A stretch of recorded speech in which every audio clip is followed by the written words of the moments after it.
In a 300-square-meter laboratory, there were over 100 tall petri dishes, each containing floating fragments. A dozen researchers held computers, recording data from each gene serum experiment. The first batch of gene subjects, 150 people, 1 success, 149 failures, the researcher reported, his fingers trembling slightly. There was a hint of madness in their eyes. They had succeeded. On a white experimental bed, a girl was restrained with metal straps, her neck marked with 2 blood streaks, struggling violently.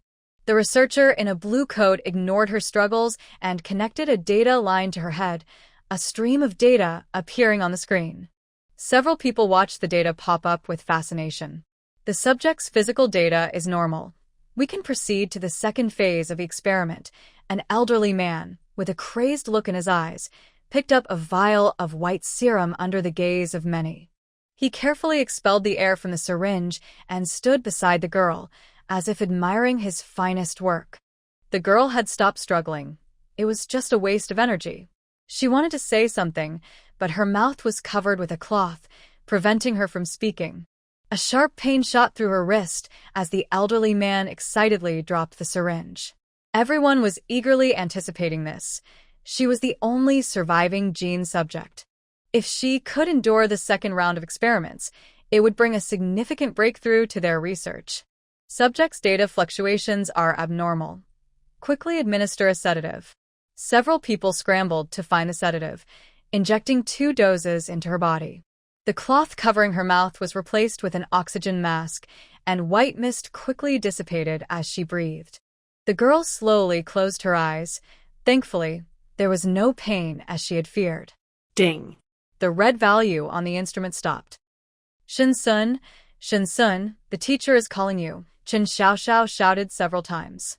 Shin-sun lifted her head to look at Chen Xiaoxiao, her face marked from the shirt, causing her classmates to burst into laughter. Shin-sun shot a sharp glance at Chen Xiaoxiao. Hadn't she gone to the J-City base?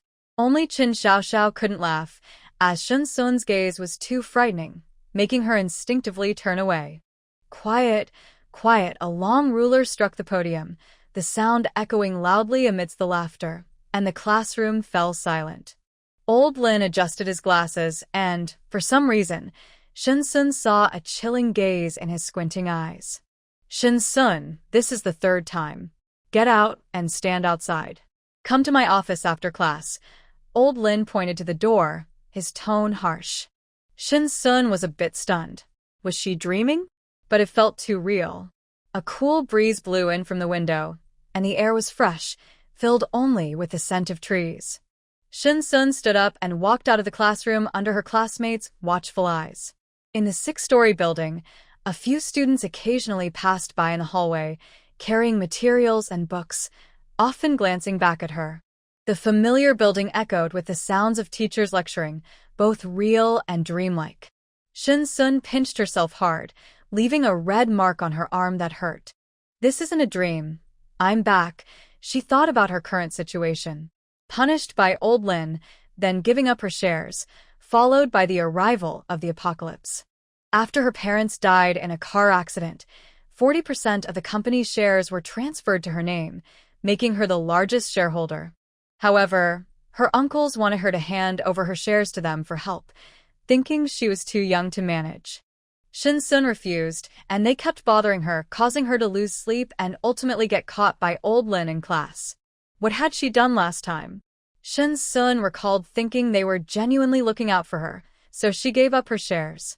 At first, they were indeed pretending to care. Later, when the apocalypse came, they sent her to a lab for a few packs of compressed biscuits and grain cakes. Her mind was a bit confused, but mostly filled with the surprise of being reborn. Right, the gene serum. She remembered that after taking the first serum, she gained the ability to accelerate plant growth. She wondered if it had come back with her. She was among the first to take the gene serum and the only one who survived the first dose, but she hadn't made it through the second.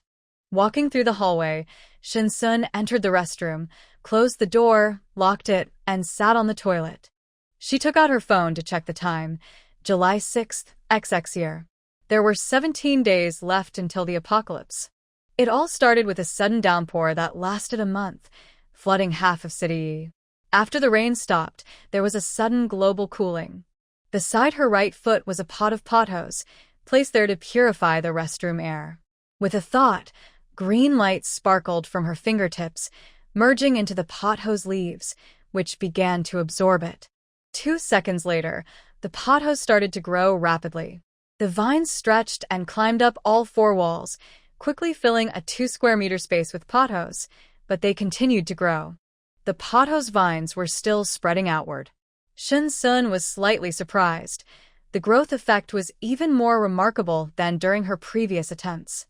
She remembered that at first, she could only produce a few green leaves, and now the vines had already crossed over the restroom she was in, with voices coming from outside. Someone was about to come in. If anyone discovered the unusual state of the pothose, Shin-sun quickly calmed herself and reached for the vine hanging on the door, wanting to pull it down. The sound of the doorknob turning made her wish for the pothose to disappear from sight. Yeah, I also think that rumor is just hype. How could my brother be interested in that little actress? You don't know, I was so sad when I saw that rumor last night. But then I thought, she really doesn't deserve my brother. I guess that rumor is just her agency trying to get attention. The 2 girls looked at Shin-sun, who seemed a bit dazed, and walked past her. Hey, are you okay? Do you need to go to the nurse's office? Shin-sun suppressed her shock. I'm fine, thank you. She washed her hands and hurried out. Was this the ability of a second potion? The first potion stimulated plant growth, and the second one affected space. Shin-sun felt a heaviness in her mind. She could still see the pothose quietly lying somewhere in the space, having stopped its growth. Now is not the time for exploration. There were too many people at school. If something like earlier happened during her exploration. The class bell rang. Shin-sun, come to the office with me, Mr. Lin said as he put away his teaching materials, and Shin-sun followed him. In the first month of the apocalypse, Mr. Lin had died. He was the homeroom teacher, and heavy rain had flooded the school, trapping many teachers and students in the dorms. It was said that Mr. Lin saved many students, but lost his life in the flood. This was Shin-sun's second time entering the office this week. Several teachers looked up at the girl following Mr. Lin. Shin-sun, what's going on with you lately? You've been distracted in class and even sleeping. You're about to go to college. Do you remember what your goals are? Mr. Lin scolded her directly. He knew Shin-sun came from a wealthy family, usually driven to and from school by a chauffeur, but during the 2 years he had been her homeroom teacher, he could see her efforts in studying. Mr. Lin, there have been some issues at home recently, and I'd like to request a leave of absence, Shin-sun replied calmly. With just a few days left until the end of the world, when order would collapse and people might turn against each other, she needed to prepare early. She doesn't have much time left. Old Lin thought he would hear Shin-sun's confession, but it turned out there was a family issue that made this good student feel distracted. All right, I'll give you a leave of absence. Go home and rest well. By the way, how long do you need? Shin-sun took the signed leave note from Old Lin. Half a month. What? Old Lin's voice rose a bit. We hired a tutor at home, so my studies won't fall behind, Shin-sun said as she turned to leave. This wasn't an elite school. Everything was strictly regulated.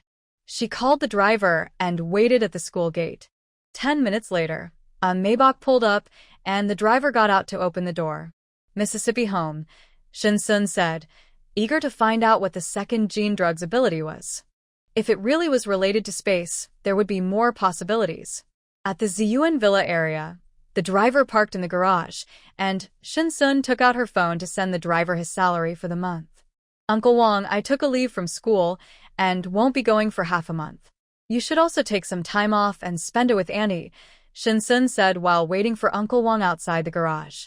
After her parents left, there were only 2 servants left in the villa, Aunt Sue, who cooked, and Uncle Wang, the driver. Uncle Wang took out his phone, and a notification popped up showing the bank transfer. Miss, you sent 2 months' salary. Oh, Uncle Wang, you've worked for my family for several years.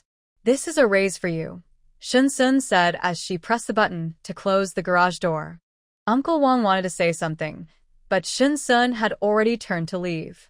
After Aunt Sue finished cooking dinner, Shinsun also sent her 2 months' salary and gave her a half-month leave, leaving the villa completely quiet. The aroma of the food filled the dining room, and Shinsun couldn't resist any longer and began to eat. After the heavy rain, there wasn't much food left, and vegetables were especially rare. In the 4th year of the apocalypse, Shinsun had even witnessed those monsters eating children. Later, she was sent to the lab and hadn't eaten anything, relying only on nutrient solutions to sustain her body. After finishing the meal, Shinsun still felt very hungry. She cleared the table and opened the fridge, which held 2 pieces of matcha cake and chocolate cake. Shinsun unwrapped them, took a spoon, and finished both pieces of cake before feeling a bit better in her stomach. She also drank 2 cups of water. Ding. A text message came in on the phone. Shinsun glanced at it. It was a weather alert for City E, predicting continuous rain in the province. The meteorological station advised citizens. Shinsun turned off the phone, closed all the surveillance in the villa, returned to the room, locked the door, and sat on the bed.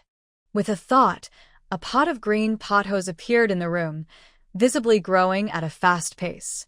Shinsun looked toward the window and was glad to have drawn the curtains in advance. Lying on the bed, Shinsun's consciousness sank into the space. After a brief dizziness, he found himself in a vast, endless, white square. As Shinsun moved through the space, he began to understand its size. It was larger than 10 bird nests, but there was another layer of space below. The pothos seemed to have been placed inside at the beginning. With another thought, Shinsun's consciousness exited the space. The room was now filled with pothos, which had stopped growing. To verify his guess, he waved his hand, and the pothos appeared in the white space. Tiny green light points gathered at his fingertips and focused on the pothos.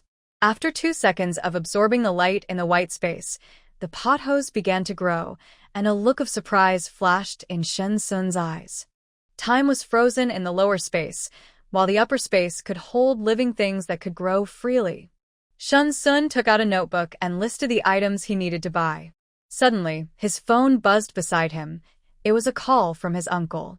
A hint of irritation crossed his mind as he answered. A kind woman's voice came through. "Hello, Sun, it's your aunt. Your 19th birthday is coming up in a few days. Your uncle and I have discussed it and prepared a surprise for you." Shinsun scoffed. "No need, aunt. I have other plans, and will be going to City B." In his past life, they had used family ties to deceive him at his birthday party, making him sign a share transfer agreement. Both families were not good people, especially after the apocalypse when they wanted him to trade his body for food to support them. If he disagreed, they would sell him to a research facility. If it weren't for the fact that he couldn't kill anyone now, Shinsun would want to eliminate them all immediately. "You want shares? I won't give them to you." Shinsun's hand moved quickly, filling 2 pages with items he needed to stock up on. Unfortunately, there was no soil in the space. To cover the entire area with soil would require emptying several mountaintops. Shinsun opened a drawer and found a business card at the bottom. It was the number for the president's office of Blue Star Technology, their rival company.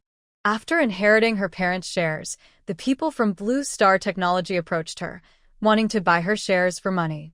At that time, Shinsun refused, but now... Beep. Beep. The phone rang, and it was quickly answered. A sweet voice came from the other end. "Hello, this is Blue Star Technology. This is Shinsun. I need to speak with your president. Sorry, our president is busy right now." You. Shinsun immediately sensed the hidden meaning in her words. "Let me introduce myself. I am from Shun Technology, Shinsun. Please connect me to your president. I'll give you 3 minutes. After that, you will miss out on a surprise." The secretary finally remembered who Shinsun was after hearing Shun Technology. "Okay, please hold on." It didn't take 3 minutes. Just 2.5 had passed when the sweet voice on the phone changed to a deep male voice. "What does Miss Shun want to discuss with me?" Shinsun paused for a moment. The president of Blue Star Technology sounded quite young. "I want to know how much you can offer for 40% of Shun Technology's shares." Shinsun got straight to the point. She needed to stock up on a lot of goods, which required a lot of money. There was a clear pause on the other end. 8 billion. 2 billion. We can sign the contract now, but the money needs to be transferred to my account immediately. Shin-sun made it straightforward, skipping many complicated steps. Alright, deal. The electronic agreement has been sent to your phone, the man said joyfully. Securing 40% of Shin technology for 2 billion would create far more value in the future. Shin-sun opened her computer, read the electronic agreement, confirmed there were no issues, and signed it. Soon after, she received a notification that the 2 billion had been transferred. Once the money was in her account, Shin-sun quickly got to work. She opened an online shopping site, needing a variety of items, and time was not on her side if she went to the market. She contacted customer service and went directly to the suppliers. Windbreakers, winter jackets, outerwear, short sleeves, underwear, and shoes, covering all 4 seasons, ordering 20,000 sets of each. The same went for men's items. If she couldn't use them, she could trade them for supplies. She also ordered windproof lighters, flashlights, rechargeable lamps, candles, oil lamps, alcohol lamps, hand warmers, outdoor tents, sleeping bags, air mattresses, alcohol, iodine, saline solution, hydrogen peroxide, soap, laundry detergent, thermometers, bandages, and various sizes of adhesive bandages. Anti-inflammatory medicine, painkillers, fever reducers, allergy medicine, anti-diarrheal medicine, burn ointment. There are limited medications available online, but Shin-sun plans to stock up as much as possible. In the event of an apocalypse, medicine will be hard to find. After purchasing all the medicines she could from several websites, Shin-sun contacted customer service to expedite the delivery, seeking the fastest shipping option. Money is not an issue, time is. She needs to reach City B before the heavy rain. In the 4th year of the apocalypse, every town has a safe base. Many people, like her, initially believed all bases were official, only to later discover that was not the case. For example, the base in City E, where she was previously, was not an official one. The only official base she has heard of is in City B. The others are quite low-key. She crossed off the items she had already bought from her notebook, but there were still 2 full pages of supplies left to purchase. Outside, the sky was getting dark. Shin-sun's tired eyes closed, and her phone lay tilted to the side. After a dreamless night, Shin-sun woke up and stared at the ceiling, feeling relieved that it wasn't a dream. She was really back. Notifications popped up on her phone. Your account spent 6 million last night. Balance. Looking at her remaining balance, she realized that spending 2 billion in the next 15 days would be quite easy. Grabbing a change of clothes, Shin-sun took a shower. Looking in the mirror, she saw her oval face, long hair down to her waist, and bright eyes. When she smiled, she had small dimples on her cheeks. Her fair skin radiated the freshness of youth, untouched by the harshness of the apocalypse. I need to cut my hair, she thought, taking her driver's license and heading down to the underground garage. She drove a Bentley out of the Ziyuan Villa area. In a small alley, there was an old barber shop with colorful lights outside. Shin-sun pushed the door open. I want a haircut. Do you want to wash your hair? The barber asked. No, thank you. Then please have a seat. What style do you want? Just cut it short, Shin-sun replied, not having many requirements. She just wanted convenience, but the barber felt sorry to see such beautiful long hair go. It cost 15 yuan, which was very cheap. With her new short hair, Shin-sun opened her navigation app to search for nearby wholesale markets. As she approached the wholesale market, the road ahead became congested. Shin-sun found a parking spot, parked her car, and scanned for a shared electric bike. The entire street was lined with wholesale shops selling all kinds of goods. In this area, if you only buy one type of product, the shop owners might think you're joking. Shin-sun rode her electric bike and stopped in front of a wholesale oil shop. After looking around, she pointed to the various cooking oils on the shelf and said, Boss, I'll take 2,000 pounds of each type of cooking oil you have. The boss looked at Shin-sun as if she were crazy, but he thought, what if she was serious? Please wait a moment, he said, as he still had another customer to attend to. Once he finished with the customer, the boss smiled and rubbed his hands together. I do have that much stock, but the price isn't cheap. Money is not a problem. I can pay a deposit first, Shin-sun replied, opening WeChat to scan the payment code posted on the wall, waving it in front of the boss. The boss stopped smiling condescendingly when he saw Shin-sun was serious. A deposit of 500,000, and you can pay the rest after you check the goods. Soon, a notification of 500,000 arriving came through, and the boss looked at Shin-sun as if she were a fortune god. What should I call you, miss? Shin. Miss Shin, my storage room is right behind, and everything is inside. Would you like me to help you transport the goods, or will you find someone to do it? Do you have a storage room available for rent? I want to avoid drawing too much attention by hoarding goods, Shin-sun said. Yes, I have 2 more warehouses in the back. If you want to rent one, I can give you a better price. I'll rent it for 6 months. How much is the rent? Shin-sun scanned the payment code again. 28,000. Are you planning to start a business, Miss Shin? Yes, I'm preparing to open a chain supermarket. After scanning the rent, Shin-sun initially wanted to rent for just 1 month, but she worried that the current situation couldn't withstand scrutiny. A chain supermarket sounds great, Miss Shin. I happen to have a few friends in the wholesale business here. If you need anything else, I can introduce you. Shin-sun put on an air of a wealthy young lady. Sure. The boss invited Shin-sun to sit down for tea and made several phone calls. Old Jong, what are you up to? We really have a money-spending fairy here, a chubby man with a beer belly said. Shin-sun wondered if he could see his toes if he looked down. But was he referring to her as the money-spending fairy? The boss stood up, pulled the chubby man aside, whispered a few words, and when he returned, both were smiling. Miss Shun, please don't mind. I don't mind at all, she replied, as she was indeed there to spend money. After about 10 minutes, a group of about 10 people arrived, and the oil boss, Old Jong, introduced Shin-sun to them. They dealt in rice, fruits, seafood, vegetables, electronics, daily necessities, groceries, noodles, drinking water, and pork and beef. Shin-sun's eyes lit up with joy, as it saved her from having to ask further. There are 3 rice wholesalers, and Shin-sun bought all their stock by the ton, taking as much as they had. The 3 were naturally happy, as they finally found a generous buyer. This year, rice prices have dropped, and the new varieties introduced are quite popular in the market.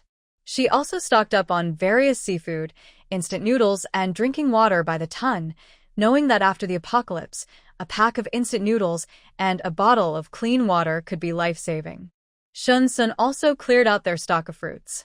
She bought electric heaters, refrigerators, generators, solar panels, emergency power supplies, and various daily necessities. Besides what she ordered online, the goods she had now would last her for 3 lifetimes. She also took some flour and various vegetable seeds. With several chain supermarkets opening soon, the small amount she bought seemed insignificant to others. After sending everything to the back warehouse, Shin-sun informed them that someone would come to pick up the goods after the wholesale street was empty at night. After everyone paid a deposit of 500,000, Shin-sun left. The warehouse belonged to Boss Zhang, who had someone watching over it. Since Shin-sun spent so much money buying their goods, she believed Boss Zhang would help her out. After leaving the wholesale street, Shin-sun drove to the snack street, ordered a spicy noodle dish, and packed 30 more to take home for her classmates. The owner even helped her carry it to the car. Once the owner left, Shin-sun stored the noodles in her space. After the heavy rain, the global temperature dropped, and she craved a bite of spicy noodles in the middle of the night. Of course, she couldn't forget about the delicious milk tea. Shin-sun ordered 50 cups from each milk tea shop to take away, claiming it was for her classmates. The machines at the milk tea shops were steaming from the workload. While waiting for the milk tea, she visited a home-cooked meal restaurant and arranged to have meals prepared for 100 people daily, 3 dishes and a soup, just 1 meal. She would come by at the same time every afternoon to pick them up and paid for several days in advance as a deposit. The owner was happy to earn money. In these times, who would turn down a chance to make a profit, even if it meant working a bit harder? After leaving the home-cooked meal restaurant, Shin-sun found the best barbecue places on the snack street and ordered over 200 skewers, mixing meat and vegetables. While waiting, she opened a delivery app and ordered over 20 meals from restaurants near her villa, noting it was for a friends gathering to avoid raising suspicion. As evening approached, the snack street became livelier, and the milk tea was ready. Shin-sun went from shop to shop collecting the milk tea, placing it in her trunk before storing it in her space. After finishing with the milk tea, she collected the barbecue, and as she stored it away, a notification popped up about her food delivery. After driving away from the snack street, Shin-sun used a team-building excuse at a restaurant outside the villa to have them prepare meals for 100 people every day, ensuring the food tasted good. She visited 5 different restaurants, all far apart, planning for 500 meals a day, totaling 5,000 meals over 10 days, enough to last 5 or 6 years with 3 meals a day. Once the meal situation was settled, Shin-sun drove back to the villa, where several delivery drivers were waiting outside, looking a bit confused at each other. Shin-sun opened the villa door and asked them to leave the deliveries at the bar by the entrance. More than 20 orders arrived one after another, and after checking the surveillance, she stored everything away. Tomorrow, she planned to rent a truck, so after taking a shower, she lay down and fell asleep. In the morning, after freshening up, Shin-sun took out the home-cooked meal she ordered yesterday from the restaurant, 4 dishes and a soup, all smelling delicious. After finishing her meal, she took the small electric scooter from the garage, which never got stuck in traffic. At the rental agency, she explained her needs to the staff and successfully rented a decent truck. The staff helped load the scooter into the truck, and Shin-sun made her payment and left. Driving towards the wholesale street warehouse, she spotted Boss Zhang directing a few people unloading goods.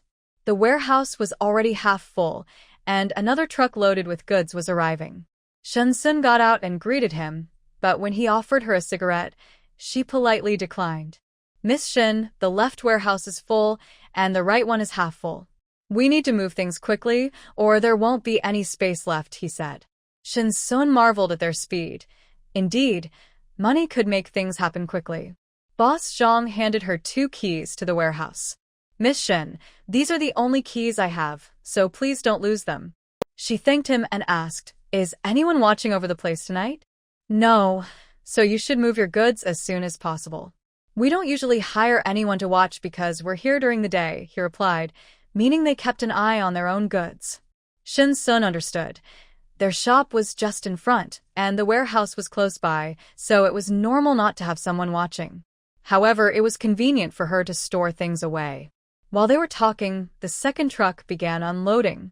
Shin-sun still had more items she wanted to buy, so she said goodbye to Boss Zhang and drove the truck to a secluded area without surveillance, storing the truck in her space and grabbing a shared electric bike. At the largest 4S car exhibition in East City, Shin-sun parked the electric bike and walked inside, ready to buy a camper van and an off-road vehicle.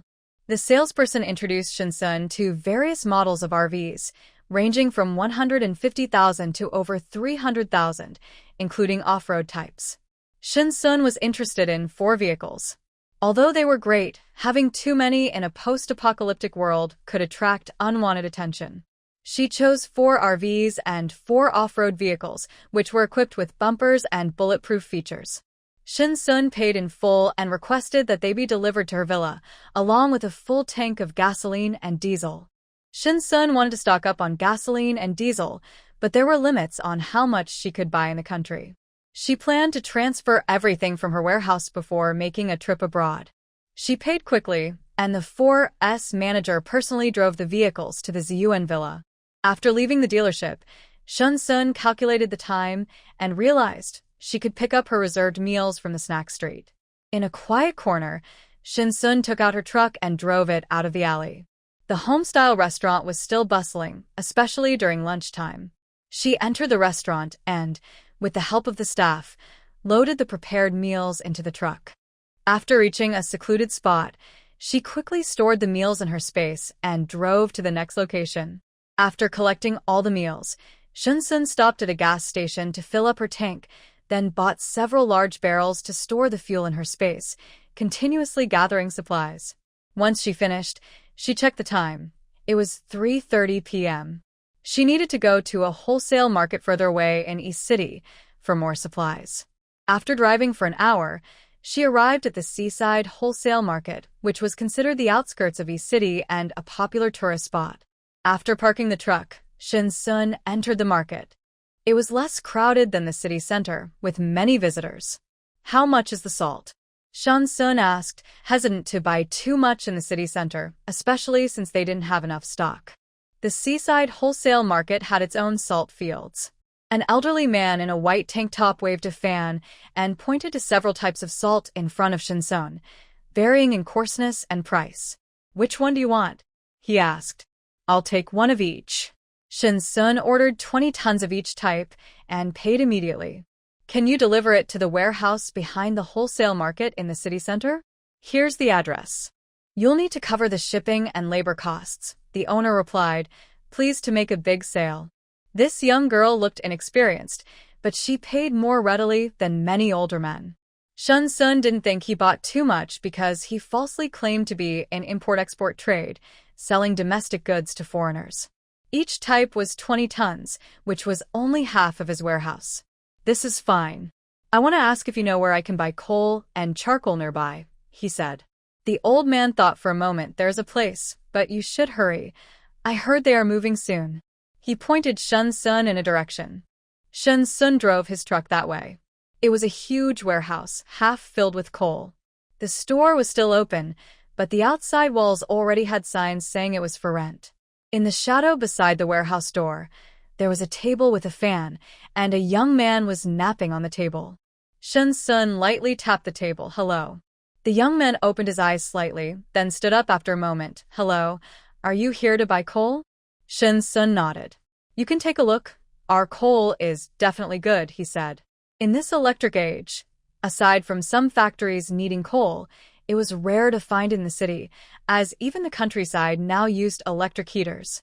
"Do you have charcoal?" Shin-sun asked, putting down the coal and taking off his gloves. These were essentials for warmth in extreme cold. "Yes, the charcoal is in the next warehouse, and we also have gas. Do you need any?" The young man looked at Shin-sun, who seemed about his age.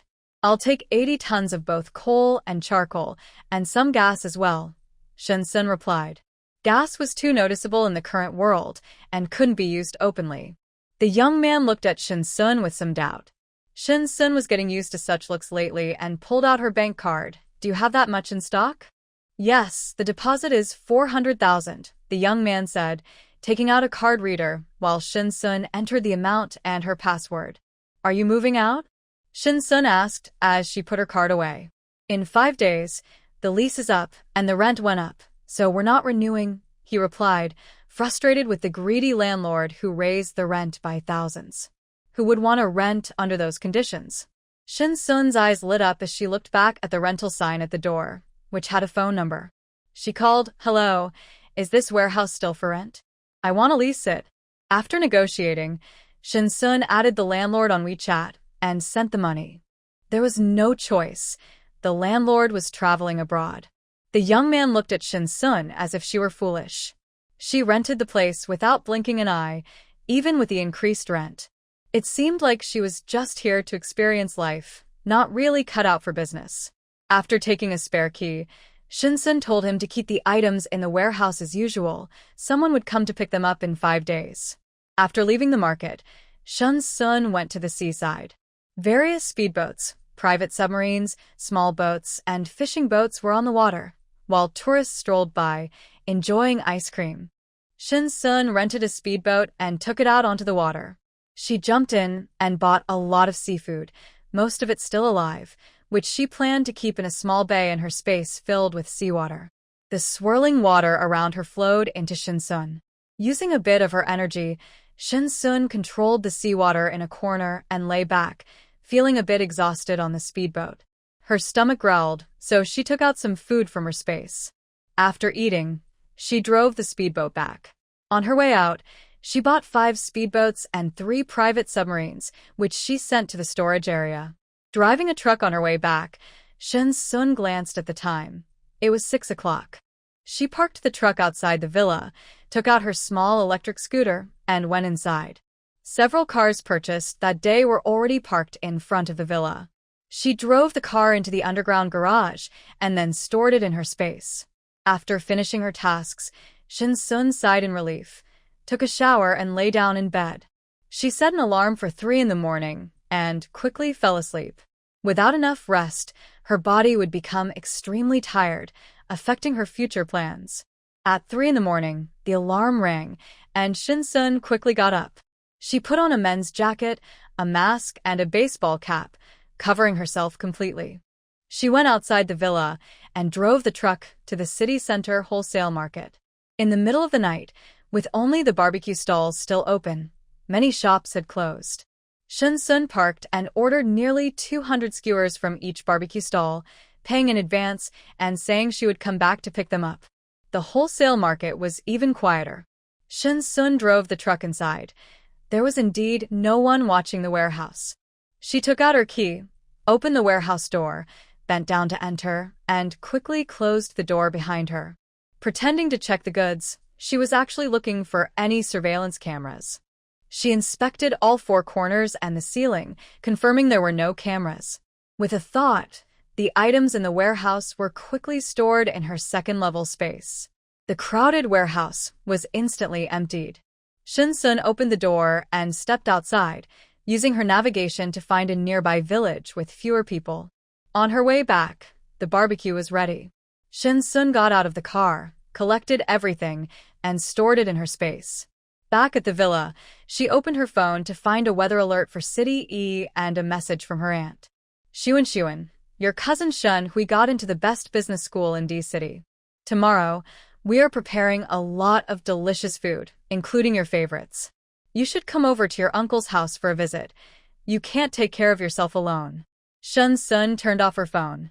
It had only been a day since she sold her shares, and they still hadn't realized that Shin Technology had changed ownership. If they found out, I wonder if they would still care about her. What good is having so much money when the world is ending?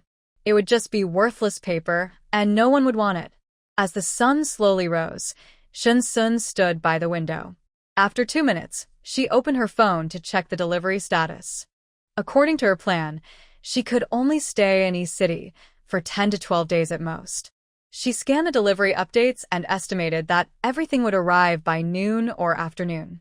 She ordered 10 meals from nearby breakfast places and then started looking for stores that sold phones. About 20 minutes later, the doorbell of the villa rang. Shin-sun put on her coat and opened the door to find 2 delivery guys holding 4 heavy bags of food. Thank you, Shin-sun said as she took the food. After waiting a moment for everything to arrive, she brought it inside the villa and stored it away. After breakfast, Shin-sun drove to the phone store. She didn't need high-performance phones. She just needed to save some useful videos, like how to grow vegetables and how to cook. She had never cooked before. Aunt Sue usually did it for her. She bought over 20 phones of various types along with tablets, totaling more than 200 devices. She took out sticky notes and attached them to the backs of the phones, marking what she downloaded on each one for easy reference later. After putting the phones away, Shin-sun drove to the restaurant. Buzz. Her phone vibrated. Seeing Boss Zhang on the screen, she answered, "Hello. Miss Shen, everything has been placed in the warehouse. The meat is in the back freezer. Should I set up a camera for you? You have a lot of stuff and no one is usually watching." Shin-sun understood that he meant well, but after tonight, she might not need it anymore. That's okay, no rush. I've been around here lately, and I had someone take away the items stored in the warehouse last night. Oh, good. Miss Shun, everything has been delivered. When do you think you can settle the remaining payment? The others held their breath, eager to hear Shin-sun's response. Bring them all here. I'll settle the payment at 2 o'clock, Shin-sun said. After hanging up the phone, she tossed her mobile to the passenger seat and sped up. Arriving outside the restaurant, Shin-sun, with the help of the staff, loaded the food into the back of her truck, and once the people left, she stored it away. After finishing at several restaurants, Shin-sun drove her truck to the wholesale market, where everyone was already gathered at Boss Zhang's shop, waiting for her. Shin-sun held a calculator with a bank card ready to make the payment. Boss Zhang, do you know where the best ranch in East City is? Shin-sun wanted to raise livestock in her space. Well, I can't say it's the best ranch in E-City, but I do know one with a wide variety of livestock. Boss Zhang hesitated to speak. Old Zhang, you must be talking about that one. Someone else chimed in, clearly already aware of which ranch Boss Zhang meant. Shin Sun stayed quiet, waiting for more information. It's in the eastern suburbs. That ranch is quite famous. If you ask around there, everyone knows about it. However, the animals there are quite expensive, Boss Zhang added. Thanks, Shun Sun said, not too concerned about the cost. She wanted to see for herself if it was worth the price. She would buy. She opened her navigation app and searched for the eastern ranch, and one appeared. Following the directions, Shun Sun drove for over an hour without reaching the ranch. On the highway, she could see a billboard for the ranch that promised quality feed and peace of mind. A cow's head was featured on the billboard, munching on some fresh green grass. Exiting the highway, Shin Sun parked the truck and closed the door. It seemed there was more than one ranch here. She noticed that along the road, there were vendors selling livestock. There were chickens, ducks, geese, cats, and dogs, and further down were larger animals like cows, sheep, and pigs. Shin Sun paused at each stall, observing them for a while. They looked a bit lackluster, not the kind she wanted. She was looking for animals that appeared lively. These gave her a decent impression, but didn't spark her desire to buy. After asking 2 people about the ranch she saw on the billboard, she learned its location and drove there. Upon arriving, she got out of the car and noticed that 2 hills were enclosed by a wire fence. Shin Sun walked around the fence for about 10 minutes before finally spotting the ranch's entrance. Hello, I would like to buy a cow, Shin Sun said, looking at a woman in work clothes who was wearing rubber gloves with some brown grains stuck to them. Come in, our boss is over here, the aunt called out to Shin Sun, leading her to the right. Shin Sun followed her. This ranch is not too big or too small. It covers 2 hills, with animals kept separately. The grass on the hills is quite lush. There is a small 2-story building with prices for the animals displayed on the walls. After a quick glance, Shin Sun noticed they were quite expensive, several hundred more than the market prices she had seen earlier. The animals looked healthy, but Shin Sun, not being a veterinarian, worried about buying sick livestock and not being able to care for them. The aunt went inside to call someone, and after Shin Sun finished looking at the prices, the boss arrived. Hello, what should I call you? Shin Sun was surprised to see a young woman in her 30s as the ranch owner. Shin. Miss Shin, are you looking to buy bulls or cows? We can discuss it while you look around, the boss said, also surprised to see such a young customer who looked to be only in her teens. I already checked the prices when I came in, and I'm okay with them. I just need them urgently. Shin Sun ordered 50 of each chicken, duck, and goose. She bought 20 dairy cows, 5 bulls, and 30 regular cows. She also ordered 50 pigs, 10 boars, and 100 sheep, as their wool is especially valuable in extreme cold. After paying a deposit, she told the boss she would return tomorrow to pick up the animals and then drove away. It was getting late, and the sun had set. Shin Sun parked by the roadside and took out some home-cooked meals from her space: fish-flavored shredded pork, minced eggplant, sweet and sour ribs, and meatball soup. After eating, she restarted the truck, opened the navigation, and headed towards the suburban area she had marked the night before. It was a village near the mountains, and Shin Sun drove for 2 hours to reach her destination. After parking, she walked into the mountains. Once she was in a secluded area, she took out her small electric scooter and continued deeper into the mountains for over an hour. Confirming that no one was around, Shin Sun stored the hill in her space. She continued walking and collected 5 hills before stopping, feeling extremely tired and mentally drained. Shin Sun lay on the ground, focusing her mind to retrieve the energy she had spread over the sea. In the center, surrounded by the 5 hills, was blue seawater. Shin Sun controlled her energy to place crabs, shrimp, and fish into the lower space, scattering seaweed seeds at the bottom of the water. Green light sparkled from her fingertips as the seaweed began to grow after absorbing the energy. She took out her phone to check the time: 9:36. Shin Sun drank from a bottle of pure water, feeling her body relax, and knew she had to hurry back. On her way back, Shin Sun didn't look back. She walked through the woods and along the country road, quickly took out her small electric scooter, and sped to the side of the truck. After putting away the scooter, she drove home. She had spent some time looking at the navigation on her way there, but on the return trip, the route felt familiar. She pressed the gas pedal to the maximum and overtook cars all the way home. The truck was parked outside the villa. Shin-sun rode her scooter into the villa area, where a pile of packages blocked the entrance to her villa. She took out a small knife from her space and opened all the packages, then confirmed the deliveries and checked what else was still on the way. Almost everything had arrived, with the slowest expected by tomorrow afternoon. Shin-sun organized the items for easy access. After taking a shower and applying a face mask, she lay on her bed and fell asleep within seconds. Even without setting an alarm, she naturally woke up at the right time. After getting ready, she took the elevator down to the first floor. After checking out nearby breakfast spots, Shin-sun ordered 2 kinds of skincare products and face masks, all to be delivered to City B. With 6 days to go, she opened her travel app and bought a ticket to City B for departure in 6 days. For 4 days, the delivery person was speechless. How could a young girl eat so much? She ordered dozens of meals, adding up to over 100 portions.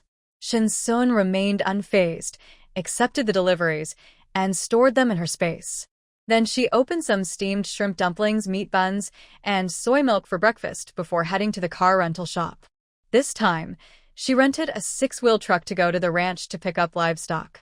After paying for a day's rental, she drove off. The large truck moved slowly through the city, and Shin-sun couldn't see the front blind spots. Once out of the city, she got on the highway and pressed the gas pedal. Having memorized the route yesterday, she drove straight to the ranch after exiting the highway. The livestock she needed was ready, and the owner and 2 staff members were double-checking everything. After turning the truck around, Shin-sun got out. The truck's cargo area was spacious, and the staff first loaded the chickens, ducks, and geese into the truck.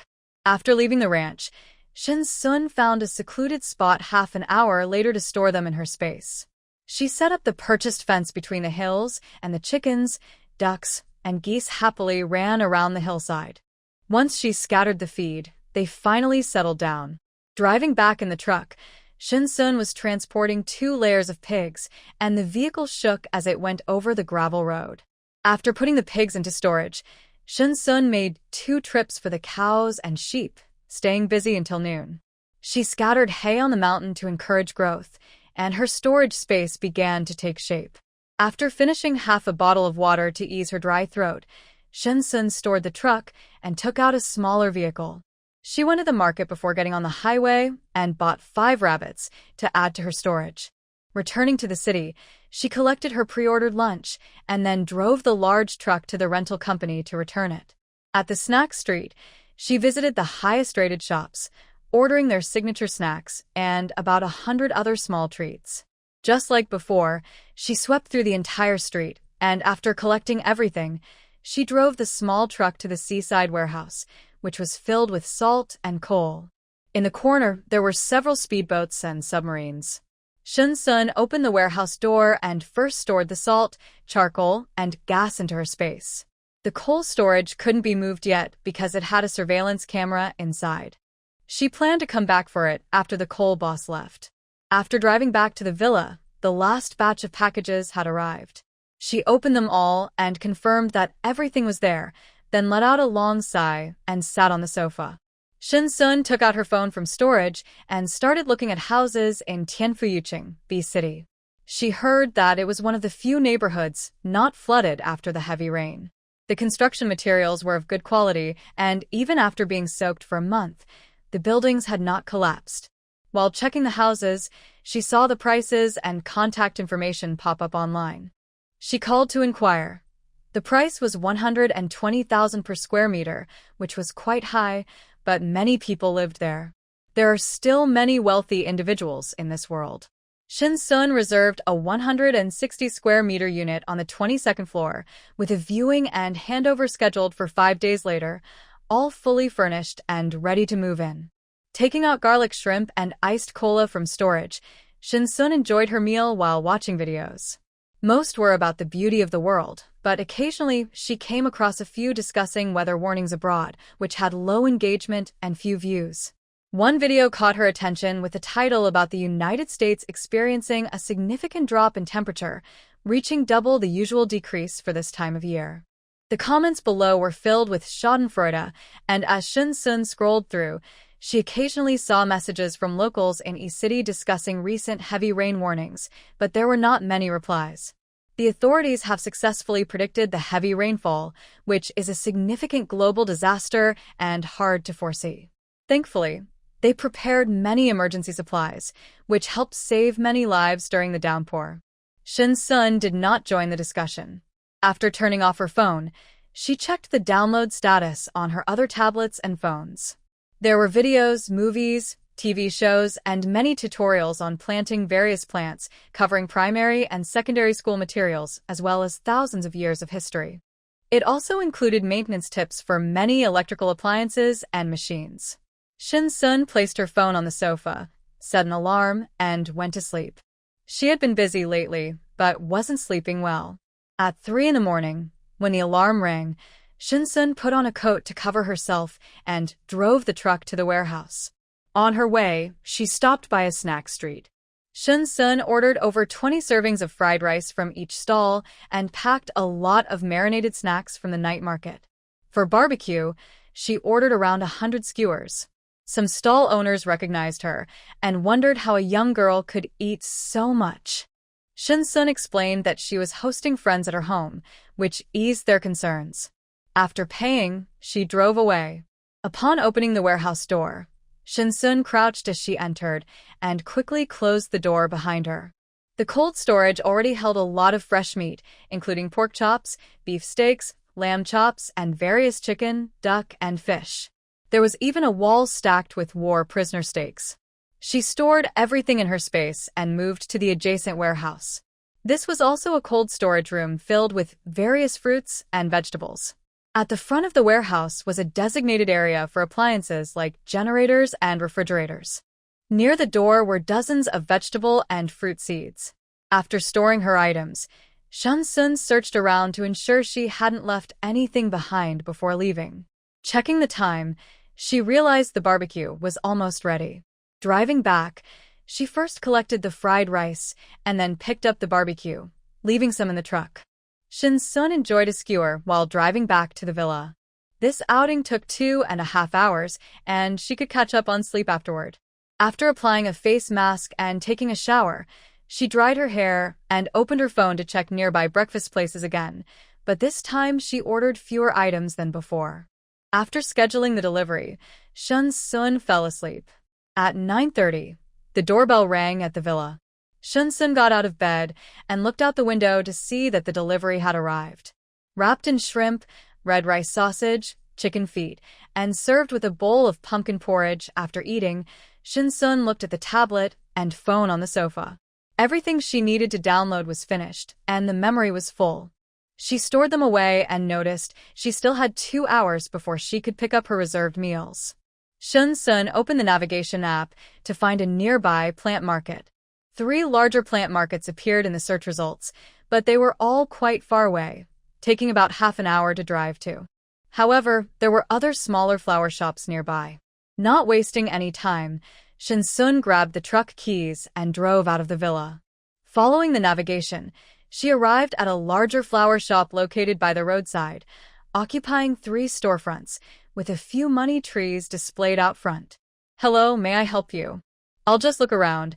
Shun-sun interrupted the staff and headed straight to the fruit tree section, but the staff followed her anyway. After staring at a dragon fruit plant for a while, the staff began to explain its features. Once they finished, Shun-sun pointed to several pots of dragon fruit by the wall. "I want 20 pots of these." She knew she made the right choice. These plants were well cultivated and could bear fruit right away if she encouraged them. She continued to look at blueberry trees, grapevines, cherries, mulberries, pomegranates, bananas, and plums, buying 20 of each. The staff helped load them onto the truck, costing over 400,000, and the owner even gifted her some flower seedlings and planting pots. It was almost time to pick up the meals. Shin Sun stored the fruit trees in a still space. She didn't have time to plant them yet, so she set them aside for now. The meals for 100 people seemed to have trained the owner to work quickly. Shin Sun arrived at the same time as before, but within 2 minutes, the owner had packed everything and loaded it into her truck. 2 staff members worked efficiently while Shin Sun watched. Once they finished, she took out her wallet and gave them 200 as a tip. After collecting everything, Shin Sun drove back to the villa, lay on the sofa, and focused on entering the still space. She had tried to enter herself, but it never worked. The space could hold items, but not people. She took out the fruit tree seedlings from the lower space, cleared a piece of land, and planted them. Although it didn't take physical effort, it did require a lot of mental energy. After planting the trees, she surrounded the area with a fence to protect them from livestock. Seeing the grass on the neighboring hill nearly eaten, she encouraged it to grow again. The green light spots merged into the fruit tree seedlings, causing them to grow rapidly, with their roots firmly planted in the soil. The dragon fruit was the first to bear fruit, followed by cherries and blueberries.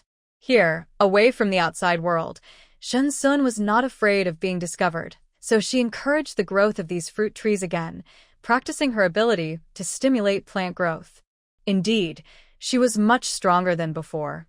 She remembered that at first, she could only make a few green shoots grow from sweet potatoes, likely due to a lack of mental strength. After being reborn, her mental power from 2 lifetimes allowed her abilities to truly shine. Various fruits hung from the trees, signaling a bountiful harvest. Shin Sun picked a banana, and after exiting the space, it appeared in her hand. She peeled it and took a bite. Her eyes lit up. It was more fragrant and sweeter than the ones bought outside, with a soft texture. She ate 4 bananas before stopping. After eating 4 bananas, Shin Sun tried other fruits, all tasting much better than those available in stores.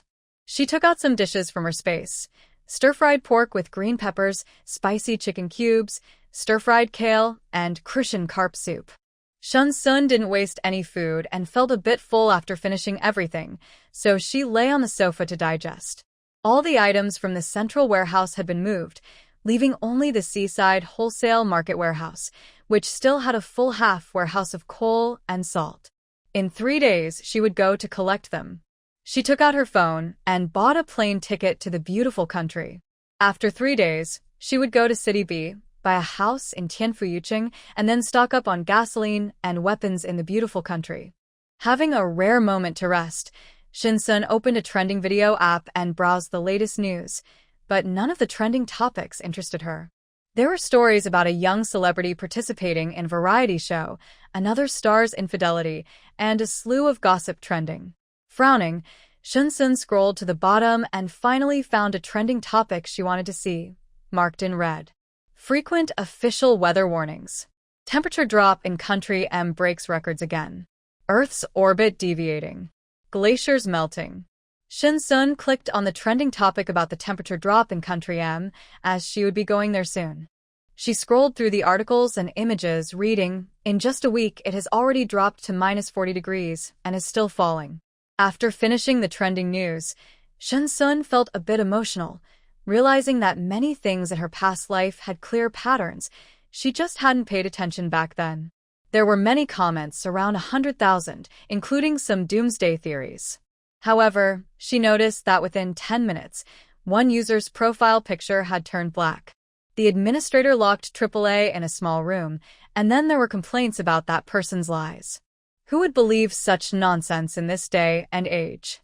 Shin Sun turned off her phone and focused on organizing the items she had stored in her space last night, keeping the meat separate. She arranged the refrigerator, ice maker, flour mill, induction cooker, and washing machine together, as they were all useful. The generator, battery box, solar panels, underfloor heating equipment, and electric heater were sorted neatly. Water was a consumable resource. Shin Sun looked at the tons of bottled water in her space, and the water tank was also full. It could last 3 lifetimes. She took out 6 ice makers and started making ice.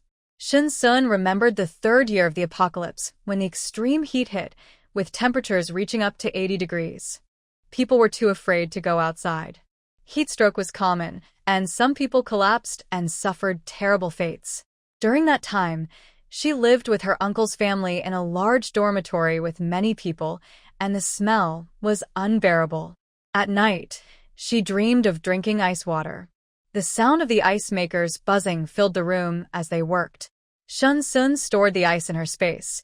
The machines were efficient, quickly producing a lot, but she didn't stop, letting them run continuously. Shun Sun checked her phone. It was 3 o'clock. She put on her sunglasses, grabbed the keys to her sports car, and drove a Bentley out of the villa. While waiting at a traffic light, she lowered the convertible roof, and the wind helped cool her down a bit. City was always hot, never seeing snow, with temperatures often exceeding 40 degrees. Pedestrians at the crosswalk couldn't help but glance at Shin Sun in her white sports car, wearing a fitted white t-shirt and skinny jeans, looking stunning. "Hey, beautiful, let's connect on WeChat," a man called out. His comment drew laughter and whistles from those around. Shin Sun glanced at the time, pressed the gas pedal, and the car roared away from the man. For years felt like yesterday as she drove to the mall's underground parking. Taking the elevator to the first floor, she pushed 2 shopping carts. In the nut and snack sections, Shin Sun was there to stock up. After filling both carts, she checked out and returned to the car, loading the nuts and snacks inside before heading back into the mall. When the staff saw her for the 3rd time, they were surprised. Was she planning to clear out the snack and nut sections? She was shopping faster than they could restock. "Can you really eat all this?" asked the cashier, her arms tired from scanning. My relative's kids came over to play. Usually we don't have that many snacks at home. There are a lot of them, more than 10, and I'm worried that this won't be enough for them," Shin Sun said without showing any embarrassment. The young lady really didn't want to see Shin Sun anymore, so she introduced her to a few other snack shops in the mall, all specializing in snacks. After thanking her, Shin Sun put the snacks in her car and pushed the shopping cart to the shops the young lady mentioned. There were 3 Squirrels, Liangpin, and 2 other stores, all close together. Shin Sun ran back and forth several times, and in the last 2 trips, she bought cookies and jerky. After returning the shopping cart, she felt she had gathered enough for today. Tomorrow, she would visit a different mall. Checking the time, it was just right for dinner. Shin Sun took the elevator to the 5th floor of the mall, which was filled with various foods, many of which were not local to City. She entered a stone pot fish restaurant and ordered a 3-pound fish, along with plenty of side dishes to fill herself up. After looking at the menu, Shin Sun also ordered 10 4-pound fish, requesting them to be packed and delivered to the Ziyuan villa. By the time she left the stone pot fish restaurant, it was getting late and dark outside. Taking the elevator down to the underground parking lot, Shin Sun twirled the sports car key around her finger. She opened the car door, started the engine, and after paying for parking, Shin Sun drove around the area. She hadn't gone out much before, usually just going between school and the villa, and she had only visited this mall. Listening to her classmates chat, she heard there was another mall called Dongshan nearby. She decided to check it out today and planned to come back tomorrow afternoon for supplies. After entering Dongshan into the navigation, several locations popped up. Shin Sun clicked on the mall icon and the route appeared. She drove to the vicinity of the mall and searched for other nearby malls. With a population of 200 million in East City, not counting migrant workers, she felt safe shopping without worrying about being watched. Calculating the time, the stone pot fish should have already arrived at the villa. Shin Sun turned the car around and headed home. If E-City had the best villa area, Ziyuan would definitely be on the list, with excellent security. For security guards stood at the villa entrance. After greeting them, Shin Sun drove in. She parked the car, and 10 stone pot fish were quietly placed in front of the villa, along with a flat hot pot.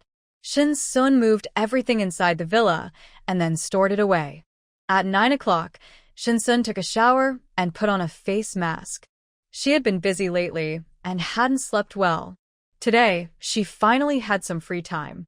After getting ready, she lay on her bed and took out her phone to search for fitness equipment near City B. With home delivery available, Shun Sun ordered various exercise equipment and contacted the best renovation service near Tianfu community. In 3 days, she would go to City B to buy a house in Tianfu. The doors and windows needed to be renovated, but fortunately, she had contacted them in advance. They had daily schedules, and it was her turn the day after tomorrow. Since she wasn't in a hurry, Shun Sun figured she wouldn't have to spend extra money to rush things. She also looked at 2 security doors and soundproof, explosion-proof glass. After adding the vendor on WeChat and placing her order, she finally went to sleep, exhausted from her travels. Tonight was the first time she could sleep normally. She didn't know what news she had scrolled through on her phone, but she was already fast asleep. The screen was still lit, and the AI voice was still reporting news. About a minute and a half later, the screen automatically went to sleep. She didn't set an alarm, so she was awakened by her phone ringing. Her fair arms stretched out from under the down comforter, and she fumbled around her pillow, accidentally hitting the reject button. The annoying ringing stopped, and Shun Sun groggily went over her tasks for the day, thinking she could sleep a little longer. A couple of minutes later, the phone rang again, and Shun Sun was fully awake. She propped herself up and brought the phone closer to her face. "Second uncle." She answered the call, and a stern voice came from the speaker. "Shun Sun, where are you? Aren't you at school?" Shun Sun switched to speaker mode, got out of bed, put on her clothes, and washed her face and brushed her teeth. She had forgotten that Shun Tong was in the same school as her. Shun Tong, the second child of her second uncle, often liked to keep an eye on her at school and report back to their uncle. Ignoring him, she listened to her second uncle ramble on, asking if she had made any questionable friends or if she was dating early. He reminded her that as a girl, she should maintain her dignity. "You're still young and should focus on your studies. If you excel in the future, you can find any kind of boy you want. Think about what I mentioned last time. Shun Technology is steadily rising. If you let me help manage your shares, it will also fulfill your parents' wishes to grow Shun Technology." Shun Sun felt speechless at his hypocrisy. She guessed Shun Tong had said something bad about her to them. It didn't matter. She hoped they would live long enough for her to handle things herself. "Are you done? If you are, hang up." "Shun Sun, what is your attitude? I am your second uncle, one of your only 2 relatives in this world. How can you speak to an elder like that?" Shin Zhong was very upset by Shun Sun's words, and his fake smile almost cracked. "Dear, what's wrong?" The woman gently leaned against Shun Zhong, wanting to know what Shun Sun said to make him so angry. Shun Sun hung up the phone, and all the woman heard was the sound of the call ending. Shun Zhong's expression was not good. It felt like a kite he had always controlled suddenly flew away one day. He wished he had broken the kite's wings from the start. That way, it could still fly but would remain under control. After hanging up, Shun Sun washed the foam off his face. The president of Blue Star Technology was a bit slow. Was he trying to secretly infiltrate the Shun family little by little? The doorbell of the villa rang. The delivery had arrived. Shun Sun stored several bags of takeout in his space, holding a bun in his mouth as he went down to the underground garage, driving a larger G-Class today. With the window halfway down, the fresh scent of trees and flowers from the villa area blew into the car, refreshing his mood. Shun Sun felt that his spirits had improved a bit after being upset by Shinjong in the morning. There are 6 days until the heavy rain arrives, and lately, he has been busy stockpiling supplies. Shungua and Shinjong better not show up in front of her, otherwise, she feared she might lose control and harm them. It's not the end of the world yet, and order hasn't collapsed. If she ends up in a cell before the apocalypse arrives, it would be a loss. Shun Sun secretly hoped they would all survive because she wanted to take action herself. Shungua, Shinjong, Shunyi, Shintong, Shinwei, and 2 kind ants, Shun Sun pressed the accelerator harder, speeding up as the AI in the car warned her about speeding. Shun Sun snapped back to reality and slowed down, but the red light violation alert had already been sent, resulting in a fine of 200 yuan. Checking the time, it was 10 o'clock. She could first go to Dongshan Mall, buy what she needed, and then pick up the reserved food. Just like yesterday, after parking, Shen Siyuan pushed 2 shopping carts to the supermarket, clearing out the dried fruit and snack sections before heading to the snack shop. In the end, there were too many items, and the staff at the snack shop helped her load them onto the carts. Shen Sun took out 100 yuan as a tip, saying, "Thank you. Otherwise, I wouldn't know how many trips I'd have to make alone." The staff hesitated but accepted it, knowing Shen Sun spent a lot in their shop. Just half an hour of her shopping was enough for their sales for half a month. "Are you really going to eat all this?" one staff member asked, voicing their curiosity. Shen Sun hesitated for a moment. "Didn't the weather warning say there would be heavy rain in city? I don't know how many days it will last. I usually enjoy snacks, and if it really rains heavily, I might not be able to go out, so I want to buy some to keep and eat slowly." The clerk internally scoffed at Shen Sun's words, thinking it might just be the mindset of wealthy people. Shen Sun wanted to suggest that the clerk stock up too, but seeing the clerk's expression, she decided against it and opened the car door to start the engine. After surviving 4 years in a post-apocalyptic world, facing betrayal, killing, and fighting for food, Shen Sun's heart had grown cold. With one hand on the steering wheel, she gathered the items from the back seat into her storage space. The home-style restaurant was still bustling. A few delivery drivers waited outside for their orders, and Shen Sun took off her duckbill cap, worried it might get knocked off later. "Come on over." The owner greeted warmly, and Shen Sun nodded in response. The clerk helped her carry the food into the back seat of the car. "Nice car you have," he remarked. Shen Sun had previously driven a small truck, and he thought she worked for a company. "Is it a BCG class?" the clerk asked, running his hand over the car's body. Shen Sun nodded. "Must be over 3 million, right?" The clerk's expression changed as he realized a wealthy woman was right in front of him.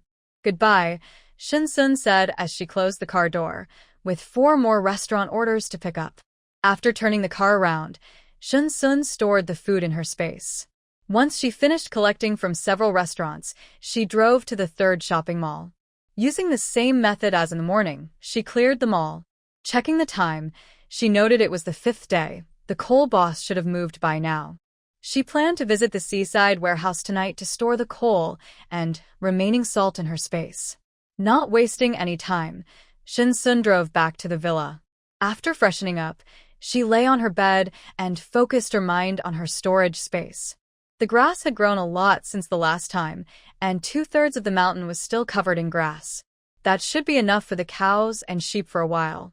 Shen Sun didn't plan to raise pigs. She had consulted the ranch owner, who said pigs could be free-range. So, she set aside a piece of land and grew plenty of fresh pig grass and bok choy around it. The tender bok choy was favored by the chickens, ducks, geese, and rabbits, so she also grew a lot for them. Finding some vegetable seeds from the lower level of her storage space, Shen Sun controlled the soil on the mountain, spreading it around the fenced area. Exiting her space, Shen Sun picked a basket of blueberries and cherries, washed them, and placed them in a fruit basket. She ate while watching videos on vegetable planting. I have to say, this blogger explains things very thoroughly. She even talks about what kind of soil is best for growing vegetables. After watching the video about digging holes, planting seeds, and fertilizing, Shen Sun turned off her phone. She thought she could just scatter the seeds on the soil, and she didn't think she needed to fertilize since she could directly stimulate growth, which is faster than fertilizing. In the afternoon, she hadn't eaten much, and without realizing it, she finished all the blueberries and cherries in the fruit basket. Once in her space, Shen Sun controlled the soil, creating rows of holes. After tossing the vegetable seeds into the holes, she made sure all the seeds were in place and then covered them with soil. A clean patch of land, without weeds, appeared before her. Smiling, Shen Sun extended her hand, and green light points emerged from her fingertips, flying into the seeds below the soil. She waited quietly, and 3 seconds later, tender green sprouts began to emerge from the soil, gradually growing upward. Shen Sun controlled their growth, helping them bear fruit. Tomatoes, bell peppers, eggplants, sweet potatoes, cucumbers, and pumpkins. One by one, the vegetables bloomed and bore fruit under Shen Sun's hands. She felt a strange power in her palms, the ability to stimulate plant growth. It was more vigorous and intense than before. Yes, intense. Shinsun knew this was directly related to her mental strength, like a balloon that is already full of air, but suddenly gets twice as much air forced into it. It needed to release, and Shinsun needed to release too. She wanted to control this special ability instead of being overwhelmed by her strong mental power. Squatting by the garden, it was hard to imagine that one day she would actually learn to grow vegetables. After exiting her space, she set an alarm for 3 in the morning, put down her phone, and went to sleep. Time always passes so quickly. When Shinsun woke up, she still felt a bit dazed, as if she had just closed her eyes a moment ago. After getting up and putting on her coat, cap, and mask for disguise, Shinsun rode her small electric scooter out of the villa. The night wind on her face made her feel more awake. A truck was parked outside the villa. Shinsun found a blind spot in the surveillance to store her scooter in her space, then drove the truck to the seaside warehouse. With all green lights, the journey was smooth. Half an hour later, she arrived at her destination. After getting out of the truck and checking around to make sure no one was there, she took out her keys and opened the warehouse door. In the corner in front of the door, the table and chair were still there, but the fan had been taken away. It seemed the coal boss had already left. Shinsun closed the warehouse door. Walking to the back of the warehouse, she found the power box and turned off the electricity, ensuring the surveillance cameras wouldn't work. Only then did Shinsun feel relieved. With a wave of her hand, she collected everything in the warehouse. After confirming she hadn't missed anything, she opened the big door and left, which took nearly 2 hours in total. By the time she returned to the villa, it was almost 6 o'clock. She ordered takeout, getting more than usual since it was her last day. After putting down her phone, she took a short nap. At 9:30, the delivery person rang the doorbell on time. Shinsun opened the door and received the takeout, which came in large boxes, enough for 10 people. Once all the food arrived, she took out a breakfast portion, putting the rest away. It included seafood porridge, stir-fried greens, stewed pigeon, and a fried egg, which made Shinsun very satisfied. After eating, she took the elevator to the second floor, tightly holding a key in her hand. She hesitated in front of a door for a long time before finally opening it. The room hadn't been cleaned for 10 days, and there was a bit of dust on the nightstand. Shinsun rarely entered this room because she was afraid of being reminded of the past. On the dresser was a family photo of 3, showing a smiling little girl with 2 cute dimples, her dad holding her in one arm and her mom in the other. There were many more photos from when Shinsun was 1 to 13 years old. After her parents left, no one took pictures of her anymore. Opening the dresser, she couldn't hold back her tears as they streamed down her face. Inside were certificates from her kindergarten poetry recitation and a medal for coming in 3rd in a marathon during elementary school. There was also a consolation prize from an art competition in 7th grade, a time when she was eager to win 1st place and didn't think much of these awards. She never expected her parents had collected all these memories from her childhood. Shinsun squatted on the floor, leaning against the bed, gently touching the figures in the family photo. The family photo was taken at the beach, with her mom in a beige sundress and a sun hat, and her dad in a white tank top. The 3 of them wore happy smiles. Wiping her tears, Shinsun smiled as she put the photo and album away. She planned to leave today and didn't intend to sell the villa. This place held her memories of her parents and her childhood. If the world could return to normal someday, she wanted to come back here, even if it was just a ruin. Gather all usable appliances into the space. Shinsun opened the working ice maker and stored both the ice and the machine inside. Over the past 3 days, she had made a lot of ice to prepare for the extreme heat. Checking the time, Shinsun went to the garage and stored several vehicles inside, which were useful for escape in the apocalypse.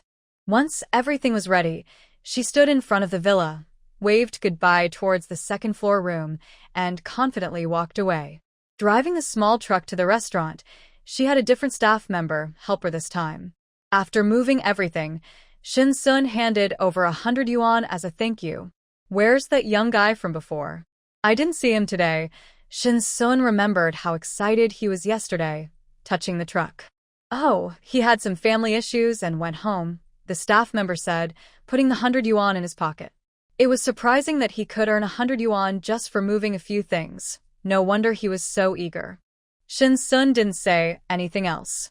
After paying the final amount, she drove away. Once she finished collecting from the last 4 places, she parked the truck in a corner, and when she came out, the truck was empty. Shin Sun then went to a bike shop and bought 40 mountain bikes. They were high-performance and could handle any terrain except water, with slip-resistant and durable tires. Since she bought so many, the owner gave her some repair tools. 4 people helped her load the bikes into the truck, and she drove to a corner to store them in her space. As soon as the truck started moving, the phone in the passenger seat rang. Shin Sun glanced at the screen. It was her uncle. She didn't answer, letting it ring for a while. Soon, the call ended, but then a WeChat call came in, followed by a flurry of messages from her aunt, Shin Yi and Shin Wei. Shin Sun smiled happily, realizing she had been discovered.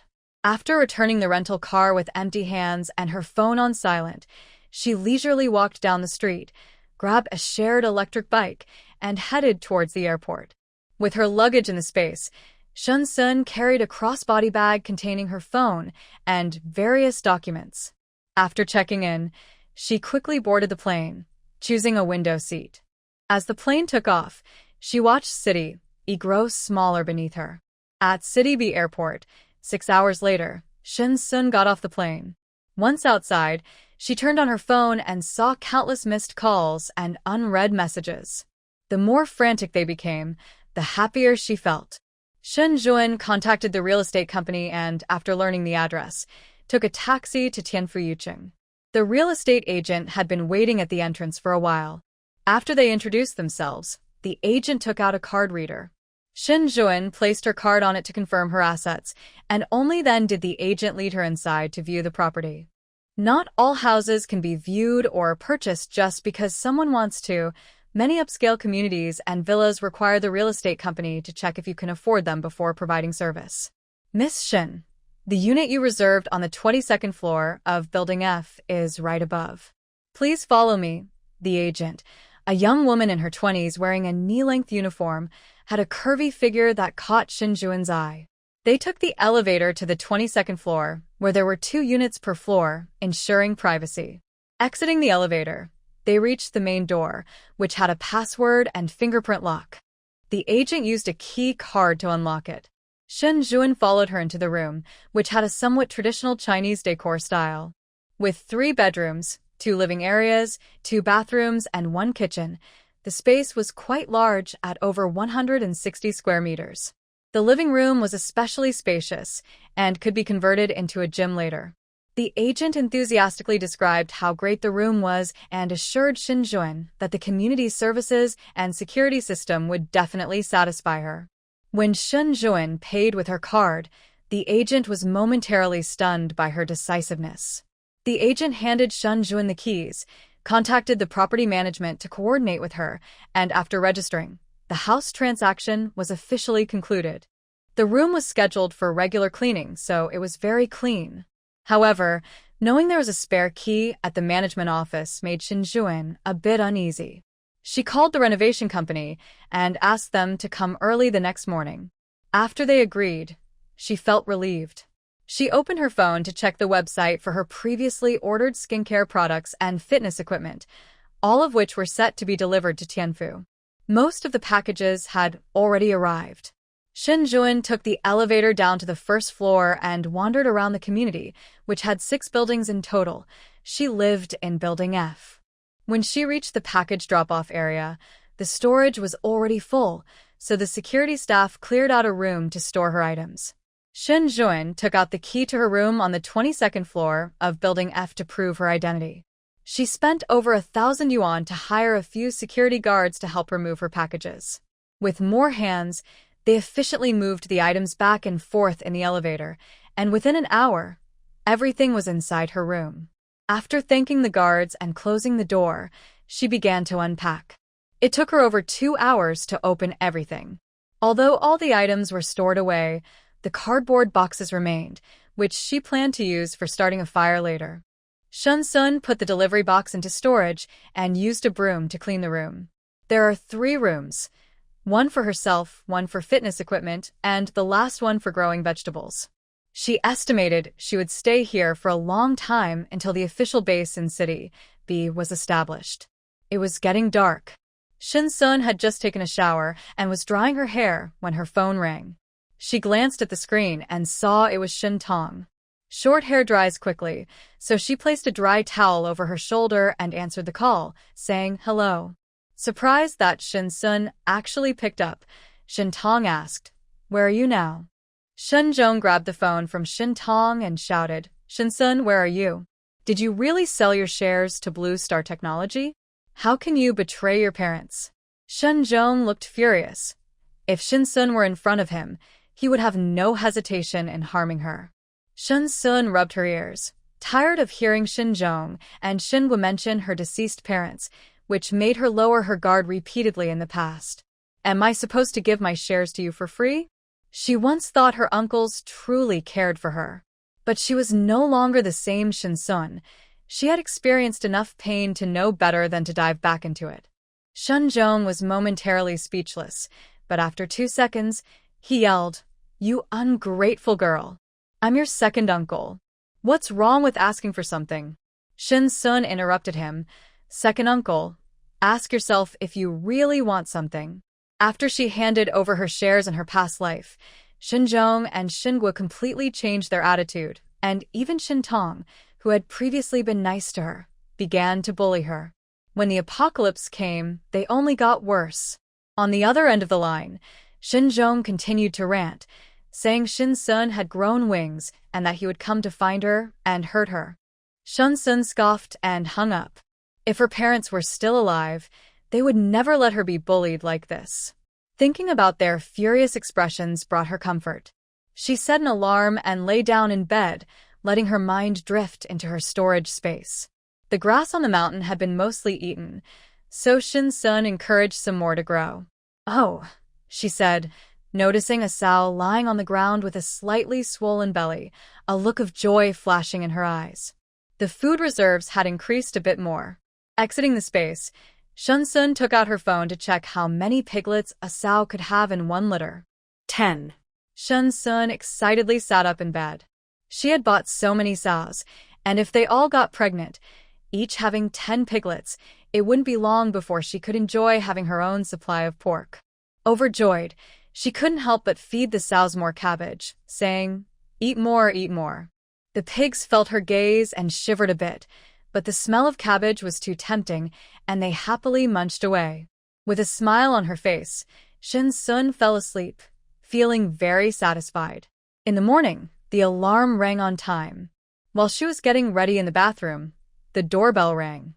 She glanced at the electronic screen on the wall and saw it was 4 workers. With a toothbrush in her mouth, she opened the door. All 4 men focused their attention on her. "Miss Shin, we spoke on the phone last night, right?" Shin Sun nodded, rinsed her mouth, and poured them some water. She didn't expect them to arrive so early. It was just past 7. After drinking the water, they wanted to get to the point. If they could finish her project today, they could take on another job in the afternoon. "Miss Shin, we brought everything you need. Please let us know how you want it installed," 2 of them said as they moved the items inside. Shin Sun quickly pointed out where she wanted everything, marking the areas. "I want underfloor heating here, the kind that can be removed so I can take it with me if I move. The solar panels should go on the balcony facing the kitchen, and the balcony needs to be enclosed. The solar panel wires should split into 2, one for the kitchen and one for the room.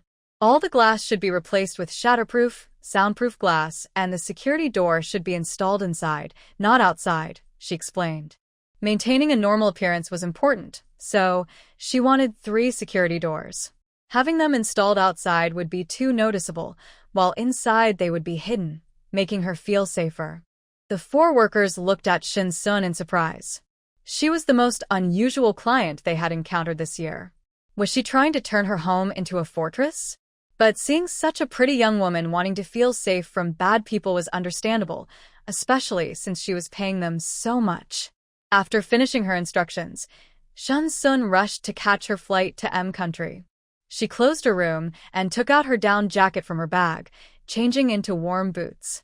She took a taxi out of the community, and on the way to the airport, Shun-sun opened her phone to search for the latest news about M Country. The AI's emotionless voice came from her phone. M Country is experiencing record low temperatures, dropping to -46 degrees Celsius, and it is expected to continue. Next, we present footage captured by our frontline reporters from a small town. Shun-sun opened the video, revealing a snowy landscape filled with screams and gunshots. The driver sighed, saying, "My daughter is studying abroad and will be back soon." What you see in the video is true. It's very chaotic there. Shun-sun frowned slightly. She expected some chaos, but not this quickly. Perhaps the easy access to firearms was part of the problem. The driver glanced in the rearview mirror and noticed Shun-sun's down jacket. "Are you heading to the US?" he asked, since her destination was the international airport. Shun-sun nodded, mentioning she had relatives there and was going to pick them up. As they parted ways, the driver kindly advised her to return home quickly after getting her relatives and not to linger in the US, as it was too dangerous. She looked about the same age as his daughter. Shun-sun sincerely thanked him for his concern. After saying goodbye, she took her visa, collected her ticket, and boarded the plane. 5 hours later, the plane arrived at its destination. Shun-sun boarded a shuttle bus, surrounded by many foreign travelers. While passing through security, she noticed a man holding a small red flag. He stopped her and, in fluent Chinese, told her to go to the embassy if she encountered any danger.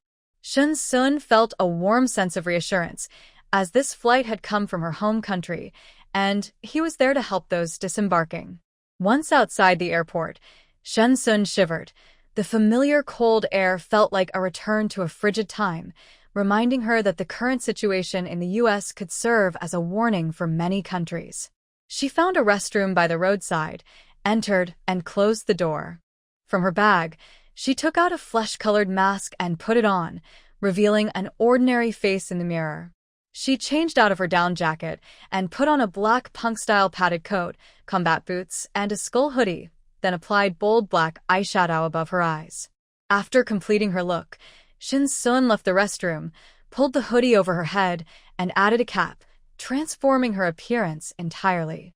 With her hands in her pockets, she breathed in the cold air, feeling relaxed and free, as if her soul had found peace. When she successfully merged the gene serum for the first time, she had harmed many people in the lab, which led to her being restrained and sedated daily. Memories of those events flashed through her mind, reminding her of her beloved uncle and his family. There are many shops in the US that sell guns and ammunition, and they are all legal. Although Shun-sun can speak English, she still has a bit of an accent from her home country.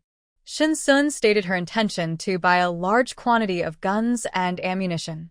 A muscular man with a beard looked at her ordinary face, but had bright eyes. "Guns are in short supply. I don't have as many as you want, but I can recommend someone." Just. He made a gesture for money. "Okay," Shun-sun replied, indicating that money was not a problem. The bearded man wrote down a number, but when Shun-sun reached for it, he pulled the note back. After pulling out some dollars from her pocket, the bearded man handed her the note. Shun-sun knew that the cold weather in the US would continue, and natural disasters had already begun. It was extremely cold. Rubbing her somewhat frozen hands, Shun-sun walked to the phone booth, opened the door, and dialed the number. After a while, someone answered. The person on the other end gave her an address and asked her to come over. Shun-sun smiled casually and agreed, and the caller told her to bring the money. After leaving the phone booth, Shun-sun stretched, moving her wrists and neck, and her joints cracked as she moved. She sighed softly. She hailed a taxi and gave the driver the address. The driver looked at her closely. "Are you sure?" "Yes," Shun-sun replied. "You need to get out," the driver said, refusing to go any further. Shun-sun counted out some dollars from her pocket, but the driver hesitated. "The place you're going is very dangerous." "I can't." "Find someone else." "Buckle your seatbelt." With each word the driver said, Shun-sun added more dollars. It was so cold, and she had waited a long time to catch this taxi. If she had known the situation in the US was this bad, she would have come earlier. The driver took Shin-sun to the street corner but refused to go inside. Shin-sun had no choice but to get out and walk in. After walking for a while, Shin-sun understood why the driver was scared. There were two bodies lying on the ground, frozen and stiff, with blood that had already congealed on the pavement. The two people were face down on the ground, clearly shot from behind, and they died instantly in this cold weather. Even the warmest blood would freeze, and even if someone could be saved, they wouldn't survive. Shin-sun was not frightened by the two bodies. Instead, she continued walking forward. When she turned the corner, she took out some cash and a black handbag that she had prepared earlier. Shin-sun carried her handbag and walked leisurely to a large black warehouse. Two blonde men in down jackets, with cigarettes in their mouths and guns slung around their necks, stood nearby. A metal barrel next to them occasionally puffed out black smoke, clearly their source of warmth. "Stop," the men said as they saw Shin-sun, standing up and tightening their grip on their guns, aiming them at her. Shin-sun set down her handbag and raised her hands, fear in her eyes. "I called your boss earlier." The men exchanged glances and whispered for a moment. Soon, one of them left, while the other kept his gun trained on Shin-sun. Just as she was about to lose her patience, the remaining man finally brought the boss out. The boss was a tall, muscular black man. Shin-sun met his gaze, and he raised his hand to signal. The two henchmen lowered their guns, and Shin-sun followed him inside. Once inside, Shin-sun noticed there were quite a few people in the warehouse. Pairs of eyes from the second floor were watching her, specifically her handbag. The boss was about 6 feet tall, completely overshadowing Shin-sun as she stood behind him. As they passed a storage room, Shin-sun could hear muffled groans coming from inside, making it clear what was happening. The boss led her to the innermost room, sitting in a chair with his legs crossed. Shin-sun sat down across from him. "I brought the money. Where's the stuff I want?" She wasn't afraid of him double-crossing her. In fact, she hoped he would. If he was smart, he would know that she had taken 2 genetic enhancers, making her feel superior to these men. Shin-sun opened her suitcase, revealing it full of cash, which made the boss sit up straight. "Follow me," he said, pushing open a metal door at the back of the room, leading to another warehouse filled with weapons. Sniper rifles, handguns, shotguns, and plenty of tear gas and explosives. Shin-sun felt a thrill at the sight, tempted to eliminate him and take everything. "The money you brought can only buy part of it." She hadn't intended to buy so many weapons. In the 3rd year of the apocalypse, plants and animals had mutated, making traditional weapons ineffective against some. She was stockpiling weapons for protection. Shin-sun selected a few items and negotiated for him to sell her a vehicle as well. The boss agreed, and she loaded the weapons into the car and drove away from the warehouse. "Boss, how could you let her leave like that?" "You really sold her the guns," one henchman said, watching as Shin-sun drove out of sight. He didn't respond to the two of them, but when he was alone with Shin-sun in the room, Shin-sun gave him a very dangerous feeling, even though he seemed ordinary enough that no one would notice him in a crowd. But only when you show hostility towards such a person can you understand how frightening they can be. When he turned his back to Shin-sun to open the door, he was sweating coldly. In that moment, he sensed that the other person wanted to kill him. Years of handling a gun had made him very alert to danger. Shin-sun was driving with one hand while checking flight information on his phone with the other. The plane was set to take off in 2 hours, and due to weather conditions, flights would be grounded starting the day after tomorrow. Shin-sun drove back to the previous location and asked where he could buy gasoline and diesel. He didn't need much, but he wanted to stock up. After getting information about a fuel dealer, Shin-sun drove there. This task was almost complete, and the plane would take off in half an hour. Shin-sun parked the car in a corner and stored it away. As he turned the corner, he heard a noise. "Who's there?" Shin-sun took out a knife from his storage and walked towards the sound. If the other person had seen what just happened, there was no sound ahead, and Shin-sun wondered if the person had run away. He took a few steps forward, and when he locked eyes with whatever was there, he was momentarily stunned. It was a white cat, nearly invisible in the snow unless you looked closely. The big one and the small one stared at each other. Shinsun looked around and saw no other footprints, so he put away the knife and turned to leave. After walking for a while, Shinsun glanced back at the white cat hiding behind a utility pole and quickened his pace. The little creature followed closely behind, matching his speed. "You think I'm playing around with you?" Shinsun stopped hiding and dashed away like the wind. After running a bit, he turned to check behind him. Good, he had lost it. The plane was set to take off in 10 minutes. Shinsun rushed to the ticket counter to collect his ticket. At security, he was stopped by a guard. "Miss, pets are not allowed on the plane. If you want to bring it, you need to pay for it." Shinsun. The little white cat bit onto the back of Shinsun's down jacket, hanging on him. An announcement came over the loudspeaker calling for Shinsun, stating that the plane was about to take off. Shinsun pulled the little creature off and handed it to the guard. This isn't mine. Goodbye.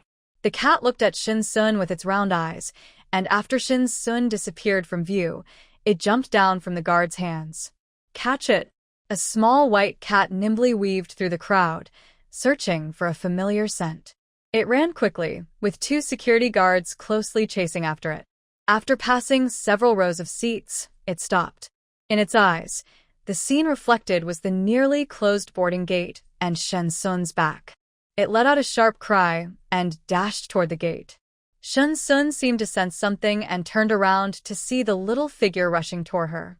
Shinsun found it hard to describe her feelings at that moment, but there was a sense of joy, a joy of being chosen.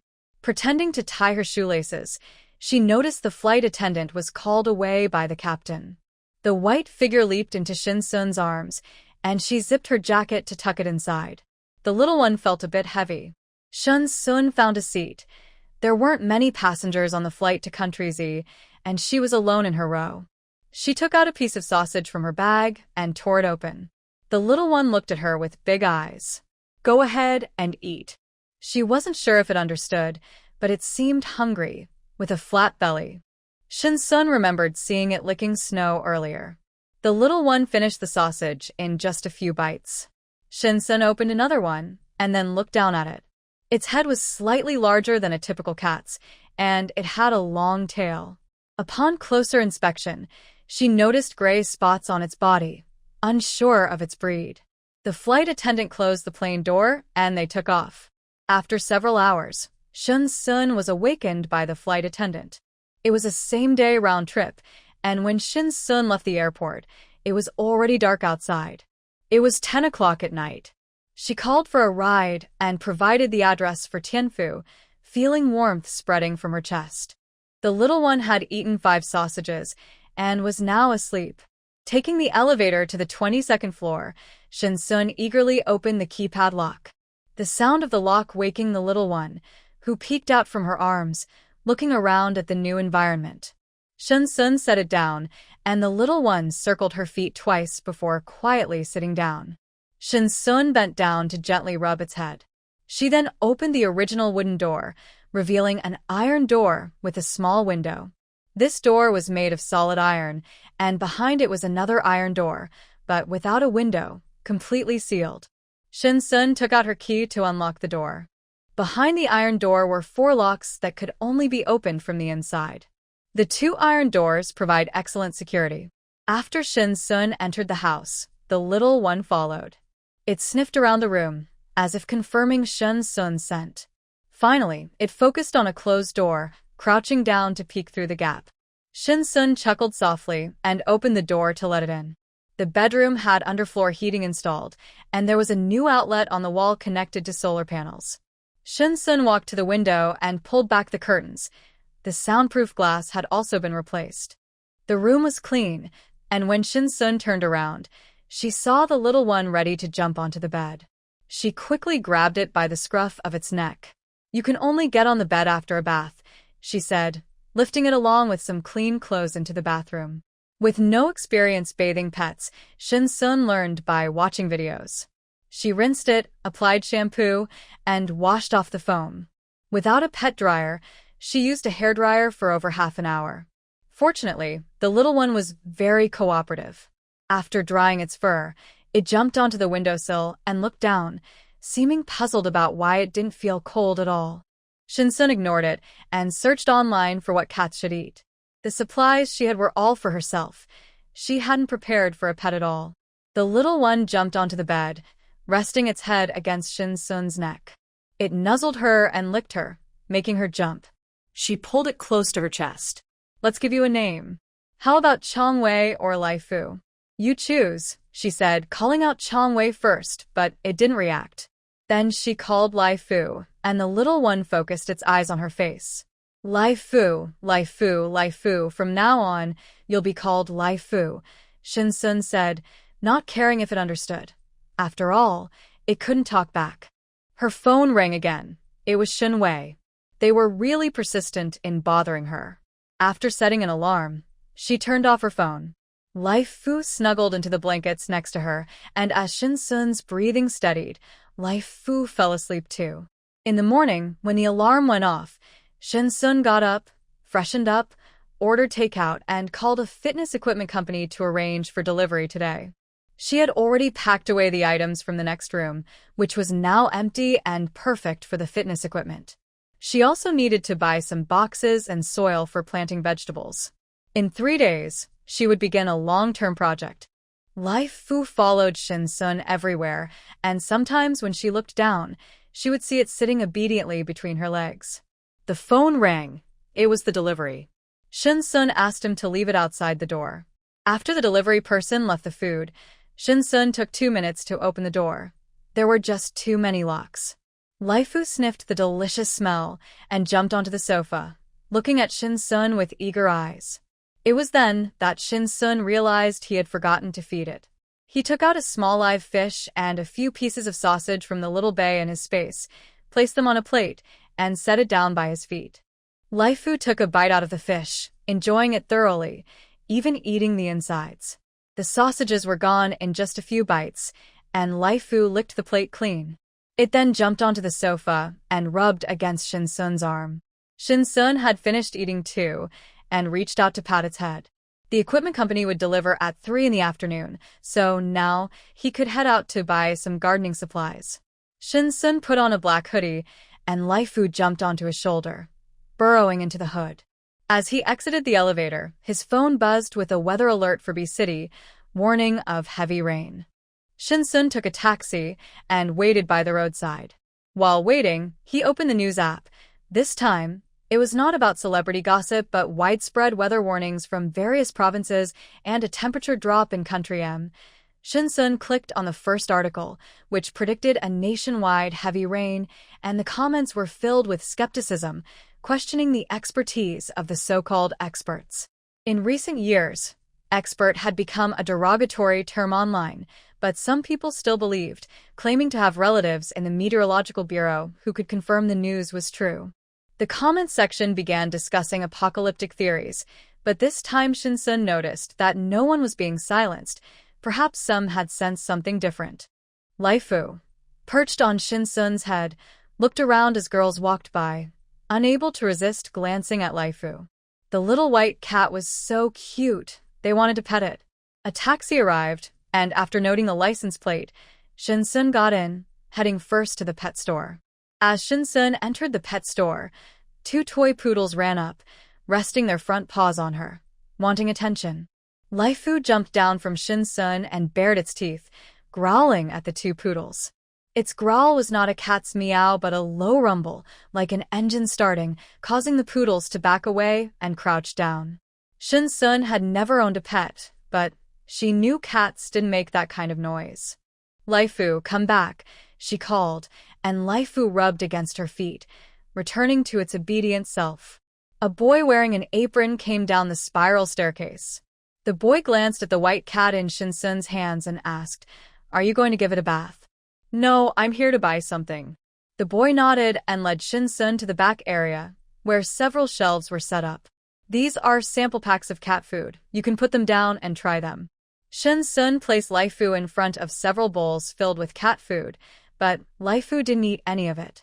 Instead, it walked straight to the bowls with fish and bones, finishing the fish first and then the bones. The crunching sound made the boy feel embarrassed, So he crouched down and placed the best-selling cat food in front of Laifu. Shin Sun watched Laifu's reaction and picked it up, placing it in front of the boy. Can you help me check? I think my cat might have a throat issue.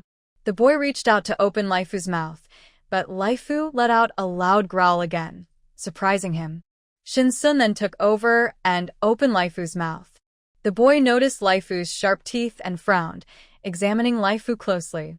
This doesn't seem like a cat. It looks more like. He seemed to remember something but then realized Laifu's color didn't match. Besides, he thought it was unlikely for such a fierce creature to appear in B City. What does it look like? Shin Sun asked, noticing he had trailed off. The boy joked, like a leopard from America, but your little white cat doesn't have any spots, and the color is off. I was just kidding, haha. He actually suspected that the little cat had a throat problem. Shin Sun feigned calmness and put Laifu in a bag. The spots on Laifu were only noticeable upon closer inspection, perhaps because it was still young. Laifu definitely wouldn't eat the cat food, and Shin Sun sighed, wondering what he had brought home, which had led to this situation. I need to buy a lot of cat litter as well as bones and fish, she said. Not just for Laifu. I can use them too. The boy mentioned that the pet store had limited stock, but they had their own factory. He gave Shin Sun the factory address, which was connected to several pet supply factories. After leaving the pet store, Shin Sun took a taxi to a car rental place in B City, rented a large truck, and drove to the factory address the boy provided. Laifu sat quietly in the passenger seat, occasionally turning to look at Shin Sun, who took out a sausage from the bag for it to nibble on. Considering Laifu would grow bigger, Shin Sun bought several sizes of pet drying boxes, all suitable for large dogs, and purchased dozens of them. Cat litter was stored by the ton, with large trucks making dozens of trips. Dried fish and bones were also transported in several truckloads, clearing out the inventory of several warehouses. Busy until noon, Shin Sun took out lunch from her supplies and ate in the car. Laifu's meal consisted of a live fish and a few sausages. Laifu ate quickly and, after finishing, turned to look at Shin Sun. She put down her chopsticks and took out a bone she had just bought. Laifu placed his paws on the seats between them, wagging his tail excitedly. Shin Sun held out the bone, and Laifu grabbed it with his sharp teeth, breaking it easily. After finishing her meal, Shin Sun restarted the car. The navigation directed her to a nearby fish pond. The fish she had stored before was just enough for herself, but now with Laifu, she needed to stock up more. Following the navigation route, Shin Sun drove to the fish pond and bought many large and small fish, as well as fry. After returning the rental car, her phone rang. Hello, Shin Sun answered. Hello, Miss Shin. We are from the equipment company and are already outside Tianfu. Shin Sun glanced at the time. They had arrived quickly. I'm outside now. Please wait a moment, about 5 minutes, she replied, having already taken a taxi, fortunately not too far away. A large truck parked in front of the Tianfu community, with 2 middle-aged men sitting inside, smoking and occasionally flicking ash onto the roadside. Shin Sun got out of the car and walked straight to them, tapping on the truck window. Hello. Are you Miss Shin? The items are in the back. Please take a look. The 2 men greeted her warmly as they got out and opened the truck door. Shin Sun then noticed there were not just 2 men. 2 young people were also inside, playing games. Upon seeing Shin Sun, they quickly turned off their phones. Stop playing and help move the items, one of the middle-aged men called out, tearing open a corner wrapped in sponge to reveal a treadmill, elliptical machine, exercise bike, and rowing machine. The 4 of them delivered the equipment to the community, and Shin Sun led them to the elevator up to the 22nd floor. When she opened the door, the 4 men were momentarily stunned, as the door made them wonder if they had entered a prison. For words came to mind, as solid as a fortress. This way, please place it in this room. Shin Sun directed the 4 men to put the equipment where she had planned. The room was about 30 square meters, and fitting all the equipment was a bit tight. The rest would be stored in another room, and she would move it to her supplies after they left. After moving all the equipment, Shin Sun gave a few people some payment for their hard work, as moving these items took a lot of effort. They accepted it without hesitation. As they left, they took another look at Shin Sun's 2 iron doors. Once the doors were closed, Shinsun opened her phone and contacted a nearby plant nursery to order dozens of soil-filled foam boxes to be delivered to Tianfu community. After that, Shinsun stored the fitness equipment from another room in her space. She didn't buy much equipment, just 2 of the same kind. There was no need to stock up on it. Life Fu was curled up on the sofa. After Shinsun sat down, it walked over, licked her arm, and snuggled in her lap. Shinsun gently stroked its fur. She took a picture of Life Fu, but it was hard to identify. Shinsun opened a video search for jaguars, noting their dark golden, tan, and black colors, and how they can weigh over 300 pounds, comparable to a tiger, and are very fast. After watching the videos, Shinsun looked at the big cat in the video and then at Life Fu in her lap, wondering if they were really the same species. Life Fu did resemble a jaguar cub. She continued watching several videos and suddenly paused. One video was explaining white tigers and lions, with the last one being about jaguars. Shinsun watched a small white leopard grow, its spots becoming visible as it got bigger, and it looked very much like Life Fu. The leopard in the video made a sound, and Life Fu stood up alertly, mimicking the sound. Shinsun put down her phone and hugged it, saying, "Don't be afraid." She took out the litter box, filled it with cat litter, and started teaching Life Fu how to use it. The little one watched Shinsun curiously. Shinsun was almost ready to demonstrate directly. After teaching a couple of times, Life Fu finally understood and, encouraged by Shinsun's gaze, used the litter box. Shinsun took out some fish treats as a reward. Life Fu picked up the treat and circled around Shinsun's feet several times. Then her phone on the sofa rang. Shinsun walked over to see that it was a call from Shin-Yi. She answered, "What's up?" "Shinsun, aren't you at the Ziyuan villa? Where are you now?" Shin-Yi's gentle voice came through, accompanied by Shin Tong and Shin Wei. They were hoping to find out if Shinsun was at the villa, but the security there wouldn't let them in without the owner's permission. "I'm hanging up if there's nothing else," Shinsun said impatiently as Life Fu jumped onto the sofa and nestled in her lap. "Wait, Shuan, we grew up together. If you don't believe them, why wouldn't you believe me? I just want to ask you, were you threatened by people from Blue Star Technology about selling shares? You're still young and don't understand everything. If you made a mistake, it can still be fixed." Shinsun cleared her throat. "First, I didn't grow up with you. Second, my parents only had me. Third, the shares are given to me by my parents and are in my name. How I handle them is none of your business. And most importantly, if you continue to bother me, I will call the police. Do you understand?" Shinsun hung up the phone. "How did it go? What did she say?" Shin Wei extinguished his cigarette and stood up to look at Shin-Yi. Shin-Yi didn't use the speakerphone, so Shin Wei and Shin Tong didn't hear what Shinsun said. Shin-Yi looked upset. Shinsun had changed so much. Was she still the same Shinsun? In the past, all it took was a little gesture and some small gifts from her, and Shinsun would follow her like a loyal dog. Now, what happened? Shinsun not only rejected her, but also threatened to call the police. Not daring to repeat Shinsun's words to the others, as that would embarrass her, she said, "She didn't say where she is." Shin Tong looked at Shin-Yi with suspicion. "Aren't you supposed to be the closest to her? She didn't even tell you. Which eye of yours saw that we were close?" Shin-Yi said, and without waiting for the others, she got into her red sports car and drove away. Shinsun left her phone to the side, and soon it rang again. This time it wasn't a family member, but a delivery call. "Hello?" It was the plant shop. They had delivered the items and were now at the Tianfu gate.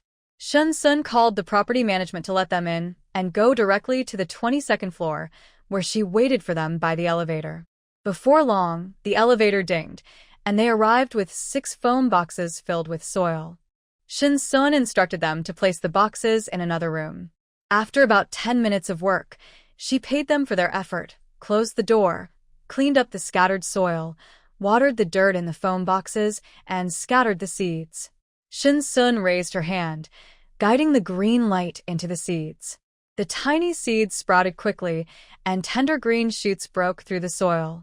Life Fu chased after the green light, eagerly eating it, moving from one to another, enjoying himself. Shin Sun only helped them sprout and didn't push them further. As dinner time approached, Shin Sun decided not to order takeout. While in East City, she could freely stock up on supplies, but now she had just moved to B City. Moreover, with the apocalypse expected to arrive the day after tomorrow, if the security guards saw her buying a lot of food, she would be the first one they would notice. Fortunately, she hadn't bought much food in the past 2 days. It was mostly fitness equipment or soil. They probably thought she was planning to grow flowers on her balcony. Who would expect that someone in a high-end neighborhood would grow vegetables at home? For dinner, she prepared a small live fish, canned food, boiled eggs, a few greens, and some ham, adding fish oil for flavor.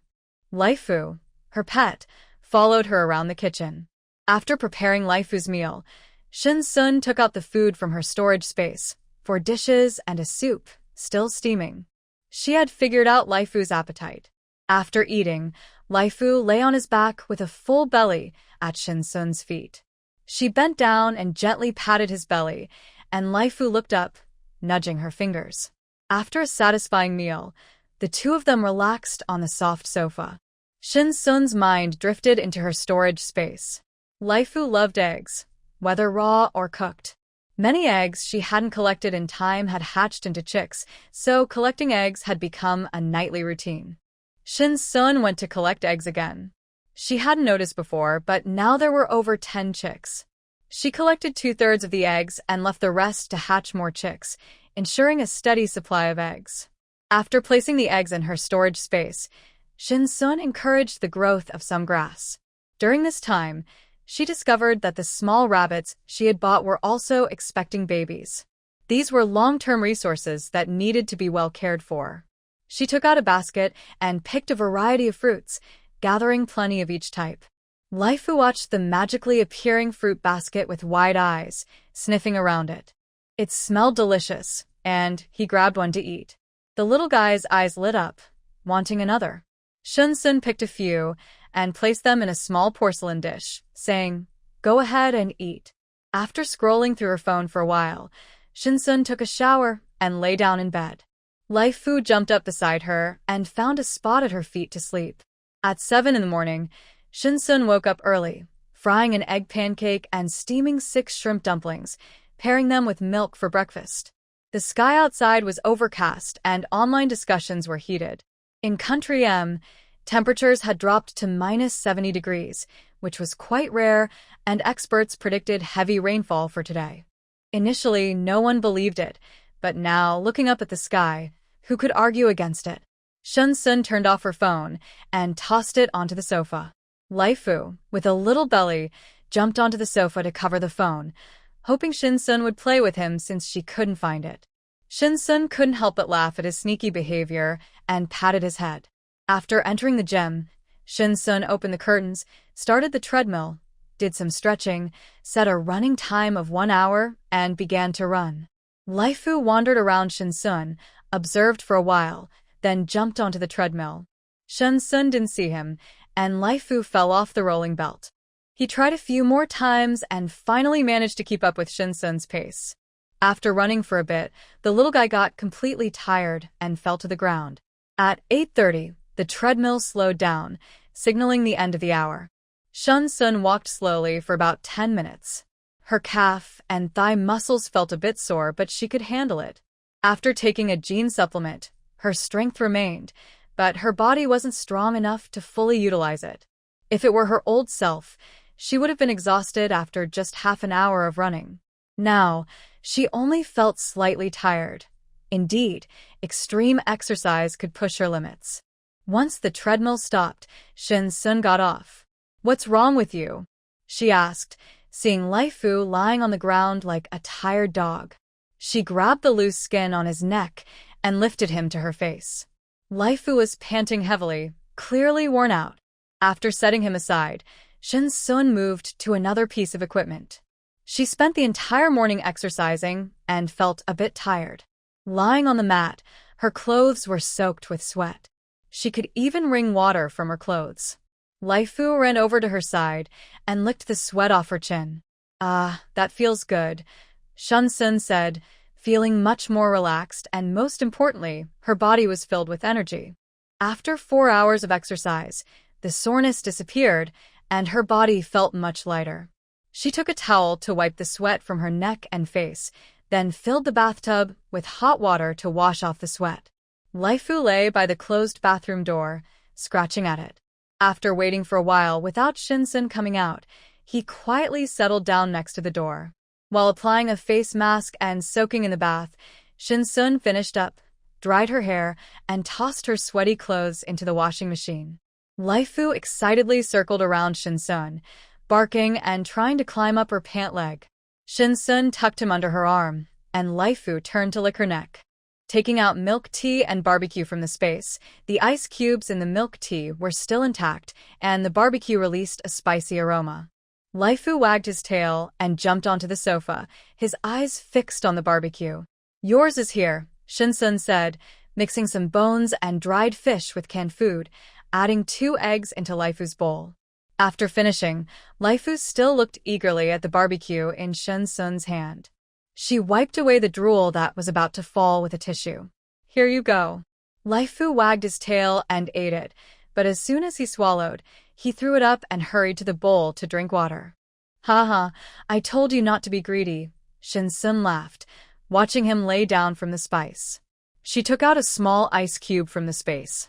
"Come here." Laifu licked the ice cube slowly, and the spiciness on his tongue faded a bit. WeChat messages kept ringing. Shinsun put down her milk tea and opened her phone. It was the Tianfu owner group. "A block 601, look outside. E block 202. I saw it long ago. It's getting darker. B block 1101. No need to make a fuss. Even if it rains, it won't last long. D block 1602. I hope it rains heavily so I can rest without going out." There were all kinds of comments. Shinsun turned on Do Not Disturb and quietly sat on the window seat while Laifu snuggled into her arms, watching outside with her. Time passed slowly, but Shinsun felt tense, and Laifu pressed closer to her. At 4 in the afternoon, raindrops the size of beans appeared on the glass. It had begun. Shinsun got up from the window seat, closed the bathroom window, and checked if the windows in several rooms were tightly shut. Thankfully, she had installed soundproof glass in advance, so the sound of raindrops hitting the glass was barely noticeable. The rain grew heavier, and the dense raindrops were now so big that pedestrians on the road could hardly open their eyes. The windshield wipers were ineffective, and sounds of car collisions, honking, and angry drivers filled the streets. Shinsun looked down with binoculars, but could only vaguely see a few figures running quickly in the downpour.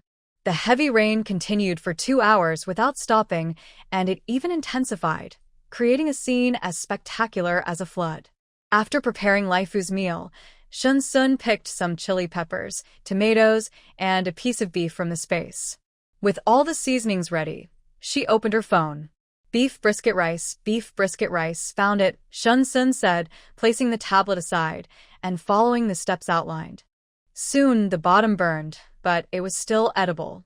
Since it was her first time cooking and she wasn't very skilled, the food was a bit lacking in flavor, but at least it was cooked. Fortunately, Laifu was supportive. She ate half while Laifu ate the other half. With so much food stored, they should be able to make it last for 6 or 7 years. She believed that in that time, she could become a great cook. After finishing their meal, the big and small ones lay on the sofa. Shinsun took some fruit from the storage and placed it on a porcelain plate for Laifu, then turned on a historical drama to pass the time. Each episode was over an hour long, and after 2 episodes, Shinsun turned off her phone. The fruit was also gone, and Laifu curled up and fell asleep beside her. Shinsun got up and looked out the window, but she couldn't see anything clearly. Even the neighboring buildings were just blurry outlines. The temperature seemed to have dropped a lot. It had gotten cold. Raindrops hit the glass and slid down. Shinsun took out binoculars to see what was happening in the community, but it was unclear. The property management sent a message advising them not to go outside, as the manhole covers on the street were open to prevent accidents. The owner group chat was lively at that moment. Building B, apartment 401. "It's raining so heavily, my husband hasn't come home from work yet. Building A, apartment 601. Mine too. He probably has to work overtime. Building F, apartment 1602. My child is still at school. The rain is too heavy for the school bus to come. Building F, apartment 1101. Same here. I got off work a bit late, and it started raining as soon as I got home. I don't know when this rain will stop. Shin-sun read their messages. If the school was nearby, it would be best to pick up the kids now. The sooner, the better. If she waited, it would be harder to get them later. Building F, apartment 2201. It looks like this rain won't stop anytime soon, and it's getting heavier. If you're picking up kids, you should go now. Shin-sun typed and sent the message. Building A, apartment 101. Stop chatting. Can someone please contact property management? The rain is too heavy. The first floor is already flooded. Then, he sent several videos and pictures from inside his apartment, and Shin-sun clicked to view them. We're flooded. We can't even step down. The power has been turned off. A man in the video said, barefoot and turning off the power switch, with water just above his feet. Turning off the power was the right thing to do. If the rainwater touched the wires, it could be dangerous. Building E, apartment 102. The property management is with me. I'm also flooded. I wish I had bought a higher floor. He sent a few clips showing two middle-aged men in blue work uniforms squatting down, stuffing wooden boards around the door to prevent more rainwater from coming in. F Building 101. Video Shin-sun clicked in to see two young men sweeping water out with brooms, but soon rainwater flowed back in. The two looked exhausted, and at the end of the video, one broom slipped from their hands. B Building 102. Is there anyone who can help? Is there a doctor? My child has been electrocuted. Her words acted like a spark, igniting the hesitation of other mothers. D Building 1001. I'm going to pick up my child from XX kindergarten. Is anyone going with me? Several people replied, agreeing to meet at the community entrance. After that, the owner group fell silent, except for a few on the first floor still posting videos.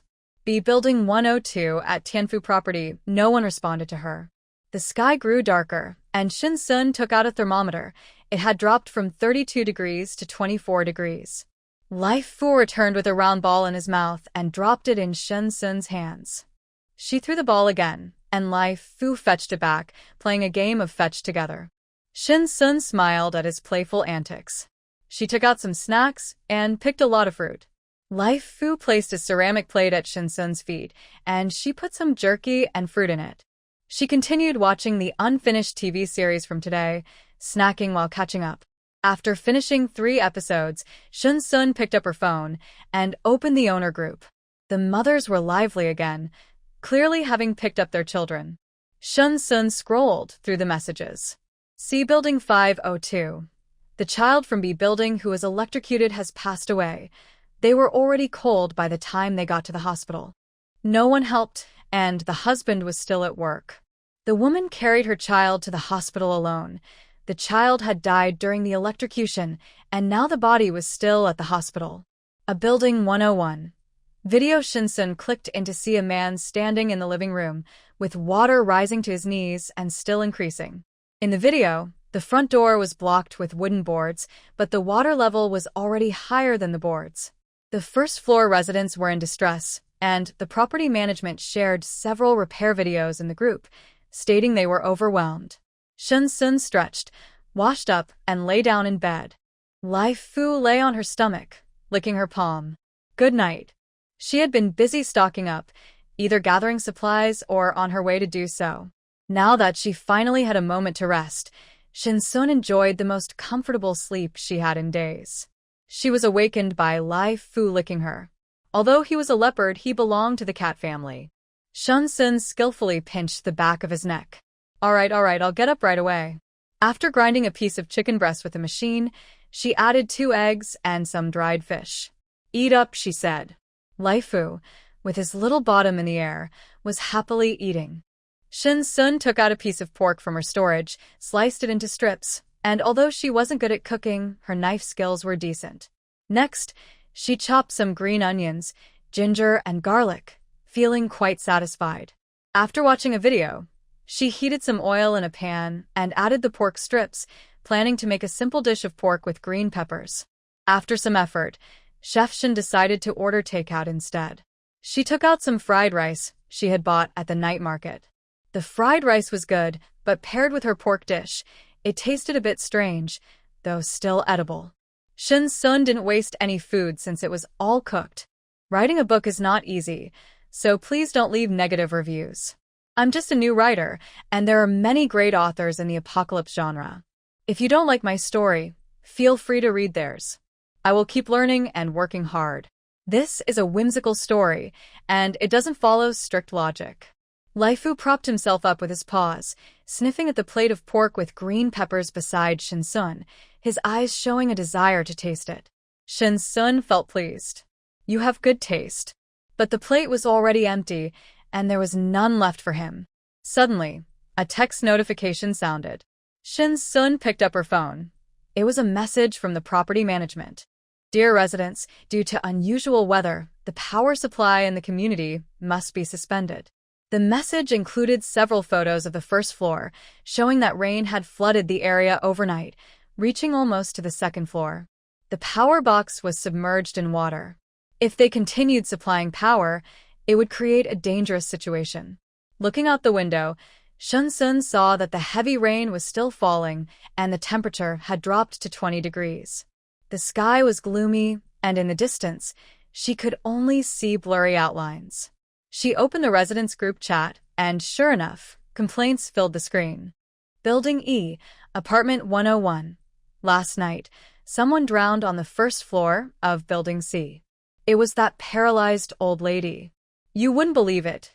She was swollen when they found her this morning. Building C, Apartment 601. Is the property management doing anything? Building C, Apartment 902. I knocked on the door yesterday, but no one answered. We thought no one was home. It seemed the property management had been busy all night, running around the first floor. Building A, Apartment 1401. What should I do? I forgot to charge my phone last night, and it's about to die. Building D, Apartment 1201. We have no food left at home. Who wants to go to the supermarket? Several people chimed in after him, as the rain continued to rise. Those with children had prepared swimming rings, and a few of them planned to meet at the community entrance with their rings. Shin Sun looked at the floor information of a few people with a confused expression. Suddenly, someone retracted their message. She remembered it was from Building F, the same as hers, which was quite clever. The group chat fell silent again, and then her phone rang. It was Uncle Wong. Shin Sun answered, "Are you okay, miss?" Uncle Wong sounded anxious. If it weren't for Shin Sun giving him time off, he would be stuck in East City, worrying about his family in the heavy rain. In her past life, Uncle Wong had followed her and her uncles, and every day during the apocalypse, he missed his loved ones until the East City base was built. When he received the news that his wife and child had passed away, he was devastated and eventually died in the second year of the apocalypse. Uncle Weng, I'm fine. I'm doing well. Listen to me. Go to the supermarket and buy food and a down jacket. Buy as much as you can, but don't let anyone see. After the rain stops, leave E City and go to B City or J City. Uncle Wong was silent for a moment. In his mind, the miss was always quiet and gentle, rarely using such a serious tone. Did you receive some news, miss? He knew the Shin family was wealthy, unlike ordinary families. Yes, I have some news, but that's all. Uncle Wong initially followed her father, then later followed her and Aunt Sue. After hanging up with Uncle Wong, Shin Sun waited a bit, and Aunt Sue called as expected. Shin Sun also told her to buy some food and store it. Aunt Sue sounded happy. She said she had already bought a lot with someone else, enough to eat. She usually took care of Shin Sun's meals and thought of buying food as soon as the heavy rain started. Shin Sun paused and asked how many people knew about the shopping. Aunt Sue said several people did. Shin Sun fell silent for a moment, but reminded her to be careful. After ending the call, Shin Sun circled her finger on Laifu's ear. Laifu opened its mouth and bit her finger. Shin Sun pulled her hand away and wiped the drool on Laifu. She stretched her ankle, took out the power bank, and plugged in the treadmill. This time, she set a timer for an hour and a half and started running. Laifu heard the noise and watched her for a while, then placed its paw on the moving belt, which caused it to slide to the ground. Laifu ran around Shin-sun a couple of times, then jumped onto the treadmill behind her. Shin-sun noticed its movement and stepped aside to give it some space. Laifu and Shin-sun ran side by side on the treadmill. The little guy was indeed like a cheetah, moving its limbs quickly. It kept up with Shin-sun's pace while she checked the time. Half an hour passed, and Laifu started to fall behind, its front legs weak. It's surprising that such a small creature could keep up for so long. Shin-sun didn't pay attention to its lagging and continued running. Laifu gradually fell further behind until it was panting heavily and collapsed on the treadmill, sliding to the ground. Shin-sun glanced back at it and realized that the little guy was so tired yesterday because of this. Laifu lay on the ground watching Shin-sun's back, rested for a moment, then jumped back onto the treadmill. This time, Shin-sun didn't make space for it, so it ran a bit, stopped to rest, and then continued running. An hour and a half passed quickly. The treadmill slowed down, and Shin-sun walked slowly for over 10 minutes, drank some water, wiped off sweat, and began the next exercise. Laifu squatted by the window, watching the heavy rain outside, then looked back at Shin-sun and jumped onto Shin-sun's back with a silly expression. The heavy rain continued, falling since yesterday afternoon, all through the night until now. The internet was buzzing, and many shops were already flooded.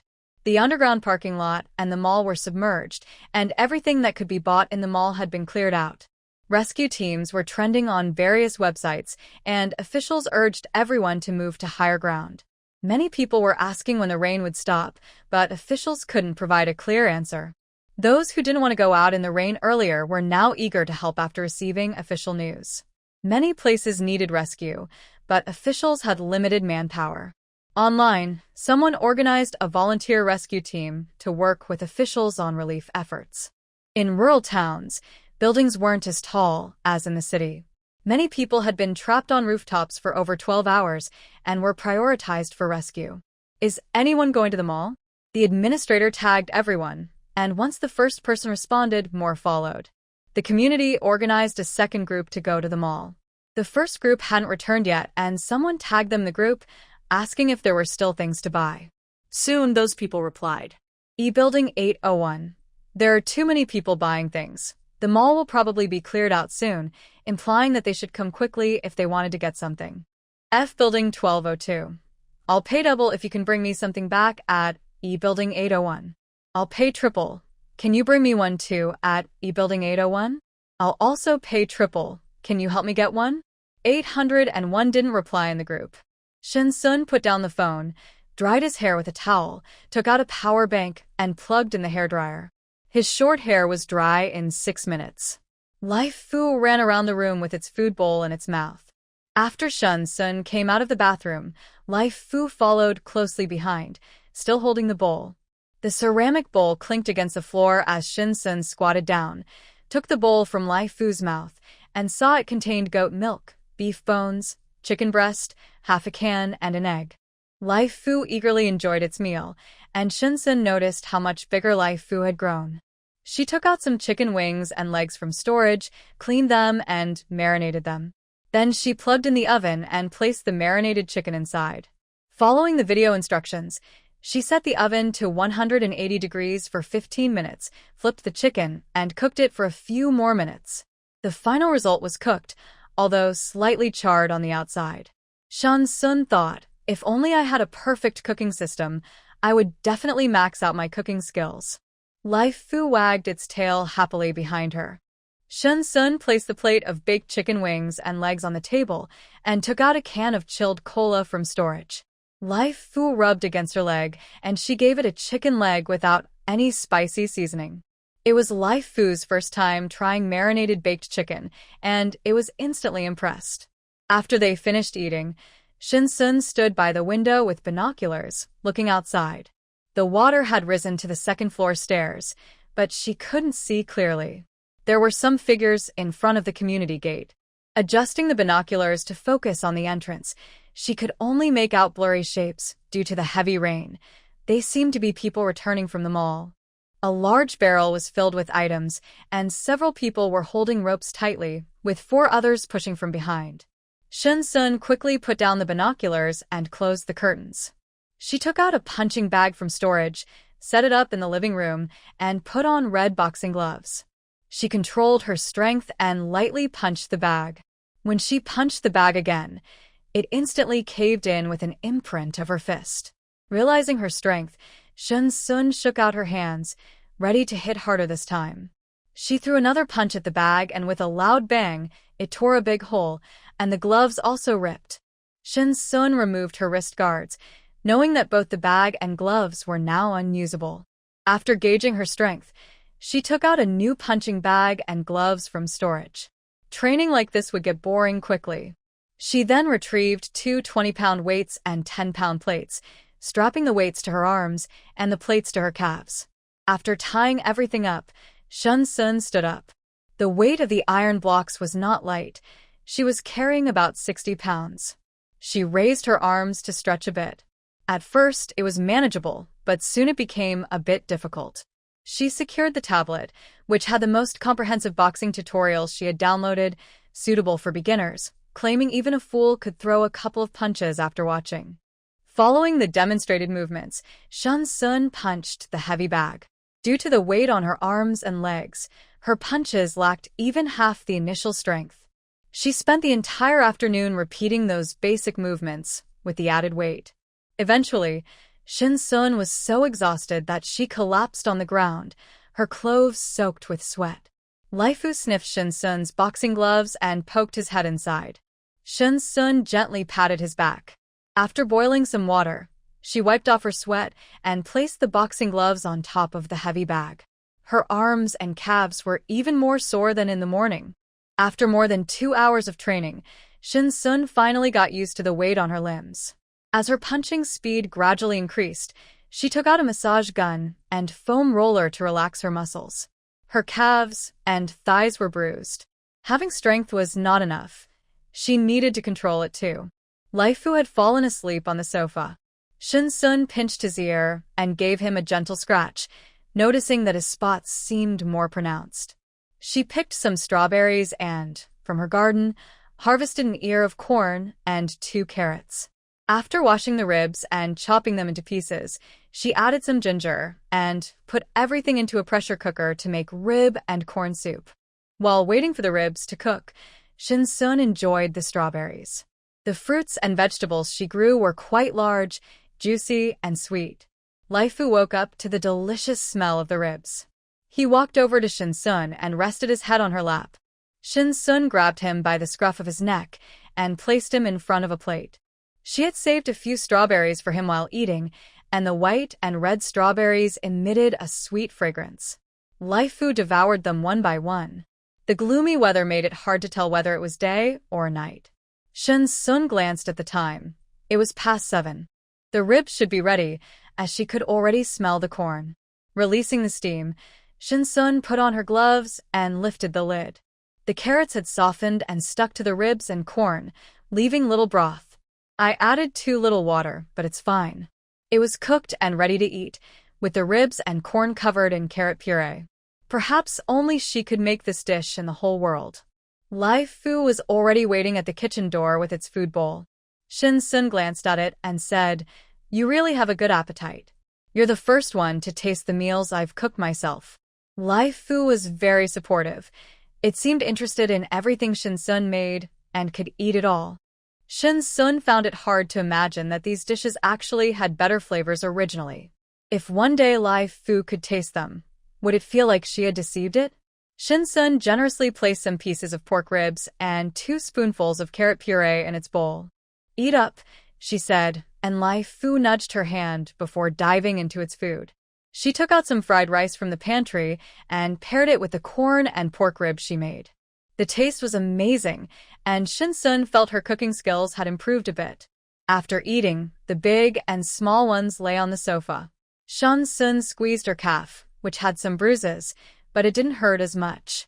She opened her phone, scrolling through videos with one hand while petting Laifu, who was lying beside her with its eyes closed, fast asleep. Online, there were rescue videos from relief teams. This was a global disaster. The heavy rain felt like Earth was cleansing itself of pests. Shun Sun silently scrolled through, realizing this was just the beginning. In another week, when the city was submerged and the rain didn't stop, people would only then start to feel the urgency. That was when the real troubles would begin. The community group chat had over 99 messages.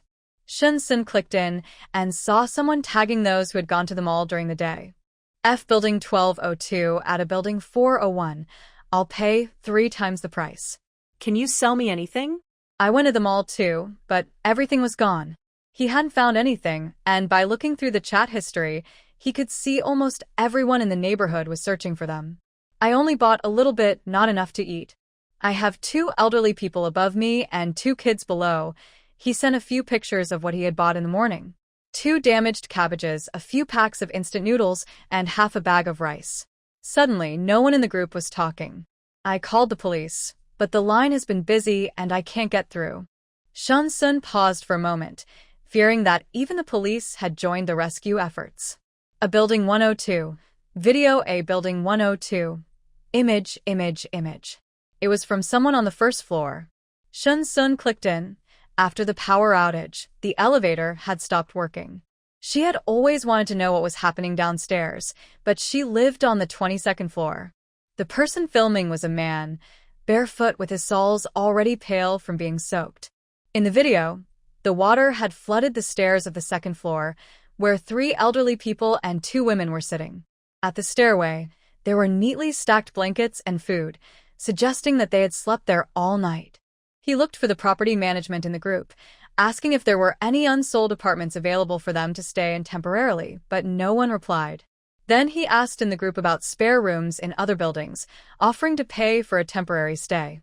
E Building 702. I have 2 rooms available. I live alone and didn't expect you all to be in such a tough situation. Come to E Building. Shun Sun clicked on her profile picture and saw a beautiful young woman, probably in her 20s.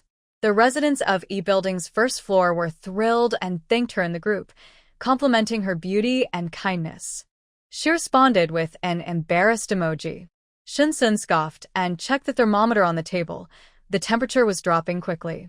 Yesterday, it was over 20 degrees, but today it had dropped to 16. After heating water to wipe down, Shun Sun carried Laifu to bed. Laifu had been sleeping since the afternoon, only moving during mealtime. Shun Sun pinched its ear gently, but it didn't wake up. She placed her fingers near its nose and was relieved to feel it breathing. She almost cried. Could albino animals be somewhat sick? Laifu seemed to be one of them, and Shun Sun drifted off to sleep with these thoughts. In the middle of the night, a rumble of thunder echoed, and lightning lit up the rainy night in City B. The searchlights above many rooftops suddenly went out, plunging the entire city into darkness, and screams and the cries of babies filled the night. This night would surely keep many people awake. Shun Sun turned over, her long leg with bruises resting on the blanket, while Laifu was buried under it, struggling to breathe. It curled up and slowly wriggled out from under the blanket, finding a spot by Shun Sun's feet to sleep. At 8 o'clock, her alarm rang. Shun Sun grabbed her phone from the pillow and opened it. The group chat was less active. After 3 days, many people's phones had died. The few who still had battery were looking for the property management. C Building 1802. Image. My window was shattered by the heavy rain. Shun Sun looked at the image. Rainwater was already coming into her home. It seemed the glass had broken in the middle of the night. A steady downpour could easily break ordinary glass, and it appeared many others were in similar situations. Building F, Apartment 101. The property management has disappeared and has been unreachable since last night. The residents on the first floor were trying to contact them to find an empty apartment on a higher floor, but it was as if the property management had vanished. The rescue team is also not reliable, and we can't even make emergency calls. Our phones are running out of battery. Most importantly, the entire city has been without power since last night. Building E, Apartment 1402. We have no food left at home. If anyone has food, I can buy some. No one responded, and the group went quiet after hearing that the property management had fled. Shun Sun opened the message from Ziyuan Villa, stating that the rescue team had arrived and that the property management was notifying all owners to stand in a visible spot for the rescue team to see them. In a previous life, Shun Sun and Shun Zhong were rescued by the team during a similar situation. Shun Sun didn't charge the phone further. The city is now completely without power, and it will likely be a while before electricity is restored. After getting out of bed, washing up, and preparing breakfast for Laifu, Shun Sun took out some frozen dumplings and boiled about 20 of them. After eating, Shun Sun took out binoculars to look outside. Unlike the previous days, when there were still people on the streets, now there was not a single person in sight. He strapped on weights of 10 pounds each to his calves, just like yesterday. After a night of rest, he felt rejuvenated and started the treadmill at a slow walk. Once he adjusted, he gradually increased his speed, running with a total weight of 20 pounds on his calves. Shun Sun focused on maintaining his balance while increasing his pace. The treadmill speed was half of what it was yesterday, but running still felt challenging. After half an hour, his tank top was soaked with sweat. He continued to increase his speed, and Laifu managed to last longer than yesterday. After 4 hours in the gym, Shun Sun didn't remove the weights. He wiped the sweat from his forehead and neck and prepared lunch for Laifu. He caught a few shrimp from the bay, cleaned them, and washed the rice. Following a video, he planned to make a pot of seafood porridge. While the porridge was cooking, Shun Sun smashed 2 cucumbers and mixed them with garlic, ginger, and scallions. Genius, he thought to himself. He also picked some cabbage to stir-fry with minced garlic. Heating oil in the pan, he added the minced garlic, but in the time it took to turn around, he smelled something burning. The garlic had turned black. Oh no! Following the principle of not wasting food, Shun Sun put the cabbage into the pot. It was ready and cooked. The seafood porridge was also done. Shun Sun served the meal on the table. This time, Laifu didn't come over, but jumped onto the sofa and fell asleep. The seafood porridge felt like it was missing something, so Shun Sun finished it all. She opened the room next to the gym and watered the sprouts in the foam box. Since the last time she helped them grow, she hadn't continued. She wanted to see if they could still grow normally in this environment, but it seemed they could not. Some of the green sprouts had wilted, even though she watered them daily. Shun Sun put down the watering can, and green light sparkled from her fingertips, merging into the sprouts. The vegetables in the foam boxes were common in the market: eggplants, tomatoes, potatoes, peppers, cabbage, pea shoots, and sweet potatoes. Each box had different plants. After helping them grow, the sprouts had stretched out and grown to the height of her palm. Laifu curiously propped itself up, looking at the small sprouts, and bit down. "Let go," Shun Sun said, pinching the skin on its neck. Laifu wriggled its limbs, and Shun Sun set it down on the floor. It was the 5th day of heavy rain, with the temperature stuck around 8 degrees, neither rising nor falling. Shun Sun lay on the sofa and took out 2 iron plates, each weighing 10 pounds. After practicing with the plates for 3 days, it was time to add some weight. She strapped the plates to her wrists, so now both her hands and feet were weighted. Once her body adjusted, Shun Sun put on boxing gloves and began practicing strength and speed. The room was filled with the sound of her hitting the punching bag all afternoon. Laifu jumped onto the sofa, curled up into a small ball, and fell asleep, waking up to look in Shun Sun's direction. Not wanting to cook, Shun Sun took out a self-heating hot pot and a portion of fried rice. The vegetables in the hot pot were minimal, so she added some fresh greens from her space that could be cooked quickly. She prepared some food for Laifu, but the little guy, usually active, didn't come looking for her at mealtime. Shun Sun placed 2 of its favorite fish in front of it. After about 10 minutes, Shun Sun lifted the lid, and the hot pot with fried rice was the most delicious meal she had enjoyed recently. After eating, she took out some chips and milk tea, along with a few skewers of barbecue, and turned on a drama she had been watching, a historical series with over 50 episodes. She had only seen less than 10 episodes so far. Laifu lay on Shun Sun's stomach, and she gently stroked its fur. After watching 3 episodes, Shun felt a bit of strain in her eyes. She stretched and got up from the sofa, boiled some water, and filled the bathtub, planning to take a nice bath. After her bath, Shun took out an electric blanket and plugged it into the power bank, then set up a small stove with some charcoal. With several days of heavy rain, the air felt damp, and even the blanket felt a bit wet. The stove was a traditional one she bought from the countryside. Once it was lit, it radiated warmth. After half an hour, the cold, damp air in the room was gone, and it felt cozy. The stove was placed at the foot of the bed, and Lai Fu lay there. Shun sat on the edge of the bed drying her hair, using the power bank for electricity over the past 5 days. It was quite durable, and looking at the remaining battery, it should last another 3 days, which was worth it. She set the electric blanket to low and comfortably lay down. At 6 in the morning, Shun was still asleep when Lai Fu woke up alertly. He quietly jumped off the bed and let out a low growl toward the door. When Lai Fu made a sound, Shun woke up, got out of bed with a knife in hand, and approached the door. She opened the first iron door and saw through a small window in the second iron door that someone was trying to pick the lock on the wooden door. Shun smiled and opened the second iron door. Looking through the peephole, she saw a man attempting to pick the lock. Shun opened the wooden door, surprising the man.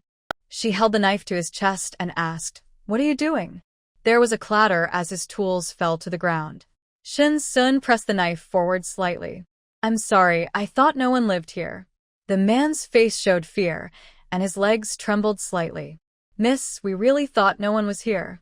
"Let's talk calmly." A woman appeared behind him, looking worn out, clearly having not slept well for several nights. Shun looked past them and noticed more people in the hallway. The door connecting to the stairs was open, and there were several men, women, and children standing around. "I'm from 102. They are from 202 and 201. Shun didn't care where they were from. She just smiled playfully, keeping the knife at the man's chest. "If I catch anyone trying to break into my door again, I will not hesitate to harm them." The group looked at Shun with anger, and 2 children were so frightened that they clung to their elders. With a loud bang, Shun shut the door, and the man fell to the ground. "Are you okay, dear?" The man was still lost in the fear from earlier. Honey. After being awakened, Shun was fully alert. She closed the door, put away her dagger, and took out a piece of dried fish for Lai Fu. Lai Fu grabbed the fish, and she said, "This is a reward for you. You did well." Shun reached out and rubbed Lai Fu's head, and Lai Fu wagged his tail happily. Thinking about the man from earlier, a glint of anger flashed in Shun eyes. The man who tried to break in was clearly up to no good. The doorbell was right there, and he could have simply rung it if he needed something. Instead, he chose to quietly pick her lock, knowing she lived alone in the building. He thought she would be an easy target. A smile appeared on Shun face, feeling a bit excited. If she hadn't opened the door, she could have used her dagger to defend herself and would have sprayed his blood everywhere. Shun licked her lips, thinking that next time someone tried to break in, she would be ready. With this thought, she felt lighter and even skipped a bit while walking. Lai Fu, seeing her so happy, followed her excitedly. Shun took out some eggs and milk from her space and quickly prepared a meal. After eating, Lai Fu jumped onto the sofa and fell asleep again. Curious, Shun leaned in front of Lai Fu and pinched the soft flesh of his cheeks. "Why have you been eating and sleeping so much lately?" His routine was even more regular than a mother pig in her space. Lai Fu let out a sound and turned his back to Shun. The Tianfu community had 2 units per floor and was considered a high-end area in City B. People who lived here either had high incomes or were involved in business, so money was not an issue. A man squatted against the wall, taking a moment to wipe the sweat from his forehead. "That woman is crazy." He had seen Shun twice at the elevator when she moved in a few days ago, both times alone, which made him think she would be an easy target. He had a friend in the property management who told him that Shun had bought room 2201 outright. He originally planned to force his way in and claim he didn't know anyone lived there, thinking a young girl like Shun wouldn't be able to stop him. The heavy rain continued to fall as Shin-sun secured her weights and began her training for the day. She gradually increased the load, adding 5 pounds today for a total of 60. Shin-sun crawled out of the gym and collapsed on the ground, breathing heavily. Laifu placed his paws on Shin-sun's shoulder and licked the sweat off her cheek. Shin-sun pushed Laifu away and propped herself up to stand. The sweatband on her forehead was already soaked, and Shin-sun casually took it off. After exercising, her face was flushed, and her short hair stuck to the sides, making her look both cute and harmless. She prepared some food for Laifeng, took out the rice cooker, cooked rice, and boiled water to wash off the sweat in the bathroom. After everything was ready, she reattached the weight plate. Surprisingly, after more than a week of training with it, walking felt light. If there were a wall over 2 meters high in front of her, she would be tempted to try climbing it. The rice was almost done, and Shin-sun took out the stone pot fish she had bought earlier. After heating the pot, she poured in the fish and added some vegetables while enjoying the fish meat. Shin-sun was ready to serve Laifeng some fish, but he had been sleeping on the sofa since he finished eating and didn't come over, even with the delicious smell wafting through the air. She took out her phone to search if Laifeng's symptoms indicated he was sick, but there was no signal. It seemed the internet was down. Having only eaten half the fish, Shin-sun stored the rest for later in the afternoon. Her body had adjusted to the weight of the plate, and her speed of movement returned to normal. At first, walking a few laps in the room felt a bit tiring, but now it was fine. Can you smell that? It's so good. Mom, I'm hungry. A group stood in the hallway. The water had risen too quickly. They had rushed out of the room without grabbing any food, and the woman looked at the man with a sense of helplessness. I'll go downstairs and ask, the man said as he stood up and walked down. This was the 6th day of heavy rain, and the water had already reached the 2nd floor stairs. It was only a matter of time before it reached the 3rd floor. In Building F, besides Shin-sun, who had just moved in, the other floors were fully occupied. The man knocked on doors one by one, hoping to borrow some food. In reality, those in the group who said they had no food only meant they had no vegetables. They still had rice. After all, who buys rice in small amounts? A bag of rice weighs between 20 to 50 pounds, and a family can eat for 2 to 3 months. If they were smart, they could cook it into porridge to last even longer. When the man returned, he had a plastic bag containing rice, a pack of seaweed, and 2 eggs. The people from rooms 202 and 201 looked at him. The man gave his wife a glance and took the whole family downstairs. The 22nd floor was the top floor, and he had previously brought a few people up there hoping to stay with Shin-sun. Unexpectedly, when Shin-sun held a knife against him, no one from the 2nd floor came to help. It had only been 4 or 5 days since Shin-sun bought this place, so it was no wonder the people in Building F didn't know. After a good rest, Shin-sun put on his boxing gloves and started today's training. After waking up, Laifu played with a ball of fur, pushing it with his paws and happily chasing it around. Shin-sun was glad to see him in good spirits. Come here, Shin-sun called, and Laifu ran over with the ball in his mouth. Shin-sun took out a small bowl of fish from his supplies and said, "Eat up." As the sky darkened, Shin-sun opened 2 iron doors and looked outside through the peephole in the wooden door. He saw the same people from earlier in the hallway, but the man who had tried to break in was missing. The temperature remained steady at around 8 or 9 degrees. Shin-sun knew that once the rain stopped, it would change quickly. He rekindled the stove and lay down to sleep. In the morning, he was awakened by the noise in the hallway. Annoyed, he got up to find Laifu waiting by the iron door, clearly having been there for a while. Shin-sun patted his head and gave him some fish treats. He opened the iron door and stood by the wooden door, listening to the commotion outside. Overnight, the water had risen to the 6th floor, and residents from the 3rd and 4th floors had moved out quickly. They were all from Building F, and everyone knew that the top floor had a unit, 2201, that hadn't been sold. After the flooding, they thought to come up and take a look. It didn't matter if someone was living there, they could squeeze in. As they arrived, they saw some people on the stairs and others on the 16th floor, while those from the 2nd floor were crouching on the 22nd floor. It's already reached the 6th floor, Shen Sun thought. The nearby reservoir must have overflowed. Otherwise, the water wouldn't have risen so quickly. The people outside were still arguing, but it was hard to hear clearly. Shen Sun took out a stool and some snacks and leaned against the door. Someone rang the doorbell of the neighboring unit, 2202, and after a while, someone finally came to open the door. Shen Sun stood up and looked through the peephole. An elderly man opened the door, and after a brief conversation, a few people entered Unit 2202. Ding dong, her doorbell rang. Shen Sun wiped the crumbs from his mouth and opened the door. With the door half open, he pressed against it with one hand and leaned on the frame with the other. Can I help you? A woman looked straight at Shen Sun, as if trying to see how many people lived in the apartment. Hello, I'm Wang Rui from 401 downstairs. Are you living here alone? Shen Sun glanced behind the woman and saw a few people standing up. Yes, I live alone. What do you want? Several people behind her showed excitement, eager to be the first to enter once Shen Sun agreed. My home was flooded, and now the water has reached the 6th floor. People can't stay downstairs anymore. Since you live alone, could you? I can't. Shen Sun slammed the door shut. The wind from the door blew the woman's hair aside, and she looked embarrassed, thinking the person in 2202 was a man. She was surprised to find it was a young girl. She had experience dealing with men, but she had never dealt with a woman before.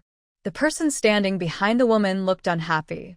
After closing the door, Shen Sun prepared some food for her pet, taking out a meat grinder and some cabbage, ginger, garlic, and once everything was ready, she took out dumpling wrappers. Following the method from a video, Shen Sun made over 20 oddly shaped dumplings, thinking not bad. She boiled water and cooked the dumplings.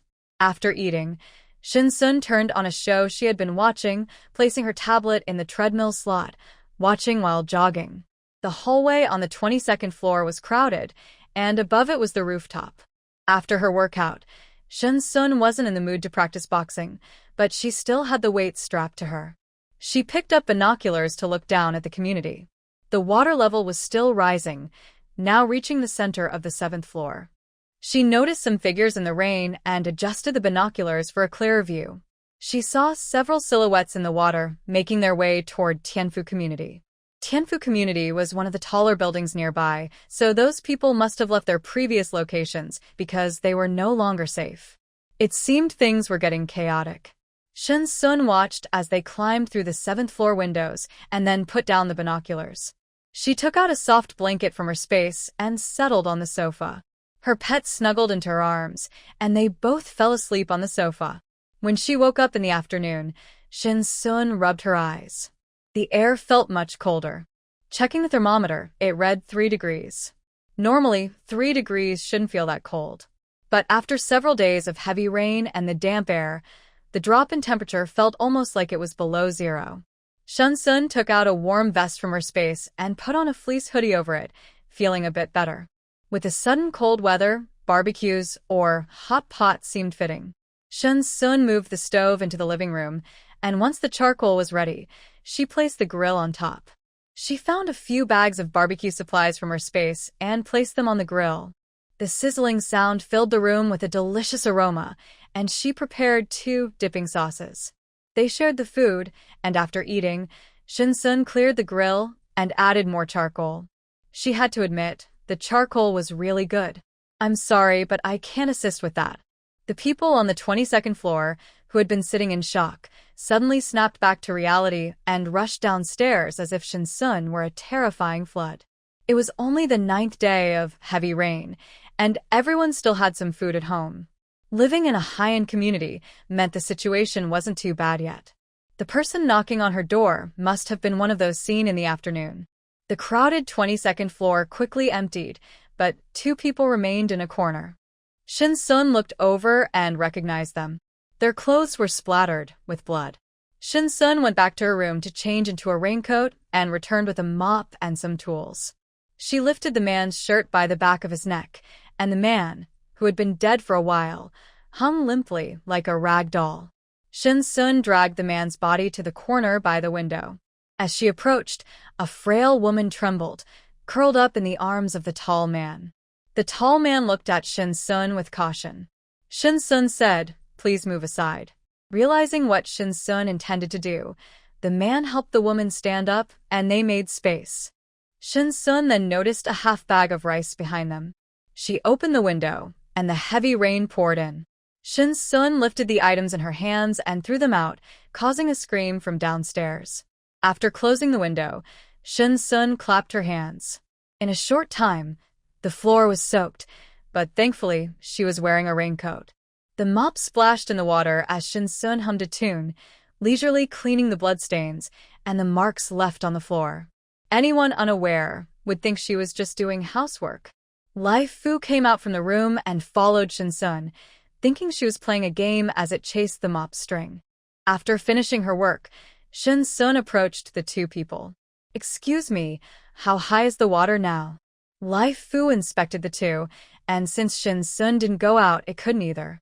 This was the first time in days it had seen another person besides Shin Sun. The tall man remained silent, tightly pressing his lips together, but the woman in his arms lifted her head and said, "The 10th floor." Shin Sun was taken aback when she saw the woman's face. "You are so beautiful," she said. The woman's features were striking, with an androgynous beauty, especially the tear mole at the corner of her eye, which added an enchanting quality. The delicate neck and the movement of her throat caught Shin Sun's attention. Wait a minute, the throat movement indicated she was a woman. Shin Sun felt more excited and looked at the two with a smile. The tall man pulled the woman closer, shielding her protectively. Shin Sun wiped the silly grin off her face and said, "Let's go." Lai Fu followed Shin Sun closely until the door of 2201 closed. The tall man finally relaxed, opening his mouth to say something but unable to make a sound. "Ah Chung, it's okay now," the handsome man said as he hugged Ah Chung tightly. Both wore smiles of relief, finding comfort in a corner. Shin Sun looked at the blood-stained pajamas on the bathroom floor, feeling the lingering smell of blood on himself. He picked up the clothes and tossed them into the washing machine, then filled a basin with water to heat. After the water boiled, he mixed it with cold water and took a shower. He needed to wash off. His hair was matted with blood. The room was unusually warm due to the burning stove, and the electric blanket provided a gentle heat. Shin Sun pulled back the covers and lay down, letting out a contented sigh. Seizing the moment, he thought it was good to enjoy this while he could, as such opportunities might be rare in the future. Lai Fu lay sprawled in his bed, belly up, sound asleep. Shin Sun glanced at him, wanting him to join, but he was already deep in slumber. Shin Sun opened the iron door and looked outside through the peephole. After her visit last night, the 22nd floor had become completely quiet. Only the two people from last night remained in the hallway. No one else dared to come up, but this situation was surely temporary. She took out binoculars to look down. The water level had risen again, already flooding the 11th floor and continuing to rise. At this rate, would the 22nd floor still be safe? Shin Sun felt anxious. It was the 10th day of heavy rain, with 15 more days to go. She hoped they could hold on. If they couldn't and were submerged, she would likely need to find another place when the extreme cold arrived. After finishing a morning of training, Shin Sun took out some food from her space. She hadn't eaten in days, surviving on her own cooking, which was not very good. Now, eating this food felt like a delicious treat. Lai Fu didn't even get up for lunch, sleeping soundly in his bed.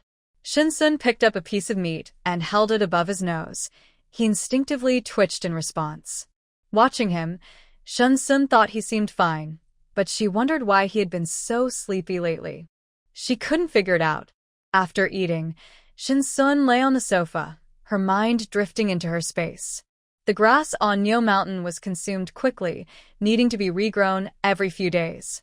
The vegetables in her garden had grown freely since the last regrowth, and they were now ready to be harvested. Shin Sun picked them and placed them in the lower space. On the hillside below the small bay, a piece of farmland was cleared, and some water was brought in.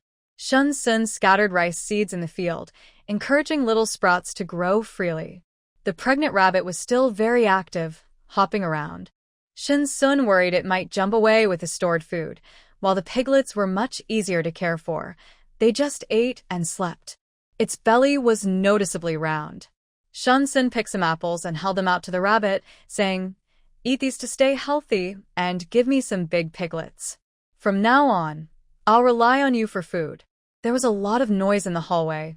Clearly, more people had arrived. Shin Sun peeked through the peephole and saw her kind neighbor, the old man, whose door had been taken down. It was a sad sight.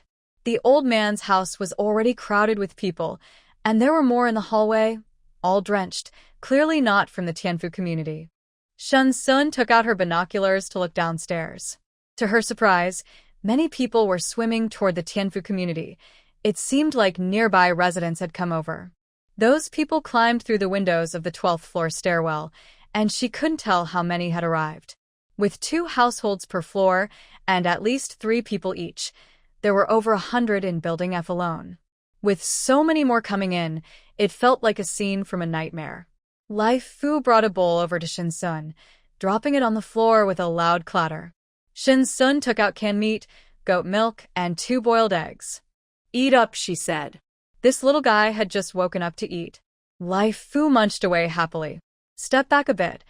I need to close the door," Shin Sun said, looking at him helplessly. Lai Fu dragged the bowl back with his teeth, ignoring Shin Sun and turning his back to her. Shin Sun closed the door and started exercising. As time passed and it got darker, she lit the stove to heat water while Lai Fu continued to sleep. She felt anxious watching him sleep. The dinner she prepared for him had gone cold. After taking a shower, Shin Sun lay in bed, holding Lai Fu in her arms. He didn't wake up, feeling soft and relaxed in her embrace. She covered his nose with her hand, and after a few seconds, Lai Fu opened his big eyes to look at her. Shin Sun lifted him by the neck and placed him in front of the bowl. "Time to eat."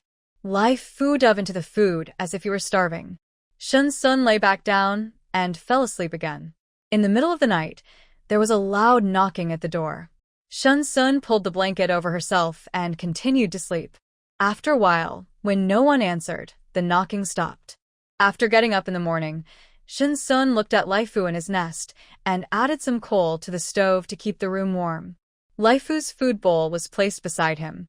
After coming out of the gym, Shin Sun boiled water and took a shower. It was the 14th day of heavy rain. There was a loud knocking at the door, and Shin Sun took a gun from her space and tucked it behind her waist.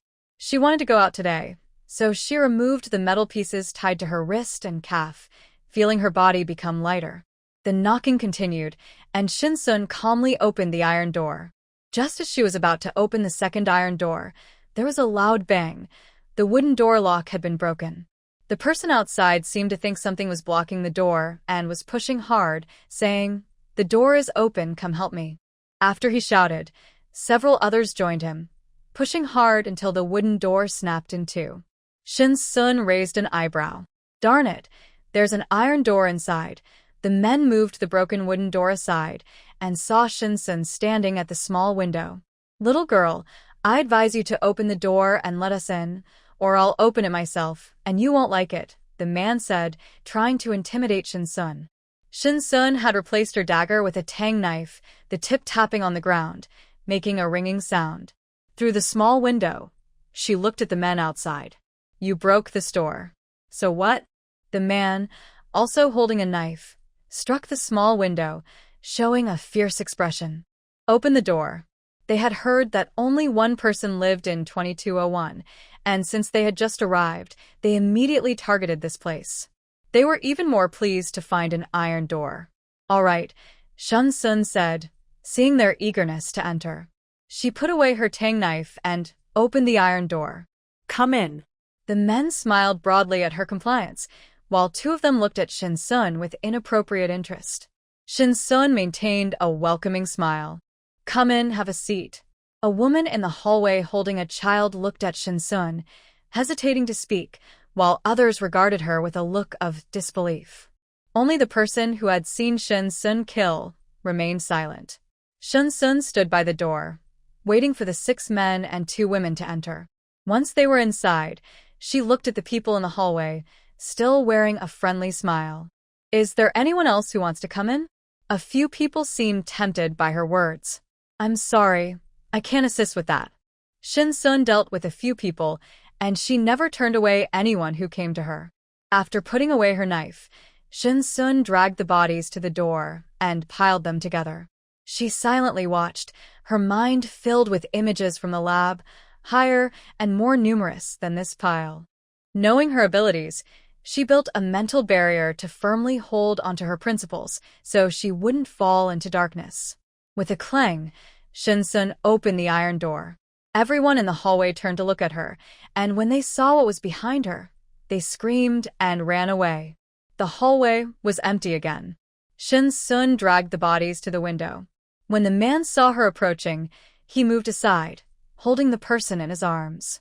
Shin-sun opened the window, and heavy rain poured in, soaking her. The blood on her face was washed away by the rain, revealing her clean, fair face. Shin-sun hummed her mother's lullaby and tossed the bodies out. After throwing them out, Shin-sun took out a mop and cleaning supplies to wash away the blood in the room and the hallway. Once she finished, she didn't want to go downstairs. She walked over to the man and asked, "Excuse me, how high is the water now?" 13th floor, the handsome man replied, looking at Shin-sun. She smiled brightly at him. I'm Shen-sun. What's your name? I'm Lin Xiangrui, and this is my boyfriend, Qin-chung, Qin-chung said, standing protectively in front of Lin Xiangrui, ready to defend him if Shin-sun made a move. Shin-sun's gaze towards Lin Xiangrui made him cautious. Qin-chung internally assessed his chances of defeating Shin-sun if she took an interest in Lin Xiangrui. Qin-chung's stare was hard for Shin-sun to ignore. She examined him. His features were ordinary, but he looked honest and was well built, likely from regular exercise.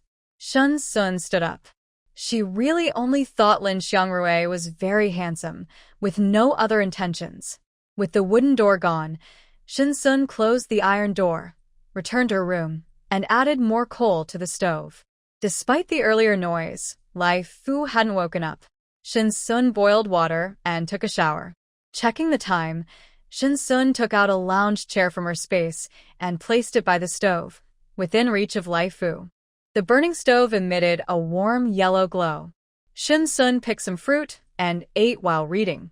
Around 7 o'clock, Lai Fu woke up. After eating, it walked over and rested its paws on Shin-sun. She picked it up, and after a moment of looking into its eyes, she noticed Lai Fu's eyelids drooping, getting sleepy. Upon waking, she ate, and after finishing, she fell asleep, lost in thought as she looked at it. She added coal to the fire and fell asleep holding onto her dog, Lai Fu. In the middle of the night, a piercing scream echoed from downstairs, accompanied by barking and cries. She opened her eyes. It was colder at night. She put on a warm vest and a fleece hoodie, securing her gun behind her. The sound of the iron door locking echoed, and half of the people in the hallway shrank back. She stepped out of her room. Many people were leaning against the walls or lying down in the hallway, resembling a refugee camp. Whenever her gaze fell on someone, they would try to huddle closer together. She turned and closed her room door. The screams from downstairs continued, and the women's cries were especially loud in the night. With her hands tucked into her coat, she walked, and the people in the hallway made way for her with each step. With a blank expression, she pushed open the wooden door to the hallway, leading down a dark staircase with no light, making it impossible to see anyone clearly. She took out a mini flashlight and said, "Excuse me, please let me through." The hallway and stairs were packed with people, and a faint smell of waste lingered. This was only the stairwell of the 21st floor. Those who recognized her in the dim light shrank back tightly, and the stairs only offered her a small space to step down. Reaching the 20th floor, there were even more people, huddled together for warmth. It seemed her reputation on the 22nd floor kept everyone away. She continued down to the 17th floor, where it felt less crowded. The women's cries were clearer now, mixed with men's curses. The people in the hallway seemed accustomed to it, squatting in place without moving. A scream echoed from below. The people on the 16th floor appeared frozen in fear, moving up the stairs. She paused to avoid a stampede, and once they passed, she stepped down. In the dim hallway stood several people. Her flashlight revealed both men and women, and a dog lay weakly on the ground, while a girl knelt beside it, unsure if she was alive or not. From room 1601, the girl's cries could be heard, with blood pooling at the door and a man's head at his feet. She walked over with her flashlight, crouching to check on the dog, a golden retriever, which had no visible injuries but seemed to have been beaten and was still breathing. As she reached out to turn the dog over, a man standing by the door kicked at her. She caught his foot and said, "If you don't want it, I can help you get rid of it." "I'm sorry, but I can't assist with that." "Darn it." The man slammed the lamp from the bedside table down hard. Shin Sun pulled him back by the collar, saying, "What are you daydreaming about?"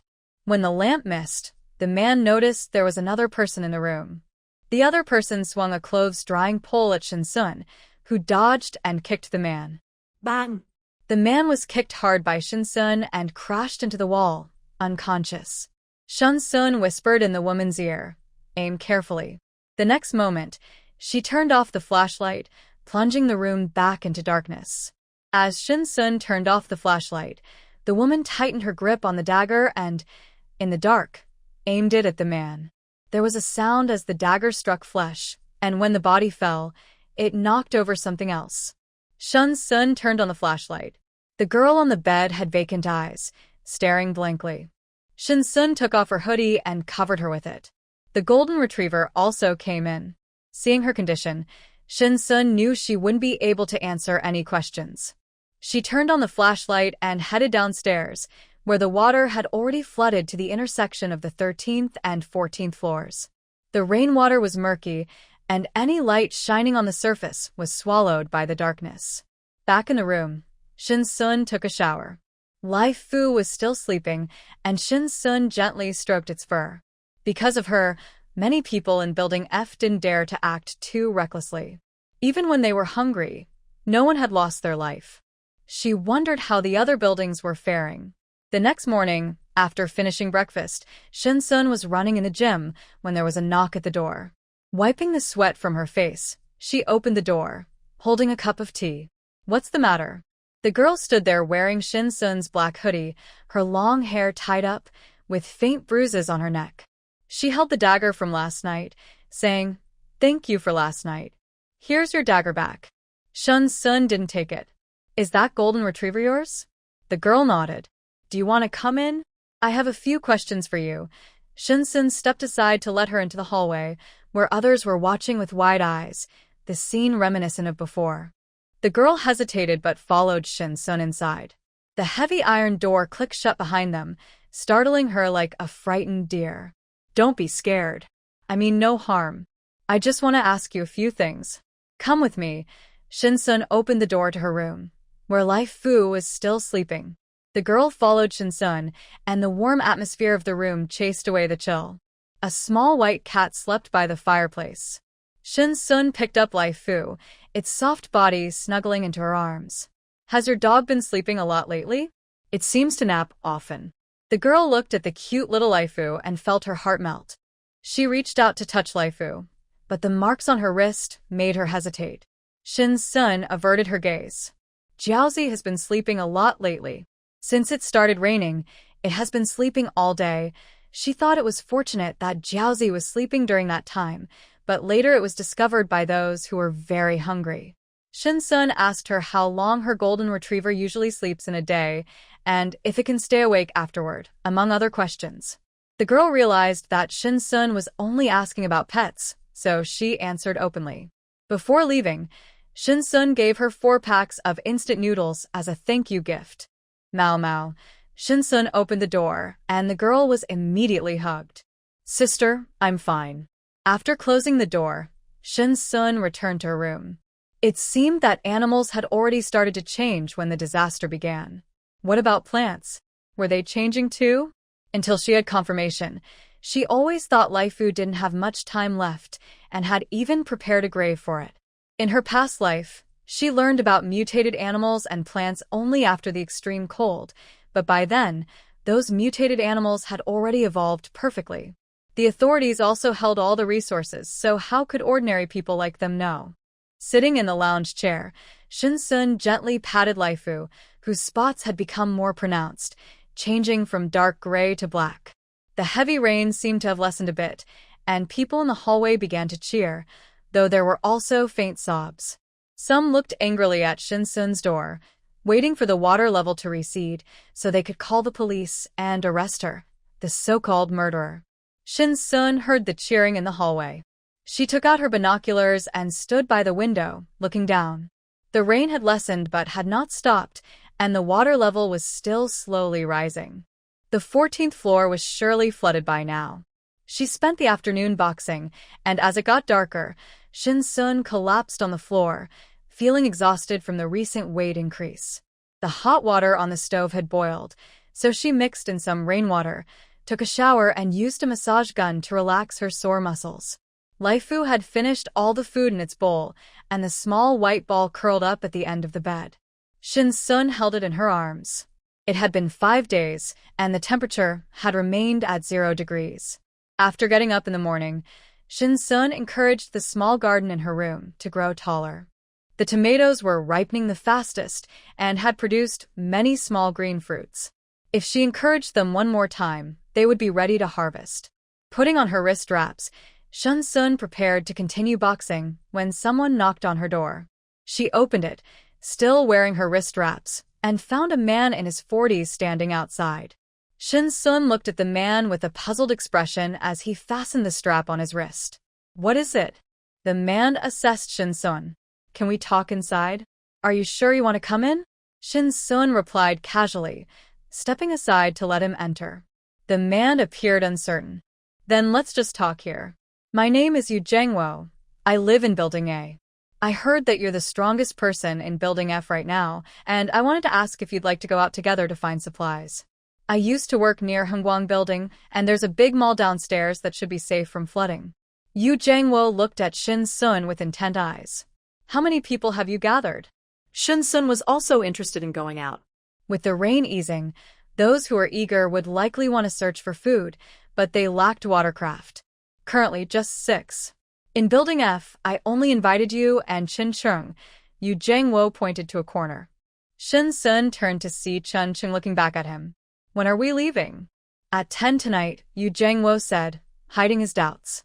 Shinsun agreed to join them in the search for supplies, meeting at 10. He had actually come to find Chen Cheng today, but Lin Xiangrui had mentioned Shinsun so often that he couldn't help but be curious. Recently, many outsiders had entered Tianfu community. At first, everything was fine, but as food became scarce, their true nature emerged. The residents of Building A had worked together to deal with them. When Shinsun arrived at Building F and saw so many outsiders obediently waiting in the hallway, he initially thought it was Chen Cheng's doing, only to realize it was the girl in front of him. Noticing that the man was dry, it was clear he had some means of transportation. After Yu Jangwo left, the people in the hallway looked eagerly at Shinsun and Chen Cheng. They were hesitant to approach Shinsun, but they might try with Chen Cheng. Having been drinking thin porridge daily, they were eager to find something to eat. Shinsun closed the door, put on his boxing gloves, and began weight training. The sound of gloves hitting the punching bag echoed in the living room. After finishing, he boiled water and wiped the sweat off his body. Tonight, he planned to bring the good luck charm with him. Shinsun took out a waterproof backpack and packed the necessary items. At 8 in the evening, he added charcoal to the stove and leaned back in a chair to read. As the charcoal burned out, it was almost 10. Shinsun put on a thermal vest, layered a cotton jacket, secured his gun at his waist, and strapped on his backpack, ready to head out. Shinsun opened the door and saw Lin Xiangrui standing in front. "Hi, feeling great today." Lin Xiangrui smiled at Shinsun, while Chen Cheng, still the cool and indifferent guy, stood behind him, making it hard for Shinsun to see his expression. Shinsun went downstairs first. Lin Xiangrui hugged Chen Cheng tightly, "Be careful on the way," and Chen Cheng leaned down to kiss Lin Xiangrui near the lips before turning to catch up with Shinsun. Yu Jiangwo was already waiting at the window on the 14th floor. Shin Sun looked over and saw an inflatable raft on the water, about 3 meters long, covered with waterproof fabric. 4 people were already sitting in the raft. 3 men and 1 woman. Shin Sun walked to the edge of the window, stepped onto the windowsill, and then Chen Cheng also got on the boat. Shin Sun and the woman sat at the back, and she noticed the woman had a bow and arrow on her back. Is that real? That's so cool. Shin Sun thought about how impressive it would be to see the woman shoot arrows. The woman took the bow and arrow from around her neck and made a standard shooting pose, and Shin Sun clapped in admiration. Chen Cheng, who had seen Shin Sun's fierce side. Yu Jiangwo introduced the two of them. I'm Yu Jiangwo, as everyone knows, haha. This is my brother, Huang Weigua. This is Zhang Yuanchao, and this is Sun Jiahong. We all live in Building A. This guy is the Chen Cheng I told you about, and this young lady is Shin Sun. After Yu Jiangwo finished speaking, everyone turned their attention to Chen Cheng. So you're the Chen Cheng that Lao Yu mentioned. He's been talking about you, and now we finally meet you in person, Zhang Yuanchao said, almost tired of hearing about him from Yu Jiangwo. After the rain stopped, they thought about going out to find supplies. Otherwise, they would run out of food and starve. After some discussion, Yu Jiangwo recommended Chen Cheng to them. Yu Jiangwo led the way, and they set out at night when it was dark, taking turns rowing. After traveling a good distance from the community, Shin Sun noticed many others on the water had the same idea, all heading toward the Hengguang building. We need to hurry, Yu Jiangwo said, switching places with Shin Sun, who then took over rowing. Shin Sun and Chen Cheng sat on either side, while Yu Jiangwo directed them. You young folks are great, Huang Weigua said, watching Shin Sun and Chen Cheng. After several rounds of rowing, they still seemed energetic and didn't complain about being tired.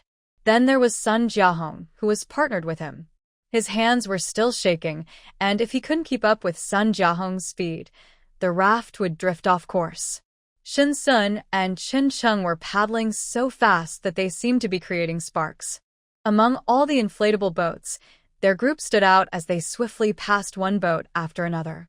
Chen Cheng was surprised by Shin Sun's strength. She looked much younger than him. As this thought crossed his mind, he quickly pushed it away, remembering how Shin Sun had once lifted a body with ease. The way she tossed it down was like throwing a light, empty sack. After paddling for over 20 minutes, Huang Weigua and Sun Jiahong took over. Over there, go around the front of that big building, then behind it, Yu Jiangwo said excitedly. After more than an hour, they finally arrived. Sun Jiahong and the others increased their speed. After circling the building, they indeed spotted a round shopping mall. Shin Sun estimated that even if the rain stopped, it wouldn't flood the mall. The glass windows of the building were shattered. They brought the boat to the window, and Chen Cheng climbed up first, with Yu Weigua and Sun Yuanchao supporting him from below. Chen Cheng helped everyone up one by one, with Yu Weigua being the last. He handed up the inflatable boat's rope first, and once he was up, they all worked together to pull the boat up. Let's leave it here. We're going. They found 2 empty shelves and hid the boat behind them. The food is on the 28th floor, clothes on the 29th, and the 30th floor has restaurants. Yu Weigua informed them so they would know where to find things later. Now on the 17th floor, they began to climb. Only Shin Sun and Yu Weigua had flashlights. They decided to go to the supermarket on the 28th floor first, grab flashlights, and then split up to search for supplies. To save energy, no one spoke as they quietly climbed the stairs. Shin Sun glanced at Chen Cheng. She had always thought he was a quiet, aloof guy, but she just learned he was mute. When they reached the 28th floor, they headed straight for the supermarket. The entrance was damaged, and glass was shattered all over the counters. Before they could enter, they heard voices inside. Let's go, we should go in first. Yu Weigua led with his flashlight. The supermarket wasn't too crowded. They first went to the tools section and agreed to meet back in 50 minutes after splitting up. Shin Sun, come with us, Sun Jiahong called out, worried that Shin Sun might be in danger alone in such a crowded place. Chen Cheng had already moved on. He and Sun Yuanchao were a team, both needing similar items and working well together. Yu Weigua, Sun Jiahong, and Huang Weigua planned to stick together. Shin Sun shook her head with a bright smile. I'm really strong. Sun Jiahong looked at her slender arms and legs, seeming weak, and wanted to persuade her further. But Shin Sun had already disappeared from sight. After distancing herself from the others, Shin Sun went to the window and took out binoculars to look down. She saw several black dots in the water. They were inflatable rafts, all coming to the mall for supplies. Putting away the binoculars, Shin Sun walked to the seed area. The seeds could still grow and were good for now, but once the extreme cold arrived, they would freeze. Only the mutated ones would survive. Shin Sun packed all the seeds from the shelves into her bag. When she reached out, she actually stored them in her space. After finishing with the seeds, Shin Sun headed to the food section. A whole wall was filled with hot pot bases, sour soup fish bases, and various other bases that could be cooked with just water. Unfortunately, she had already stocked up on several supermarket chain supplies. She decided to leave some for others and took about 20 packs of her favorite bases to store in her space. Walking forward with a flashlight, Shin Sun picked up anything she liked and stuffed it into her backpack, making it bulge. Otherwise, they might think she hadn't taken anything. Just wandering around for a bit, Shin Sun had already encountered several groups of people and the situation was still fine, considering it was only the 17th day of the heavy rain. If there were no vegetables, there was always rice porridge. As she passed the shelves of milk tea powder and ice cream powder, Shin Sun packed a few bags into her backpack. TSK, two people walked past Shin Sun and laughed when they saw her taking things. Shin Sun didn't mind. She smiled, knowing it wouldn't cost her anything, but if it came to a fight, that would be different.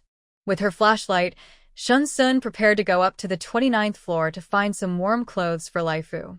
Given Laifu's size, children's clothes should fit just right.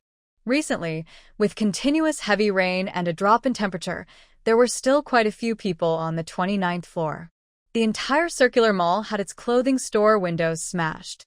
Shin Sun shone her flashlight inside. Some stores had been completely emptied, while the remaining ones only had lonely spring and summer short-sleeve shirts hanging on the racks. Shin Sun continued walking forward. After checking several stores, she finally found baby-sized cotton jackets. Shin Sun picked up a fire extinguisher from the ground and smashed it against the glass door. The door had already been broken, but the opening was too small. The sound of shattering glass didn't attract anyone's attention, as there were many others behaving similarly. Shin Sun kicked the glass on the ground and walked inside. The flashlight swept across the room, and Shin Sun took more than 20 baby cotton jackets. That should be enough. Laifu is growing quickly, and in a while, they probably won't be needed anymore. After putting the jackets in storage, Shin Sun symbolically put on a long black coat and walked out of the store with a flashlight, heading upstairs. The 30th floor has a restaurant, and she wondered if there was anything useful there. As she walked up, someone was coming down, so Shin Sun stepped aside to let them pass. Once the person was out, she pushed the door open a bit. Unlike the 28th and 29th floors, the 30th floor was filled with a terrible smell that lingered in the air. Shin Sun walked in expressionlessly. She had smelled worse in her past life, so this was nothing. Mosquitoes and flies were everywhere, and without water or electricity, the food in the restaurant's kitchen had spoiled and attracted pests. It was clear that others had been here too. Shin Sun looked at the messy tables and chairs and walked into the kitchen, where the stench was particularly strong. She kicked aside a chair that was in her way. The refrigerator and freezer were not on her list of things to check. She wouldn't make things harder for herself by opening them. Shin Sun waved away the mosquitoes buzzing around her face and sprayed herself with some floral water from her storage, causing the mosquitoes to keep their distance. She opened the microwave, which was clean and showed signs of use but was still usable, so she stored it away. Besides the refrigerator and freezer, she collected all the visible appliances into her storage. Moving on to the next place, these were all things she didn't have to pay for. At the next bubble tea shop, there were some mosquitoes, but not too many. Shin Sun opened all the cabinets in the shop and packed away anything that wasn't spoiled, including the ice machine. Next door was a hot pot restaurant, and in the kitchen, She found a large quantity of hot pot base ingredients, which she stored as well. She noticed a big machine that looked like a refrigerator but wasn't quite one. It seemed to be for cooking. It was clean inside and had several trays, somewhat like those in a school cafeteria, so she stored that too. After collecting from several shops, Shun continued to the next one. She pushed open the kitchen door, and a buzzing sound startled the mosquitoes on the ground, causing them to scatter. The foul smell hit her immediately. Shining her flashlight on a dark mass on the floor, she realized it was a person, a half-decayed woman. The ground was covered with yellow and black shells of hatching maggots. The woman had been wearing a fitted dress and a white shirt, typical of a professional outfit. Shun closed the door and stepped outside. There were still 20 minutes until the meeting time, so he retraced his steps. This item was my first choice, so it should be mine. Exactly. We had our eyes on this before. You can't just take it. You say it's yours because you wanted it? Then I can say I want the whole mall, so it should be mine, Zhang Yuanchao said, his face turning red with anger.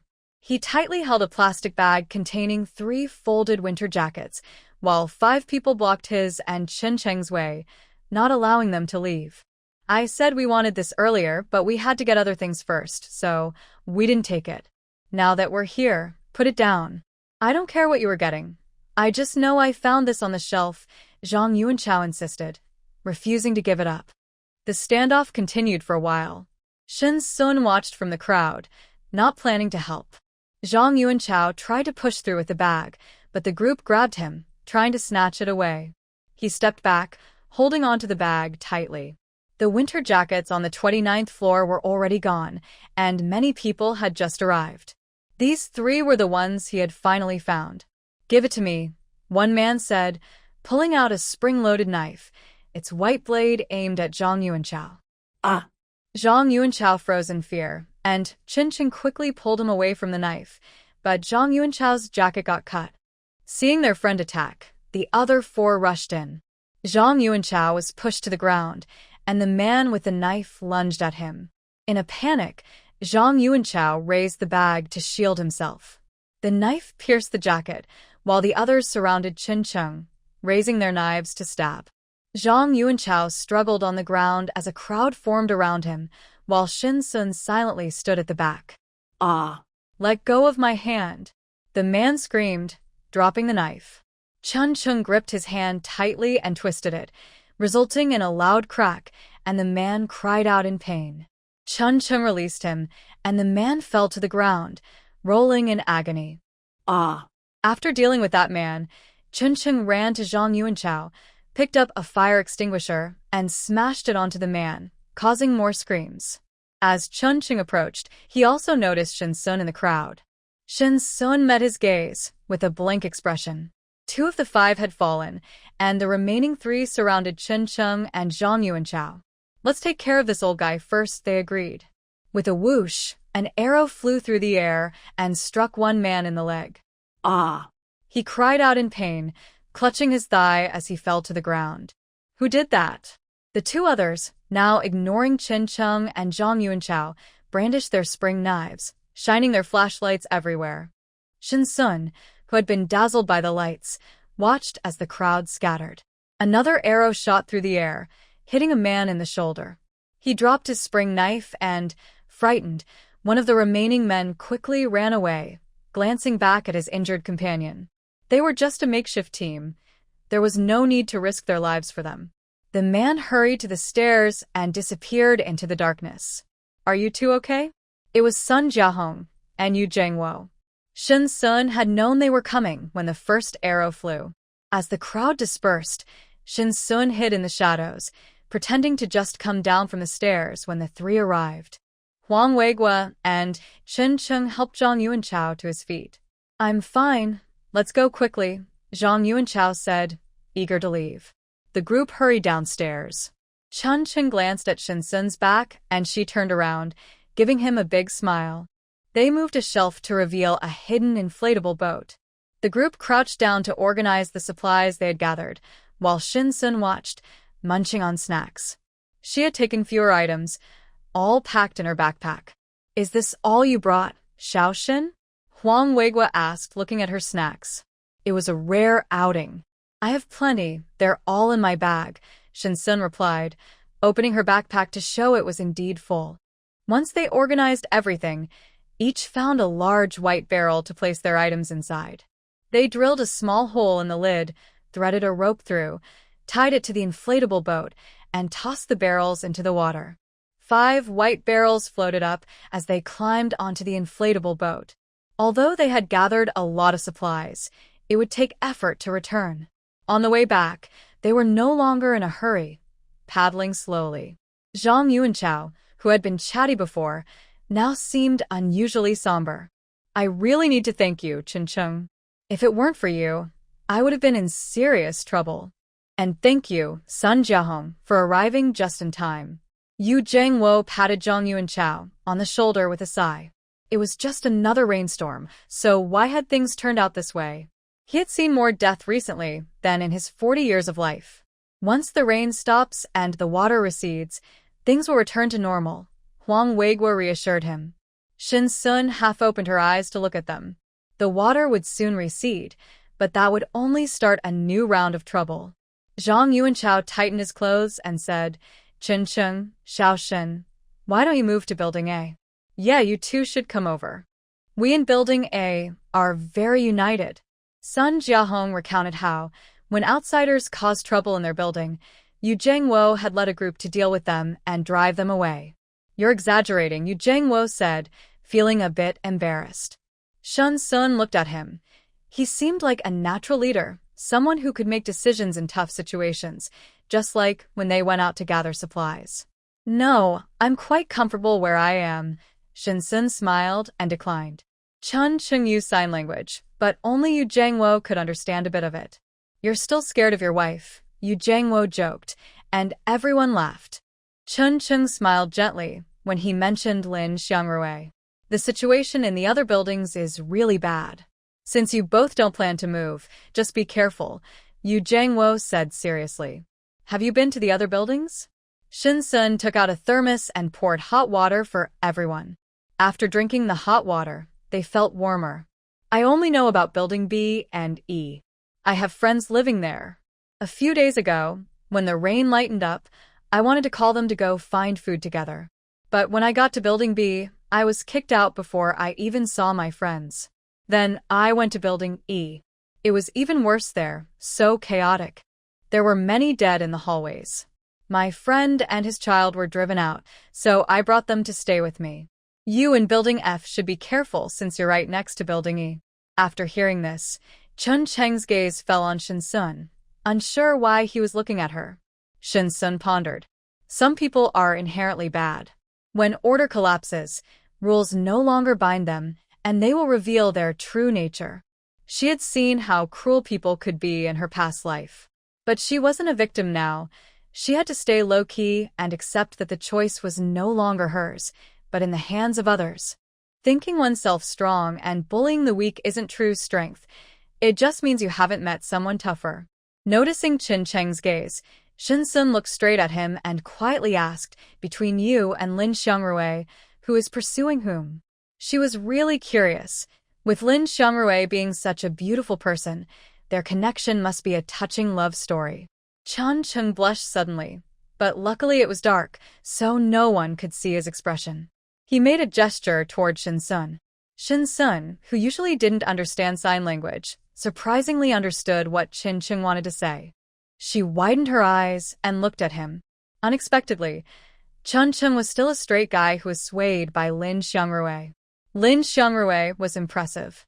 Chun Chung usually didn't talk much, but when Shinsun chatted about Lin Xiangrui, he couldn't speak but communicated with gestures. Soon it was their turn to row the boat. Shinsun hummed a song softly as the paddle splashed gently on the water. Zhang Yuanchao was still lost in the emotions of the night, and the others slowly fell silent too. Yu Zhengwo was thinking about how to contact the rescue team, when the heavy rain would stop, and when to find supplies next. Sun Jiahong counted how many arrows were left in the quiver. Huang Weigua curled up in his jacket to warm his hands and feet. After 2 hours, They finally arrived at Tianfu Community, and the four of them first took the two to Building F. Chun Ching climbed up first, and they pulled Chin Cheng's white barrel from the water, working together to lift it. The inflatable boat sank a bit under the weight, and even though Chin Cheng held onto the edge of the barrel, he still couldn't lift it. Shin Sun placed her hand underneath and pushed slightly. With a strong lift from Chin Cheng, the barrel finally went inside. Shin Sun Jiahong called out to her, taking some snacks from her bag and placing them in Shin Sun's hands. Shin Sun looked up at her and said, "Thank you. You two should rest early. We're leaving." Yu Jiangwo and the others paddled towards Building A. People in the hallway looked at the white barrel Chin Cheng was holding with envy and greed, but when they saw Shin Sun behind him, they shrank back, afraid she would notice them. There was no way around it. Shin Sun had impressive achievements. The water had already flooded up to the 14th floor and was almost reaching the 15th. Now they had opened the top floor, supporting the waterproof structure, and many people had taken refuge up there. The two returned to the 22nd floor. The wooden door Shin Sun had broken was picked up by Chin Cheng and placed by the window, creating a small space. He and Lin Xiangrui squeezed inside. After Chin Cheng set down the barrel, Lin Xiangrui hugged him. Shin Sun opened the door and entered the room, not wanting to watch the two of them being affectionate. The biggest gain from this trip to the mall was the electrical appliances. Although they were all secondhand, she didn't mind and felt very happy inside. She lit the stove and added charcoal, warming up the room.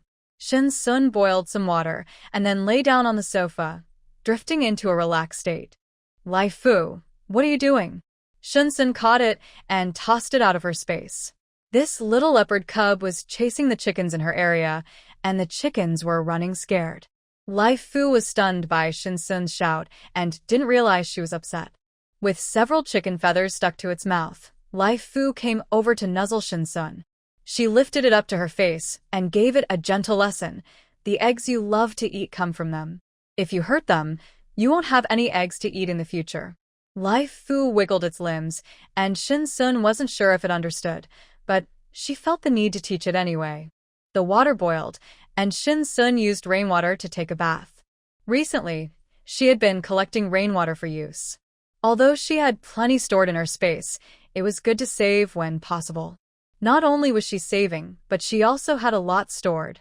After filling the barrels, she poured some into a small bay or stored it in the lower space, as the hot weather required a lot of water daily. She didn't know what changes might come, so she didn't want to run out of useful supplies. Lai Fu wanted to jump on the bed to sleep with Shin Sun, but she refused, joking, "You smell like chicken.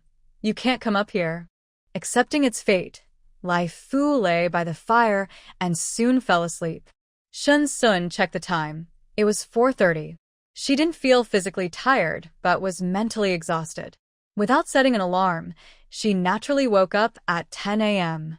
After getting up, she looked at Lai Fu, who was still sleeping with a flat belly. Shin Sun forced it awake, saying, "Eat before you sleep." Lai Fu took a few bites, but then fell face first into the bowl. Shin Sun lifted it by the neck, and they took half an hour to finish the meal. Shin Sun noticed that when Lai Fu was well fed, it grew much faster. It used to look like a kitten, but now it seemed as big as a 7 or 8-month-old puppy. It felt heavier to hold than before, so Shin Sun placed it back in its bed and added more charcoal to the fire. After taking so much hot pot base yesterday, she decided to have hot pot today. Shin Sun grabbed a basket and a small pair of scissors. Opening the door to her little garden, she first picked some ripe cherry tomatoes, along with some pea shoots, bok choy, chrysanthemum greens, and water spinach. They looked very fresh after being harvested. She then took out some beef slices, beef tripe, shredded potatoes from her machine, along with marinated ribs and roasted chicken. After cutting a large watermelon in half, Shin Sun picked some other fruits to enjoy. Once everything was ready, he took some charcoal from the stove and reignited it to prepare for hot pot, filling the room with a delicious aroma. People in the hallway noticed the smell, but they had already smelled Chin Cheng and Lin Xiangrui's fried rice in the morning. Now, with Shin Sun's hot pot added to the mix, they felt the rice was no longer appealing. The desire to go out and find supplies grew stronger. Among the supplies Chincheng brought back yesterday was an inflatable boat, which several people saw. Chincheng, can we borrow the inflatable boat to go find some food? They pleaded. After some persuasion, Chincheng agreed, but only lent it to people from Building F, as they still had family here and would return. They borrowed the inflatable boat from Chincheng but agreed to give him some of the supplies they found as a rental fee. There were no objections, and the outsiders, because of Shinsun, didn't dare to complain too much. They sent 2 people with those from Building F to look for supplies. Some lucky individuals found another inflatable boat. Throughout the day and night, people from Building F took turns going out, and by the end, with Chun Cheng's boat included, they had a total of 3 inflatable boats. With everyone well fed, there was less trouble, and laughter filled Building F. That night, a small charcoal fire burned in the hallway. After workout, Shinsun had a meal with Lai Fu. He took out some prepared fish from storage, set up a grill on the stove, and opened a video to learn how to grill fish. He was craving it, brushing the fish with oil repeatedly as it sizzled. However, he lost track of the cooking time, and the fish ended up burnt. Using a leftover hot pot from lunch, Shinsun put the fish in to cook. After eating, he took a cup of ginger milk tea from storage, which warmed his stomach. After cleaning up, he lay on the bed, drifting into storage space to collect eggs and feed the stored food some sweet fruits. The little rabbit seemed to know it was expecting babies, no longer jumping around as before. The rice seedlings had grown quite a bit. Shinsun exited the storage space and fell into a deep sleep. In the morning, he was pleasantly surprised to see Lai Fu awake. He rewarded it with 3 eggs, 2 live fish, and a few large shrimp, all of which Lai Fu finished. He took out the filling he had prepared earlier and made over 20 dumplings. After eating, Shinsun opened the door and stepped outside. There were only 4 days left until the heavy rain would stop. 4 days later, it was still uncertain whether the water would reach the 22nd floor. Shinsun planned to go out and take a look. There was a faint smell of food in the hallway, which puzzled Shinsun as she glanced over. The hallway was piled with supplies, especially in the corner where Lin Xiangrui was. When he saw Shinsun looking over, he greeted her with a smile. Phew, today was a great day. When Shinsun stepped outside, the people in the hallway were scared but tightly held onto their supplies, worried that Shinsun might want to take something by force. Could they stop her? Lai Fu followed closely behind Shinsun. His size had grown significantly, surprising Lin Xiangrui. He had always thought Shinsun had a cat, but no cat was this big. If it were a dog, it would look completely different. Chun Cheng turned Lin Xiangrui's head away, not wanting him to look at Shinsun because he felt jealous. When they reached the 16th floor, Shinsun noticed the water had already seeped in. The 22nd floor should be fine for another 4 days. Growl. Growl. Lai Fu let out a low growl, making Shinsun alert and cautious as she looked in the direction of his growl, her hand instinctively moving to her waist. She carefully moved behind Lai Fu, observing the empty stairway and the murky rainwater. Awa. Lai Fu nad shenk sunesse kalf. Seeing Lai Fu relax, Shinsun felt it was just a false alarm. Back in her room, Shinsun continued her workout, gradually increasing the weight. She was now carrying over 100 pounds, especially with the iron plates, which she would keep strapped to her body at all times. Lai Fu had not gone back to sleep all day. He was lively again. After Shinsun took off her boxing gloves, he kept sniffing around. He even jumped onto the treadmill. Shinsun pressed the switch for him, and Lai Fu ran energetically. She set a timer for an hour and watched him finish. When Lai Fu got off the treadmill, he wasn't even panting. He stretched his limbs, looking very happy. That evening, while Shinsun boiled water, she made extra for Lai Fu and gave him a bath. They cuddled up together to sleep, smelling fresh and clean. With the water and electricity cut off, the people huddled in the hallway went to sleep early as night fell. In the middle of the night, screams and cries echoed in the hallway. The sharp sounds startled Shinsun awake. Lai Fu stood at the door, ready to attack. If anyone rushed in, he would be ready to defend. Shinsun put on a warm vest and a cold-resistant jacket. She opened the iron door and looked outside through a small window.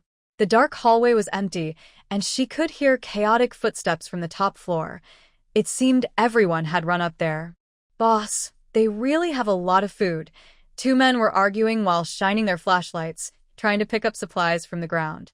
"Quick, call the others to come and move the stuff, including the inflatable boat," the man directed.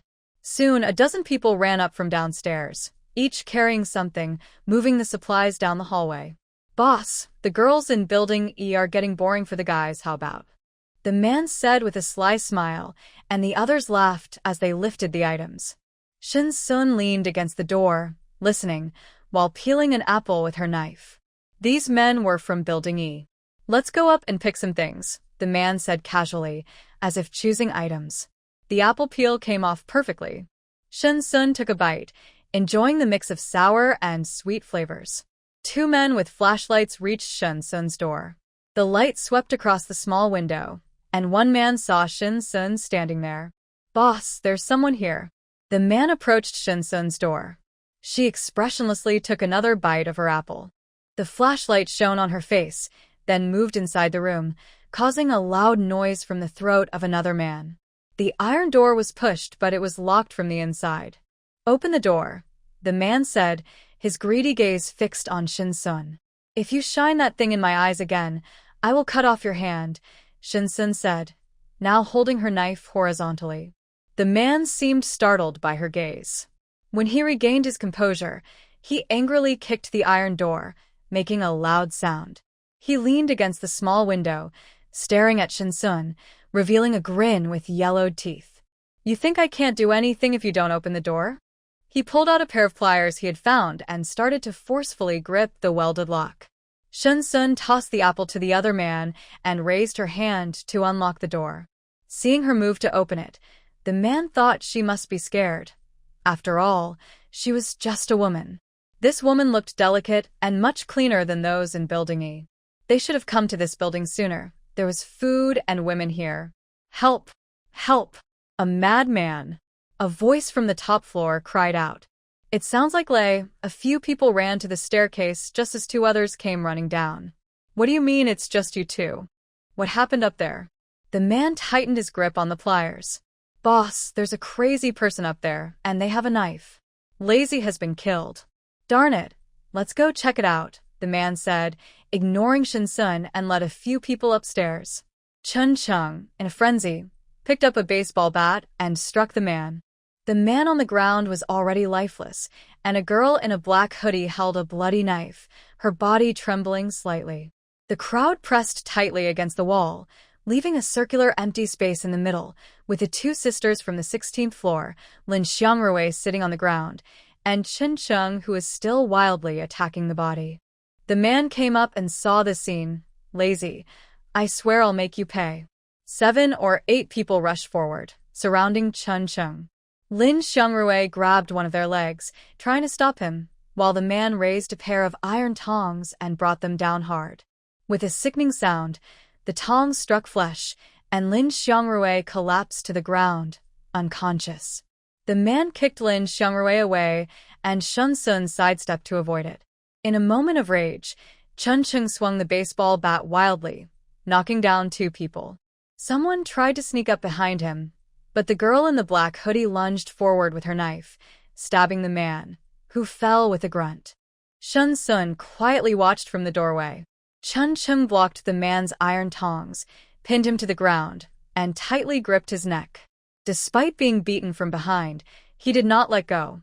He only wanted to avenge Lin Xiangrui. The girl in the black hoodie was also pinned down, her knife taken away, her eyes filled with despair.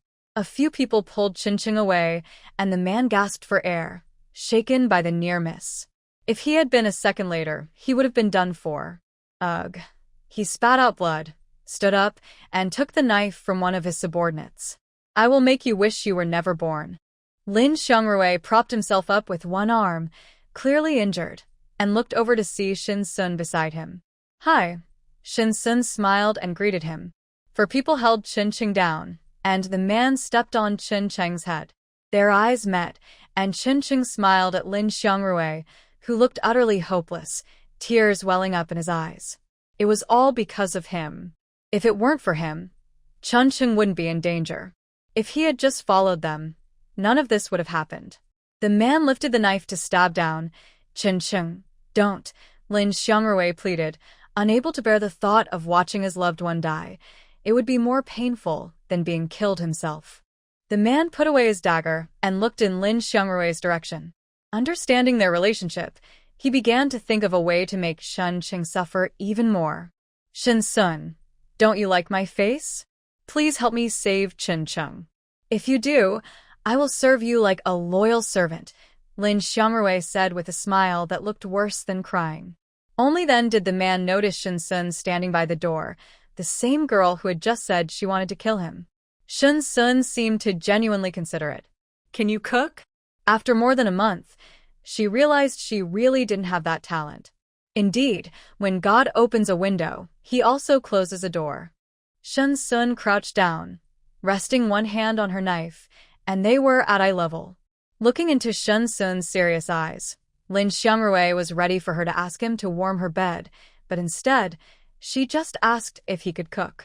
I can cook, Lin Xiangrui said eagerly, feeling an inexplicable trust in Shen Sun. Then it settled. You cook for me, and I'll help you save him, Shen Sun said, standing up with her knife raised. The man looked at her with suspicion. He was surprised. How could he think that a clean-looking girl would be simple? The people leaning against the wall in Building F looked at the group with pity. Why were they being so obedient? It was because there was a devil on the 22nd floor.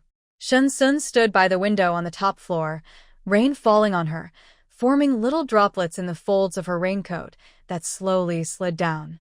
Lai Fu stood quietly at her feet. Without giving the others a chance to breathe, Shen Sun confirmed her intent to act and had no plans to let them leave alive. The knife swept through the air, and the head of the closest person flew up. The man lunged at Shen Sun with his dagger, but after long training, Shen Sun was no longer weighed down by metal, and her speed was far beyond that of ordinary people.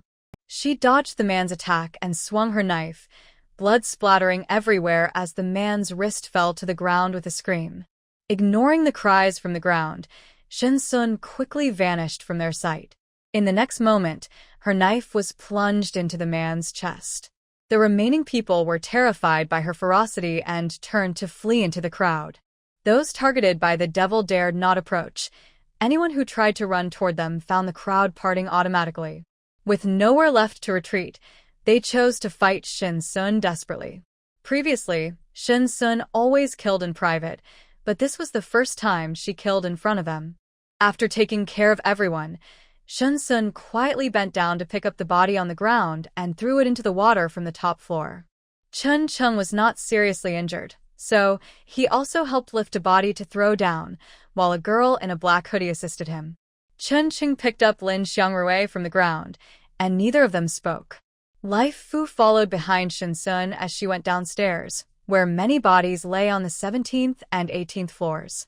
Supplies were scattered on the ground, and the hallway was already soaked in blood. The scene looked like a hell on earth. Soon, people hiding on the top floor ran down, some searching for their supplies, while others were looking for their loved ones among the bodies, crying and cursing. When Shen Sun returned to the 22nd floor, she found Lin Xiangrui and Chuncheng squatting in front of her door. Lin Xiangrui had a wounded arm, which was simply wrapped with a short sleeve. Chuncheng held him in his arms. Shen Sun opened the door and said, "Come in." Chuncheng hesitated and did not stand up. Lin Xiangrui looked up and said, "Let's go," clearly not having told Chuncheng about their previous deal. Lai Fu watched the two strangers enter the room. Since Shen Sun did not seem threatening, he jumped onto the sofa to settle in. Shen Sun went into the room and came out with a first aid kit. "Let's take care of the wounds," she said. Although Chuncheng was a bit afraid of Shen Sun, Lin Xiangrui's injury could not wait. Shen Sun added some coal to the stove and heated a basin of water. By the time she returned, Lin Xiangrui's wound had been treated, and Chuncheng signed thank you in sign language. Shen Sun took the first aid kit, and after treating Lin Xiangrui's wound, he had already fallen asleep on the sofa, covered with Chuncheng's clothes. Shun took the first aid kit back to the room and brought 2 blankets to place on the sofa. There are no more rooms. You can sleep on the sofa, she said. The blankets were brand new, and Chun gratefully accepted them. He had already heard Lin Xiangrui explain why Shin Sun saved him, and knowing the answer eased his last defenses. Earlier, when they encountered trouble at the mall, Shin Sun had not helped, and he had understood what kind of person she was. Now, with Shin Sun actively helping, he felt uneasy. Thankfully, she was not interested in Lin Xiangrui. Once the water level recedes, the rescue team should arrive soon. It won't be too late to part ways then, but in the meantime, she needs to learn how to cook. It doesn't have to be complicated, but she should know how to make simple dishes. Otherwise, with all her wealth, she might feel lost. After getting Shin Sun's agreement, Chun pushed 2 sofas together, making enough space for 3 people to sleep comfortably near the balcony. Shin Sun found a rope and 2 iron hooks, and Chun quickly made a curtain. When the water boiled, Shin Sun took a shower and lay down in bed, ready to sleep. Suddenly, the iron door clanged. Someone was knocking. Shin Sun opened the door and saw Chun standing there, looking nervous. After experiencing several nights of danger, Chun seemed to see the world differently. Seeing Shin Sun, Chun relaxed a bit. Open the door, Shin Sun said calmly, instructing Chun to let the person in. Through the small window, they saw someone outside with a flashlight. It was their old acquaintance, Yu Jiangwo. Chun looked at Shin Sun, who nodded, so Chun opened the main door, but didn't let Yu Jiangwo in. Are you both okay? I heard something happened at Building F, and came to check on you, Yu Jiangwo said. Sun Jiahong was with him, and they had seen the terrible situation on the 17th and 18th floors, where it was said that blood flowed like a river. We're fine. Chun is very capable. He dealt with those people, Shin Sun said, while Chun could only stand by and listen. Some supplies from Building F had been taken by people from Building E, and Chun supplies were gone too, but their leader had died here, leaving those people scattered. Yu Jiangwo asked if they wanted to go out to find supplies together the next day, but Shin Sun declined, saying they still hadn't finished the last supplies. Chun nodded in agreement. They would leave at 6 in the morning. After Yu Jiangwo and Sun Jiahong left, Chun closed the door, and Shin Sun turned on the electric blanket to low heat, sleeping comfortably. Chun lay on the sofa, holding Lin Xiangrui. This was the first time in a month of heavy rain that his legs could stretch out, and it was the first time he wasn't lying on the cold floor. In the morning, he was awakened by Lai Fu licking him. Shin Sun picked up Lai Fu and gave him a couple of kisses. Lai Fu's strange behavior had stopped, and he hadn't fallen into a deep sleep again recently. He was also growing bigger. After preparing breakfast for Lai Fu, Shin Sun washed up and opened the room door, finding Lin Xiangrui sitting on the sofa reading. Seeing Shin Sun awake, Lin Xiangrui closed the book, looking a bit shy. I just picked it up to look at it since it was on the table. Chun must have gone out to find supplies, and now there were 2 more people in the room. If you want to read, go ahead, Shin Sun said. It was just a book. Shin Sun opened the small garden room and encouraged the vegetables to grow, ensuring it wouldn't raise Lin Xiangrui's suspicions. After Lin Xiangrui woke up, he didn't dare to touch anything in the room. Although Shin Sun always smiled, deep down, she was colder than anyone else. He wouldn't risk his life to test her temper. Shin Sun came out of the small garden room, and Lin Xiangrui cheerfully asked her what she wanted for breakfast. Shin Sun opened the big door to the garden, letting Lin Xiangrui take a look inside. Lin Xiangrui's eyes widened as he saw the room full of vegetables. He recalled how skillfully Shin Sun had handled things last night, but couldn't imagine her planting and growing vegetables. I want fried rice with greens. You can make it. The fridge is in the kitchen and there's gas and a stove, Shin Sun said, wanting to follow Lin Xiangrui to see how he cooked. Lin Xiangrui opened the fridge and was shocked again. The double-door fridge was filled with snacks, drinks, bottled water, eggs, noodles, and a few apples on the top shelf. The bottom shelf held frozen pork, beef, chicken, and ribs. Behind the fridge was a black box, which he assumed was a power storage box. He was surprised that Shin Sun even had that. Still amazed by everything, Lin Xiangrui's perception of Shin Sun changed again. She was truly impressive. He took out eggs and sausage from the fridge and picked several greens from the garden.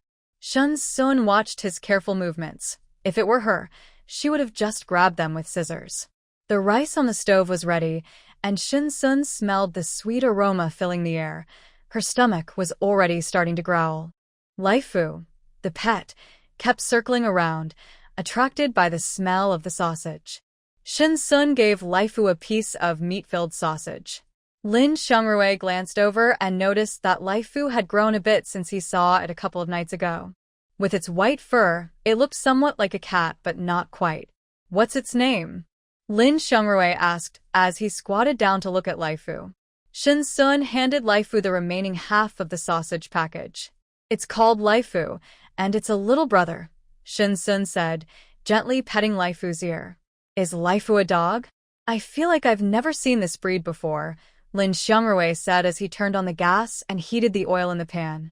Shin Sun lifted Laifu's front legs, and Laifu climbed onto her shoulder, peeking out from her hat to look at Lin Xiangrui. "It's not a dog, it's a pig that eats a lot," Shin Sun said. Laifu didn't understand her words and kept nudging the back of her head with its nose. Seeing that Shin Sun didn't want to say more, Lin Xiangrui happily focused on cooking. Shin Sun looked at the prepared ingredients on the cutting board: sausage, eggs, chopped green onions, and diced greens. With such a variety of ingredients, she was already looking forward to the taste. "Do we need to add this much salt? Should we add soy sauce too? I love spicy food. And why are we only adding vegetables now?" Shin Sun watched his smooth movements. "You're amazing." Lin Xiangrui smiled, réalising Shen Xun's intention. He initially thought she just wanted him to cook, but it turned out she wanted to learn. Every time Shin Sun asked a question, Lin Xiangrui answered her with care. Soon, a bowl of fried rice was ready. Laifu ran out of the room with a large ceramic bowl, clattering as it went. Shin Sun filled half the bowl for him. He had just finished breakfast and a sausage, and now he wanted fried rice. Lin Xiangrui cooked a lot, filling an entire pot. After they both ate, there were still about 2 bowls left in the pot. Lin Xiangrui wanted to save it for Qin Cheng, and Shin Sun agreed. After eating, Shin Sun went into her room to strap on weights, wearing a long sports outfit that covered the weights. She then opened the gym door and started with a warm-up run. Lin Xiangrui stood at the door, looking inside at the room full of gym equipment, as if they had created a gym at home. Laifu and Shin Sun ran side by side on the treadmill, and he could now keep up with her pace. Lin Xiangrui returned to the sofa and brought out the kitchen stove. After about 10 minutes, the whole living room was warm. An hour passed, and Shin Sun still hadn't come out of the gym. Lin Xiangrui went to check and saw she was still running, with Laifu running alongside her. Their pace was even faster now. "Aren't you going to take a break?" Lin Xiangrui asked. Qin Cheng was also a fitness enthusiast, but he always made Qin Cheng take breaks after a certain time. Shin Sun waved her hand, and Lin Xiangrui didn't say anything more. Another 2.5 hours went by, and Shin Sun still hadn't come out. Lin Xiangrui felt a bit numb. He glanced over and saw she had stopped running but was using other equipment. After 4 hours, his perception of Shin Sun changed again. You really can't judge people by appearances. Close to 11 o'clock, Shin Sun finally emerged from the gym, her sports jacket clinging to her. She boiled some water and collapsed onto the sofa. "What do you want to eat?" Lin Xiangrui asked, checking the time to see it was just right to start preparing. "Braised pork and yellow braised chicken," Shin Sun replied, taking the hot water to her room. Her room had a separate toilet and shower, so she hurried to wash up, or she would miss Lin Xiangrui's cooking. When Shin Jun closed the door to take a shower, someone knocked on the iron door. Lin Xiangrui opened it a crack and, seeing it was Qin Cheng outside, excitedly opened the door wide. "What's wrong?" Lin Xiangrui took the items from Qin Cheng's hands and set them down. Qin Cheng lay weakly on their sofa bed. "I'm fine," he said, but he was not really fine. He just didn't want Lin Xiangrui to worry. This time, going out for supplies was even more dangerous. Sun Jiahong and Huang Weiguo were both injured, and they didn't find many supplies. Many stores had been emptied. They had gone back to the previous store, but now it was completely bare, with only a few empty shelves left. Seeing that Chen Cheng was not hurt, Lin Xiangrui felt relieved. Shen Jun dried off, feeling better after wiping away the sticky feeling and drying the sweat from his head before coming out of the room. "Hi," Shen Jun said, looking at the two backpacks by the entrance. It seemed that there were no supplies to be found outside now. Chen Cheng propped himself up and opened his backpack for Shen Jun to choose from, as if it were his rent for staying there. After all, Shen Jun had only mentioned Lin Xiangrui and not him. Besides, he felt secure leaving Lin Xiangrui there, because Shen Jun could keep him safe. Shen Jun looked through the items in the backpack and took 2 bags of snacks. "No thanks," he said, finding nothing appealing. The chicken had thawed, so Lin Xiangrui went to the kitchen to get busy, while Shen Jun followed him. "Do we need to add ginger slices to this?" "Yes, to remove the smell." Shen Jun suddenly understood. No wonder the food he made before always had a strange taste. It was because of this. With 1 stove and 1 gas burner, the Huang braised chicken and red braised pork were ready at the same time, along with a stir-fried vegetable dish and a seaweed egg drop soup. Lin Xiangrui heated up the leftover fried rice from the morning for Chen Cheng. Shen Jun said nothing, and the 3 of them quickly finished the meal. After finishing the fried rice, Chen Cheng had 2 more bowls. He looked at Shen Jun a bit shyly. It was the first time in a month he had eaten until he was full. Shen Jun ignored him and went to change clothes, as he had weight training to do in the afternoon. Chen Cheng took the initiative to wash the dishes and looked around at Shen Jun's room layout, amazed at what Shen Jun's previous profession might have been. Could he really have been a professional assassin? The fridge was packed with food, and there was a whole room for a vegetable garden. No wonder Shen Jun hadn't gone out with them to find supplies last night. After securing the iron plates, Shen Jun put on boxing gloves, and the familiar sound of punches began to echo in the gym as she started her training. When Lin Xiangrui heard noises from the gym, he was stunned. Is Shen Sun a machine? Doesn't she ever get tired? Chen Cheng, on the other hand, looked eagerly at all the gym equipment. He signed to Lin Xiangrui. "Really?" Lin Xiangrui replied, "Are you sure?" Chen Cheng nodded. "Shen Sun, stop for a moment. Chen Cheng says you're not punching correctly. Doing it that way could hurt your knees," Lin Xiangrui said, unable to identify Shen Sun's mistake since he doesn't exercise often. Chen Cheng pointed out Shen Sun's errors. He used to practice boxing regularly, which is why Yu Jiangwo invited him to help find supplies. Shen Sun paused and looked at him. Chen Cheng moved to the punching bag and demonstrated a proper kick. Although he couldn't speak, Shen Sun understood what he was trying to convey. She had been practicing that move recently, but sometimes felt pain in her knees afterward. She had thought it was due to exercising too long, but now realized it was because of incorrect form. She wanted to improve her reaction speed in boxing and suddenly had an idea. "How about you teach me to box? In exchange, you can use any equipment in my gym whenever you want. What do you think?" Chen Cheng quickly agreed. In fact, he felt he was the one gaining from this arrangement, as he could stay with Shen Sun and have enough to eat. In the afternoon, Lin Xiangrui read on the sofa, while Chen Cheng guided Shen Sun in boxing. She demonstrated her previous moves, and Chen Cheng pointed out several mistakes. Shen Sun felt more confident as she practiced. Lai Fu stayed close to Shen Sun, jumping up whenever she paused. The 2 fitness enthusiasts spent the entire afternoon in the gym. Lin Xiangrui prepared hot water for them, and they quickly took showers afterward. "What do you want to eat later?" Lin Xiangrui asked, looking at the exhausted pair. "Braised ribs," Shen Sun said, having wanted to eat them for a long time, but was unable to cook them herself without wasting ingredients. She had tried a few times before, but failed. After showering with rainwater, which was the first proper wash since the heavy rain, Chen Cheng took a long time in the shower to wash away the sour smell. He couldn't believe Shen Sun didn't seem to mind. After Shen Sun came out, she went to the kitchen to learn some cooking tips. Lai Fu caught the scent of the ribs, and Shen Sun found him a meaty piece from the basket, carrying it back to her room. Shen Sun took out 2 eggs and 2 live fish from her storage.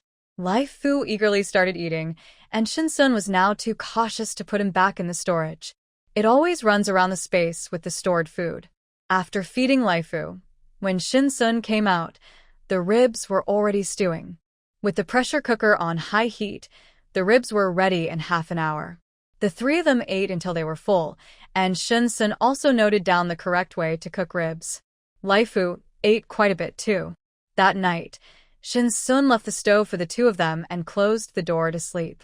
In a daze, Shinsun heard cheers in the hallway, not just in the hallway, but from everyone in the entire Tianfu community. The cheers rang out. The rain has stopped. The water has receded. The water has receded. Finally, it has receded. This stubborn weather finally opened its eyes. Survivors in the hallway began to run downstairs. Shinsun sat up in bed, her expression very serious. She took out 2 blankets and a plush blanket from her space, lifted the blankets, and placed the plush one underneath, turning the electric blanket to the highest setting. She also lit 2 stoves. Animals are the first to sense changes in the weather. Laifu anxiously paced around the room until Shinsun lit the 2 stoves, and it finally calmed down a bit. Shinsun took out a cotton jacket from her space and put it on Laifu. Its body was growing so fast that the clothes she had prepared earlier no longer fit. After draping 2 blankets over it, Shinsun looked at the thermometer, which was quickly dropping. In just a short time, it had already reached -17 degrees. With the rain stopped and the water receding, people in the hallway excitedly rushed downstairs, the water level barely receding to the 2nd floor, and in their excitement, no one noticed the temperature change. One by one, they jumped into the water, hoping to swim back to their previous homes. Shinsun looked down with binoculars, hoping they would be lucky enough to find a safe place when they realized the temperature was dropping. Some people from Building F left, while others returned to their homes that had been flooded. Shinsun glanced at the thermometer. It was -29 degrees and still dropping. Chen Cheng and Lin Xiangrui also heard the news about the water receding, and they felt a bit tempted, but they remained quietly cuddled on the sofa. As they held each other tighter, Lin Xiangrui said, "Ah Cheng, don't you feel really cold?" As he burrowed deeper into Chen Cheng's embrace. Chen Cheng nodded. They were so cold that they didn't even dare to stretch out their hands, surrounded by cold air, just leaning closer to the stove. At -48 degrees, Shinsun suddenly remembered that there were still 2 people sleeping in the living room, hurriedly putting on clothes and climbing out of bed. "Lin Xiangrui, are you still alive?" Shinsun came out with an electric blanket. She had been busy tidying up the room and forgot about the 2 people in the living room. The fire in the stove had gone out, and their breaths formed thick white mist. Shinsun, Lin Xiangrui said, his voice shaky from the cold. Shinsun brought over the power bank from behind the refrigerator. In this cold weather, the refrigerator didn't need to keep things fresh. The cold air did that naturally. "Are you both okay?" Shinsun placed their backpacks on the floor. "Here's an electric blanket. Plug it in quickly." Lin Xiangrui was too cold to move. Chen Cheng, who was in better shape, shivered as he put on his coat. He lifted Lin Xiangrui, still wrapped in the blanket, and set him aside. After plugging in the electric blanket, Shinsun placed 2 boxes of charcoal on the ground and reignited the stove. The temperature began to rise. Luckily, the balcony was already enclosed. Otherwise, if she had waited any longer, she would have had to deal with 2 lifeless bodies. She still hadn't learned to cook, and Lin Xiangrui couldn't die now. The stove glowed brightly, radiating warmth, and the electric blanket warmed up. Shinsun checked the thermometer. -56 degrees, that was fast. Snow began to fall outside. "Thank you," Lin Xiangrui said, feeling much better. He had thought he might die. The blood flowing from his thigh was painful. "Here's some charcoal for you." Shinsun left half a box for them and turned to go back to her room. In just that short time, she was already feeling very cold. The room had 2 stoves burning charcoal, but it still felt chilly. Shinsun crawled into bed and felt a bit warmer, as the electric blanket spread warmth to every corner. She pulled Reifu into the blanket and fell asleep. Chen Cheng moved the stove closer to their sofa bed, turned the electric blanket to the highest setting, and climbed in, holding Lin Xiangrui close. thinking that Lin Xiangrui needed to exercise more in the future. In their small, curtain-covered space, the two of them huddled closely together. After Lin Xiangrui fell asleep, Chun got up every 3 hours to add more charcoal. He felt incredibly grateful to Shin. Without her, Lin Xiangrui's condition likely wouldn't have survived the night. In the morning, the first thing Shin did upon waking was check the thermometer, -65 degrees. Even though she was prepared, when she lifted her head from the blanket, the cold made her head ache. The charcoal in the room had gone out, and the cold air hit her face. Reignite the stove, and Shin took some rainwater from her space to heat it up. After getting ready, she pulled out a warm, fleece-lined hat that covered her ears. She wrapped herself in a long rabbit fur scarf, which was very warm, and even got a little hat for Laifu. She put on a fleece vest, a winter coat, a windbreaker, a padded jacket, and snow boots. Only then did she feel less cold. When she opened the door, she looked at the two people inside. Lin Xiangrui was wearing several ill-fitting clothes, including a long padded coat and a hood, holding a cup of hot water. They were dressed similarly. Both of them paused when they saw Shin. Her outfit looked very professional, earning their admiration. Laifu's paw pads and fur had thickened overnight, so Shin changed him into a lighter padded coat for easier movement. Laifu came out of the room and squatted by the stove. "What do you want to eat?" Lin Xiangrui asked as he got up from the sofa, remembering his task, especially now. "Hot pot, it's too cold," Shin replied. She had wanted barbecue or grilled fish, but with the two of them present, she couldn't take anything outside. It seemed she needed to learn to cook quickly and then separate from them. The vegetables in the garden had frozen due to the sudden drop in temperature, but they still looked tender and green, enough to last for about a month if rationed. Lin Xiangrui was in the kitchen cutting chili peppers to make the hot pot base. Shin watched in amazement, as she had only ever cooked with pre-made hot pot base before and didn't know it could be done this way. Chun was chopping some cabbage with a knife, washing it in hot water. Shin looked out the window at the snow, which was falling heavier. She returned to the room to grab 2 live fish and some bones, heating them on the stove for Laifu's breakfast. The 2 stoves in the room kept it warm, but Laifu's food still froze quickly. He chewed loudly, and Shin pulled some wool from her space, stuffing it into baby socks for Laifu's feet, apologizing for her lack of sewing skills. Laifu seemed to struggle to walk, his feet moving awkwardly. Shin turned on the treadmill, letting Laifu walk on it. After about 10 minutes, Laifu was running much more naturally, having adjusted to the socks on his feet. "Shin, it's time to eat," Lin Xiangrui called out. The hot pot was moved to the edge of the sofa in the living room, and the 3 of them gathered around the stove. After eating some spicy food, they all felt much warmer, and Laifu, smelling the familiar chili, no longer approached with longing. Chun was using sign language and Lin Xiangrui translated. Chun says the water has receded, and he wants to go outside to find supplies. Shin looked at Chun in surprise. His awareness was truly impressive.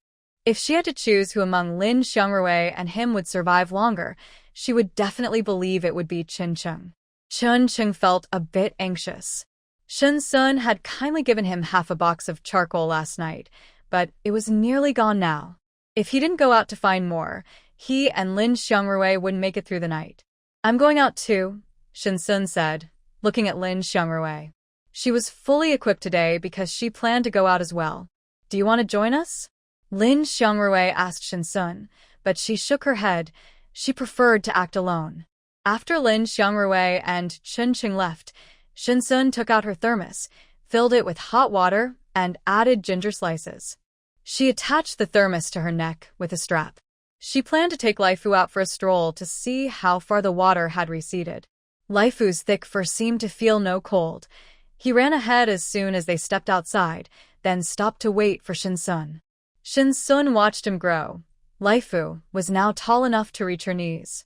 After a night, City B was buried under a thick blanket of snow. With temperatures dropping below -60 degrees, even the rain had frozen.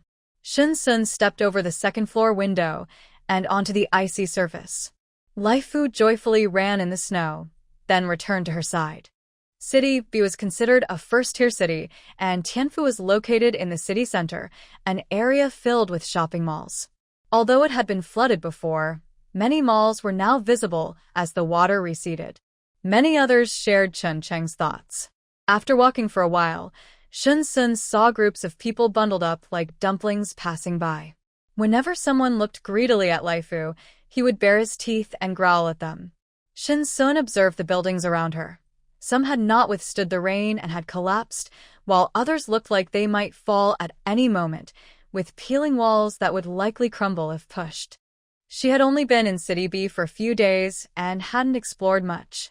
A cold wind blew, and Shinsun tightened her scarf around her neck, covering half her face and leaving only her eyes visible. Ahead was a shopping mall, and she called out to Laifu, who happily ran back to her. Shun Sun picked up Laifu and placed him on his shoulder. "Get comfortable," he said, holding Laifu with one arm. After checking that no one was around, he took a couple of running steps and easily leaped over a wall more than 2 meters high, landing steadily on the windowsill. "Get down," Shun Sun said as he set Laifu down and brushed off the white wall dust from his gloves. The mall was still empty, so Shun Sun walked to the food section. Many bags of rice were soaked in rainwater, turning into a mushy rice paste. The watery rice paste was frozen on the shelves. There were also bags that hadn't been soaked, all made from waterproof material. A whole section was filled with well-packaged rice, and Shinsun picked some to store away. Suddenly, he heard a noise from the wall. Someone was breaking through. Without tools, they could only smash the wall. Shinsun quickly found a few useful tools to stash away. Before long, a large hole appeared in the wall, and a group of more than 10 people entered. They paused for a moment when they saw Shinsun standing by the shelves. Clearly, they weren't all together. After breaking through, they began to frantically grab items from the shelves. Shinsun pretended to pick a few things to put in his backpack, with Laifu closely following him. "Hey, that woman over there, wait a second," 3 people called out to Shinsun as she tried to leave. Shinsun acted as if she didn't hear them and walked toward the broken wall. Just because they called her didn't mean she had to stop. "Are you deaf? Didn't you hear us calling you?" One man set down what he was holding and stared greedily at Laifu, swallowing hard. Meat. It had been over a month since he had eaten meat. "You can leave, but your dog has to stay," he said. Laifu sensed Shinsun's tense energy and growled softly in the man's direction. "What did you say?" I didn't catch that. "Are you really deaf? I said you can go, but the dog stays. Keep talking, and you might not get to leave at all," the man said, wearing a long black coat, his eyes fixed on Laifu. What a fat dog. He hadn't had dog meat in a long time. Laifu was well-fed and had grown quite plump, especially with the exercise he got alongside Shinsun. His legs were strong muscles, not just fat. Ignoring the man, Shinsun turned and left the mall. Laifu had changed, and it was time to see what new abilities he had gained. The man pulled out a machete from his backpack. "You think you can run away? I told you to leave, and now you can't escape. Wuge, let's just grab some food and go," a woman who had come with the man urged him. "Get lost," the man said with a wild look in his eyes. He enjoyed this world, a world without restrictions, and he had already harmed many people. After the water receded, he felt a hint of worry about being caught by the police, but then a cold wave and heavy snow came, and he understood that the world had changed. He liked seeing those who once held power crawling at his feet. He enjoyed the feeling of being praised by others and the thrill of taking lives. The sensation of having control over others' lives was simply wonderful. Shinsun observed the madness on his face. She had seen this expression on many others. The first group of inhumane people had emerged after the apocalypse. They had suppressed their true selves for too long, and when the rules no longer restrained them, they tore off their disguises and acted freely in this new world. In the mall, people chose to ignore the chaos to avoid trouble, focusing instead on gathering supplies. Others' lives were not their concern. Finding food was the priority. After the man yelled at a woman, she felt fear and stopped trying to help. turning away as if she hadn't seen anything. When the man approached with a knife, the other two seemed to foresee Shinsun's fate and did not step in to help, continuing to gather their things.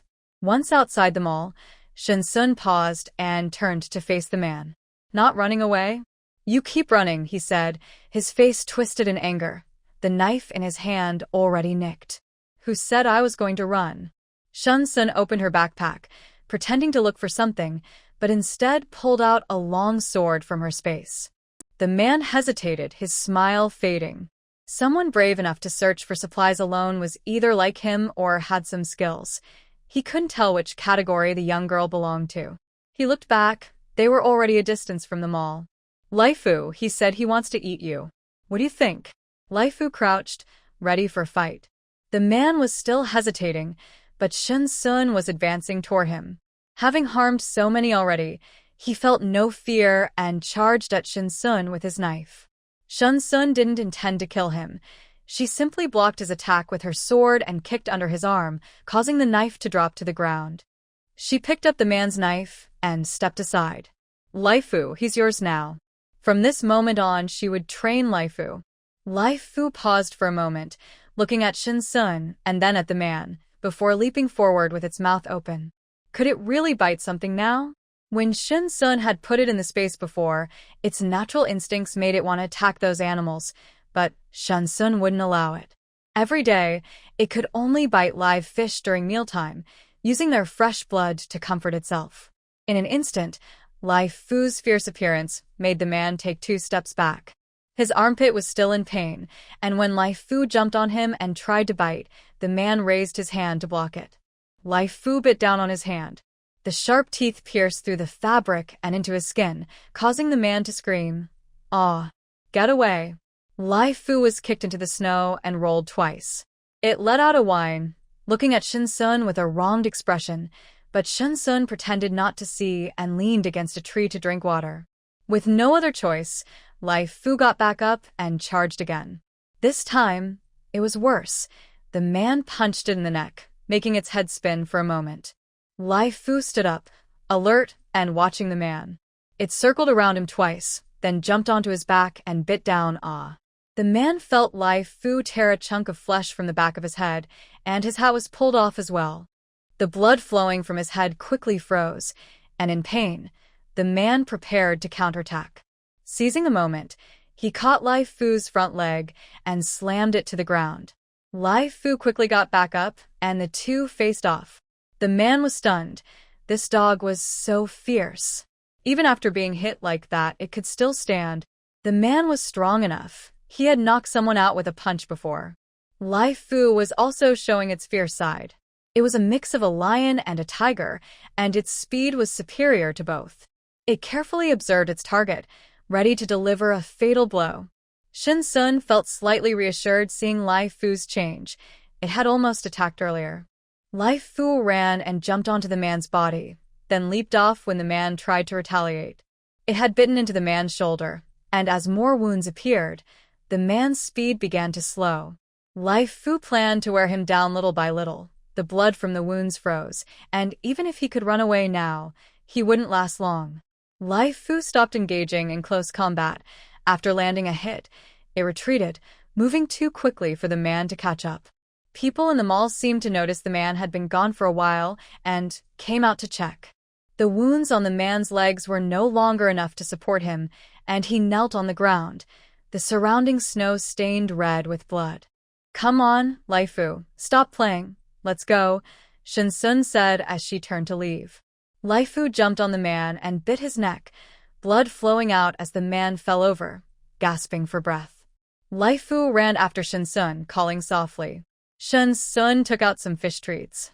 "This is a reward for you." Laifu happily took the treat and crunched on it.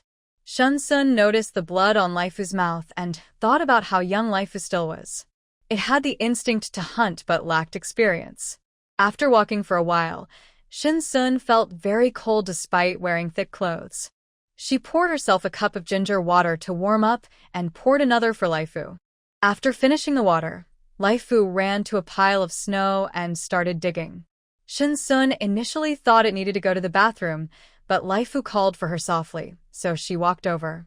Laifu continued to dig, and Shinsun used her foot to push away the snow covering the ice. Beneath the murky ice lay a frozen person. The person's eyes were wide open, clearly trying to climb up. Laifu, seeing that Shinsun had noticed, nudged her happily and ran off to keep digging. Shinsun realized Laifu had found another person. Laifu dug at the ice as if it were hunting, and Shinsun didn't stop it. In a short time, Laifu had created several small holes in the snow. Near noon, Shinsun found an empty house, closed the door, and took out a prepared stove from her space. She set up a grill on top and placed some skewers she had bought earlier on it. With ginger milk tea to go with the skewers, Laifu sat by the stove with a bowl, eating. After finishing, they tidied up and set off again. Shinsun noticed that Laifu had changed a lot. It no longer came over to cuddle like before. But if she reached out her hand, it would still come over, wagging its tail proudly. Indeed, being a feline, it had developed a cool demeanor. Shinsun petted Laifu's neck and took out a pack of snacks from her space, eating as they walked. Suddenly, Laifu dashed off in one direction with great energy. Shinsun quickly followed, weaving through several alleys until Laifu entered one, and she stopped.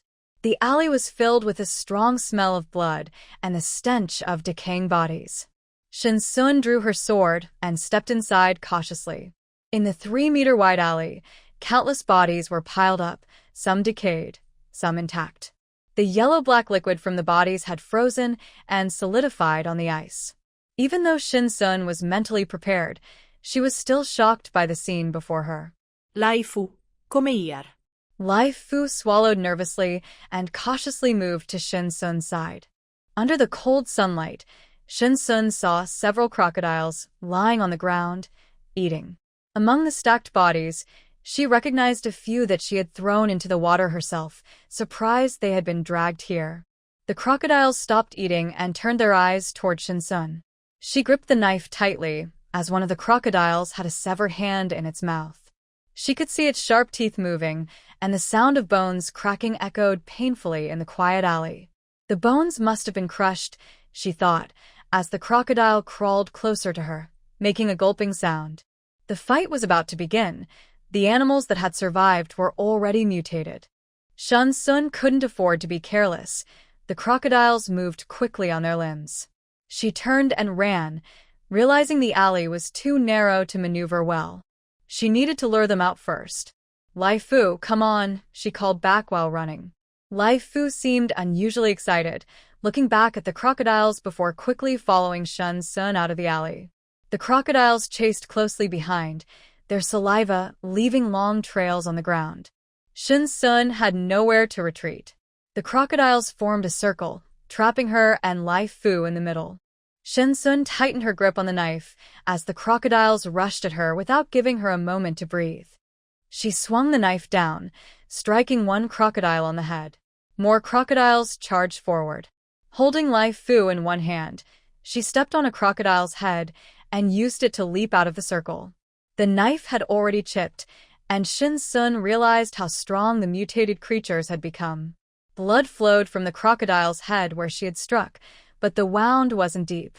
The crocodile, in pain, charged again, even more frenzied than before. 6 or 7 crocodiles attacked at once. Shinsun seized the moment and stabbed one in the eye, pulling out the eyeball as she withdrew the knife. The crocodile roared and rolled on the ground. Laifu, bite their eyes. 2 more crocodiles lunged at her legs. Shinsun barely dodged in time, using her knife to block their teeth. She punched down hard, slamming the crocodile's long mouth into the ground, smashing its upper jaw into mush, causing cracks to form on the icy surface. After using 2 swords, they were no longer effective against these creatures. Taking out a handgun from a space, Shinsun fired 2 shots at the charging crocodile. The bullets had strong impact, piercing through the crocodile's tough skin, and it fell to the ground, motionless. On the other side, Laifu clawed at one crocodile's eye and bit down on its arm. With a tearing sound, Laifu ripped the crocodile's arm off. Shinsun watched in surprise as he shot the crocodile behind Laifu, finally resolving the situation, though he had damaged 2 swords. He examined the chips on the swords, caused by the crocodile's teeth and claws. Laifu, with the crocodile's arm in its mouth, ran over to Shinsun and dropped it, then dragged another crocodile towards him. Shinsun quietly observed. Laifu, he called, and Laifu came running. Shinsun crouched down to pry open Laifu's mouth. The tough skin that the swords couldn't cut through, Laifu bit through easily. With its sharp teeth, Laifu had blood and saliva around its mouth. You want to eat this? Shinsun looked at the several crocodile bodies piled at his feet. Laifu brought over a severed crocodile arm and bit down, making a crunchy sound that made Shinsun wince. No wonder it was so excited it wanted a change in taste. He stored the crocodile bodies in his space and drank a cup of ginger water, feeling warm again. Laifu, still holding the crocodile's arm, walked and ate at the same time. You lead the way. Let's go home, Shinsun said, realizing he had forgotten the way back while following Laifu in the unfamiliar environment. Entering an empty room, Shinsun took out a non-slip bicycle from his space. Laifu ran ahead while he rode behind. On the way, they encountered several groups of people searching for supplies. Just before dark, they finally reached the bottom of Building F. He climbed through a second-floor window and placed 2 wooden boxes there to stand on, likely left by Qin Sheng and the others. Shinsun and Laifu stepped inside. He took out the bicycle, but didn't plan to store it again. Instead, he carried it with one hand and found a room in the hallway to hide it. Now, there were not many people left in Building F. After the water receded, many had left, either to find their relatives in the countryside or to escape City B, uncertain if they would survive the journey. Shinsun climbed the stairs slowly. The zoo in City B and the breeding farms had many animals that had already mutated, hiding in the city. They survive by feeding on human flesh and blood. They must have been in a deep sleep during their transformation, but now they are awake and eating. Starting tomorrow, let's take Reifu to sweep through City B and deal with the transformed animals. It will be a good training opportunity for Reifu. Shinsun went up to the 16th floor and ran into Lin Xiangrui, who was dragging a wooden board filled with supplies they had gathered. There was quite a lot. Keep it up, Shinsun said as she walked past him and continued upstairs. On the 22nd floor, they had piled up many supplies, all carried up by the 2 of them. Chun Chung had cleared out room 2202, which was not damaged by rain. In the hallway, Chun Chung had set up a partition and was burning some charcoal. Shinsun opened the iron door, and Lin Xiangrui had already brought more things up. Shinsun, Chun Chung, and I won't disturb you. We're planning to move to room 2202 across the hall. I'll still cook for you. Just come to the partition when it's mealtime, and I can teach you if you want, he said. It had been over a month since he and Qin Sheng had been close. It was also inconvenient for them to be at Shinsun's place. After going out with Qin Sheng to find supplies today, he realized how much the outside world had changed. They found a lot of charcoal, but it had all been soaked by rain. It could burn, but needed to be dried first. He traded 3 bags of rice for 2 boxes of dried charcoal and some coal from Shinsun, and then he picked out some supplies. He moved the sofa bed out, leaving just one sofa in the living room. Shinsun closed the door, and Reifu ran to the room to fetch its ceramic bowl. Shinsun gave it a live fish, which Reifu quickly devoured. After finishing, Reifu looked at Shinsun, who then gave it 2 eggs. After eating those, Reifu followed Shinsun, wanting crocodile meat instead of fish. Shinsun focused on her space and took out a crocodile from the lower level, cutting it into several pieces. In her space, she was in control. With just a thought, she could flatten mountains. She took out the prepared crocodile meat, and Reifu started eating eagerly. Seeing Reifu so happy made Shinsun a bit tempted, but remembering that crocodiles eat human flesh made her lose her appetite. Shinsun opened the iron door and brought out the ingredients. I want braised pork ribs, she said. Lin Xiangrui wiped the sweat from his forehead and agreed. Shinsun watched as the 2 of them busied themselves. The people living in room 2202 had left after the water receded, and they had found many vacuum-packed seafood products that were well sealed against water. Watching from the side, Shun-sun saw Lin Xiangrui cooking seafood porridge. She paid close attention, especially since the last time he cooked, the taste was quite disappointing. She hadn't cooked in over a decade, not to mention during the apocalypse. He picked a bunch of vegetables and brought them out, asking Lin Xiangrui to help cook since they were all freezing. The small space in the hallway served as a simple kitchen, and soon Chen Chung had the sofa bed arranged. He was very cold and squatted by the stove to warm up. "Ah, Chung, I have hot water boiling here. You can warm your hands," Lin Xiangrui said, pouring the hot water into a basin. Both of them were clearly very hungry after spending the whole day searching for supplies. "Ah, it's so chaotic outside. I thought things would be better once the water receded, but it's even worse," Lin Xiangrui sighed, as it was his first time going out since the heavy rain began. Shun-sun nodded in agreement, but secretly, he was using his chopsticks to grab meat from Chen Cheng's plate. Lin Xiangrui's cooking was really good, especially the stir-fried squid. Taking advantage of the moment, when Chen Cheng wasn't paying attention, Shun-sun quickly scooped some into his bowl. Yes, it's really chaotic outside. You all be careful." Lin Xiangrui looked up at the window thoughtfully, while Chen Cheng served more food into the bowl. "Lin Xiangrui, look at him," Shun-sun pointed out Chen Cheng's actions. Lin Xiangrui glanced at the plate in Chen Cheng's hand. "Ah, Cheng, how can everyone eat like this?" In reality, half of the plate had already made its way into Shun-sun's stomach. Chen Cheng couldn't argue back, so he set the plate down. Shun-sun took the chance to grab another 2 bites, letting out a satisfied burp. When it was completely dark outside, Yu Jiangwo arrived, tired from climbing up 22 flights of stairs. "Good timing, everyone is here. Sun Jiahong and Lao Huang's injuries have healed. We discussed going out to find supplies tomorrow and wanted to invite you all to join us for safety," he said. Lin Xiangrui was surprised to hear that they had been hurt last time, something Chen Cheng hadn't told him.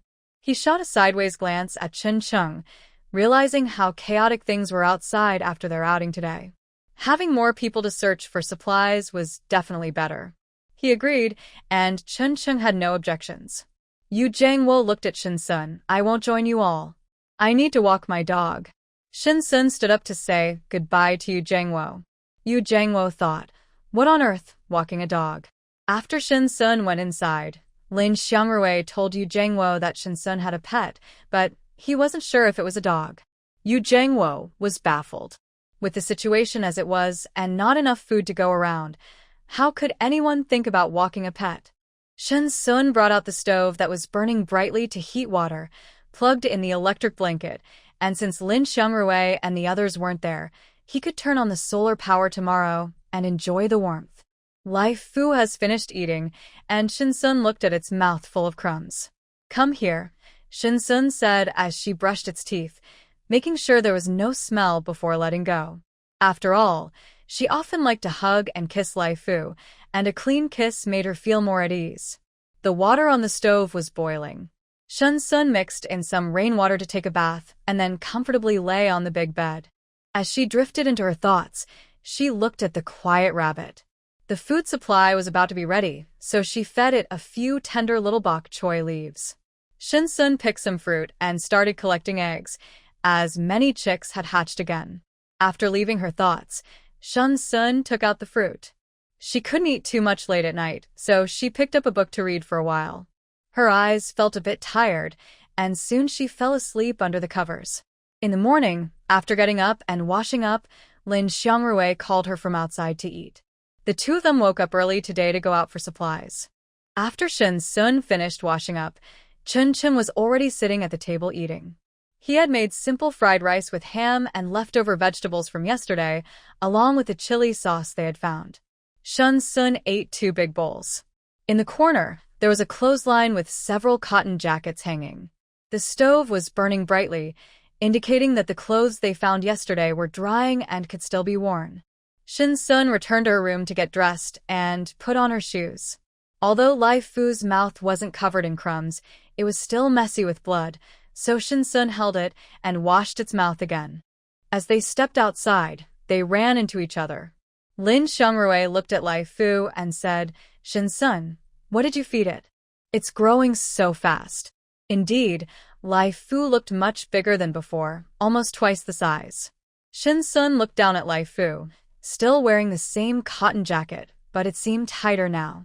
"It's just growing, which is normal," Shin-sun laughed, noticing that Lai Fu had really grown a lot since yesterday.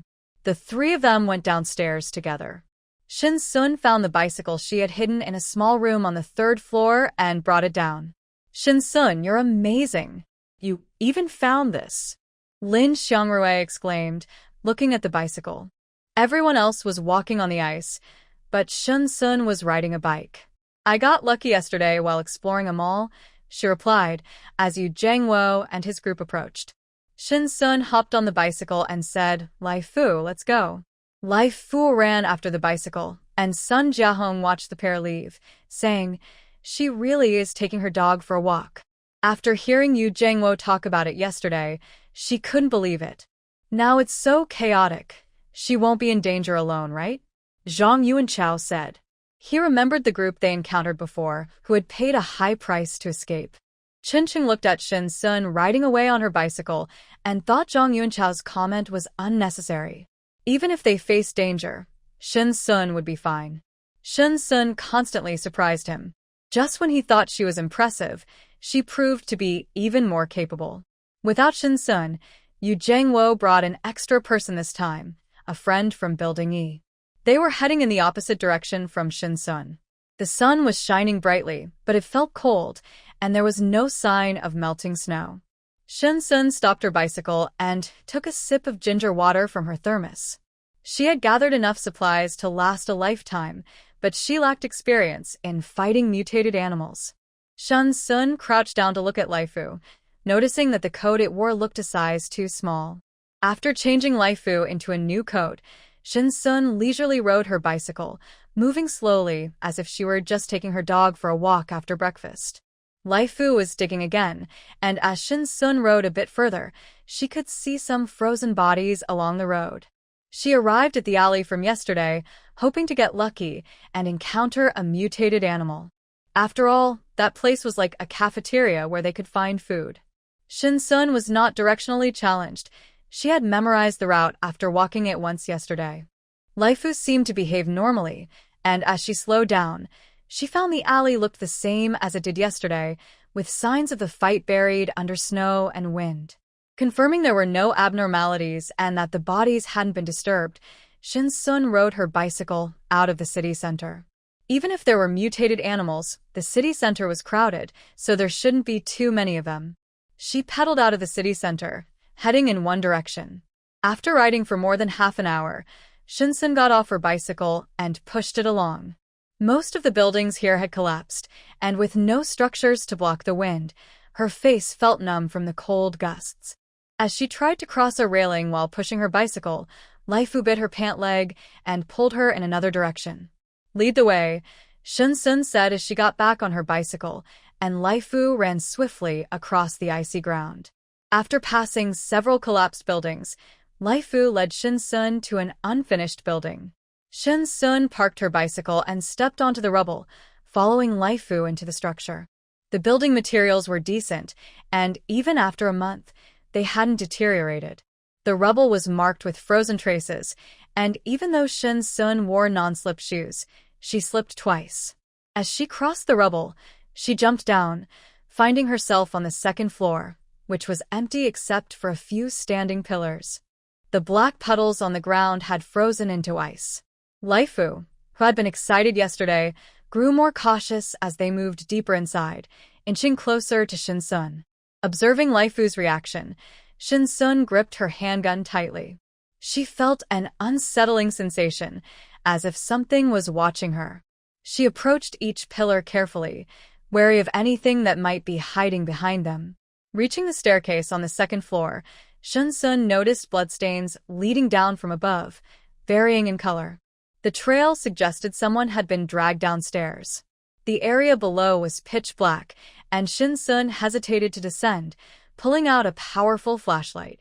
As she shone the light downward, A dark shadow darted quickly past, moving fast.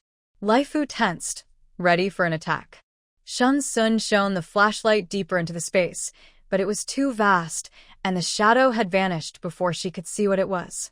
She couldn't shake the feeling that whatever it was had spotted her and was hiding below, waiting to strike. Shin Sun put away the flashlight and climbed the stairs. There were 12 steps, and she gripped her gun tightly as she ascended. The third floor was better lit, with sunlight streaming in, allowing her to see somewhat. It was unclear how long the building had been abandoned. The wall plaster had turned black. The third floor had more yellow-brown slime and crawling marks than the second. Looking down, Shin Sun saw the slime frozen on the ground, which was quite unpleasant. Laifu clung tightly to her pant leg, preventing her from moving forward. Shin Sun remained alert, hiding behind a pillar, her gun ready. From the shadows of 6 or 7 pillars away, she spotted a dark shape and cautiously approached, holding her breath.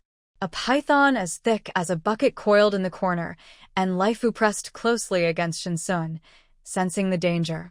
The python's tail occasionally slapped the ground, and its body was swollen, showing a human-like shape. It continuously secreted yellow slime from its belly, covering its entire body. Coiled in 5 or 6 loops, the large head of the snake was at the top, and Shin Sun couldn't tell how long it was. In the shadows, the python opened its eyes and silently watched Shin Sun. Laifu let out a low growl, and Shin Sun turned to run, not realizing the python was already awake. She thought she had been careful enough. The python had noticed her as soon as she stepped onto the third floor. It was just that it was already full and had no plans to eat again. Oh no, I forgot that snakes sense their prey through vibrations in their bellies. The entire third floor was covered in its slime, so the python had long detected her presence. It was careless of her. She should have thought of that when she saw the snake. The huge snake head flicked its tongue, and 2 black tongues picked up Shin Sun's scent in the air. The massive body twisted and slid between the pillars. Its belly scales pressed tightly against the ground, and on the icy surface, it moved even faster. Shin Sun turned to see the snake's head approaching, and the black tongue brushed against her shoulder. Shin Sun quickly rolled to the side to avoid the rushing snake head, which seemed to be toying with its prey as it raised its head to look at the tiny human. The black tongue flicked out. Under the sunlight, the snake's scales shimmered with colorful reflections of vibrant black. If it weren't for the yellowish slime, it might not have looked so disgusting. Locating Shin Sun, the python slithered closer. Taking advantage of Shin Sun distracting it, Laifu quickly jumped onto the python and bit down, tearing off a piece of skin and flesh, which he swallowed on the spot. Can you not eat everything? Shin Sun thought she might not be able to look at Laifu the same way again. The python let out a hissing scream, and its tail swept across Laifu, slamming him against a pillar with a loud thud. Laifu cried out in pain. The snake's tail had quite a bit of force, and Shin Sun watched as Laifu created a large dent in the pillar. For a bite to eat, you really go all out. The python stopped chasing Shin Sun and turned to pursue Laifu, opening its enormous mouth. Laifu ran in circles between the pillars, and Shin Sun took a deep breath. Her heart raced, and she rolled to the right to dodge. The golden snake head rose high, watching Shin Sun. Shin Sun locked eyes with the golden python and almost forgot there was another one downstairs, a black and a golden python. The golden one was much larger than the black one. As Shin Sun watched Laifu darting between the pillars, he got up and started running. The golden python, clearly still hungry, chased after him aggressively. Laifu was faster than the black python. He circled around the snake's head, jumped onto its back, and took a bite, swallowing a piece of meat with a loud gulp. The python's long body made it hard for it to see behind, so after Laifu got his bite, he quickly ran away and Shin Sun observed his clever tactics.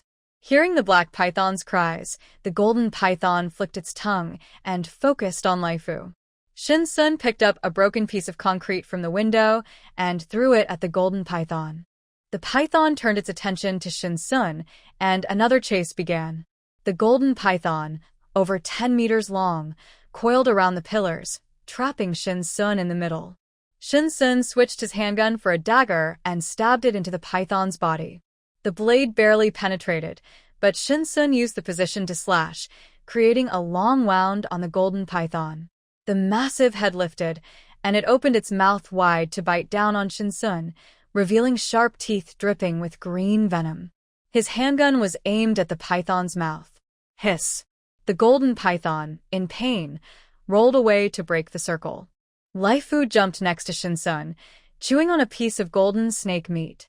The black python lay on the ground, covered in blood, which had frozen as it flowed, pinning it to the ground.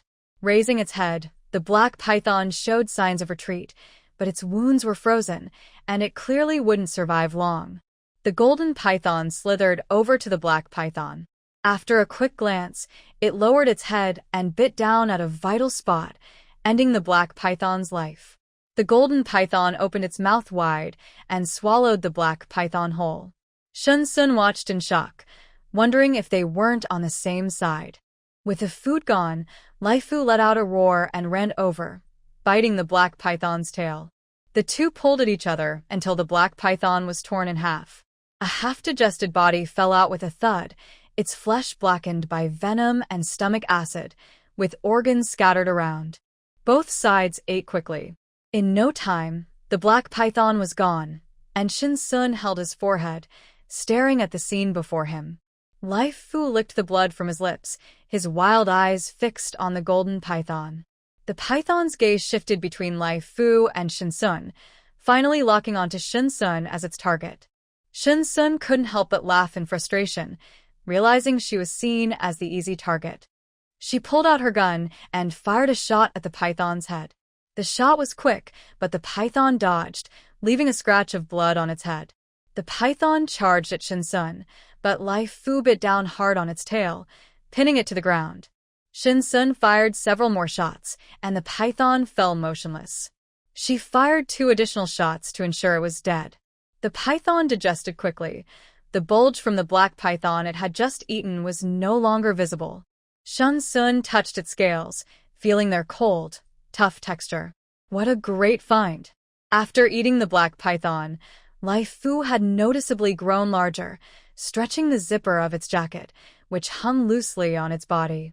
Last night's crocodile meat, today's python meat. Laifu walked over to Shinsun, now much taller, reaching above her knees. Shinsun reached out to pat its head, giving it a good rub. The black spots on its body began to show, and it was clear to see. Perhaps spending so much time with Laifu made her overlook its changes. Lin Xiangrui was right. Laifu was growing quickly. Especially since eating the mutated crocodile meat yesterday, its size had been increasing rapidly. It seemed that mutated animals not only fed on human flesh, but also engaged in brutal competition with each other, showcasing the survival of the fittest in the animal kingdom. Laifu was full but still grabbed the python and dragged it to Shinsun. Laifu has grown up and can find food on its own now. Shinsun felt a sense of relief. This meant she had saved a portion of her food supply. She stored the python meat in her space and took a sip of ginger water before starting her journey back. Fortunately, her bicycle was still there. Shinsun hopped on, with Laifu running alongside her. She wished she could take it along for the ride, but now that it was so big, it was better to let it run for exercise. After riding for half an hour, and with Laifu running beside her, they finally returned to the city center. Shinsun found a room, closed the door, and took out her stove. It was time for lunch. Shinsun pulled out a meal from the home-style restaurant she had bought, a box of rice with 3 dishes and a soup. After finishing, she boiled some water in her kettle to refill it. The water in the thermos cooled down too quickly. Shinsun drank less than 3 times, and it got colder faster when it touched the air. With 2 stoves burning, Shinsun finally felt a bit warmer. He took out a lounge chair and got ready to rest. Laifu was still having lunch, which included a portion of alligator meat, a live fish, an egg, and some goat milk. After finishing, he rested his head on Shinsun's foot. After resting for half an hour, Shinsun moved his arms and legs, packed up the lounge chair and stoves, and said, "I'm leaving," as he opened the door. Both Shinsun and the leopard felt a chill and shivered. He got on his bicycle, tightened his scarf, and noticed the wind seemed to have picked up in the afternoon. He didn't ride too fast, just leisurely making his way back. Help! Help! Can someone save me? A man rushed to the roadside, wearing a thin jacket, his face frozen and purple. Shinsun rode past him on his bicycle, with Lai Fu closely following. It's so cold. Can someone help me? The man looked at Shinsun's retreating figure in despair. There was still some distance to Tianfu. Shinsun saw many people by the roadside dragging makeshift wooden boards, piled with dismantled wooden furniture. It seemed they were using them to make a fire for warmth. Shinsun rode his bicycle through the crowd. When he reached Building F of Tianfu, he saw a few familiar faces: Huang Weigua, Lin Xiangrui, and someone he didn't recognize. Hi, Shinsun greeted as he got off his bicycle and pushed it over to the three. It was the same makeshift wooden board Lin Xiangrui had brought yesterday, piled with supplies: rice, some closed boxes, and dismantled furniture. Shinsun wasn't very interested in these things. Huang Weigua noticed Shinsun returning empty-handed and remarked, "Shinsun, we're going out to look for supplies again this afternoon. Do you want to join us?" No, I have a little food left that can last for 2 days. I'll go in 2 days, Shinsun replied, lifting his bicycle as he headed upstairs to hide it. With everyone struggling to find enough to eat, why are you keeping a dog? You should be focusing on finding supplies instead of walking a dog, a man said with disdain. Lin Xiangrui, knowing the man was a friend of Yu Zhengwo, kindly warned, I suggest you don't say those things in front of Shinsun. The man looked at Lin Xiangrui with a more mocking gaze, as if Lin Xiangrui was exposing himself to everyone. Lin Xiangrui recognized that look and felt a shiver run through him. When he was with Chen Cheng, people had looked at him the same way. Huang Weigua didn't say anything. He was also struggling to accept the relationship between Lin Xiangrui and Chen Cheng. How could two grown men have such a relationship? At first, he had a fixed idea about it, and Yu Zhengwo hadn't mentioned Chen Cheng's wife to them either. Lin Xiangrui stayed silent, holding back his unhappiness. With everything so chaotic, they still had to search for supplies together. While he couldn't avoid others' gazes, he didn't need to worry too much. After all, life is his own, and living it the way he wanted was enough. He couldn't help but think of Shinsun, whom he had known for over a month. Shinsun seemed to have that carefree and easygoing personality. Wasn't that why he was attracted to Chen Cheng in the first place? Someone responsible, who could take on challenges. Thinking of his partner, Lin Xiangrui felt a little better. He organized the supplies and slowly carried them upstairs. Shinsun opened the door and turned on the heating. Both heaters were set up and the underfloor heating was turned on, gradually warming the cold air in the room. Shinsun closed the door and nestled into his little space. He took out a lounge chair and a small table, removed his coat, and prepared some fresh fruit along with spicy marinated snacks, including chicken feet, duck necks, chicken legs, and some seaweed and side dishes. He also opened a portion of spicy rabbit meat and made a cup of warm lemon water, then settled down with his tablet to watch a show. Lai Fu, who was not fond of spicy food, watched as Shinsun cut the snake meat into pieces and mixed in 3 eggs, heating it on the stove. The cooked snake meat was coated in egg, and Lai Fu eagerly waited for the delicious aroma. Shinsun served the snake meat into Lai Fu's bowl. With the snake meat he craved and the eggs he liked, Lai Fu took small bites, savoring the rare treat. Shinsun watched his show without speeding it up, enjoying the afternoon in the lounge chair. The spicy rabbit meat was so delicious that he couldn't resist opening another pack. It was perfect for binge-watching. After finishing the snacks and fruit, Shinsun watched 2 more episodes until it got dark. There was a knock on the iron door. Lin Xiangrui and the others had finished their work. Shinsun put on his fluffy slippers, wrapped himself in a long cotton coat, and adjusted his warm hat. Stepping outside felt like entering a different world. He picked 2 cabbages from the garden. Although the vegetables had frozen, they could still stay fresh for a long time due to the weather. He also grabbed a bag of chicken wings and some cola because he wanted to make cola chicken wings today. Bringing ingredients, Shinsun opened the door and placed the items on the table in the corner. I want to eat cola chicken wings. Okay, Lin Xiangrui said as he thawed and cleaned the chicken wings. Shun Sun watched closely, and Lin Xiangrui explained, cooking is actually very simple. Once you learn one way to stir-fry, you can apply it to many dishes. Shin Sun listened as if it were a foreign language, and Lin Xiangrui continued to explain.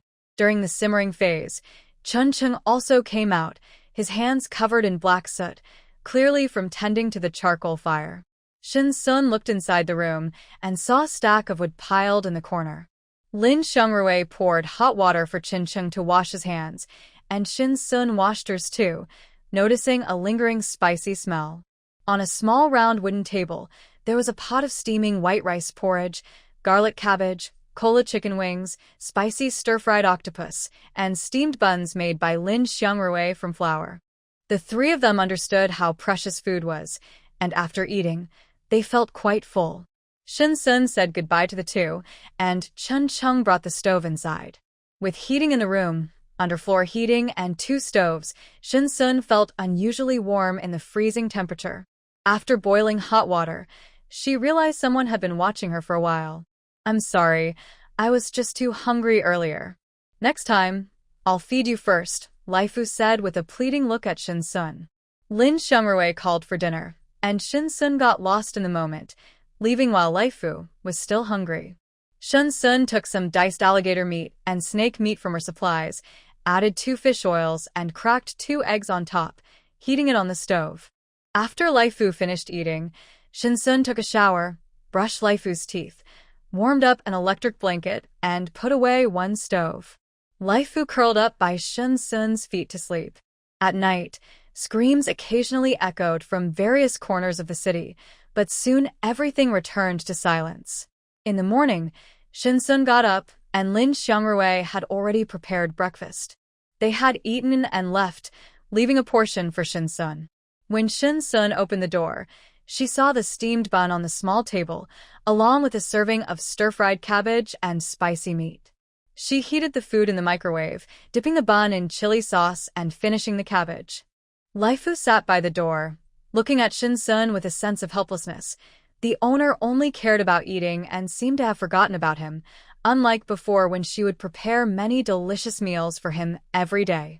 Seeing Lai Fu standing by the door, Shin Sun coughed and took a sip of water. Lai Fu, come here, she called, and Lai Fu slowly walked over to her side. Shin Sun took out 2 large pieces of snake meat, a live fish, and some fresh shrimp. Eat up, he said, looking at Lai Fu, who glanced at the bowl and realized he was no longer loved, as even his favorite eggs were missing. He remembered how there used to be eggs in every meal. Noticing the missing egg, Shin Sun took one from his space and said, "Good boy, eat up." With delicious food in front of him, Lai Fu eagerly dug in. Shin Sun squatted down to watch him, then stood up and gestured. Lai Fu had grown a lot. "Come here," Shin Sun said, pulling out a ruler from his space and measuring 2 meters on the wall. Lai Fu walked over, and Shin Sun marked a spot on the wall where Lai Fu stood. Shin Sun went downstairs and pushed out his bicycle. He planned to take a different route today, but wanted to visit that alley first. "You're up," Lin Xiangrui said, rubbing his hands together. His knitted gloves were a bit worn. Shin Sun smiled widely at him. "The steamed buns are delicious. Did you make the chili sauce yourself?" Lin Xiangrui nodded. In the chili from breakfast, Shin Sun found bits of seafood, confirming it was made by Lin Xiangrui. "Are you going to walk the dog today?" Lin Xiangrui asked, looking at Lai Fu, who was bundled up in a cotton jacket and wearing a hat, with only his paws sticking out. "Yes, I went to a great place yesterday that Lai Fu loved. I plan to check out some other spots today," Shin Sun replied honestly. Lai Fu certainly enjoyed it. It was all his favorite food. Chun Chung and Sun Jiahong returned with supplies, but it seemed they had gathered even less than yesterday. Yu Jiangwo glanced at Lai Fu. It looked like Shin Sun was going to walk the dog again today. Sun Jiahong didn't know what Shin Sun was thinking, but she handed him a well-packaged bag of rice, about 10 pounds. As the only woman in the group, she understood how tough life was for many women outside. Seeing Shin Sun's innocent expression, she felt compelled to care a bit more. Shin Sun looked at the rice she placed in his bicycle basket. She found it hard to refuse supplies offered to her. If it was free, she would take it. Sun Jiahong invited her to go out for supplies together tomorrow, and Shin Sun nodded in agreement. Since the water receded, she had been walking the dog and hadn't searched for supplies. If she didn't go out to find food and just stayed inside, they would surely suspect her. After saying goodbye to Sun Jiahong, Shin Sun rode off on her bicycle, with Lai Fu happily trotting behind her. First, they went to the alley, which was still the same as before, with no changes. Back at Tianfu, Shin Sun walked in the opposite direction. Chun Chun watched as a person and a dog rushed past him, and Zhang Yuanchao also looked toward Shin Sun. Being carefree is nice. She's the only one who can still be happy like this, he said. Youth is often foolish. Even now, she still wants to play. When the food runs out, she'll be the one crying. The man recalled how Sun Jiahong had just given her a bag of rice. Though it wasn't much, it could last for half a month if saved. Sun Jiahong really has a good heart. Chun Chung and Zhang Yuanchao ignored the man's sarcasm. He was a friend of Yu Jiangwo, and they only wanted to find supplies, so they didn't comment on the man's behavior and saved their energy for moving things. Shin Sun walked in one direction, occasionally stopping to drink some ginger water to warm herself. She circled around the 4 directions of the city center, but it seemed those supplies hadn't reached this area yet. For now, that alley could be a good spot to stay. The sky was about to darken, and with so many collapsed buildings, Shin Sun took a long time to return the way she came. There were still too few mutated animals in the city. In the countryside or mountains, there should be many, but unfortunately, there weren't any near City B. Shin Sun rode her bike back to Tianfu, where she saw many people in the night, pulling carts filled with supplies home. Now that the water had receded, they could still find quite a bit.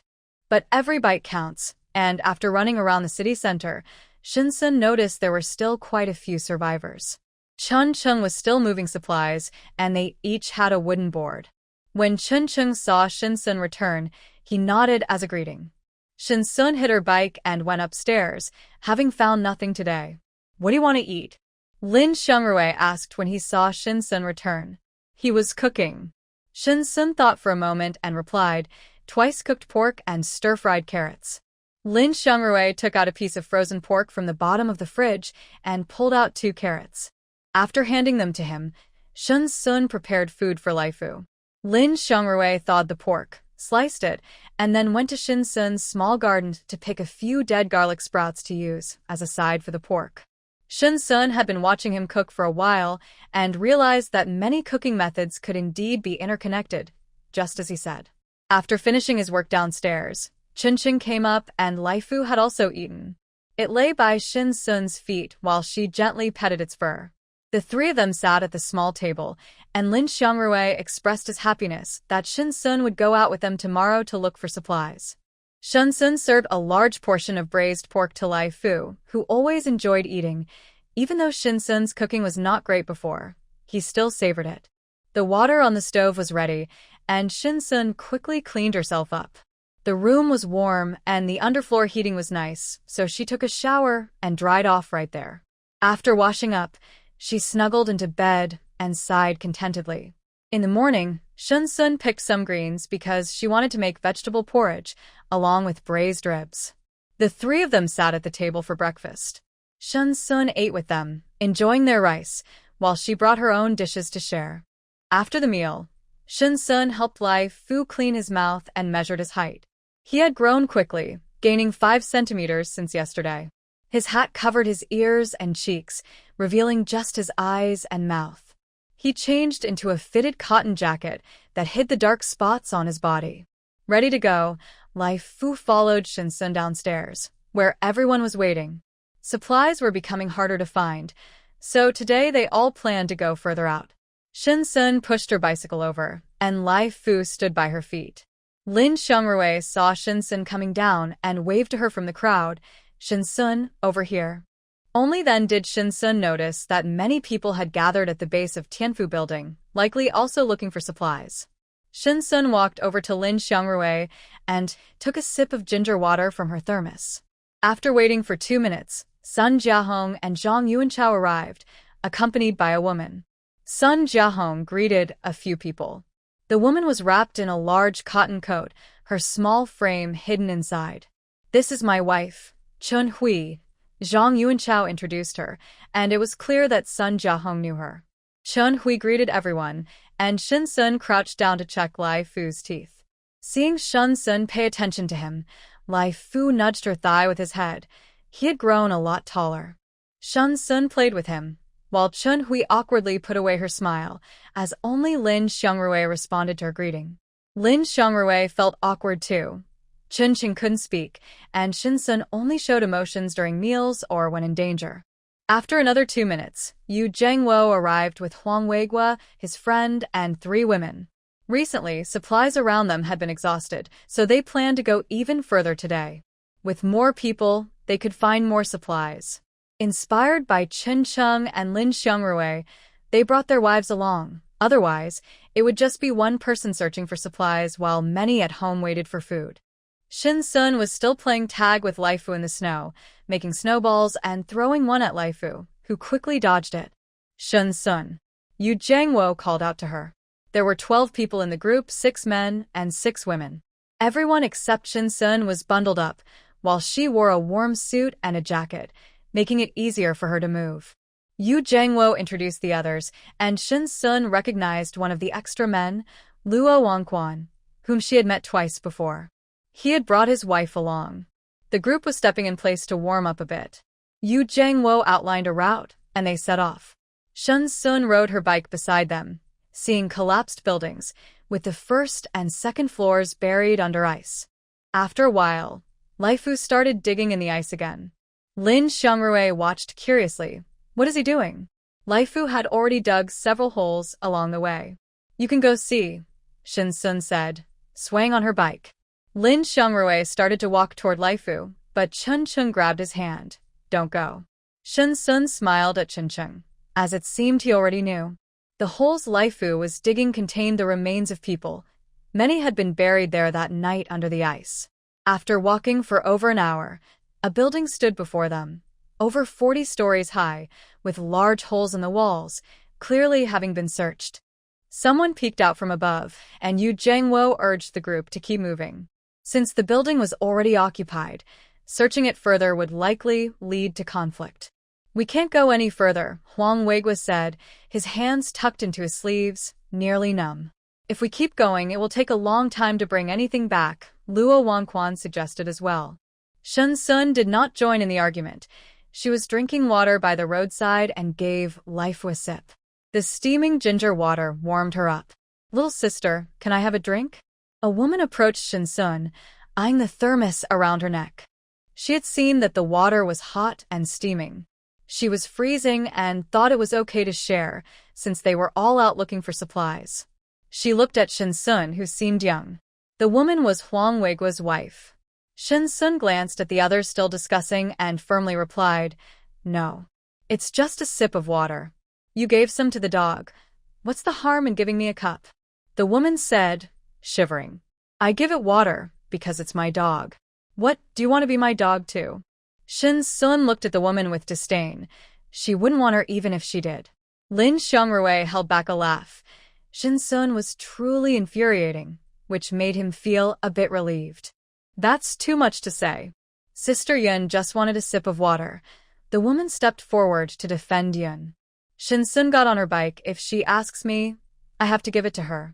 The woman thought about it. Since the water belonged to Shin Sun, she really had no say. Still, she couldn't help but feel frustrated. It's just a sip of water. "Enough," Yu Zhengwo and the others stopped discussing, their eyes on Shin Sun and Sister Yun, but Shin Sun didn't care. The woman was Yu Zhengwo's wife, and since Yu Zhengwo and Huang Weigua were friends, their wives naturally got along too. Clearly, there was a disagreement. Yu Zhengwo wanted to keep moving forward, but Huang Weigua and Luo Wangquan thought it was time to change locations, suggesting they head back while searching, even if it was just for some wood. The weather was so cold. If they moved forward and found something, that would be fine, but what if they didn't? It would be a waste of energy. Chun Cheng felt the same as Yu Zhengwo, wanting to go further.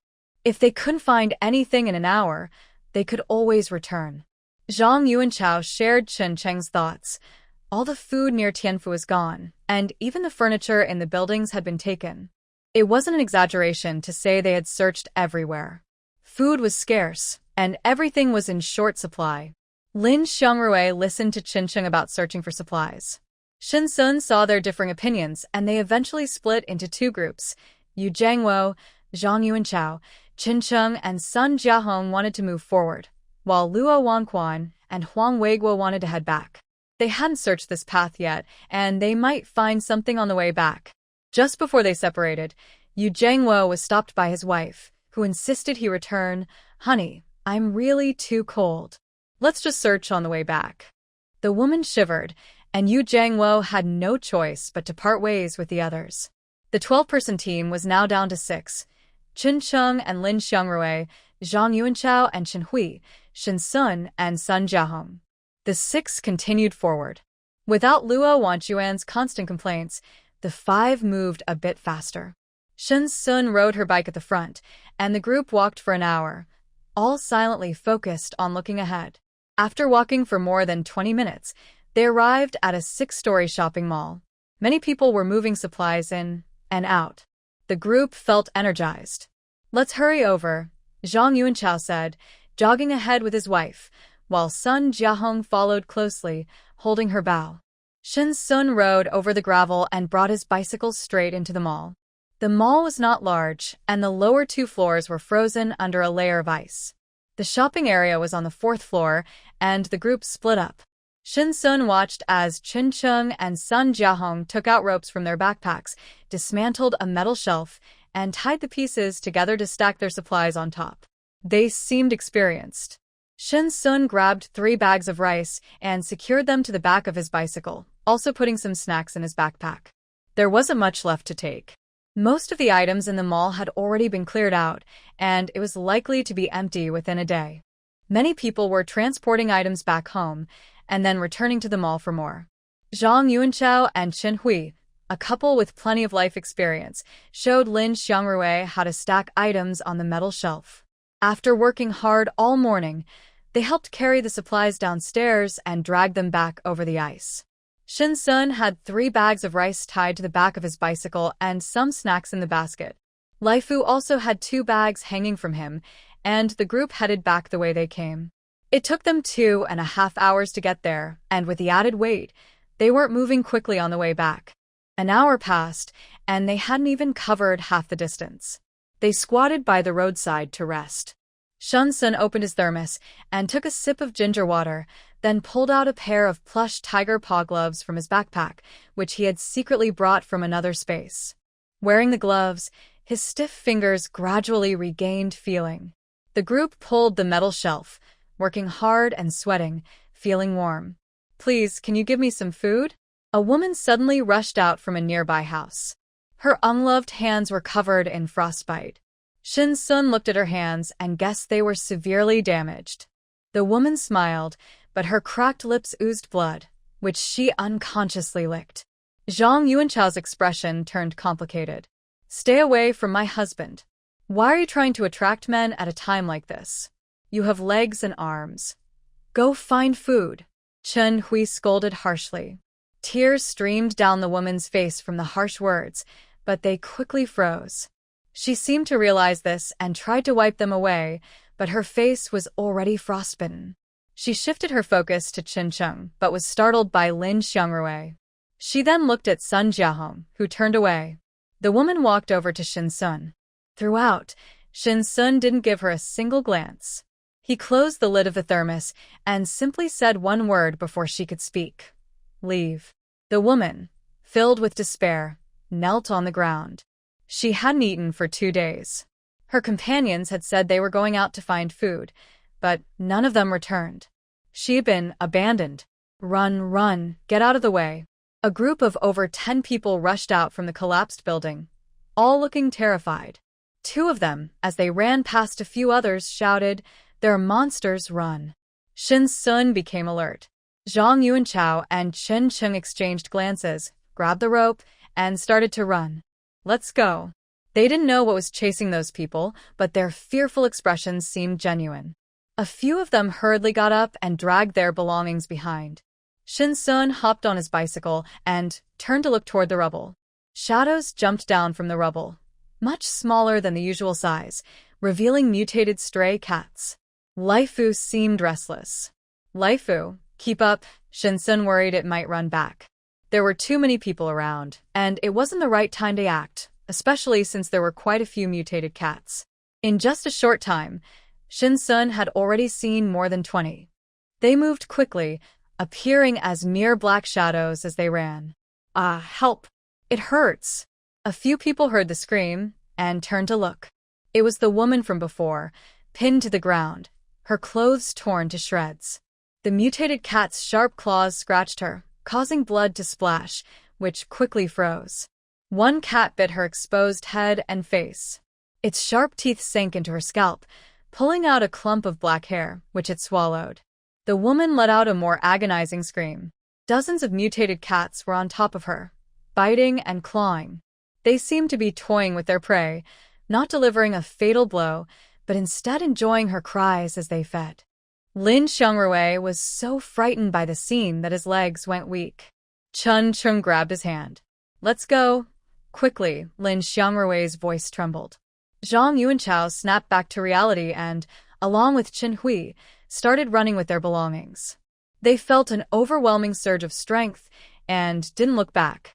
Several mutated cats did not eat, but instead chased after a few people. Shin-sun turned to look and saw several large mutated cats almost catching up to Laifu. On the other side, 2 more people were knocked to the ground, and screams echoed behind them, frightening everyone. The mutated cats were feasting on the fallen prey. Shin-sun kept running, glancing back to see that a woman had been completely devoured, leaving only a bloodied skeleton lying alone on the road as the mutated cats closed in. In an instant, another person was knocked down. A man frantically grabbed anything from the ground and threw it at the mutated cats, hitting 2 that quickly got back up.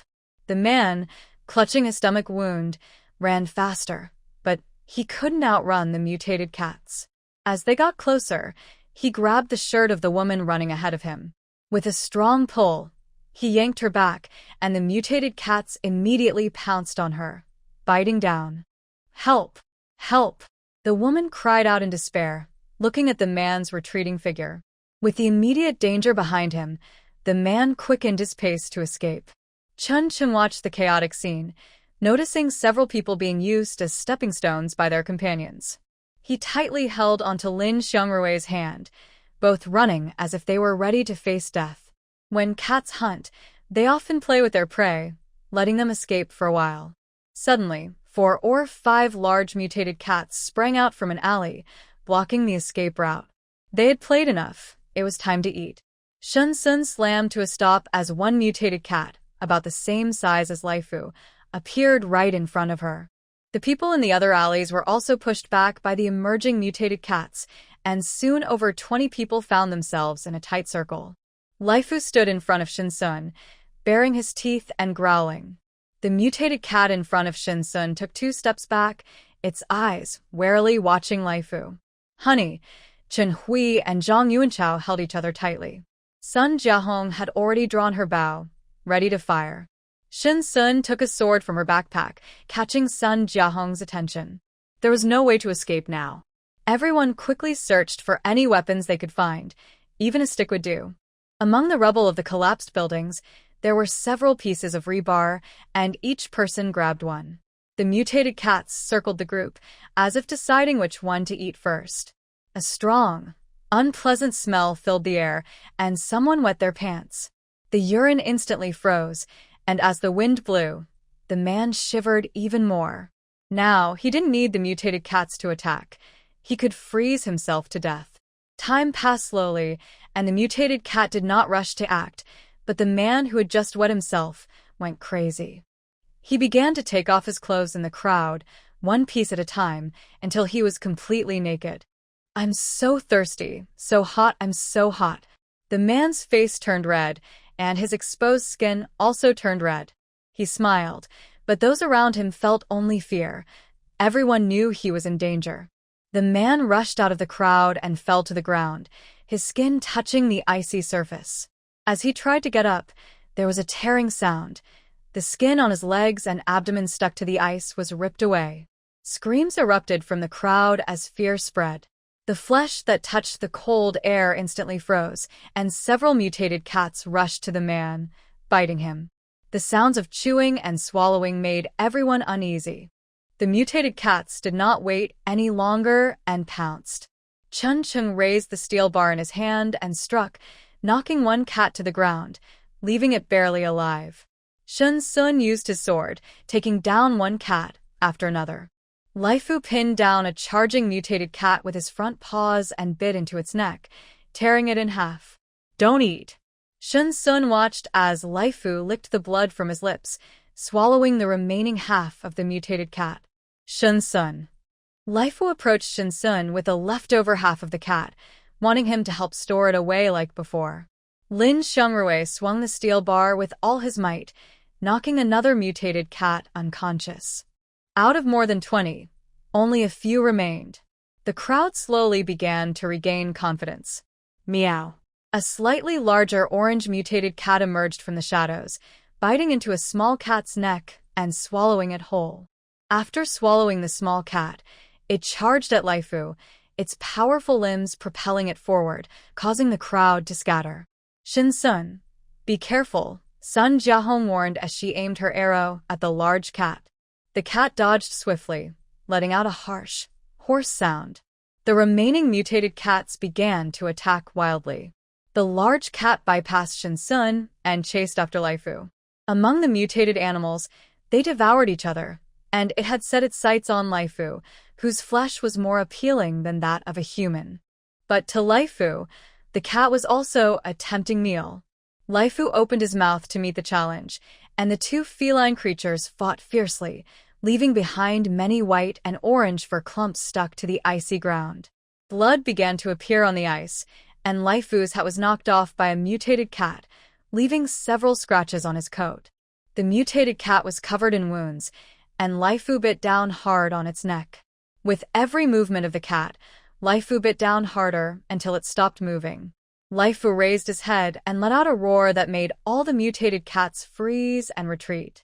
Within seconds, no more mutated cats appeared, except for the one that had collapsed on the ground. Lin Xiangrui was still caught up in Laifu's roar. It didn't sound like a dog's bark. If he wasn't mistaken, it was the sound of a cheetah. He realized he had never heard Laifu bark before, and Shin Sun had never confirmed that Laifu was a dog. He had considered many outrageous breeds, but the truth was even more unbelievable. Laifu carried the body of the mutated cat to Shin Sun's feet.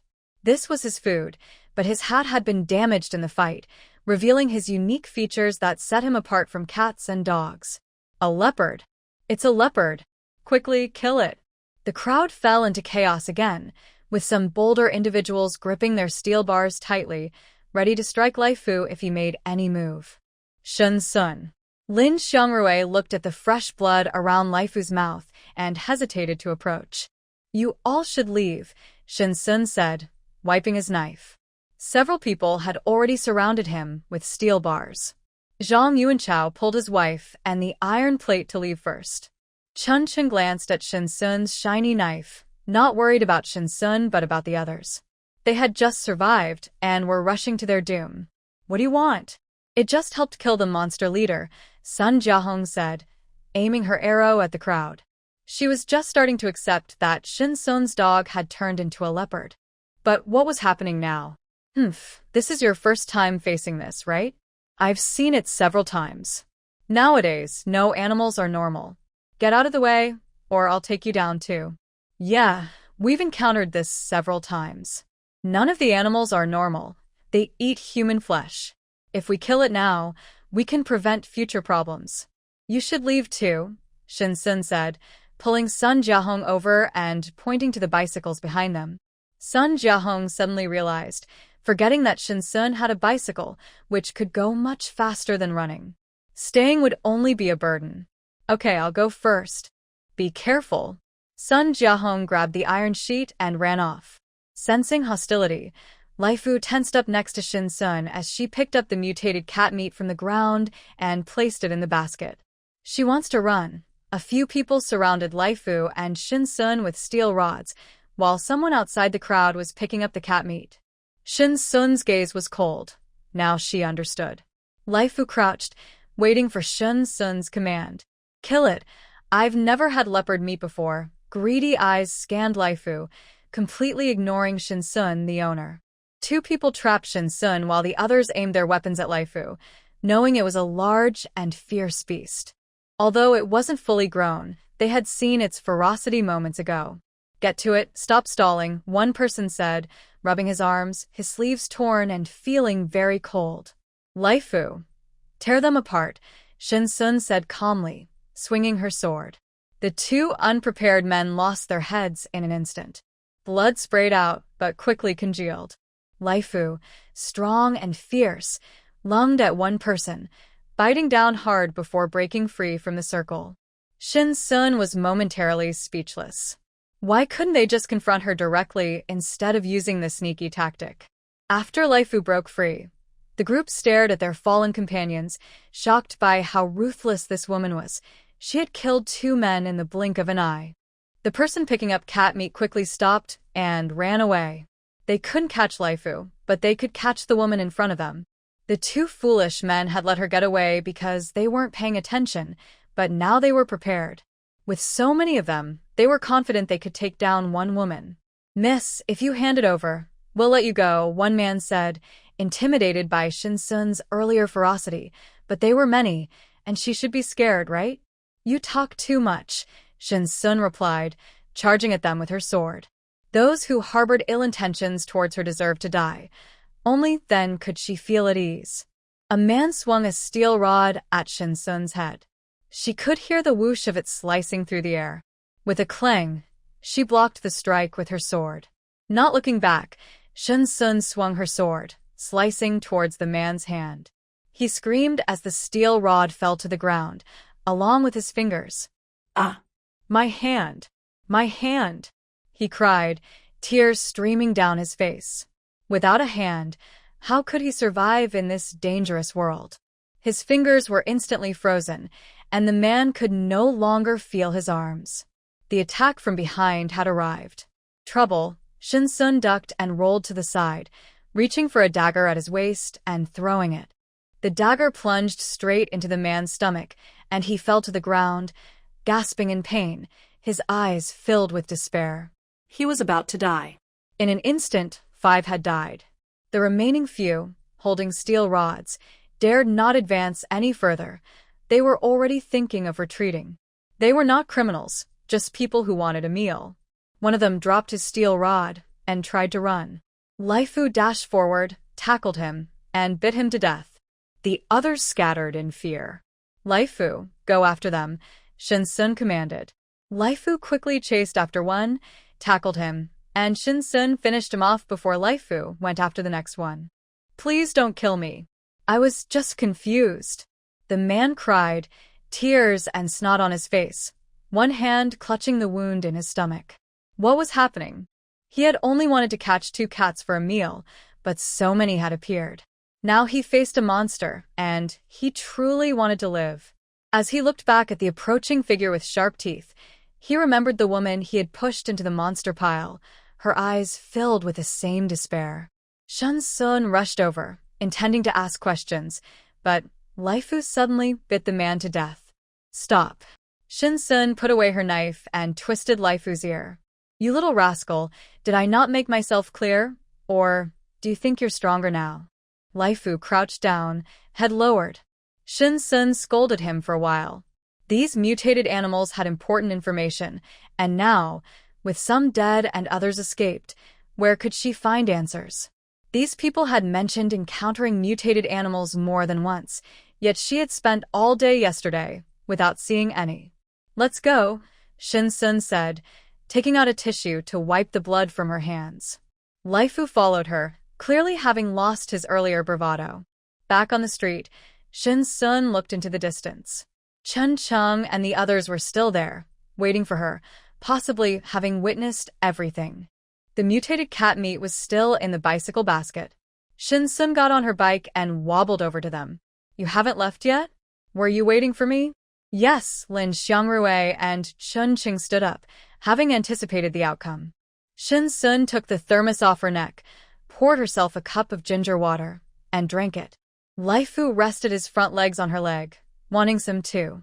Shin-sun took out his cup from her backpack and poured him a drink.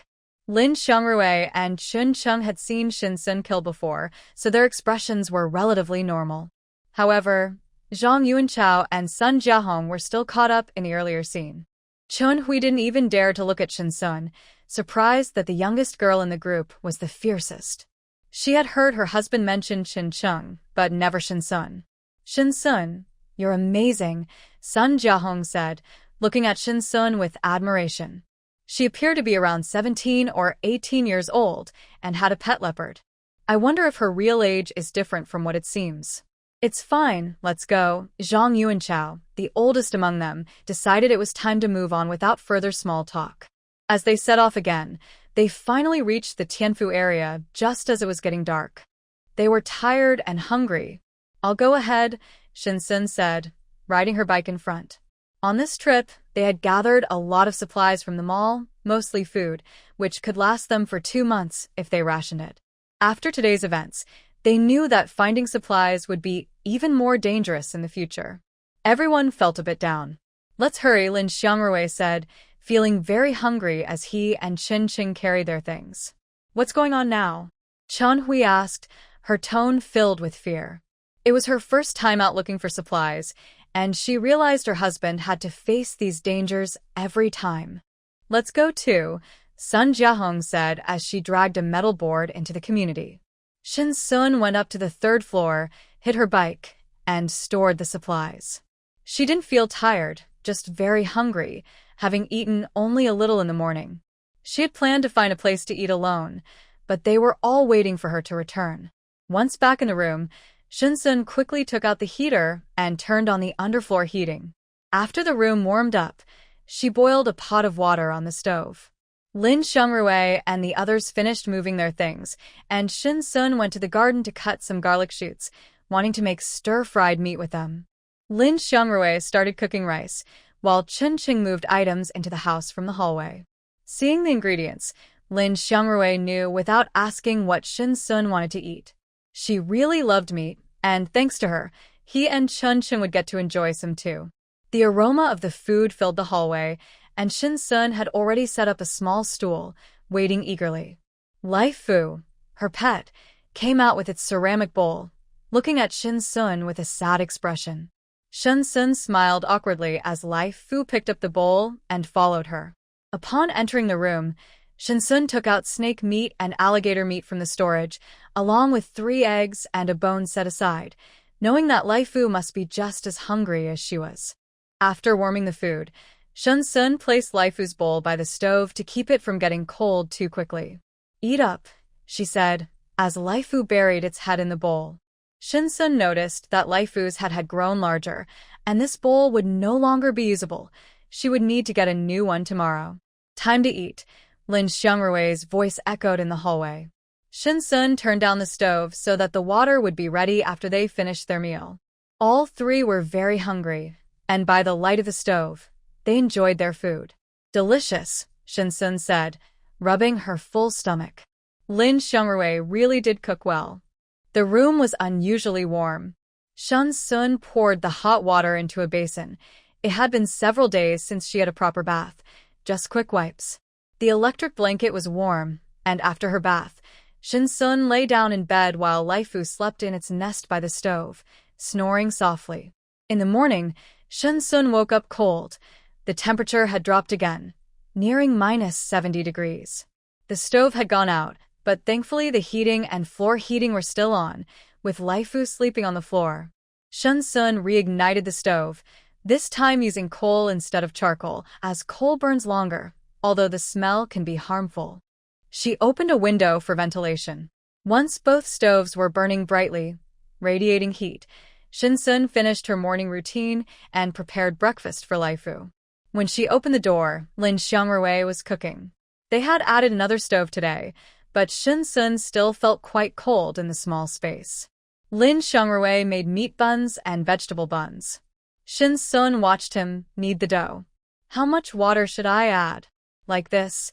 Add a little water at a time until the dough looks like this, Lin Xiangrui said, placing the kneaded dough beside her. Give it a try. Shin Sun took off her gloves and felt a chill. She grabbed a piece of dough, flattened it in her palm, and added some cabbage inside. To seal it, do it like this. Watch how I do it, Lin Xiangrui demonstrated in front of her. Shin Sun pinched 4 or 5 buns before finally getting the shape she wanted. The buns were placed in the steamer, and the 3 of them sat at the table waiting. Lai Fu, having finished its meal, walked out of the room and stood at the door, wanting to join them. Lin Xiangrui was startled to see Lai Fu, but relaxed when Qin Qing patted him on the shoulder. Are you going to walk the dog today?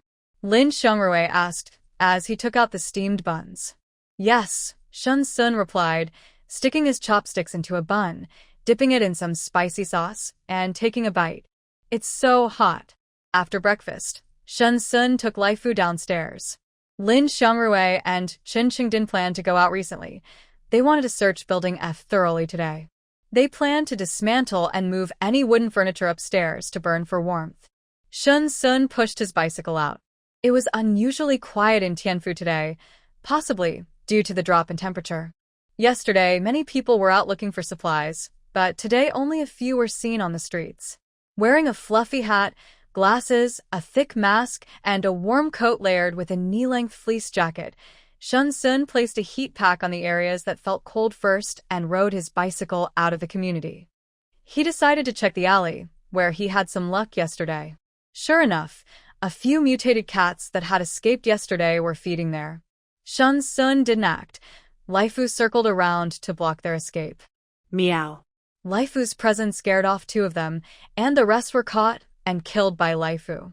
Shin Sun stored the cat meat in his space. Following the path where he encountered the mutated cats yesterday, Shin Sun planned to check the places where people had walked. After all, their bodies were still somewhere. Mutated animals adapt well to changes in weather, as Shin Sun observed with Lai Fu. The air was a few degrees colder than yesterday, but Lai Fu's movements were unaffected. No wonder those scientists are so eager to experiment on animals to obtain genes that could enhance humans. With no one around, Shin Sun pedaled quickly on his bicycle, returning to yesterday's battleground in half an hour. He looked at the few remaining empty skeletons on the ground. The other bodies were gone. He rode to the alley where he had killed the last person yesterday. That person had run very fast. Without Lai Fu, Shin Sun might not have caught up. The alley was empty, and the bodies on the ground had vanished. Shin Sun pondered that it wasn't yet a time for cannibalism. The missing bodies might be related to the mutated animals, but he didn't know which animals. Returning to the gravel area where the mutated cats had appeared yesterday, Shin Sun rode his bicycle over. Behind the gravel road was a commercial street, but many buildings had collapsed. Lai Fu jumped on the rubble, skillfully navigating the debris. After searching the entire area, Shin Sun confirmed that there was nothing left to find. Lai Fu, let's go. Since he couldn't find it, Shin Sun didn't want to waste any more time on this. Besides, the weather outside was really cold. Shin Sun rubbed his nearly frozen hands, and the exposed skin on his face felt sharp pain. He returned the same way and met 2 groups of people looking for firewood, all bundled up. Some were kneeling by the road, calling for help. Shin Sun hurried back as fast as he could. After an hour and a half, he finally returned and hid his bicycle before going upstairs. Now, with Shin Sun and Lin Xiangrui, there were only about 10 households left in Building F. On the 9th floor, Shin Sun ran into Qin Qing. They had found some wooden furniture in other rooms of Building F and were taking it upstairs. Are you going to practice boxing later? Shin Sun asked as he was about to go upstairs. He hadn't exercised in over 10 days and had been running around outside lately, only having a little success at the beginning. Qin Qing nodded. Oh, you're back so soon, Lin Xiangrui said while dragging wood in the hallway. Shin Sun had been out walking the dog and usually returned only when it was dark. It's too cold. I don't want to go out lately, Shin Sun thought for a moment. The mutated animals were also attracted to the food. Instead of struggling to find them, it was better to let them come to him, especially since it was really cold. The heating in the house was always on, so Shinsun turned on the floor heating and set up 2 stoves, then sat down in a recliner to rest. After resting for a while, Shinsun took out some weights and started his training. He ran first, with Laifu following him. After running for over half an hour, his warm-up was complete.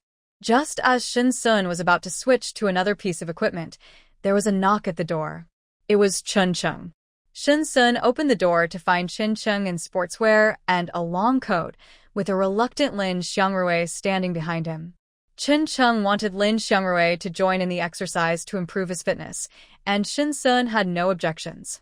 Chunchung acted as Shinsun's sparring partner, and after they finished, Shinsun practiced on the punching bag alone. Lin Xiangrui was exhausted on the treadmill, but Chunchung kept a close watch, so he had no chance to slack off. The 3 of them didn't talk all afternoon, working up a sweat. Shinsun took off his boxing gloves and felt light, realizing it was time to add some weight. Lin Xiangrui was carried out by Chunchung. He could hardly move. After sending the 2 off, Shinsun boiled some water and prepared to enjoy a rare moment of relaxation. He wiped off the sticky sweat, put on his coral fleece pajamas, and lay back in the recliner, letting his mind drift. Recently, 2 piglets had given birth. Shinsun took extra care of them, and the fresh cabbages never stopped growing. Every night before bed, she would check on the 3 of them. If they had babies, there would be more than 30 piglets, crispy roasted suckling pig, 5-spice pork, and her favorite ribs. Just thinking about it made Shinsun drool. The rabbit had already given birth to 6 baby bunnies that hadn't opened their eyes yet. Shinsun looked at them and placed several carrots, along with apples and bananas, for the mother rabbit. She had noticed before that the rabbit liked those 2 fruits. The little lambs were running around the mountain, eating as they went, helping the grass grow. Shinsun picked a lot of fruit from the fruit trees. The last batch of fruit she had grown was almost gone. She brought out a small round table and took out some spicy rabbit meat and barbecue from her storage. The fresh skewers looked just like they had just been grilled, steaming hot. After cutting the fruit to make a fruit salad, Shinsun started reading a book about animals. Nowadays, animals had mostly changed, and later she would look into plants. As it got darker, Chunchung knocked on Shinsun's door and asked what she wanted to eat. Shinsun, rubbing her full belly, said she had eaten too many snacks and told Lin Xiangrui not to cook for her that evening. In this cold weather, it was perfect for making ice. Shinsun took out 50 water buckets and poured in the rainwater she had collected. After half an hour, the ice began to form. She placed the solid ice blocks into her lower storage space and continued making more ice. She really loved eating fruit, so Shinsun thought for a moment and focused on her storage space, bringing out fruits that could fit in her mouth, like blueberries and cherries. She produced a lot of these bite-sized fruits, washed them clean, and took out the ice maker. She placed the fruit in the molds, set up the solar panel, and with the cold air, ice cubes formed every 2 to 3 seconds. Shinsun was delighted. After freezing 2 baskets of fruit, she continued and cut up more than 20 watermelons into ice cubes, then made several more baskets of fruit. Many larger fruits were also turned into chilled treats, ready to eat later. Once she finished with the fruit, Shinsun took out cola, Sprite, and various drinks, and made ice for those too. During this time, she collected large ice blocks from the buckets 3 times. Shinsun stood up to stretch her arms and legs, deciding to call it a day and finish the rest tomorrow. Lying in bed, Shinsun watched a movie about a tsunami disaster, while Laifu slept at her feet and a heater was placed at the foot of her bed. Putting down the tablet, Shinsun opened the window for fresh air and added coal to the stove, just enough to last until tomorrow morning. Next door, there were loud cries, like a pig being slaughtered. It was Chunchung helping Lin Xiangrui relax his muscles. "It hurts, be gentle," Lin Xiangrui said, as Chunchung held tightly onto his leg. No matter how hard he tried, he couldn't break free. Wherever Chunchung pressed, Lin Xiangrui would cry out in pain. It reminded him of the time he hired a personal trainer to impress Chunchung, only to end up in a similar situation. He never went back after that. He felt like he wasted his money. Seeing Lin Xiangrui distracted, Chen Cheng pressed harder. Ah, be gentle. Chen Cheng's gaze darkened, and he eased up a bit, but his hand moved higher. He thought of a better way to help Lin relax. Cheng. After a refreshing sleep, Shin Sun woke up naturally. The large head of Lai Fu rested on her stomach, and she gently stroked its soft ears. Although the coal was still burning, the bottom had already gone out. Shin Sun packed the ashes and tossed them into storage. After some time, they could be used as soil. After preparing Lai Fu's food, Shin Sun tidied up and opened the door. I want to eat stewed chicken, she said, taking out the remaining half of a chicken from the fridge. The food in her fridge was almost gone, but she had learned enough cooking skills. Lin Xiangrui was putting the washed rice on the stove. He stood up and took the half chicken from Shin Sun's hands. Okay. What's wrong with your voice? Shin Sun noticed his hoarse tone. A slight cold. Just need to drink some warm water. Lin Xiangrui turned away from her, thankful that his hat covered his red ears. I'll put a little of this in, Lin Xiangrui said, pulling out a bag of mushrooms he had found with Chen Cheng at the mall. Shin Sun's eyes lit up. She had some in her storage too, but it was inconvenient to get them out. Sure, go ahead. Mushrooms in chicken stew made her hungry. After eating, Lai Fu wandered over to Shin Sun, who noticed it had grown quite a bit. Lai Fu, come here, she called, and Lai Fu skillfully stood by the wall. Shin Sun marked a tick on the scale. It wouldn't be long before Lai Fu grew to her waist. Time to eat, Lin Xiangrui shouted toward the iron door. Shin Sun quickly dashed out, and sure enough, Chen Cheng had already taken the best seat, arriving just a moment too late. The aroma of mushrooms mixed with the rich scent of chicken. Lin Xiangrui first served each person a bowl of soup. Chen Cheng reached out to take his, and Lin Xiangrui glanced at her, saying, "This is for Shin Sun. Yours is behind." Chen Cheng looked disappointed. Ever since Shin Sun started coming for meals, she felt that Lin Xiangrui no longer cared for her. They shared a plate of dipping sauce, while Shin Sun had his own. Lai Fu thought they were going out again today, and brought over his hat and clothes. Shin Sun took them and closed the door, saying, "We're not going out today. Let's rest for a couple of days." Lying on the sofa to digest, Lai Fu brought over a ball of yarn, wanting Shin Sun to play with him. Shin Sun hung the yarn ball on a fishing rod and swung it in the air, but Lai Fu couldn't catch it, making Shin Sun laugh. "Jump a little higher. You're almost there," Shin Sun teased, lifting the yarn higher just as Lai Fu was about to reach it. With Shin Sun's training, Lai Fu could now jump over a meter high. As training time approached, Shin Sun strapped on the weights, adding an extra plate for a total of 120 pounds. He put on his sportswear, and Chen Cheng and Lin Xiangrui joined him. Since Shin Sun was improving quickly, Chen Cheng had to spar with him for 2 hours, wondering if Shin Sun was really practicing boxing for the first time. His strength, speed, and technique were impressive, almost matching Chen Cheng, who had trained for 4 years. He was like a monster. After the sparring, Chen Cheng began his own practice, while occasionally supervising Lin Xiangrui. Inspired by these two fitness enthusiasts, Lin Xiangrui realized he should make the most of the opportunity to exercise. As they continued, he didn't complain about being tired. Seeing that Lai Fu wouldn't bite randomly, Lin Xiangrui relaxed and made space to run alongside him. The three spent the entire morning in the gym, and Chen Cheng carried Lin Xiangrui back. Shin Sun closed the door and took off his sweatband, which was dripping. However, the cold weather made the sticky sweat and damp clothes feel very chilly against his skin. Back in his room, Shin Sun took some cold medicine and changed out of his wet clothes. He lay on a lounge chair, letting his mind drift into a space where he plugged in the washing machine and tossed in the dirty clothes. Lai Fu lay at Shin Sun's feet, resting his large head on them. There was some chicken stew left from the morning, so Shin Sun picked some cabbage, and Lin Xiangrui washed it to cook together. In the afternoon, the two searched for firewood in Building F. After feeding Lai Fu, Shin Sun continued making ice in the room.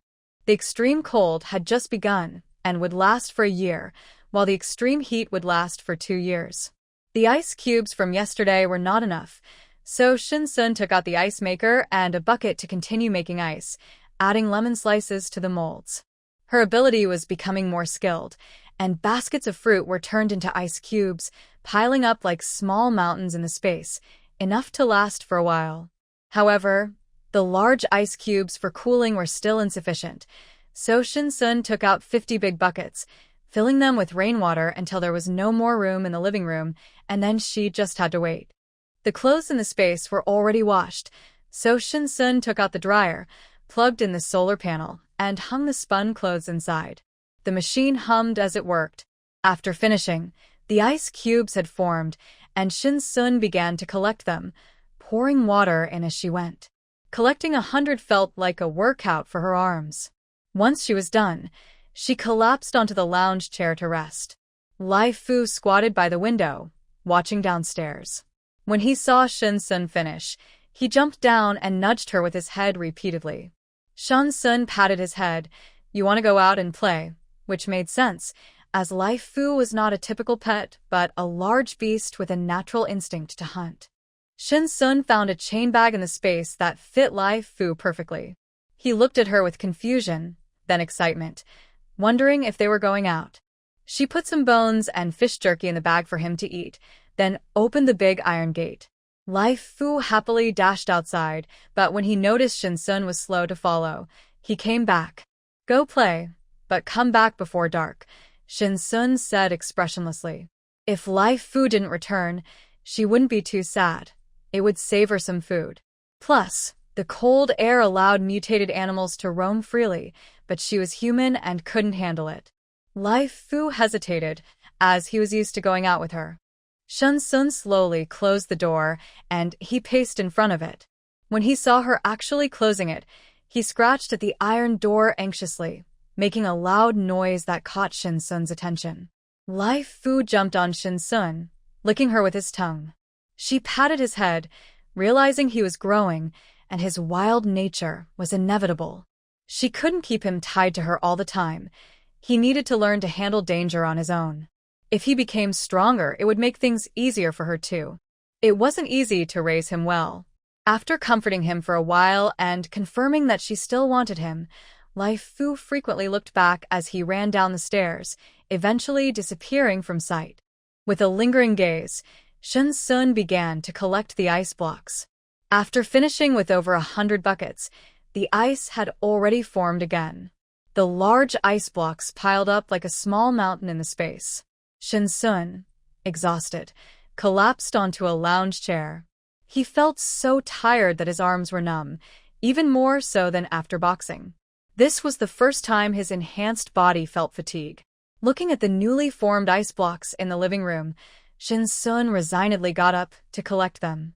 He comforted himself, thinking that the hard work now would lead to enjoyment later. He worked until after 5 in the afternoon before finally stopping. In the hallway, there was a lot of firewood stacked up, and Lin Xiangrui was moving bundles into the room. "Dinner is almost ready." Lin Xiangrui thought Shinsun was hungry. "What do you want to eat?" Lin Xiangrui asked, warming his hands by the stove. "How about fried rice?" Shinsun remembered the 2 pieces of sausage in the fridge. "Okay, I'll steam 2 buns." Lin Xiangrui began to get busy. Shinsun looked out the window. The sun had already set halfway. Although he thought he wouldn't care if Lai Fu didn't come back, it had eaten a lot of his food supplies. Sitting by the stove in the partition, Shinsun wondered if Lai Fu was on its way back. By the time it was completely dark, the 3 of them were sitting at the dining table. "Why didn't I see Lai Fu today?" Lin Xiangrui asked while eating a bun. Usually, Lai Fu would come out with a bowl asking for food at this time. Lai Fu loved meat buns. Lin Xiangrui had made an extra one just for it. "I let it out to play," Shinsun replied calmly. Ah. Lin Xiangrui recalled the current situation outside. For many people, Lai Fu was like a piece of meat, very dangerous. Woof. He wanted to say more, but then they heard hurried footsteps in the stairwell. Lai Fu had returned. It ran to the door of the partition, dropped what it was carrying, and squeezed into the small space, rubbing against Shinsun's feet. Lin Xiangrui set down his bowl. "What is that on the floor?" Lin Xiangrui pointed at the dark object Lai Fu had dropped. It seemed to still be alive and was moving. Shin Sun nudged Laifu with his foot. Move aside. Can't you see I'm eating? Laifu turned and picked up the object, running back into the room. When it came out again, it had its ceramic bowl in its mouth. Shin Sun gave it a larger bowl. Woof. Laifu set down the bowl and squatted beside Shin Sun. Lin Xiangrui placed the last bun from the steamer on the small table for Laifu to eat. He didn't dare to get too close, especially since Laifu's mouth was covered in blood. It seems to be from that thing earlier. It's too dark to see clearly what it is. Shin Sun finished his bowl of rice, saying, I'm full. It was delicious. Lin Xiangrui's fried rice is really tasty. I should ask him to make some to save for later. Laifu also finished his buns and followed Shin Sun with a bowl, saying, You timed your return well. It's just meal time. Shin Sun opened Laifu's backpack, which was already torn, and found nothing left inside. He wasn't sure if Laifu had eaten everything or if it had spilled out. He gave Laifu some alligator meat and snake meat, then cracked a few eggs. Shin Sun took out a flashlight and shone it towards a dark mass in the corner. It was a mutated animal. Shin Sun pulled out a dagger and turned it over. It had a large red fluffy tail, long ears, and sharp upper teeth that were about the length of a finger. It was a red mutant squirrel, with a wound on its belly from Laifu's bite. It wasn't dead yet, so Shin Sun quickly finished it off and stored it away. It seems there should be a zoo in the center of City B. The mutated python I encountered last time showed signs of being raised, and this squirrel does too. I wonder where all the animals from that zoo have gone to hide now. Laifu was still eating, and Shin Sun noticed its round belly, knowing it must have eaten well outside. He boiled some water and looked at the marks on Laifu, wondering where it had been playing. Its white legs were covered in black mud, and its feet were too. After Laifu finished eating, Shin Sun took it to the bathroom, turned on a small heater, and washed off the black mud. Then he gave it a bath and placed it in the pet dryer. After cleaning himself up, Shin Sun lay on the bed and opened his tablet. The tsunami disaster movie he watched last night felt very real. He decided to watch an earthquake documentary today. Halfway through the movie, Laifu was dry, and its fur was all fluffed up. Shin Sun put on gloves and cleaned off the excess fur. The colder it got, the thicker and longer Laifu's fur became. Shin Sun put the collected fur into a small box, thinking that one day he could use it to knit a scarf or something. Since it was rare for Laifu to be clean, Shin Sun allowed it to snuggle in the blankets with him. They lay together, and Shin Sun turned off the tablet and went to sleep. Team Leader Lin, our vehicle can't hold any more people. The best solution now is to leave some food for them to hold on to. Don't forget what our ultimate mission for this rescue is. Inside a blue metal shed, 6 people dressed in green military coats were gathered together. The atmosphere in the tent was heavy, as everyone felt sorrow from the man's words. Their duty was to follow orders, even if it went against their hearts. Our food is running low.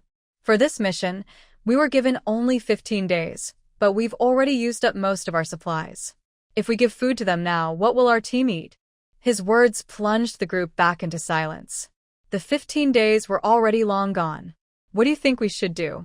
The man threw his gloves on the table, his face stern and worn. He couldn't forget the pleading eyes or the sight of the children shivering in thin clothes. Rubbing his forehead, he realized he hadn't slept well since the rescue mission began. Team Leader Lin, I can save my rations for them. I won't eat, but my brothers are at their limit. I agree with China Lu. Our priority is to complete the mission. They had been stopped by the survivors, and if they delayed any longer, they might lose everyone. 4 rescue teams have already been sent. It won't be long before these people are saved. It's just a matter of time, he thought, knowing they were already short on manpower. I can also go without food and give it to them, but we need to finish the mission quickly and return. My soldiers are human, not machines, he said. If his brothers died in battle, he could accept it, but not like this. I can give mine to them too. They had already wasted too much time. I won't eat either. The 5 team leaders expressed their agreement one after another, and Lin Zhongyi knew it was time for him to make a decision. Then let's give my share to them as well. China Lu, take people to divide the food and distribute it. remember to comfort the survivors. After giving his orders, he dismissed the others. In the large metal shelter, only the sound of crackling firewood remained. Even though the stove was right beside him, he still felt cold all over. The next morning, the long station troops began to pack up. The crowd started to cheer. They could finally leave this dreadful place. They heard that the shelter had plenty of food, a stove, and was very warm. Is this for us to eat on the way? Everyone excitedly held their food: a 350-milliliter bottle of mineral water, 3 packs of instant noodles, 2 loaves of bread, and a sausage. The soldier distributing food remained silent, mechanically handing out food to the next person. It was said that the leaders saved their rations for the survivors, so how could they eat peacefully, quietly including their own share when counting the food? Once the food distribution was finished, Qin Ilu stood on the off-road vehicle and began to speak through a loudspeaker. Quiet, everyone listen to me. Those who received food can now leave the convoy and wait for the next rescue team. The next rescue team is expected to arrive in about a week. The food you have is enough to support you until help arrives. Trust me, GJ has not abandoned you. This situation is only temporary. Why should I? I don't want food. I want to go to the shelter. I want to go to the shelter. Those who received food immediately changed their expressions, and some even threw their food on the ground, causing chaos. Qin Ilu's face darkened. That food was saved by his brothers. Go. Pick up the food that was thrown on the ground, he ordered his soldiers, and a few stepped forward to collect it. The crowd was noisy, rushing towards the truck, afraid of being left behind. Hundreds of people crowded in front of the truck, and some were trampled, crying out for help. Bang! Qin Ilu pulled out his pistol and fired a shot into the air. The crowd gradually quieted down. Step back. If you take one more step forward, I will shoot. Qin Ilu was capable of such actions. He watched the soldiers squeezed into the corner of the truck, seeing them still trying to get inside. We want to go to the shelter. We don't want to stay here. Who knows if what you say is true? Right? We want to go with you. There were many voices like this in the crowd. Qin Ilu sneered. You can follow us, but we are not going back to the shelter. We are going to City B. The food we just gave you is all we have left, not going back to the shelter. If we wait here, we might encounter the rescue team. If we follow them, who knows when we can return to the shelter? People are like that. When their own interests are involved, they start weighing the pros and cons. The smarter ones quickly picked up the food from the ground. Let's wait here. Didn't he say the rescue team would come soon? Right, I want to stay. I want to wait for the rescue team. I worked hard to get here from City B. I'm not going back. Most people at the scene came from City B and quickly ran out when the water receded. Only a few followed the army back to City B because they still had relatives there and wanted to check on them. The army set out again, this time traveling day and night. Along the way, they encountered many survivors who were crying and shouting, chasing after the trucks, but the army did not stop. 6 months later, during the extreme cold, Laifu went out early in the morning. Shun Sun finished her weight training and collected the ice blocks from her room. Every day for the past 6 months, she had been storing a little ice, and now there were 4 or 5 ice mountains piled up in her space. Her abilities were becoming more skilled. Shun Sun lay on the sofa while the rice in the rice cooker was ready. She took the rice cooker to a small room and asked Lin Xiangrui to help her make fried rice, promising him a bowl as a reward. A month ago, she had stopped asking Lin Xiangrui to cook for her, as she had learned some simple dishes that were enough for her. After making the fried rice, Chun Chung returned, dragging a few pieces of firewood into the house. Lin Xiangrui shared half of his fried rice with Chun Chung. Shun Sun carried a large pot of fried rice back inside and closed the iron door, storing the fried rice in her space. She put on her cold weather gear and checked that no skin was exposed before putting on her goggles. Her thermos was filled with hot water, and she tied her shoelaces tightly, planning to untie them later.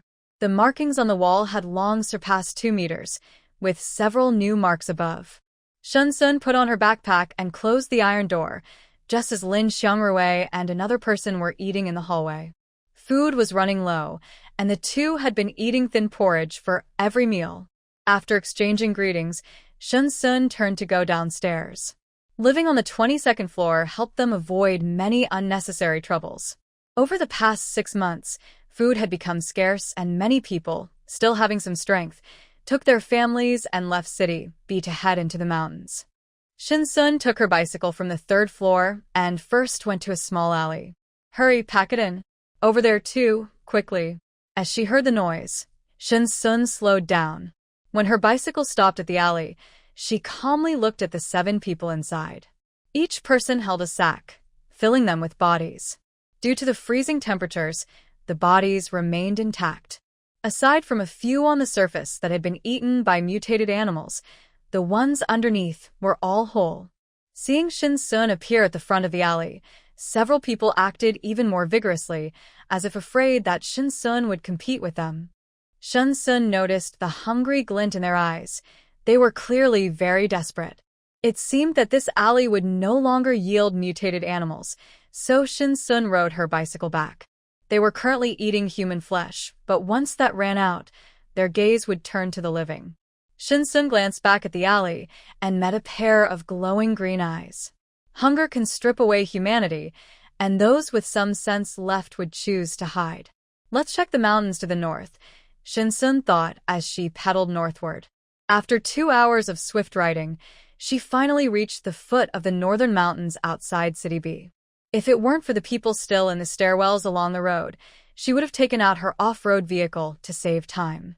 Looking up from the base of the mountain, most of the trees had been cut down, leaving the area bare.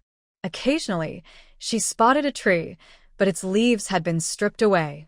In a desperate hunger, even leaves and bark could be eaten. Shun Sun took a saw from her backpack and cut down 2 trees, chopping them into smaller sections and stacking them aside. Many people were logging on the mountain, bundled up like dumplings. After cutting down 2 more trees, she tied the sections securely with rope. The pile of wood slid down the icy slope, and Shun Sun followed behind, occasionally putting on a show in front of Lin and Xiangrui.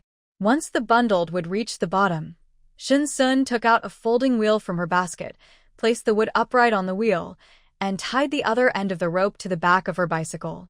Riding her bike, the folding wheel glided over the ice as Shun Sun dragged the wood back. The weight was not a problem for her, just time-consuming. Laifu was nowhere to be found. If it were around, she could have used it to carry the firewood. In 6 months, all the mutated animals in the center of City B had been consumed by Laifu. Having absorbed so much mutated beast meat, it had grown large, now about 2.5 meters tall, with strong muscles. But it hadn't stopped growing and continued to increase in size. Shun Sun had thought about weighing it, but she didn't have a suitable scale. After traveling a distance, Shun Sun took a sip from her water bottle, feeling warmer before continuing on her way. The group of people who used to kneel by the roadside crying for help had all died. Now, those who knelt were not friendly. As Shun Sun passed by with the wood, she didn't give them a glance. Sensing someone following her, she slowed down, and sure enough, those people soon surrounded her. They had been observing this woman on the bicycle for a while. She was unarmed. For people blocked Shun Sun from all sides, holding knives that were nicked and worn. Shun Sun wiped the fog off her goggles. "Now, all these things belong to us." "Open your backpack," said a man wearing a down jacket with a hood, his lips pale and cracked, and his hands covered in frostbite. The other 3 were not in much better shape. "I want that piece of clothing she's wearing," said a woman standing to Shun Sun's right. Shun Sun glanced at her. The woman wore a beige down jacket stained with grease and blood, now dark and dirty. As they got closer, Shun Sun could smell the unpleasant odor coming from them, making her feel nauseous. The group began to divide her belongings right in front of her, as if she were already dead. The man behind her, used to sneaking up on people, swung his knife at Shun Sun while the others smiled. Shun Sun dodged to the right, grabbing the woman to shield herself. The knife struck down from the woman's shoulder to her stomach, and the woman gasped.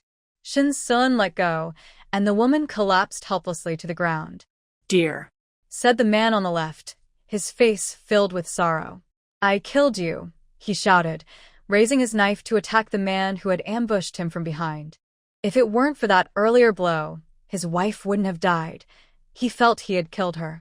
His mind was filled with the image of the man striking his wife, and he went wild with rage, swinging his knife. "Zhuge, help me," he cried, dodging while seeking help from his companion. The man in front of Shin Sun had a fierce expression and seized the opportunity to strike the man's neck from behind. "Thank you, Zhuge," he gasped, collapsing to the ground, watching as the man who had attacked him continued to strike wildly at the other man's head. "Darn it, I never liked you. What's wrong with me being with your wife? You didn't know, did you? She did it willingly, just for a pack of cookies.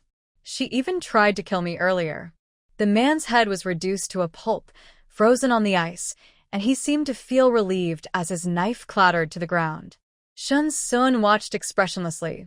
These people might have been good brothers, friends, or even close companions before the apocalypse. But in this new world, such relationships could cost you your life, and Shin Sun felt that deeply. Having just killed someone, both men looked grim, lacking the earlier bravado, filled instead with resentment. "Zhuge, let's keep this woman around for our amusement." He wanted to tie her up and slowly torment her. "Okay, I'll go first." The only woman in the group was dead, so they could use her as a substitute. The two men approached Shin Sun with knives, but as they got closer, they looked terrified at what was behind her and started to back away. What they saw was a nearly 3-meter-tall white leopard, with legs thicker than their waists, especially those sharp teeth. Lai Fu bared its teeth at the two men, its breath turning into white mist. It slowly walked behind Shin Sun, opened its mouth to reveal its fangs, and let out a growl. The two men immediately felt doomed. Not only was that woman going to die, but they wouldn't last long either. They just hoped that when the monster bit the woman, she could buy them some time to escape. But the next scene sent chills down their spines. Shin Sun turned to look. It was Lai Fu. It had apparently eaten some mutated animal again, with blood around its mouth, and its white fur stained bright red, looking quite terrifying. Shin Sun raised her hand, and Lai Fu lowered its body, pressing its forehead into her palm. She patted it firmly and turned to face the two men. "Lai Fu, tear them apart." Lai Fu was faster than before. Almost as soon as Shin Sun spoke, the two men desperately ran in different directions. Lai Fu quickly caught up with one of them, opening its mouth to bite down on the man's head. With a squelching sound, the man's head separated from his body, and Lai Fu spat out the head, remembering its owner's warning that such things shouldn't be eaten. Lai Fu continued to chase, disappearing into the alley. Seeing it chase after the man, Shin Sun got on her bicycle and set off, having already wasted a lot of time. In the past 6 months, many had tried to stop her, and no one in the city center could run as far as she could to gather firewood. This kind of chaos happened almost every time she went out. It was effortless but time-consuming. Lai Fu quickly caught up with Shin Sun, using its usual affectionate gesture to bump its head against her. Shin Sun, focused on riding, was knocked off her bike. "Rebellious child. Come here and stand properly." Shin Sun got up from the ground, brushing the snow off her clothes. Every time Lai Fu heard her speak like that, it knew trouble was coming. Lai Fu stood quietly by the roadside with its ears drooping. Shin Sun untied the rope from her bicycle and tied it around Lai Fu, placing the bike on some wooden planks. She patted Lai Fu's belly, and it crouched down. Shin Sun climbed on top. "Let's go home." Lai Fu had done this many times before, pulling the firewood and carrying Shin Sun toward Tianfu. Shin Sun was riding on Lai Fu's back, resting her upper body against his neck. His soft, smooth fur was warm, and she felt cozy, almost dozing off. Although many had considered taking advantage of Tianfu, no one dared approach after seeing the giant leopard coming in and out. Lai Fu carried Shin Sun into Tianfu. "Shin Sun, is that you?" Sun Jiahong stood by the second-floor window, followed by Yu Jiangwo and a few others. They were all startled by Lai Fu and hid beneath the window. Looking down, they saw Shin Sun on Lai Fu's back. Shin Sun, a bit dazed, looked up and saw Sun Jiahong smiling and greeting her. She had a good impression of Sun Jiahong, as they had previously gone out together to gather supplies, and she had shared many snacks with her, even though they hadn't seen each other in 3 months. Sun Jiahong had lost quite a bit of weight. Her cheeks were sunken, and she didn't seem as lively as before, and the others behind her looked even worse. "Oh, you must be Shin Sun. Jiahong mentioned you before. You're such a pretty girl. Do you live alone? I have a son around your age. I should introduce you to. It's good for a girl to have someone to rely on," the woman said, her eyes greedily scanning the firewood and Laifu. This girl seemed easy to manipulate.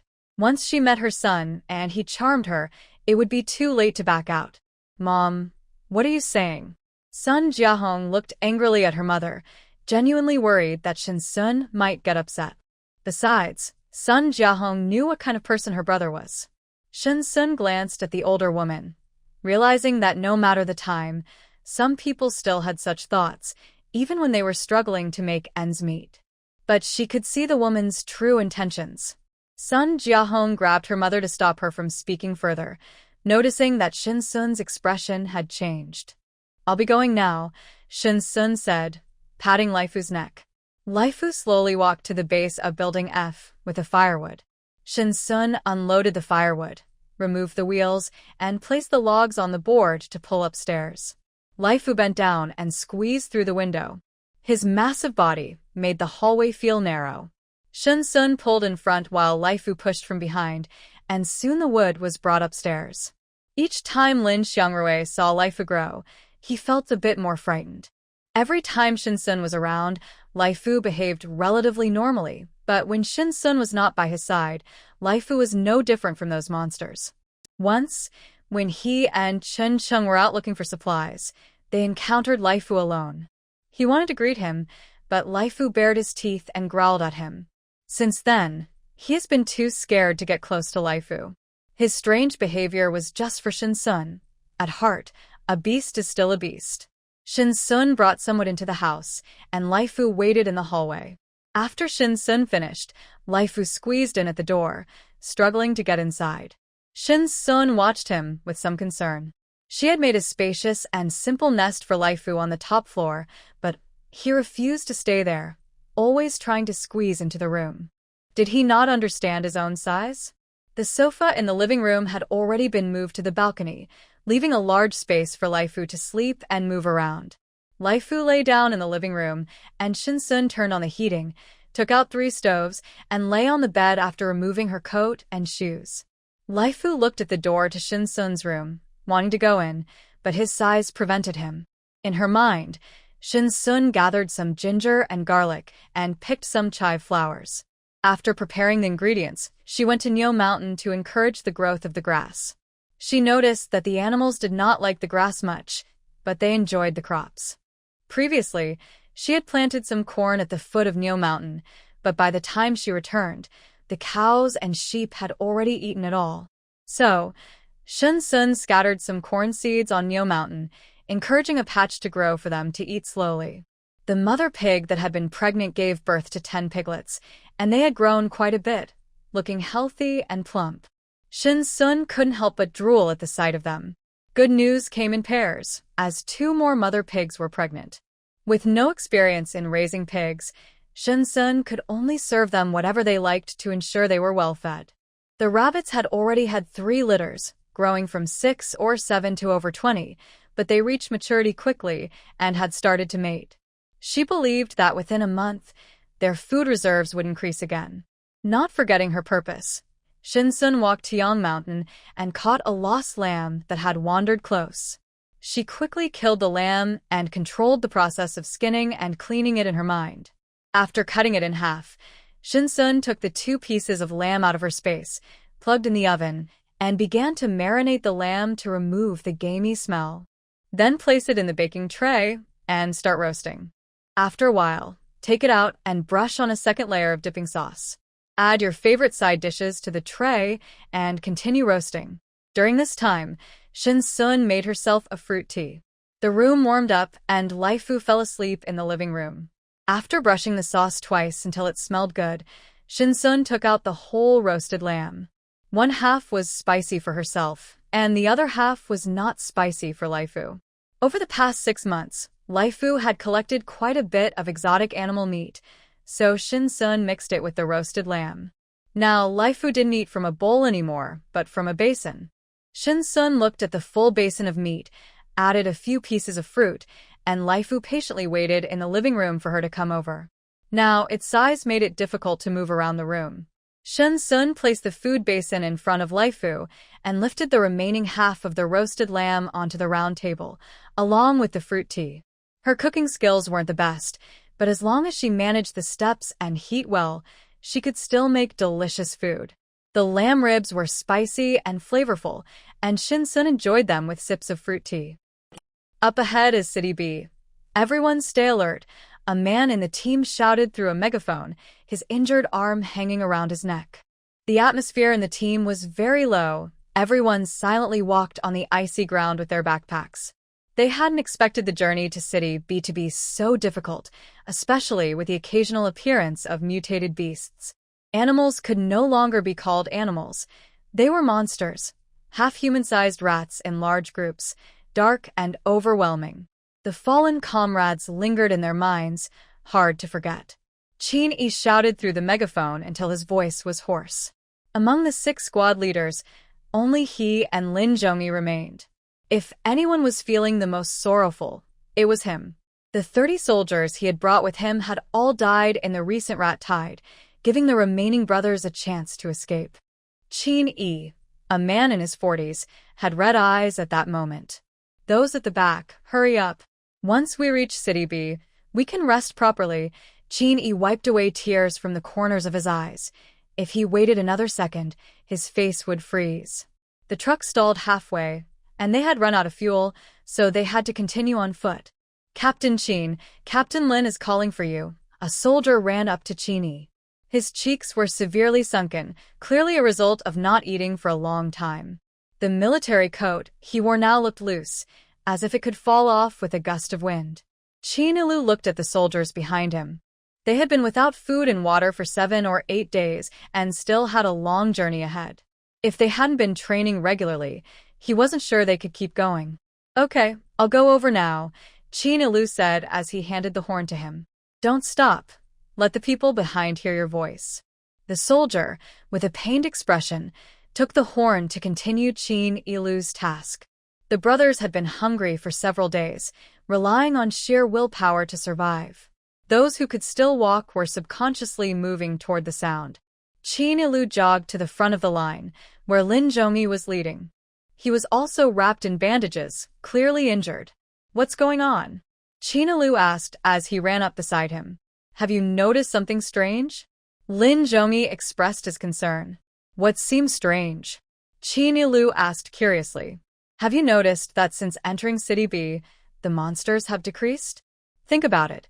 We encountered many before, Lin Zhongyi said seriously.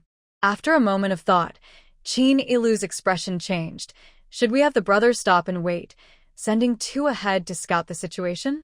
City B was indeed eerily quiet. How could it be so calm? 2 months ago, they had encountered numerous monsters on their journey, but now it was too quiet. No one was injured, and they hadn't met any monsters. He had been holding on to a glimmer of hope, but now it seemed there might be a large number of monsters hidden here. I think the same. Have the brothers find a safe place to rest first, and I'll send 2 people to check it out, they agreed. They couldn't afford any more losses. Chin-yi took back the horn. Follow me over here. Let's rest for 20 minutes. Inside a building, the soldiers gathered around a stove. Chin-yi and his team broke the ice and boiled water over the fire, serving each person a cup. 20 minutes later, the scouts returned, and Chin-yi and Lin Zhongyi listened intently to their report. Team leader Lin, we didn't find any monsters ahead, but we did see a few people. The scouts, both experienced in reconnaissance, were skilled at gathering information. Are you sure? Lin Zhongyi asked repeatedly. Chin-yi's eyes lit up with hope. Although he didn't know what was happening in City B, things seemed to be looking up. Let's go, Chin-yi shouted, and Lin Zhongyi led the way. The team moved for over an hour, gradually making their way deeper into the center of City B. Everyone find cover and stay put. Snipers report in. Lin Zhongyi's panicked voice came through the speaker. Chin-yi was the first to lead the stragglers into a large building. The sniper is in position. Two creatures are at 2 o'clock, moving very fast and hard to see. Sweat trickled down the sniper's forehead, blown away by the cold wind. He focused intently on adjusting his scope, keeping it aimed at the two figures. They moved so quickly that Lin Zhongyi's expression turned grim. Which direction are they going? Captain, hide quickly. They are both coming this way, the sniper shouted into the radio, while Qin Ilu pulled out his handgun, gripping it tightly. The two teams split up to find cover, running upstairs. On the third-floor window, Qin Ilu exchanged a glance with Lin Zhongyi, both aiming their guns at the street below. Roar. Laifu pressed down on the gorilla with its powerful front limbs, causing cracks to form on the ice beneath them. Laifu had the advantage in strength. It was not comparable to the wandering mutated animals outside, which were barely surviving and unable to fully mutate. Meanwhile, Shun Sun provided Laifu with plenty of nutrition, feeding it mutated beast meat at every meal. Laifu opened its mouth and bit down on the gorilla's shoulder, tearing away a chunk of flesh and swallowing it, drool dripping onto the gorilla's face. Captain, should I shoot? The sniper asked, aiming at one of Laifu's eyes. These creatures had tough skin, and only their eyes could cause them pain, or even blind them. Qin Ilu aimed at Laifu's other eye, waiting for Lin Zhongyi's command. Lin Zhongyi looked at the large white figure on the street. If he wasn't mistaken, that was a leopard. How could such a large beast appear in the center of City B? No wonder it was so quiet. He hadn't encountered any monsters along the way. It seemed that this leopard had claimed the area as its hunting ground, scaring off other creatures. With the current animal mutations, that leopard had grown to nearly 3 meters tall, larger than any monster he had seen recently. Laifu bit down on the gorilla's neck, following its owner's orders to gather food. It had stored plenty already and intended to bring this one back for its owner to keep. The gorilla was barely clinging to life, dragged along the ground by Laifu like a lifeless dog, its body temperature slowly fading. It let out weak groans, struggling with the little strength it had left. Laifu's teeth sank into the black gorilla's neck, causing blood to spray into his mouth. He swallowed it and wished he could enjoy a feast right there if only there weren't so many people watching. Laifu dragged the gorilla's body backward. Captain, it seems to have noticed us, but it isn't attacking, the sniper reported through the scope. Qin Ilu gasped, having already noticed. He quietly pulled back his gun and hid behind the window. He remembered the sniper's words. It was moving too fast to see clearly. Moreover, the leopard had been wary of them for a while. If he fired now, he might miss and provoke an even fiercer retaliation. Besides, their team was already exhausted. Qin Ilu glanced at Lin Zhongyi. The sniper is reporting, Lin Zhongyi pressed the intercom, and static crackled through it. Captain, the leopard took the gorilla, and... The sniper hesitated, unable to believe what he saw. His scope remained focused on the object hanging from Laifu's neck. What did you find? Speak, Lin Zhongyi whispered. Laifu stopped moving backward, his eyes fixed on the sniper's position. This creature had been aware of the object aimed at it since earlier. It recognized the item. Its owner had one too, and it knew its power. Laifu let out a low, threatening growl. My observation is that the object around its neck seems to be a canvas bag, and it contains dried fish bones. The sniper realized Laifu's threat and quietly adjusted his aim. He had no doubt that if he showed even a hint of malice, the leopard would not hesitate to snap his neck. Laifu lowered his head and bit the gorilla again. It is getting dark, and he needed to hurry back. After hearing this, Qin Ilu and Lin Zhongyi took out their binoculars and looked at Laifu, confirming that the leopard indeed had a canvas bag around its neck. The bag was tied in a bow above the leopard's neck, indicating it had been domesticated. Lin Zhongyi was shocked. Put down your guns, he ordered, and the soldiers sighed in relief, retracting their weapons. Qin, come over here. It seemed they had much to discuss. Sniper, you come too. Should we send someone to follow it? Qin Ilu suggested. It's better not to. That leopard is very alert. It has already noticed me, the sniper said, still a bit scared. If he were at his peak, he might have seen the leopard's figure, but hitting it would require more practice. It has already noticed you. It might not just have noticed me, but all of us. The sniper wiped the muzzle of his gun. The leopard didn't take them seriously at all. After hearing this, Lin Zhongyi had already made a decision in his heart. You should go back first. Once the sniper left, Lin Zhongyi took out the map of City B from his backpack. Many buildings in City B had collapsed, but there were still many iconic landmarks remaining. Lin Zhongyi circled 2 locations on the map of City B's central area. Let's rest tonight. Tomorrow morning, you take a team to this location, and I'll take a team to this one. One to the west and one to the north. Qinilu looked at the planned route and put the map away. Okay, we'll gather here after finding the people. Shun Sun put the chimpanzee into a space, and Laifu had grown a lot, even too big to enter through the door. Shun Sun called Laifu to the top floor and then put him back into the space. Do you see those mountains over there? That's your restricted area, Shun Sun said, feeling helpless and having to put him inside. But because Laifu had a history of trouble, Shun Sun had to keep him quiet each time. Otherwise, he would get a beating. Laifu was scared of Shun Sun's discipline and could only run to the foot of the mountain, looking up. As he approached, the chickens and ducks by the fence scattered in a flurry, feathers flying everywhere. He wagged his tail and ran to the fence, stretching out his paw to reach for an egg. One egg had fallen right by the fence, just within reach. The hen, seeing him daring to take an egg in front of her, pecked at Laifu's paw. It felt like a tickle, not painful at all. Laifu quickly swallowed the egg, and the delicious taste burst in his mouth. He even swallowed the shell. With his eyes on the hen, he wondered how to eat it, but he knew that if he did, he would get a beating.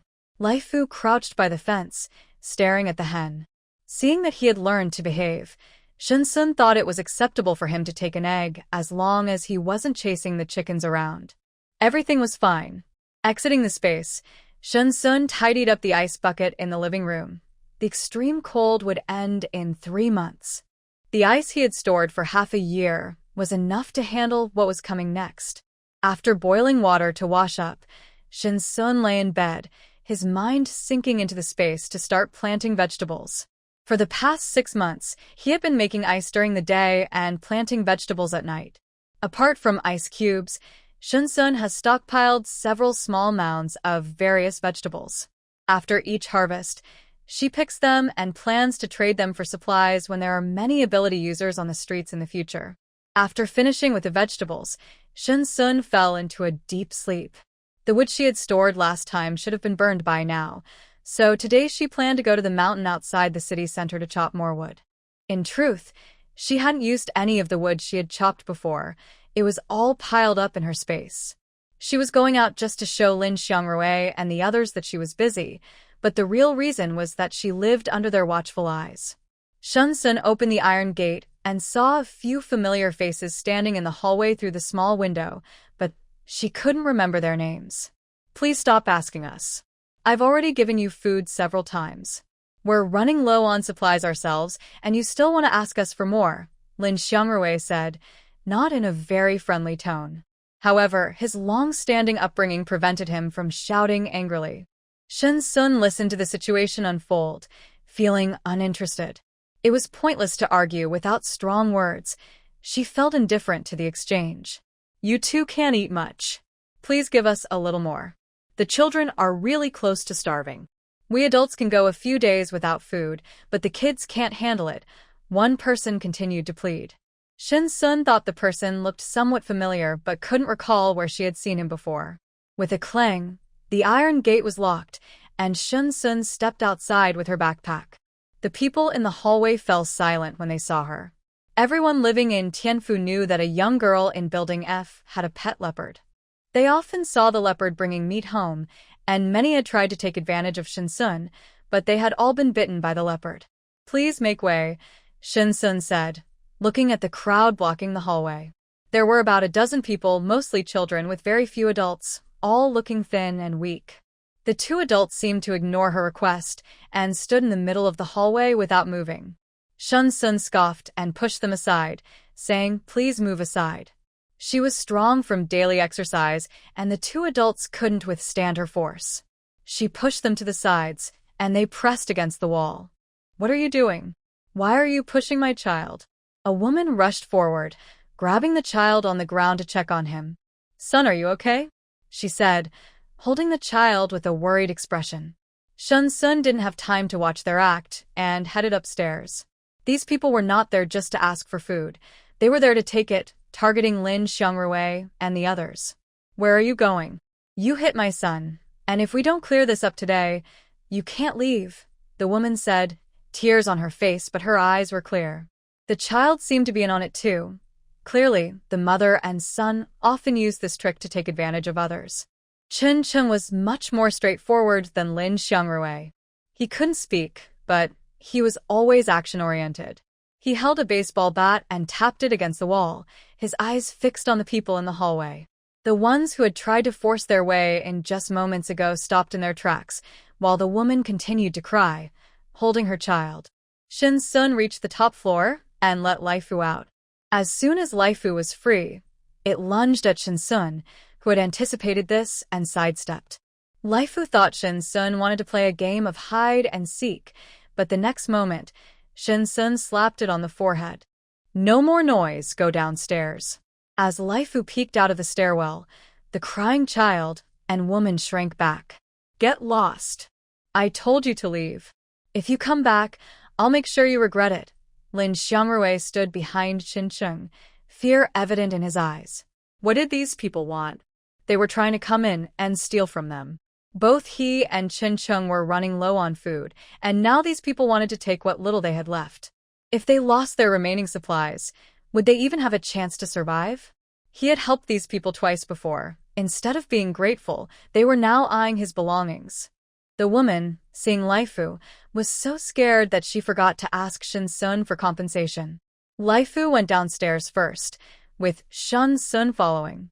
She didn't care at all about Lin Xiangrui and the others. Even if they stole from the two of them, she would only feel a little pity. The mother and son had been somewhat sensible. If they had come closer, she would have drawn her weapon. Sometimes Lin Xiangrui was just too kind-hearted. Even in the apocalypse, instead of saving supplies for himself and Chen Cheng to survive, he was still trying to help others. Now that trouble had come knocking, it was his own doing. Seeing Chen Cheng's fierce expression, the group hesitated. They remembered Lin Xiangrui's previous help and didn't want to force their way in, but the child kept crying out that she was hungry, and they were hungry too. Can't you spare a little food? Daddy, I'm hungry. The little girl tugged at the man's sleeve. Her cheeks were sunken, and her eyes bulged, looking worse than her father. The man showed impatience, but patiently held onto the girl's hand. I told you I have nothing left. Please leave. Lin Xiangrui gripped a stick tightly in his hand. You say there's nothing, but let us in to take a look, they insisted, unwilling to leave without something today. Yes, let us in to see. Seeing how Lin Xiangrui and the others were guarding the door, it was clear they had food inside, quite a bit, actually. If it came down to it, he would rather take a beating than starve. Lin Xiangrui realized that this situation was going to be difficult to resolve and suddenly felt regret. If he had known these people would repay kindness with hostility, he would have never given them anything to eat in the first place. Now, they were back to bother him. Luo Wangquan, what do you want? If you're hungry, go ask Yu Zhangwo. Why are you asking me?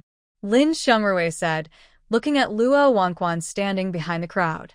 It was Luo Wangquan who had brought people here the last 2 times. Shin Sun had thought someone looked familiar, but didn't pay much attention.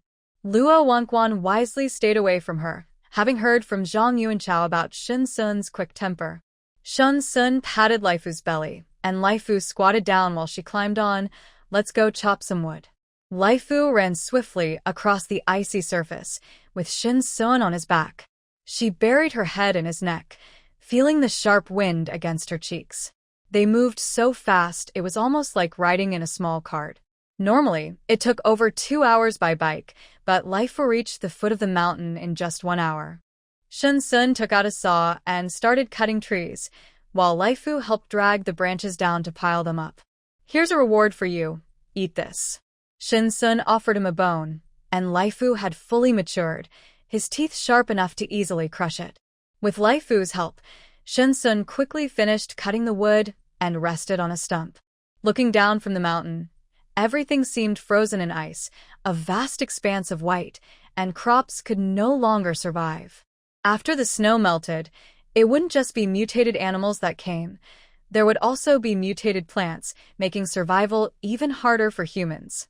After taking a sip of hot water, Shinsun hung the cup around her neck. It seemed like many people had come to the foot of the mountain. Let's go. Shinsun called out, and Laifu got up, following her. Look, isn't that the leopard we saw yesterday? The team immediately became alert. Put the guns away, one person said, patting his companion on the shoulder. He had been in a building with Team Qin yesterday and had seen the leopard's ferocity. If they shot, they might not all make it out. Perhaps it was because they saw Laifu that the people at the foot of the mountain had no intention of climbing up again.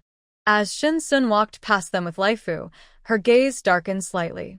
There were 7 people in total, holding tools for chopping wood, clearly intending to gather firewood. The key point was that they all wore green military coats. Although their faces looked thin, they appeared spirited. Shinsun prided herself on having a good memory. Over the past 6 months, she had often come to this mountain to collect firewood, and she had recognized most of the familiar faces. However, she had no impression of these individuals. It was her first time seeing them. As Laifu walked past them, Shinsun observed their reactions with caution. They were armed, and when people feel scared, they instinctively look for something that makes them feel safe. They all carried guns, and Shinsun wondered if they were official or something else. She took out a folding cart, secured the wood, and tied it to Laifu, who then pulled the firewood while carrying Shinsun back. That seemed like a woman just now. You must be mistaken. How could someone like that be a woman? Yeah, and she was so bundled up. How did you figure that out? The distinctive features weren't obvious. It's obvious you're all single and have never had girlfriends, the man said proudly, having immediately recognized that the bundled figure was a woman. The others were caught off guard by his comment and fell silent. All right, stop talking and save your energy for chopping wood, he said, as his position was higher than theirs. This time, he was leading the team, and there could be no mistakes. The man watched the white leopard and the black figure disappear into the distance. He needed to report the situation to Team Qin when they returned. This bee city is quite unusual. Did you see? I noticed there are still quite a few survivors in Bee City, one of them said as they looked down from halfway up the mountain, spotting several dark figures moving at the foot. Yeah, I noticed too. I saw many people in those buildings yesterday. Bee City has the most survivors we've encountered on our journey so far. Exactly. And have you noticed that there are no monsters here? Think about it. In the past 2 months, we've encountered several groups of monsters on the road. Recalling the monsters they had faced along the way, the atmosphere grew tense, and they fell into silence. No one spoke. Let's hurry. After we chop the wood, let's check those shopping malls and see if we can find any supplies. I'm sorry, but I can't assist with that. Shinsun was wrapped up tightly, with even his eyes covered, wearing goggles and a mask.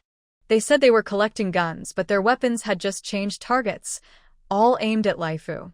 They had encountered these creatures twice before. Although swords and knives did little harm, bullets were deadly. Laifu let out a low growl, waiting for Shinsun's command. Shinsun reached out to stroke Laifu's neck, rubbing its long fur. Laifu. Laifu crouched down, ready to charge. Don't move. Everyone raise your hands. Suddenly, a group of soldiers with rifles burst out from the building. Shinsun reacted first, raising both hands and shouting, "Help, help!" Shinsun moved closer to Laifu, hiding the handgun he had on him. Never doubt a soldier's keen eyesight and sensitivity to weapons. Get down, Shinsun said, patting the unfortunate creature on the head. Laifu obediently crawled on the ground, covering its eyes with its front paws, looking quite comical given its large size. The military personnel gradually formed a circle, surrounding the group. What should we do? Should we rush out? Some people, even with guns, were scared and trembling, not expecting to encounter official forces in City B. Everyone wanted to escape, but no one wanted to be left behind. Seeing their fearful expressions, Shinsun smirked wickedly and shouted from the back of the crowd, Run. Then he moved to the corner with Laifu. In an instant, as if given a command, everyone started shooting at the soldiers. The gunfire was deafening, and the smell of gunpowder filled the air. Amateurs could never compare to professionals. Even with guns, those people lacked aim and just fired wildly. Everyone rushed toward the street exit, but the only exit was blocked by their own barricades. Haha, idiots, this is fun. Shinsun sat beside Laifu, took a sip from his water bottle, and poured some for Laifu. The two of them enjoyed a peaceful moment in the corner. Bang, bang, more gunshots rang out. Shinsun tried to minimize his presence. Move your backside in a bit, give me some space. Laifu lifted its head, revealing one eye, and shifted slightly. Shinsun squeezed in behind. Darn it, we've been tricked. Wu Liang aimed his gun at Shinsun's position and pulled the trigger without hesitation. If it weren't for that woman shouting to run, these fools wouldn't have started panicking. Brother Liang, what are you doing? Hurry and run. The younger brother pushed hard against the obstacles blocking their path, regretting moving so many stones to block the way. Wasn't that just asking for trouble? Come on, hurry and move these things. Wu Liang, along with a few others, took cover in a corner, using their firepower to buy some time. The situation was confusing. One path led to Shinsun on the left side, while the robbers were on the right. The military was everywhere. Laifu suddenly crouched down beside Shinsun as a bullet hit the spot where Shinsun had just been standing. Shinsun looked at the bullet lodged in the ice and said, "I'm fine, get up." Laifu licked the goggles on Shinsun's eyes, and Shinsun used a tissue to wipe away the drool. He stood up carefully, leaning against the wall, and peeked out to the right. Laifu followed behind, looking to the right as well. Wu Liang turned around and met the gaze of a person and a leopard. Shinsun smiled, and Laifu bared his teeth at Wu Liang. Shinsun shouted, "He's ahead. The one in the blue hat and black short coat, he's the leader of these people." Why did that voice sound so familiar? Suddenly, bullets started flying towards Wu Liang. Shinsun gave a provocative look. Wow, what the heck? Wu Liang ducked down to avoid the bullets, quickly taking off his hat as a cold wind blew in, causing a sharp pain in his forehead. Brother Liang, your clothes. A loyal younger brother was desperately trying to pull off Wu Liang's clothes. Get off me, what are you doing? Wu Liang endured the biting cold. His head was almost numb, and this fool was trying to take his clothes off. Did he want him to freeze to death? The military started closing in, with two soldiers sneaking up on Shinsun's position. Help, officer. He's up ahead. Shinsun acted dramatically. The two soldiers focused on Laifu behind Shinsun. I'm trying my best to perform for you, Shinsun thought, as the soldiers glanced at him and then at the imposing Laifu, whom they had seen yesterday, looking fierce. Shinsun pressed down slightly on Laifu, who obediently lay on the ground. Don't be fooled by his size. He's as gentle as a kitten and won't bite. Shinsun spoke sincerely. He really didn't bite. The two soldiers picked up their rifles and cautiously moved to the wall, peeking to the right, where they indeed saw a few people and exchanged signals. Shinsun pretended to be scared, saying, "Officer, you arrived just in time. If it weren't for you, I might have died here today. They just tried to rob me." Bang! On the other side, there were more than 10 people but only 2 on this side. One of the military personnel was injured, with a bullet grazing his arm. Ah! Are you okay? The wound instantly froze, and even the 2 drops of blood that flowed out seemed to freeze at the wound, looking strangely beautiful. Shinsun pretended not to see and turned away, crouching in the corner with Laifu. Can you block me a little? Laifu. Soon, for more military personnel carefully moved over, and the injured were taken away, leaving Shinsun ignored. The 4 aimed their guns to the right, applying strong firepower. Shinsun could hear screams from next door, which sounded terrible. A gap had been created in the barricade, and those who weren't hit were hurriedly running out. But a sniper was already aiming from a high building at this position. Ah, darn it! One person was shot in the shoulder, covering the wound with his hand as he ran out.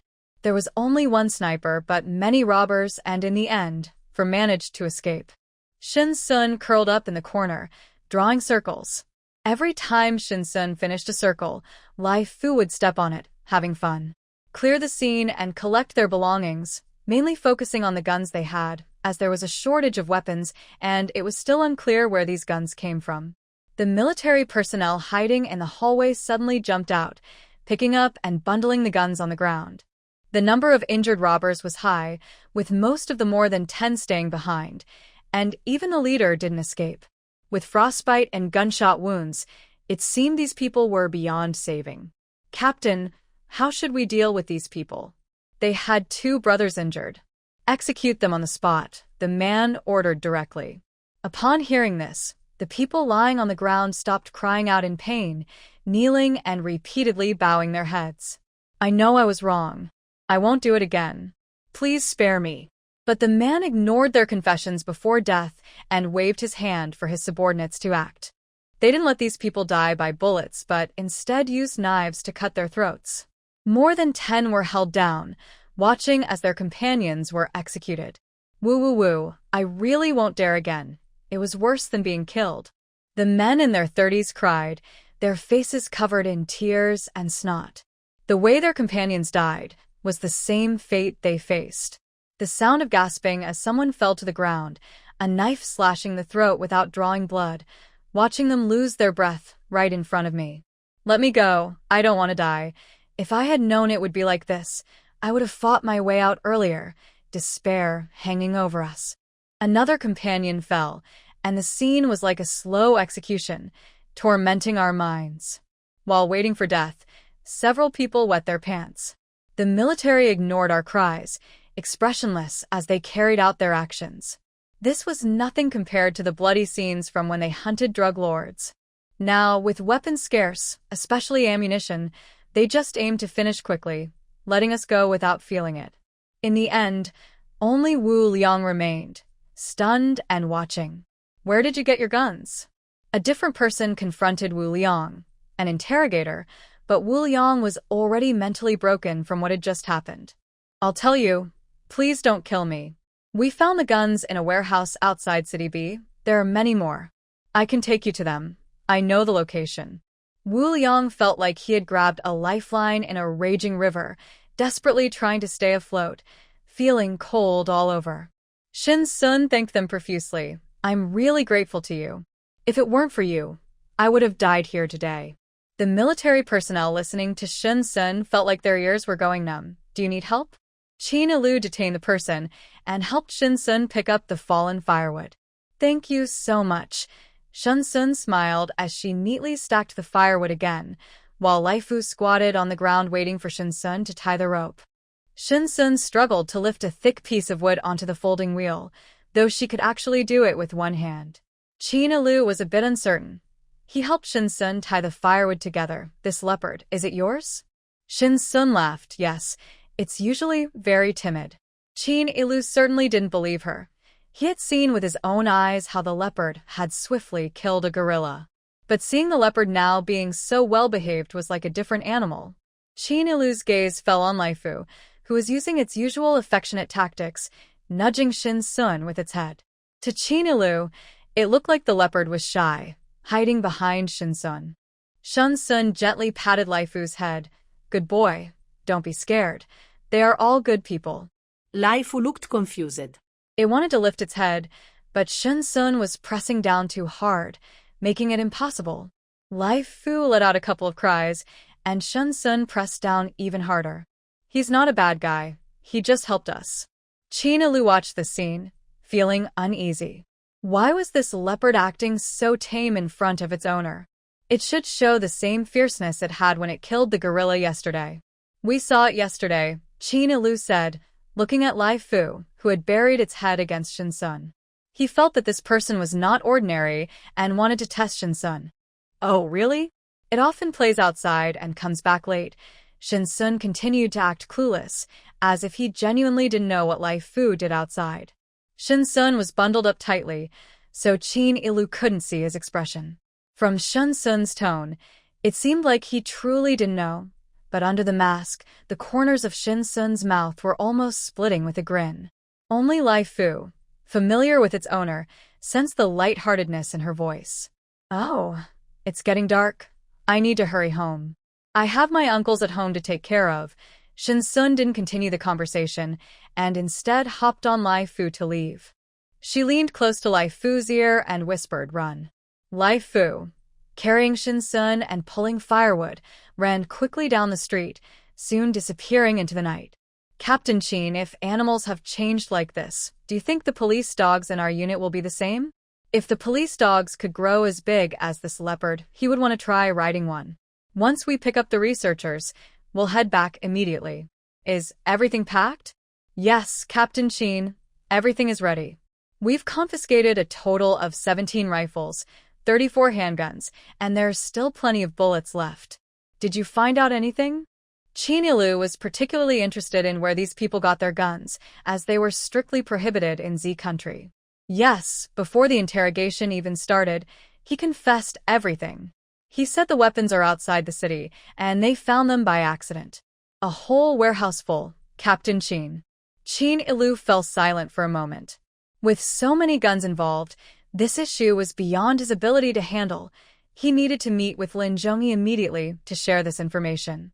Captain Chin, this is Team A, please respond." The crackling sound of the radio came through, and Chin Ilu quickly pressed the button. "Received. Report the situation immediately. They encountered a robbery on the way and had sent a small team to assist. A team has already picked up the person. He is not in a good state of mind, and we are on our way back. B team is on their way to meet you. Hurry back after you join up," Chin Ilu said before turning off the walkie-talkie.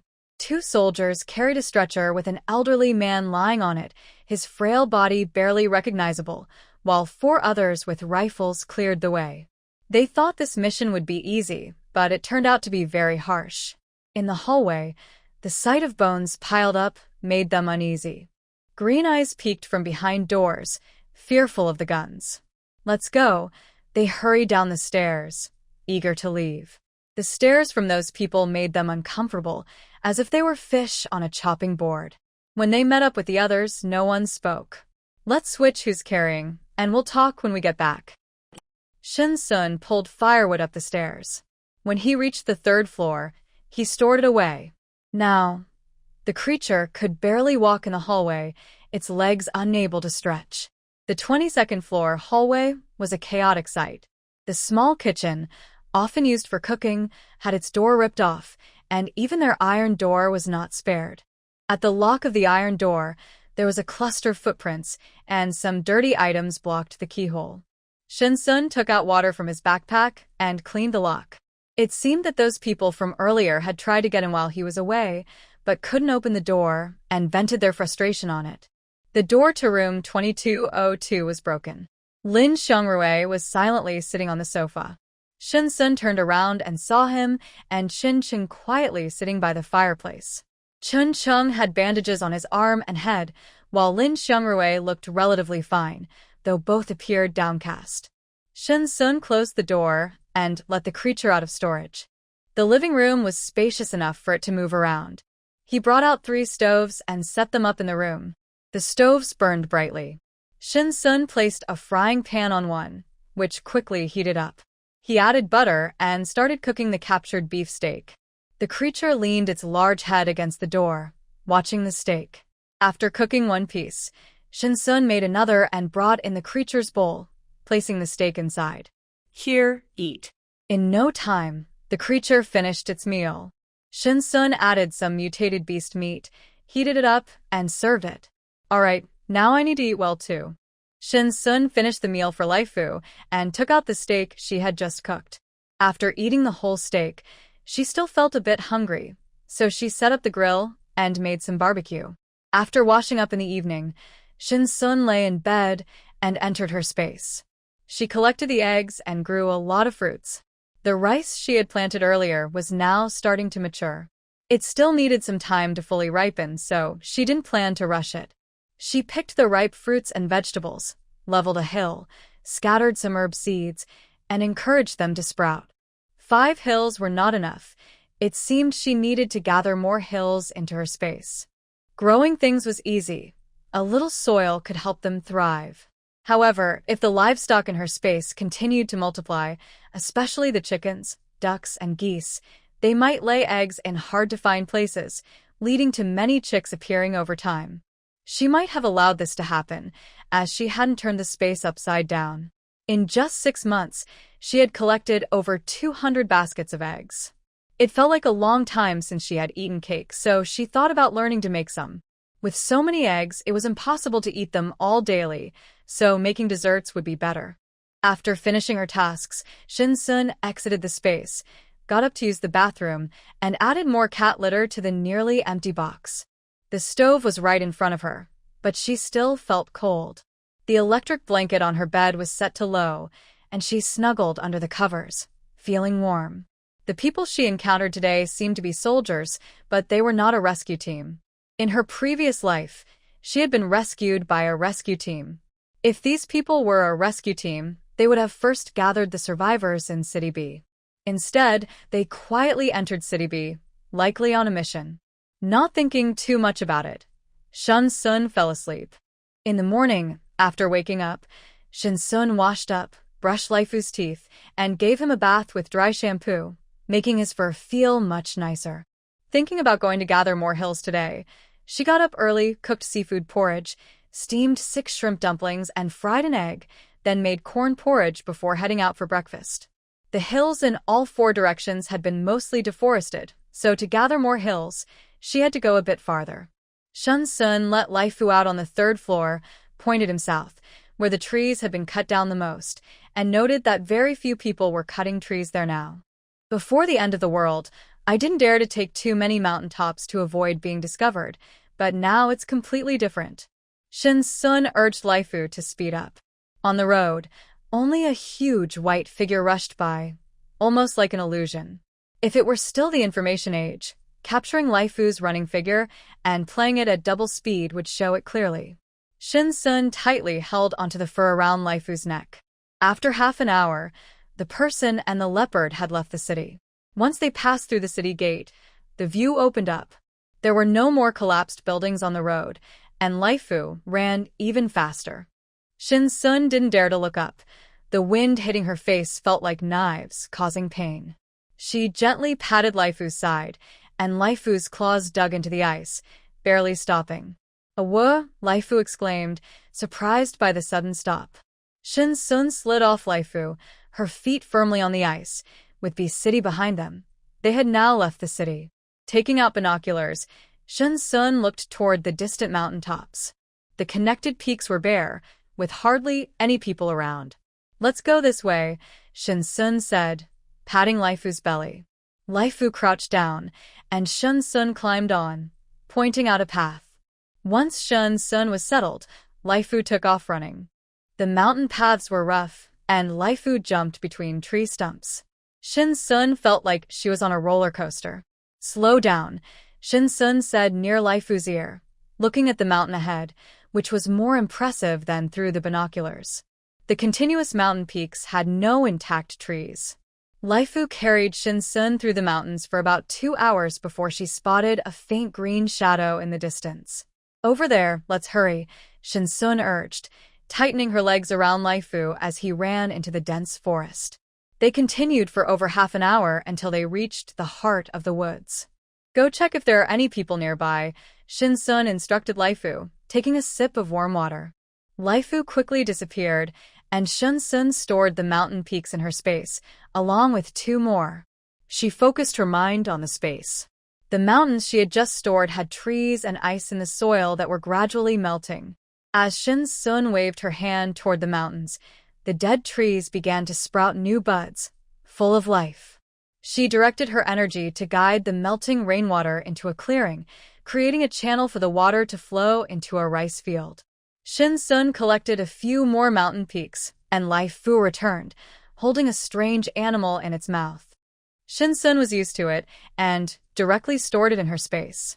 This was a forest, so there were certainly many strange animals. Shin-sun took out an air mattress tent she had prepared earlier. She set up 3 stoves, first preparing food for Laifu, then lighting the alcohol lamp and taking out the meals she had bought from the home-style restaurant. She heated the food on the alcohol lamp and, after eating, took out a lounge chair to rest. The sky had darkened, and it seemed she would have to spend the night outdoors. It was impossible to return that night. The temperature would drop even lower. Life Fu could manage, but she knew she couldn't.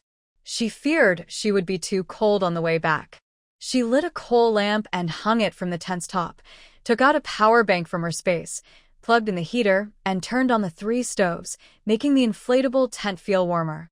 Shin Sun spread a fleece blanket on the air mattress, along with an electric blanket and 2 quilts. She boiled water on the stove, sat in a lounge chair, and placed a small round table beside her. Shin Sun brought over the alcohol lamp, set up a small teapot, and prepared to brew some tea. The air mattress tent was small, and once Life Fu entered, it felt a bit cramped. Shin Sun closed the curtain and spread straw and a partition where Life Fu would sleep. Good night. Perhaps because she was sleeping outdoors, Shin Sun had a dream. It had been a long time since she had dreamed. In the dream, she was back at the laboratory. But the laboratory was filled with a blood-red color, with large pools of blood flowing on the floor, seeping into the cracks and black vines climbing up the walls.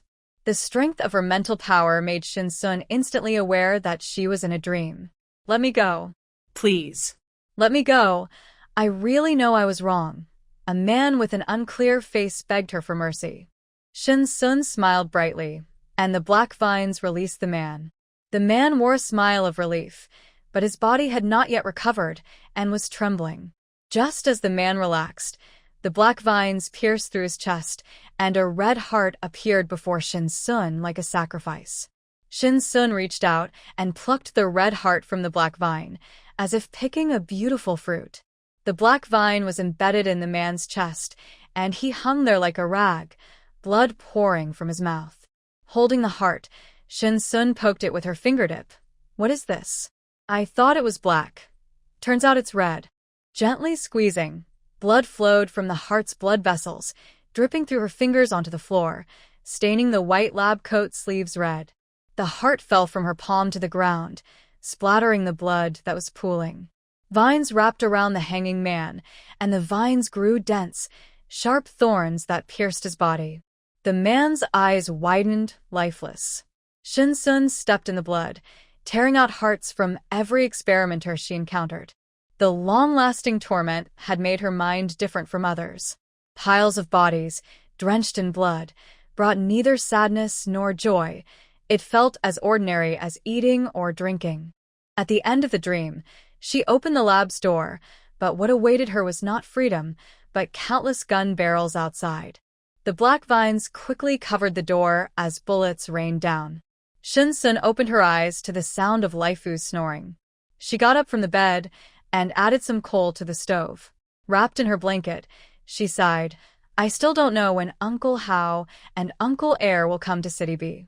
She had left them a message, hoping Aunt Air would remember soon. Life Fu opened his eyes and looked at Shin Sun. Seeing her smile, he knew she was having another episode in the middle of the night. He turned away, presenting his back to her. Turn around, don't show me your back, Shin Sun said, kicking him lightly. Life Fu turned, letting out a whine. This little tent was already small, and he dared to turn his back on her. The warm sound of the heater made Shin Sun drowsy. The kerosene lamp above swayed, and she lay back on the air mattress, drifting into sleep. Her stomach churned, and Life Fu picked up the corner of her blanket with his mouth, whining softly. Shin Sun opened her eyes and pulled back the curtain. Life Fu darted outside. She had slept deeply, and it was already bright out. Checking the time, it was past 8, and Life Fu had not returned from the bathroom. After preparing breakfast for Life Fu, she started making her own chicken with mushrooms and steamed rice. Halfway through her meal, Life Fu returned. Once he finished eating, Shin Sun stored the air mattress tent back in her space. Let's go home, she said, and Life Fu lay on the ground, waiting for her to climb on. Yesterday, when entering the mountains, Shin Sun chose a quiet path. She thought her memory was quite good, but she couldn't find her way back now. Life Fu left his scent along the way. He knew the way back and led Shin Sun as they jogged together. After 2 hours, they finally exited the deep mountains. Life Fu jumped onto a pile of gravel and bounced around. Once he slowed down, Shin Sun lifted her head. In City B, due to Life Fu, there were very few mutated animals left in the past 6 months. A small number survived, but were too scared to show themselves. Jumping off the gravel pile and back onto the street, Life Fu didn't stop and continued to run with Shin Sun. By 3 in the afternoon, they finally arrived outside Tianfu Gate. Shin Sun got off Life Fu and gently patted his neck, saying, "I'll make you a big meal when we get back. Let's have your favorite grilled meat." She was always generous with Life Fu. He nudged her with his head. "All right, let's go back first." As they passed Building A, someone called out to Shin Sun. "Hey, you must be Shin Sun," said a thin boy with prominent eyes and sunken cheeks. Shin Sun thought to herself that if she punched him, he might just collapse. You know me?" Shin Sun pulled back her sleeve, which Life Fu was tugging on. As soon as she mentioned grilled meat, he eagerly wanted to take her home. When she pulled her sleeve away, Life Fu bit down again. "My name is Sun Jialong, and I'm Sun Jiahong's younger brother. I've heard my sister and mom talk about you," the boy said as he took off his mask, revealing a somewhat satisfied smile. He had heard from his mom that Shin Sun was the same age as him, and he was quite skilled at charming girls. He had played around with many girls in school, and they all seemed to be captivated by him. With his signature smile, he said, "Did you just get back? It's so dangerous outside, and you're still out running around." First, he pretended to care, then casually showed her kindness, and finally offered a small gift. This trick had always worked for him. Sun Jialong took out a dark piece of bread, half of which he had eaten that morning. "You haven't eaten yet, right? Here, take this," he said, thinking she should feel grateful for it, given how scarce food was now. Shin Sun made a face of disgust, but with her goggles and scarf covering her face, Sun Jialong couldn't see her expression. She had expected him to offer something better. By the way, Sun Jiahong seemed quite smart. How come her mother and brother were so different? "Here, take it." Seeing that Shin Sun didn't accept it, Sun Jialong guessed she was shy and pushed the bread forward again. Shin Sun stepped back 2 paces as that hand came closer. It had been a long time since it was washed. The back of the hand was not only frostbitten but also covered in a thick layer of dirt. "You eat it yourself," Shin Sun said with a tone that wasn't very nice. She didn't want to waste more time with Sun Jialong and turned to leave. These people were just trying to take advantage of her. Even before the apocalypse, she wouldn't have looked at someone like Sun Jialong. Life Fu followed behind, finally heading back. It hadn't had a good meal of barbecue in a long time. Sun Jialong watched Shin Sun's back, holding the bread and chasing after her. He had never been rejected by a woman like this before. Shin Sun didn't even glance at the bread, so she must have food of her own. Sun Jialong's eyes lit up. He had seen her bring back meat several times. He was determined to win her over. The person behind him caught up, and Life Fu showed its fierce side, turning to pounce at Sun Jialong. Sun Jialong was so scared that he fell to the ground. Ah. This time, Shin Sun didn't even give him a glance. She had lost her patience. If Sun Jialong came any closer, she wouldn't hesitate to let Life Fu take care of him. "Are you okay, Jialong?" A woman cried as she rushed out from Building C, immediately running to the terrified Sun Jialong. Behind her was Sun Jiahong, bundled up tightly. Shin Sun waved and Life Fu returned. The woman helped Sun Jialong up. "Jialong, don't scare your mom. Are you hurt?" She had seen that creature on top of Jialong, which had frightened her. "Mom, she let that creature bite me," Sun Jialong said, standing behind his mother and looking at Life Fu behind Shin Sun. He had lost all his previous thoughts. He wanted Shin Sun to be gone. How could a woman like her be lucky enough to catch his eye? Hearing her son say that, the woman's expression turned fierce. She was determined to teach Shin Sun a lesson today.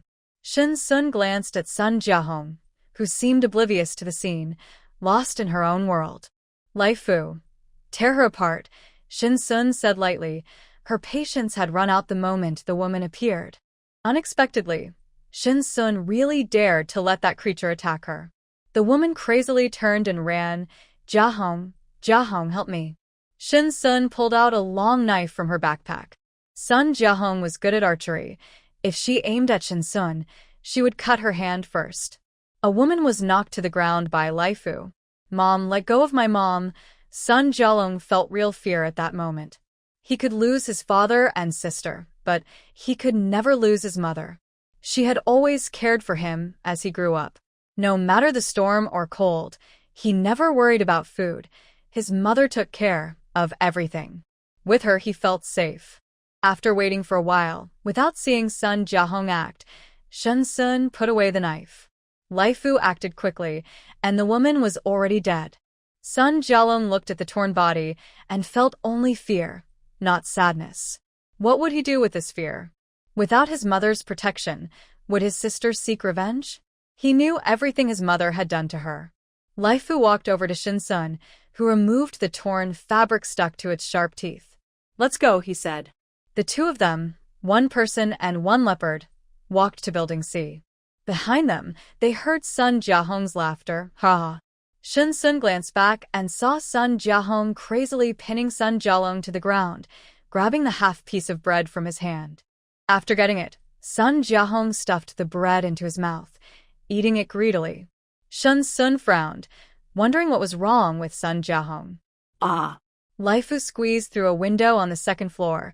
It couldn't climb the stairs, so Shin Sun brought it into his space. Once on the 22nd floor, Shin Sun took out his key to unlock the door. The lock showed signs of being tampered with, but was still intact. Shin Sun felt no emotion as he entered. Inside room 2202, chaos reigned. It was worse than yesterday. Lin Xiangrui lay on the sofa, unsure if he was alive or dead, while Chun Qing added firewood to the stove. Seeing Shin Sun return, he merely nodded silently as a greeting. Many people had come last night, and everything belonging to him and Lin Xiangrui had been stolen. Those people had knocked on Shin Sun's door, but he never expected Shin Sun to not be home. The keyhole was slightly deformed, but thankfully the key still worked. Shin Sun opened the door and took out electric wire from his space. The wire was connected to a solar panel. Shin Sun tied the wire to the iron door, creating an electric net with 2 iron doors. The voltage was high enough to be dangerous. It could either electrocute someone or knock them out. Originally, he didn't need to install this, but the iron door couldn't withstand another break-in. He couldn't guarantee he would always be there, so he set up the electric wire just in case. After everything was ready, Shin Sun turned on the power, and the electric net buzzed with electricity. He then took a chick out of his space. The chick touched the electric wire and fell to the ground, with a faint burnt smell in the air. Shin Sun put the chick away in a safe place. Lai Fu lay in the living room, watching Shin Sun busy himself. When the chick fell, Lai Fu instinctively took 2 steps back, wondering what his owner was up to this time. Shin Sun took out another chick to demonstrate for Lai Fu, saying, "This door cannot be approached now, do you understand?" Lai Fu nodded vigorously. He might not be very smart, but he could see things clearly. The heating was turned on, and Shin Sun brought out the stove. He set up a grill and said he would make barbecue for Lai Fu, promising to get started right away. Lai Fu had carried him so far yesterday and today, so he deserved a good treat. Lai Fu didn't eat spicy food, so Shin Sun grilled the meat on 2 separate stoves, one for himself and one for Lai Fu. Lai Fu picked up his bowl and placed it at Shin Sun's feet, and once the meat was ready, Shin Sun put it right inside. The temperature was low, and even though several stoves were burning in the room, the barbecue cooled down in less than 2 minutes when exposed to the cold air. Lai Fu quickly devoured the barbecue, and Shin Sun offered him some fruit to cleanse his palate while he made himself a cup of milk tea. Sun Jiahong stared blankly at the body on the ground, feeling a dull pain in his palm. Sun Jiahong had just acted like a madwoman, forcefully snatching the bread from his hands. He picked up the snowflakes from the ground and put them in his mouth. The warmth slowly melted the snow, turning it into water, which he swallowed along with the hard piece of bread. Shin Sun had already left. His throat still hurt, and as Sun Jiahong looked at their mother's body on the ground, a smile crept onto her face. She hadn't expected the woman to call out for her help right before she died. How ironic. Just last night, she had been crying for help too, but in the end, it was her own mother who sent her to hell. All for the sake of feeding Sun Jialong, her child. What about her? Wasn't she also her daughter? Why was it fair? She hadn't eaten in a long time either. After the heavy rain, she had obediently gone out to find supplies, food and clothing. Everything they used was something she had worked hard to find. Sun Jiahong glared at her brother with hatred, saying, "I want to kill you." She lunged at Sun Jialong, gripping his neck tightly with both hands. I've been so good to you. Why are you treating me like this? Why? But after enduring hunger and torment, Sun Jiahong was in no condition to compare herself to Sun Jialong. Sun Jialong looked at his sister in terror. He could barely breathe. He bent his knees to push against Sun Jiahong and kicked out with his foot. Picking up a brick from under the flower bed, Sun Jialong threw it hard at Sun Jiahong. She covered her head with her hands, and the brick hit her arms and body. These things were all done by Mom. How can you blame me? If you want to hurt me, then I will hurt you now. As the bricks kept hitting her, Sun Jiahong felt immense pain. Dad, I wish you were here. Jiahong really misses you. Not hearing her mumbling, Sun Jialong thought his sister was cursing him and hit harder. Bang! Sun Jialong fell to the ground. Jiahong, are you okay? Jiahong. Sun Jiahong suddenly recognized the voice and looked up. It was Chun Chung and Lin Xiangrui. Lin Xiangrui helped Sun Jiahong up. She had no injuries on her head, but her body was hurt. Taking Sun Jiahong with them, the three sat silently by the window on the second floor of Building B. We need to find food. Do you want to come? Lin Xiangrui finally asked. They had lost all their supplies the night before, and now, while it was still light, they wanted to go out and find something to eat. Sun Jiahong endured the pain in her body and walked with the two. When they passed by Sun Jialong, she ignored him. Sun Jialong was knocked out on the ground. If he didn't wake up in half an hour, he would freeze to death. Lin Xiangrui didn't know what had happened between the siblings, and the three left the Tianfu community in silence. As the sky darkened, Shin Sun's hands were cramping from cooking, and Lai Fu's belly was full. It had eaten enough for the day. Lying on the sofa, Shin Sun stretched her wrists. After 2 hours, it was quite a skill. She smelled like barbecue, so Shin Sun boiled some hot water, put a basin in her room, and took a shower. Lai Fu had already fallen asleep in the living room. It was the happiest day for it. Lying in bed, Shin Sun's mind drifted into her space, where she squeezed half a bucket of milk from a metal container. It's better to make desserts with fresh milk. After checking all the supplies in her space, Shin Sun exited. It won't be long now. In 3 months, the extreme cold will end, and more dangers will follow. Searching for the projector, Shin Sun took out her tablet and found a zombie show to watch. She had seen plenty of disaster films and was tired of them. Besides, she was currently living through a disaster. Nothing felt more real than her own experience. The zombie outbreak was bloody, and Shin Sun watched with great interest, but she felt sorry when the zombie king was killed in the end. Such a hard-working and inspiring zombie, and it was defeated by the main characters so easily. What a bad movie. Shin Sun brought over the tablet, ready to take a look. Lai Fu's large head appeared at the door, growling softly. Shin Sun understood Lai Fu's meaning well after spending so much time together. Shin Sun put on a jacket, tucked a handgun behind her, wore special gloves, and opened the iron door, shining a flashlight through the small window. She saw 2 pairs of glowing green eyes but didn't pay much attention. Instead, she directed the flashlight towards room 2202, which was dark. It seemed Lin Xiangrui and Chen Cheng were no longer there. Shin Sun shone the flashlight back on the 2 figures, who were standing about a meter away from the iron door, clearly having just faced some trouble. A wooden stick was thrust through the small window, and Shin Sun quickly dodged to the side. The stick stirred around in the window. "Next time, you won't escape," a man's voice called from outside. Suddenly, 2 more sticks came through the window. Shin Sun raised her blade and struck the sticks. After that, She thrust the blade out again, and a man's scream echoed. Shin-sun twisted the blade a couple of times. One strike wasn't enough, so she pulled out a longer blade and thrust it out again. The sound of the blade entering flesh was almost musical. Shin-sun's hand was steady as she pulled out and stabbed again, delivering several strikes until the person on the ground stopped moving. She mechanically thrust the blade a few more times. Well, that calmed things down a bit, she thought, bringing the blade back inside and storing it away. These people were probably the ones who tried to break into her door last night. They had even bent her lock. How annoying. Outside, she couldn't tell what was happening. She only heard a scream. Otherwise, it was silent. These people were quite careful. It seemed they were experienced in this kind of thing. Not daring to rush outside, Shin-sun took a mask from her space and also grabbed a tear gas canister, pulling the pin with a click. She threw the canister outside. What is this? The few people in the hallway couldn't control their tears, and the 3-meter corridor filled with gas.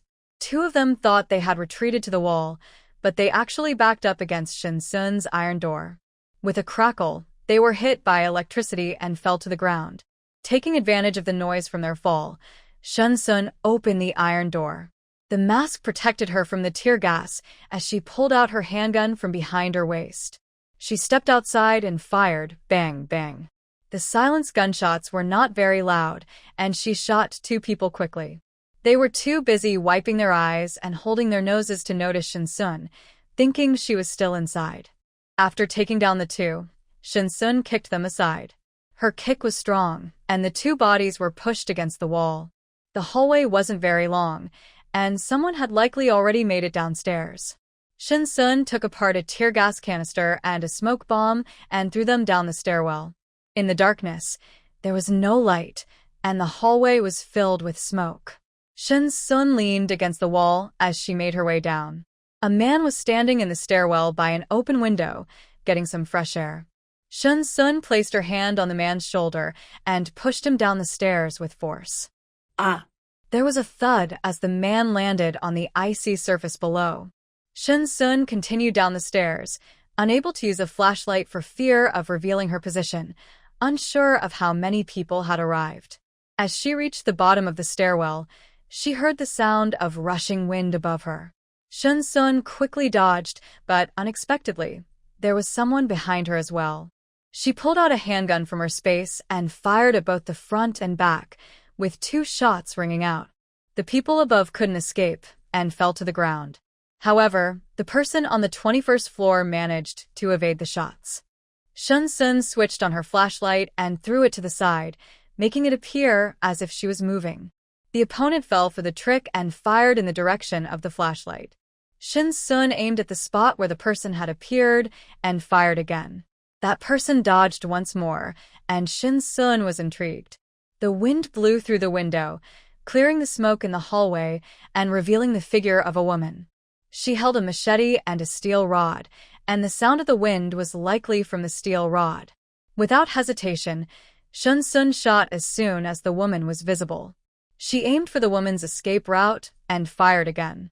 The 3rd shot hit the woman's calf, perfectly aligning with her intended escape path. The woman fell to the ground, but Shin-sun didn't rush in. The woman was quick and agile. The flashlight illuminated both their faces. Shin-sun had no intention of letting her live.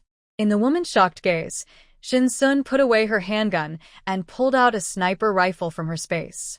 Feeling a bit bored lately, she decided to test her skills. Shin-sun wiped the scope with a cloth and crouched down, aiming the sniper rifle at the woman. "What are you? What just happened?" The woman looked terrified, still in shock from what she had just witnessed. "An impromptu show, just a magic trick. Don't be afraid." Shin-sun adjusted her sniper rifle, attached a silencer, and stepped back to the stairwell entrance, ready for the recoil. The wound on the woman's calf, struck by the bullet, had become numb from the cold, and she stared blankly at Shin-sun. What just happened was definitely not magic. She saw the sniper rifle appear out of nowhere, and as she pushed herself back, the woman found herself in front of room 2101. Bang! A bullet shot straight at her, hitting her left arm. She instantly lost her balance and fell to the ground. "What are you?" she gasped, but Shin Sun fired a second shot, hitting her right arm. The woman could no longer move, only watching as the devil in front of her loaded the gun and pulled the trigger without a change in expression. Not answering her question, Shin Sun continued to pull the trigger. Anyone who comes to break into her place at night can't be a good person. For someone eager to meet their end, Shin Sun would definitely fulfill their wish. With bullets in all her limbs, the pain shot through her brain, nearly making her faint. But Shin Sun didn't give her a quick end. Putting away the sniper rifle, Shin Sun crouched next to the woman. This woman was smarter and tougher than most. She was also quite skilled. If Shin Sun guessed right, the men she had just killed were likely her subordinates. Shin Sun found herself liking this kind of person, but it was unfortunate that this woman had targeted her. After playing enough, Shin Sun took out a dagger and ended her suffering, then tossed her body out the window. Along with the body on the stairs and the two she shot, Shin Sun threw them all out, leaving 4 bodies leaning against the door. She didn't dare approach directly. Putting on her gloves, Shin Sun moved the 4 bodies away from the iron door, then picked one up and threw it out. She collected the smoke and tear gas canisters, then opened the iron door and entered the room. After a long night of work, she was physically exhausted but mentally fine. Lai Fu was waiting by the door for her. Shin Sun took off her gloves and scratched Lai Fu's ear. "Time to sleep." Lai Fu wobbled and followed Shin Sun, watching her take off her coat and collapse onto the bed. Awa. He wanted to join her, but he was too big to fit through the door. Shin Sun increased the electric lock on the iron door and lay down on the bed, hoping no one would disturb her this time. When she woke up in the morning, Shin Sun opened the iron door and looked towards room 2202. Lin Xiangrui and the others had not returned. They must have already left. After 2 days of being robbed, they had no food left. Shin Sun figured Lin Xiangrui had learned his lesson this time. She prepared breakfast for Lai Fu, steaming buns and shrimp dumplings, and made some dipping sauce. After finishing breakfast, she started jogging to warm up. Now, instead of adjusting the weights like before, I increase them directly when I feel my body has adapted during the workout. While exercising and adding weight, I look at the heavy plates hanging from my arms, and I don't even know how much I'm lifting now. After sweating a lot, I boiled some water to wipe down. Otherwise, I might catch a cold this afternoon. Recently, many people have been robbing around, and many have already left Building F. Now, even Lin Xiangrui and the others have gone. Without neighbors, I feel bolder. What should I eat for lunch? Maybe something flavorful.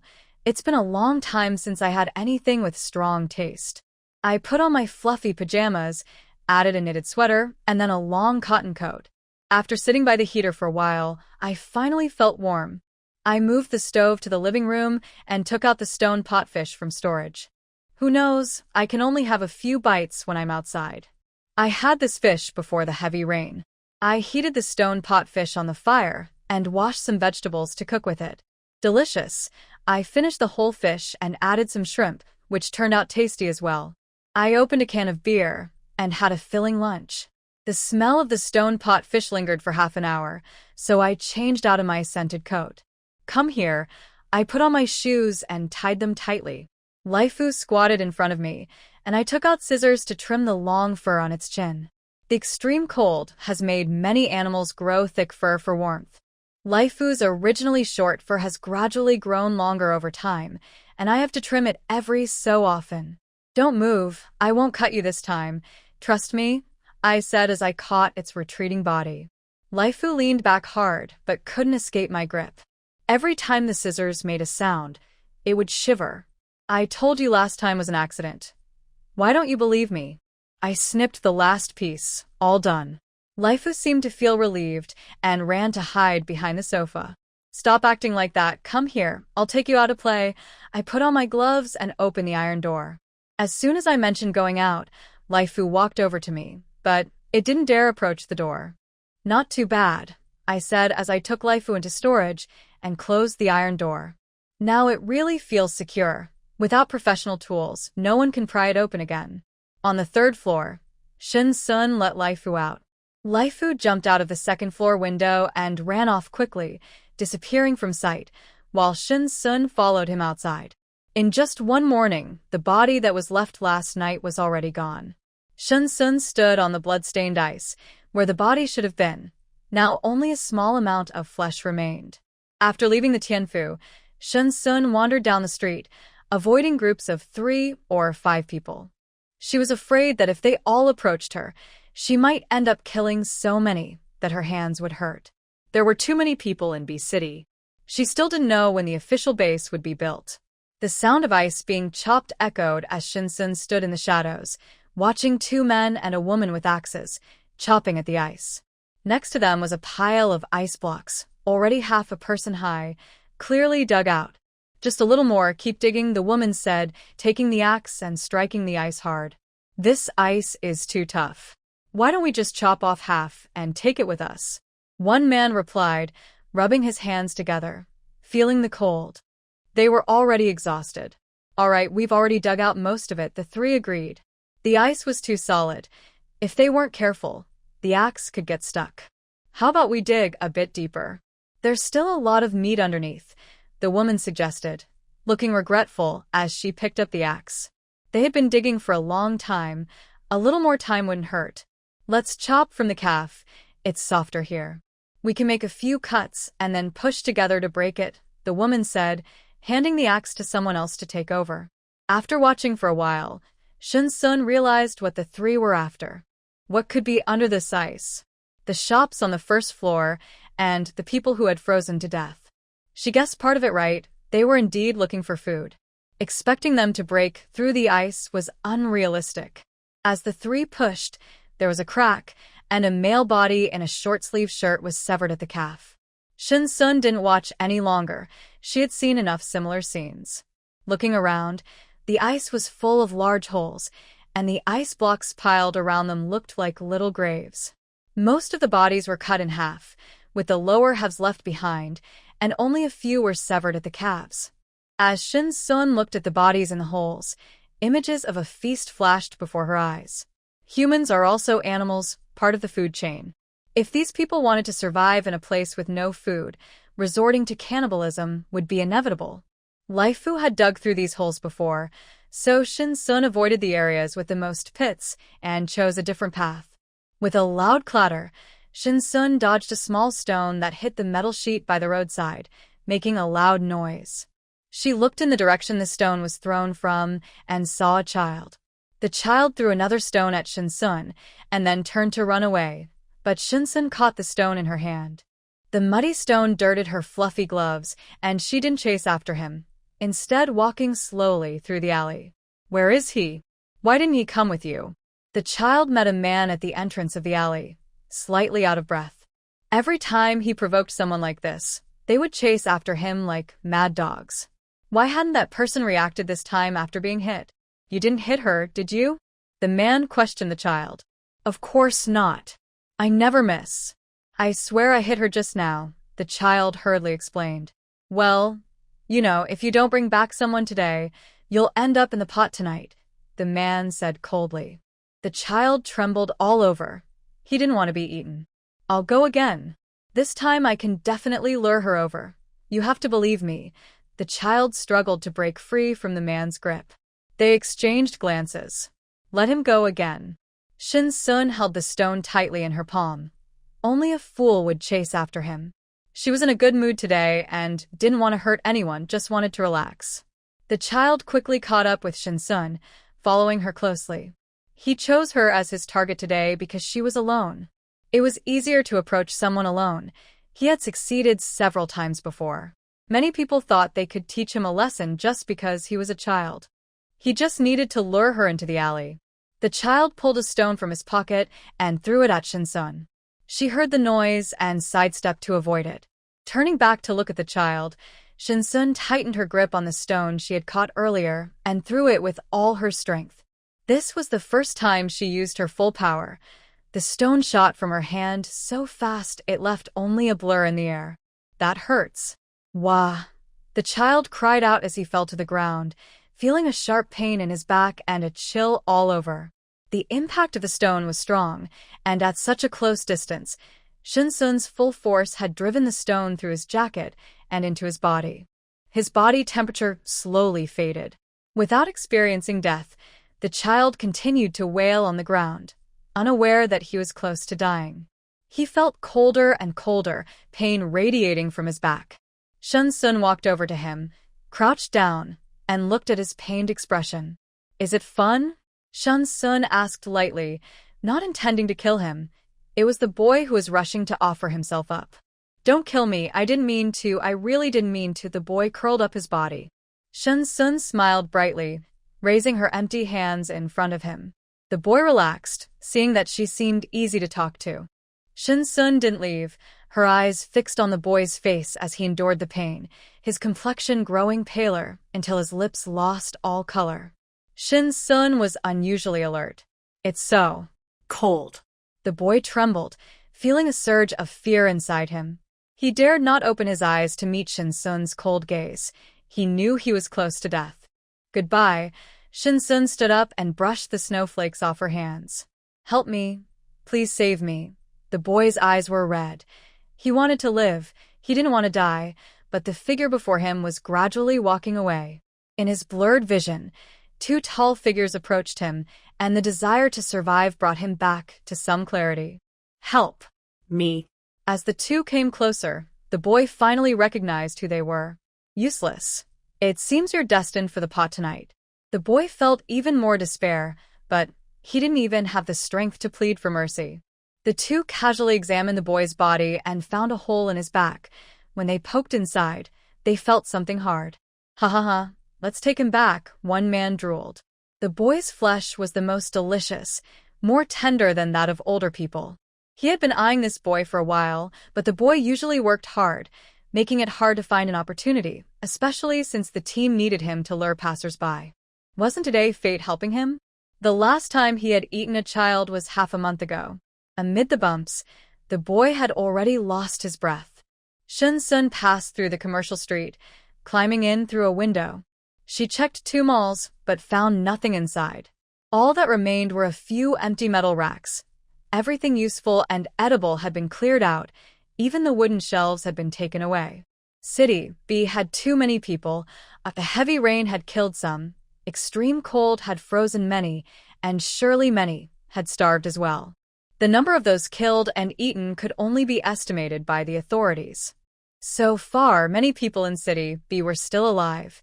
Today alone, she saw hundreds wandering outside. Not to mention those hidden in a corner of the building, and in places she doesn't know about. The metal racks were not damaged, so Shinsun stored them away and planned to modify them for growing vegetables. These racks were previously filled with items, but now they were empty, making it easier for her to collect them. After gathering racks from 2 shopping malls, Shinsun stopped. That was enough for her future plans. It was already past 3 in the afternoon when she prepared to head back. Lai Fu had probably gone to play in the mountains. The city center no longer satisfied him. On her way back, the child's body was gone, leaving Shinsun feeling uneasy. With the year almost up, there had been no news from other places, but many bases or shelters must have been built. Official news remained very secretive. Suddenly, several gunshots rang out, and Shinsun paused as many people rushed out from the alley ahead. She pressed herself against the wall to avoid being knocked over. Dozens of people ran past her, and Shinsun brushed off the mud and melting snow from her jacket. With her handgun secured at her back, she continued forward. She had no choice but to go home in this direction. A few more people hurriedly ran past her, and she was the only one going against the flow. Exiting the alley, Shinsun navigated around icy puddles, where several soldiers in military coats aimed their guns at her. Realizing the situation, she quickly placed her right hand behind her back, storing her handgun away, and raised her hands, saying, "I'm a good citizen, a very good citizen." The soldiers still seemed wary of her, but seeing her empty hands and no tools for breaking ice, they relaxed a bit. "What are you doing here?" One of the soldiers questioned her. "Well, I'm just out for a walk. Do you believe me?" She replied, genuinely out for a stroll, while also collecting some racks. The soldier remained skeptical. Many people, driven by hunger, came here to dig up bodies, and now she appeared claiming to be walking. Who would believe that? His gun was still aimed at her, and although Shin Sun smiled, her eyes showed impatience as she slowly lowered her hands. She's not here to dig up bodies. Put the gun down, a squad leader said, pressing his hand on the gun. He observed Shin Sun's clean gloves and shoes, contrasting sharply with those who were digging up bodies. My home is behind. I need to pass through here, so of course I'll be here. Shin Sun smiled again when he saw that the person had no intention of making things difficult for him. Let her through. The squad leader spoke first, and the soldiers lowered their rifles. Shin Sun walked away without looking back. The air smelled of burnt flesh and meat. Shin Sun looked up and saw several soldiers burning half-burnt bodies. The atmosphere was tense. The grave diggers were surrounded, and outside the circle were armed officials. Upon smelling the burning flesh, those inside the circle lost control and surged forward, but they were met with bullets to the head. During this short distance, Shin Sun heard several gunshots. These cannibals likely wouldn't survive the day. From the first bite, human flesh would be hard for them to give up until death. During this special time, officials had zero tolerance for such acts. One by one, the cannibals were taken into a nearby building and did not come out again. These people showed no fear of death, nor did they plead for mercy. They silently stared at the burning bodies, drooling. The sight before them frightened several soldiers. These people could hardly be called human anymore. They were more terrifying than ghosts. Shin Sun remained indifferent. These soldiers were not the same as the ones he had encountered before, who had been in a much worse state. The soldiers he met today all looked healthy and well-fed. 2 points of information could be confirmed. The first group of soldiers had a mission, though it was unclear what it was. The second group was a rescue team, and judging by their actions today, they would likely conduct a sweep of City B next. Officials were gradually infiltrating City B, and it seemed they would soon take control here. Lai Fu could no longer go out alone. If he encountered an official, he would surely be shot on the spot. At 6 in the evening, Shin Sun finally returned to Tianfu, climbing in through the second-floor window. He took out a lounge chair and a stove from his space, sitting in the chair to wait for Lai Fu, who usually returned around this time. As the sun set, Lai Fu finally came back, and upon smelling Shin Sun's scent, he called out from the window. Shin Sun stood up to put away the stove and lounge chair. Lai Fu climbed in through the window, still calling out, and Shin Sun couldn't understand what he was saying. It wasn't until Lai Fu turned his back to Shin Sun that he noticed 3 long, bloody scratches near Lai Fu's lower abdomen. The bloodstains on the white fur were very noticeable. This was the first time Shin Sun had seen Lai Fu injured. Usually, it was so bold in the city center. When she touched the wound, she sighed in relief. Thankfully, it wasn't deep. But the wound needed to be treated quickly. The skin had already frozen outside, so she had to thaw it first. Otherwise, it could become infected. Lai Fu whined pitifully, biting Shin Sun's clothing and trying to pull her outside. After watching for a while, Shin Sun finally understood what it meant. It had lost a fight and wanted her to help it get revenge. Let's go tomorrow. I've been waiting for you, and I'm hungry, Shin Sun said as she put Lai Fu into her space. She was genuinely curious about what kind of mutated animal could hurt Lai Fu. She opened the iron door and took out the stove to heat some water. Don't move, she instructed. Shin Sun took out a hot dagger and scraped away the frozen, rotten flesh from Lai Fu's wound. Lai Fu trembled at the sight of the dagger, shaking like a leaf. Don't be scared. I'm not interested in leopard meat right now, Shin Sun said, trying to tease it while swallowing hard. Lai Fu shook even more. Eventually, it stopped trembling and resignedly closed its eyes, no longer watching Shin Sun. All right, you can get up now, she said after applying some medicine to the wound. She placed 2 stoves nearby to keep the wound warm for better healing. When Lai Fu opened its eyes and saw that its owner really wasn't going to eat it, it relaxed. Shin Sun didn't let it move around. It had to stay by the stove. By the time she finished treating the wound, it was already past 8 in the evening. She prepared dinner for Lai Fu, catching a hen to cook soup. Without Lin Xiangrui around, the food was delicious. Shun Sun added some fresh mushrooms to the soup, making it fragrant and tasty. After covering the pot and simmering it for an hour, the meat fell off the bone. It had been a long time since she had eaten boiled rice, so Shun Sun cooked a bowl of rice to go with the chicken. After washing up, she lay in bed and focused on organizing the shelves she had collected that day in her space. Over 120 shelves. The shortest was 4 meters, and the longest was over 9 meters. To modify them, she planned to weld an iron plate at the edge of the shelves to create a groove. She would fill the groove with soil and sprinkle seeds to encourage growth. In the space, sparks flew as Shun Sun welded for over 3 hours, finally attaching iron plates to more than 100 shelves. She then divided the soil from the foam boxes in the next room into the grooves of the shelves, completing the task. The mental energy was almost completely drained, but the results were satisfying. Exiting the space, Shun Sun checked the wounds on Lai Fu. The medicine had been well absorbed, and the wounds were no longer frozen. Lai Fu let out a soft snore. Shun Sun added more coal to the stove, which should last until morning, and opened the window a bit to let in some fresh air. The cold air brushed against his face, causing Shun Sun to shiver, and goosebumps appeared on his neck. He crawled into bed, turned the electric blanket to the highest setting, warmed up a bit, and fell into a deep sleep. In a large building in the city center, Qin Ilu and Lin Zhongyi sat across from each other in silence, both looking serious. The batch of firearms outside the city has been found, and the quantity is huge. I have reported it, and it won't be long before someone from above comes to check it out. Lin Zhongyi tapped his fingers on the table, making a rhythmic sound. The local officials in B City organized a rescue team, and today Team A encountered them. Qin Ilu reported on the day's situation. What's wrong? Isn't that a good thing? Lin Zhongyi recalled the survivors they had met in the city. It was better to have official people taking control of the situation. There was a conflict. Our people were attacked, and the reports say that some in their team lack any sense of discipline. It's clear how much trouble there is when even a qualified soldier lacks the most basic qualities. Discipline. Lin Zhongyi pondered what the officials in B City were trying to do. Team Lin, I believe there is a serious problem in B City. Qin Ilu shared his suspicion.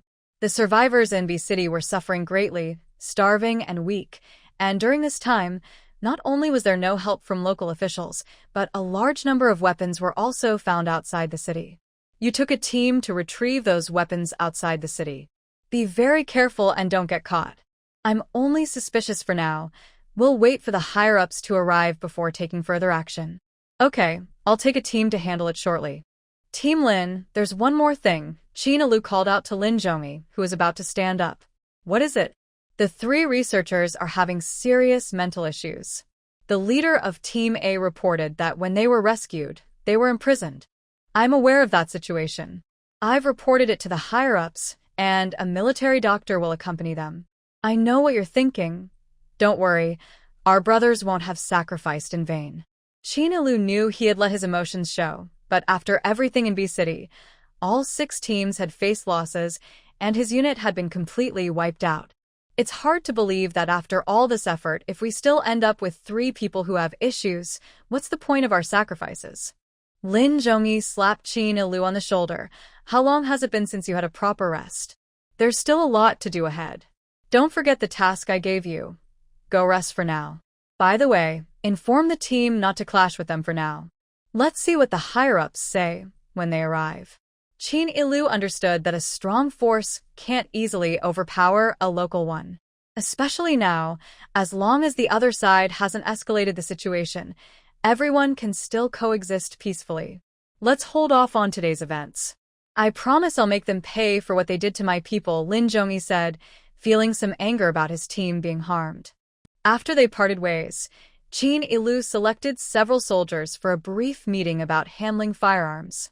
After washing up, Shun Sun had a quick breakfast. I'm leaving, said Lai Fu, who had woken up early and ate faster than before. After putting Lai Fu in his space, Shun Sun went down to the 3rd floor and let him out. Lai Fu wagged his tail, waiting by the window. Lead the way, Shin Sun remembered his promise from yesterday. Lai Fu crouched down, wanting Shin Sun to hop on. Not today. You have injuries, Shin Sun said. Running would only make the wounds worse, and he didn't want to spend more time treating them. He took out a bicycle from his space, and Lai Fu led the way while Shin Sun followed.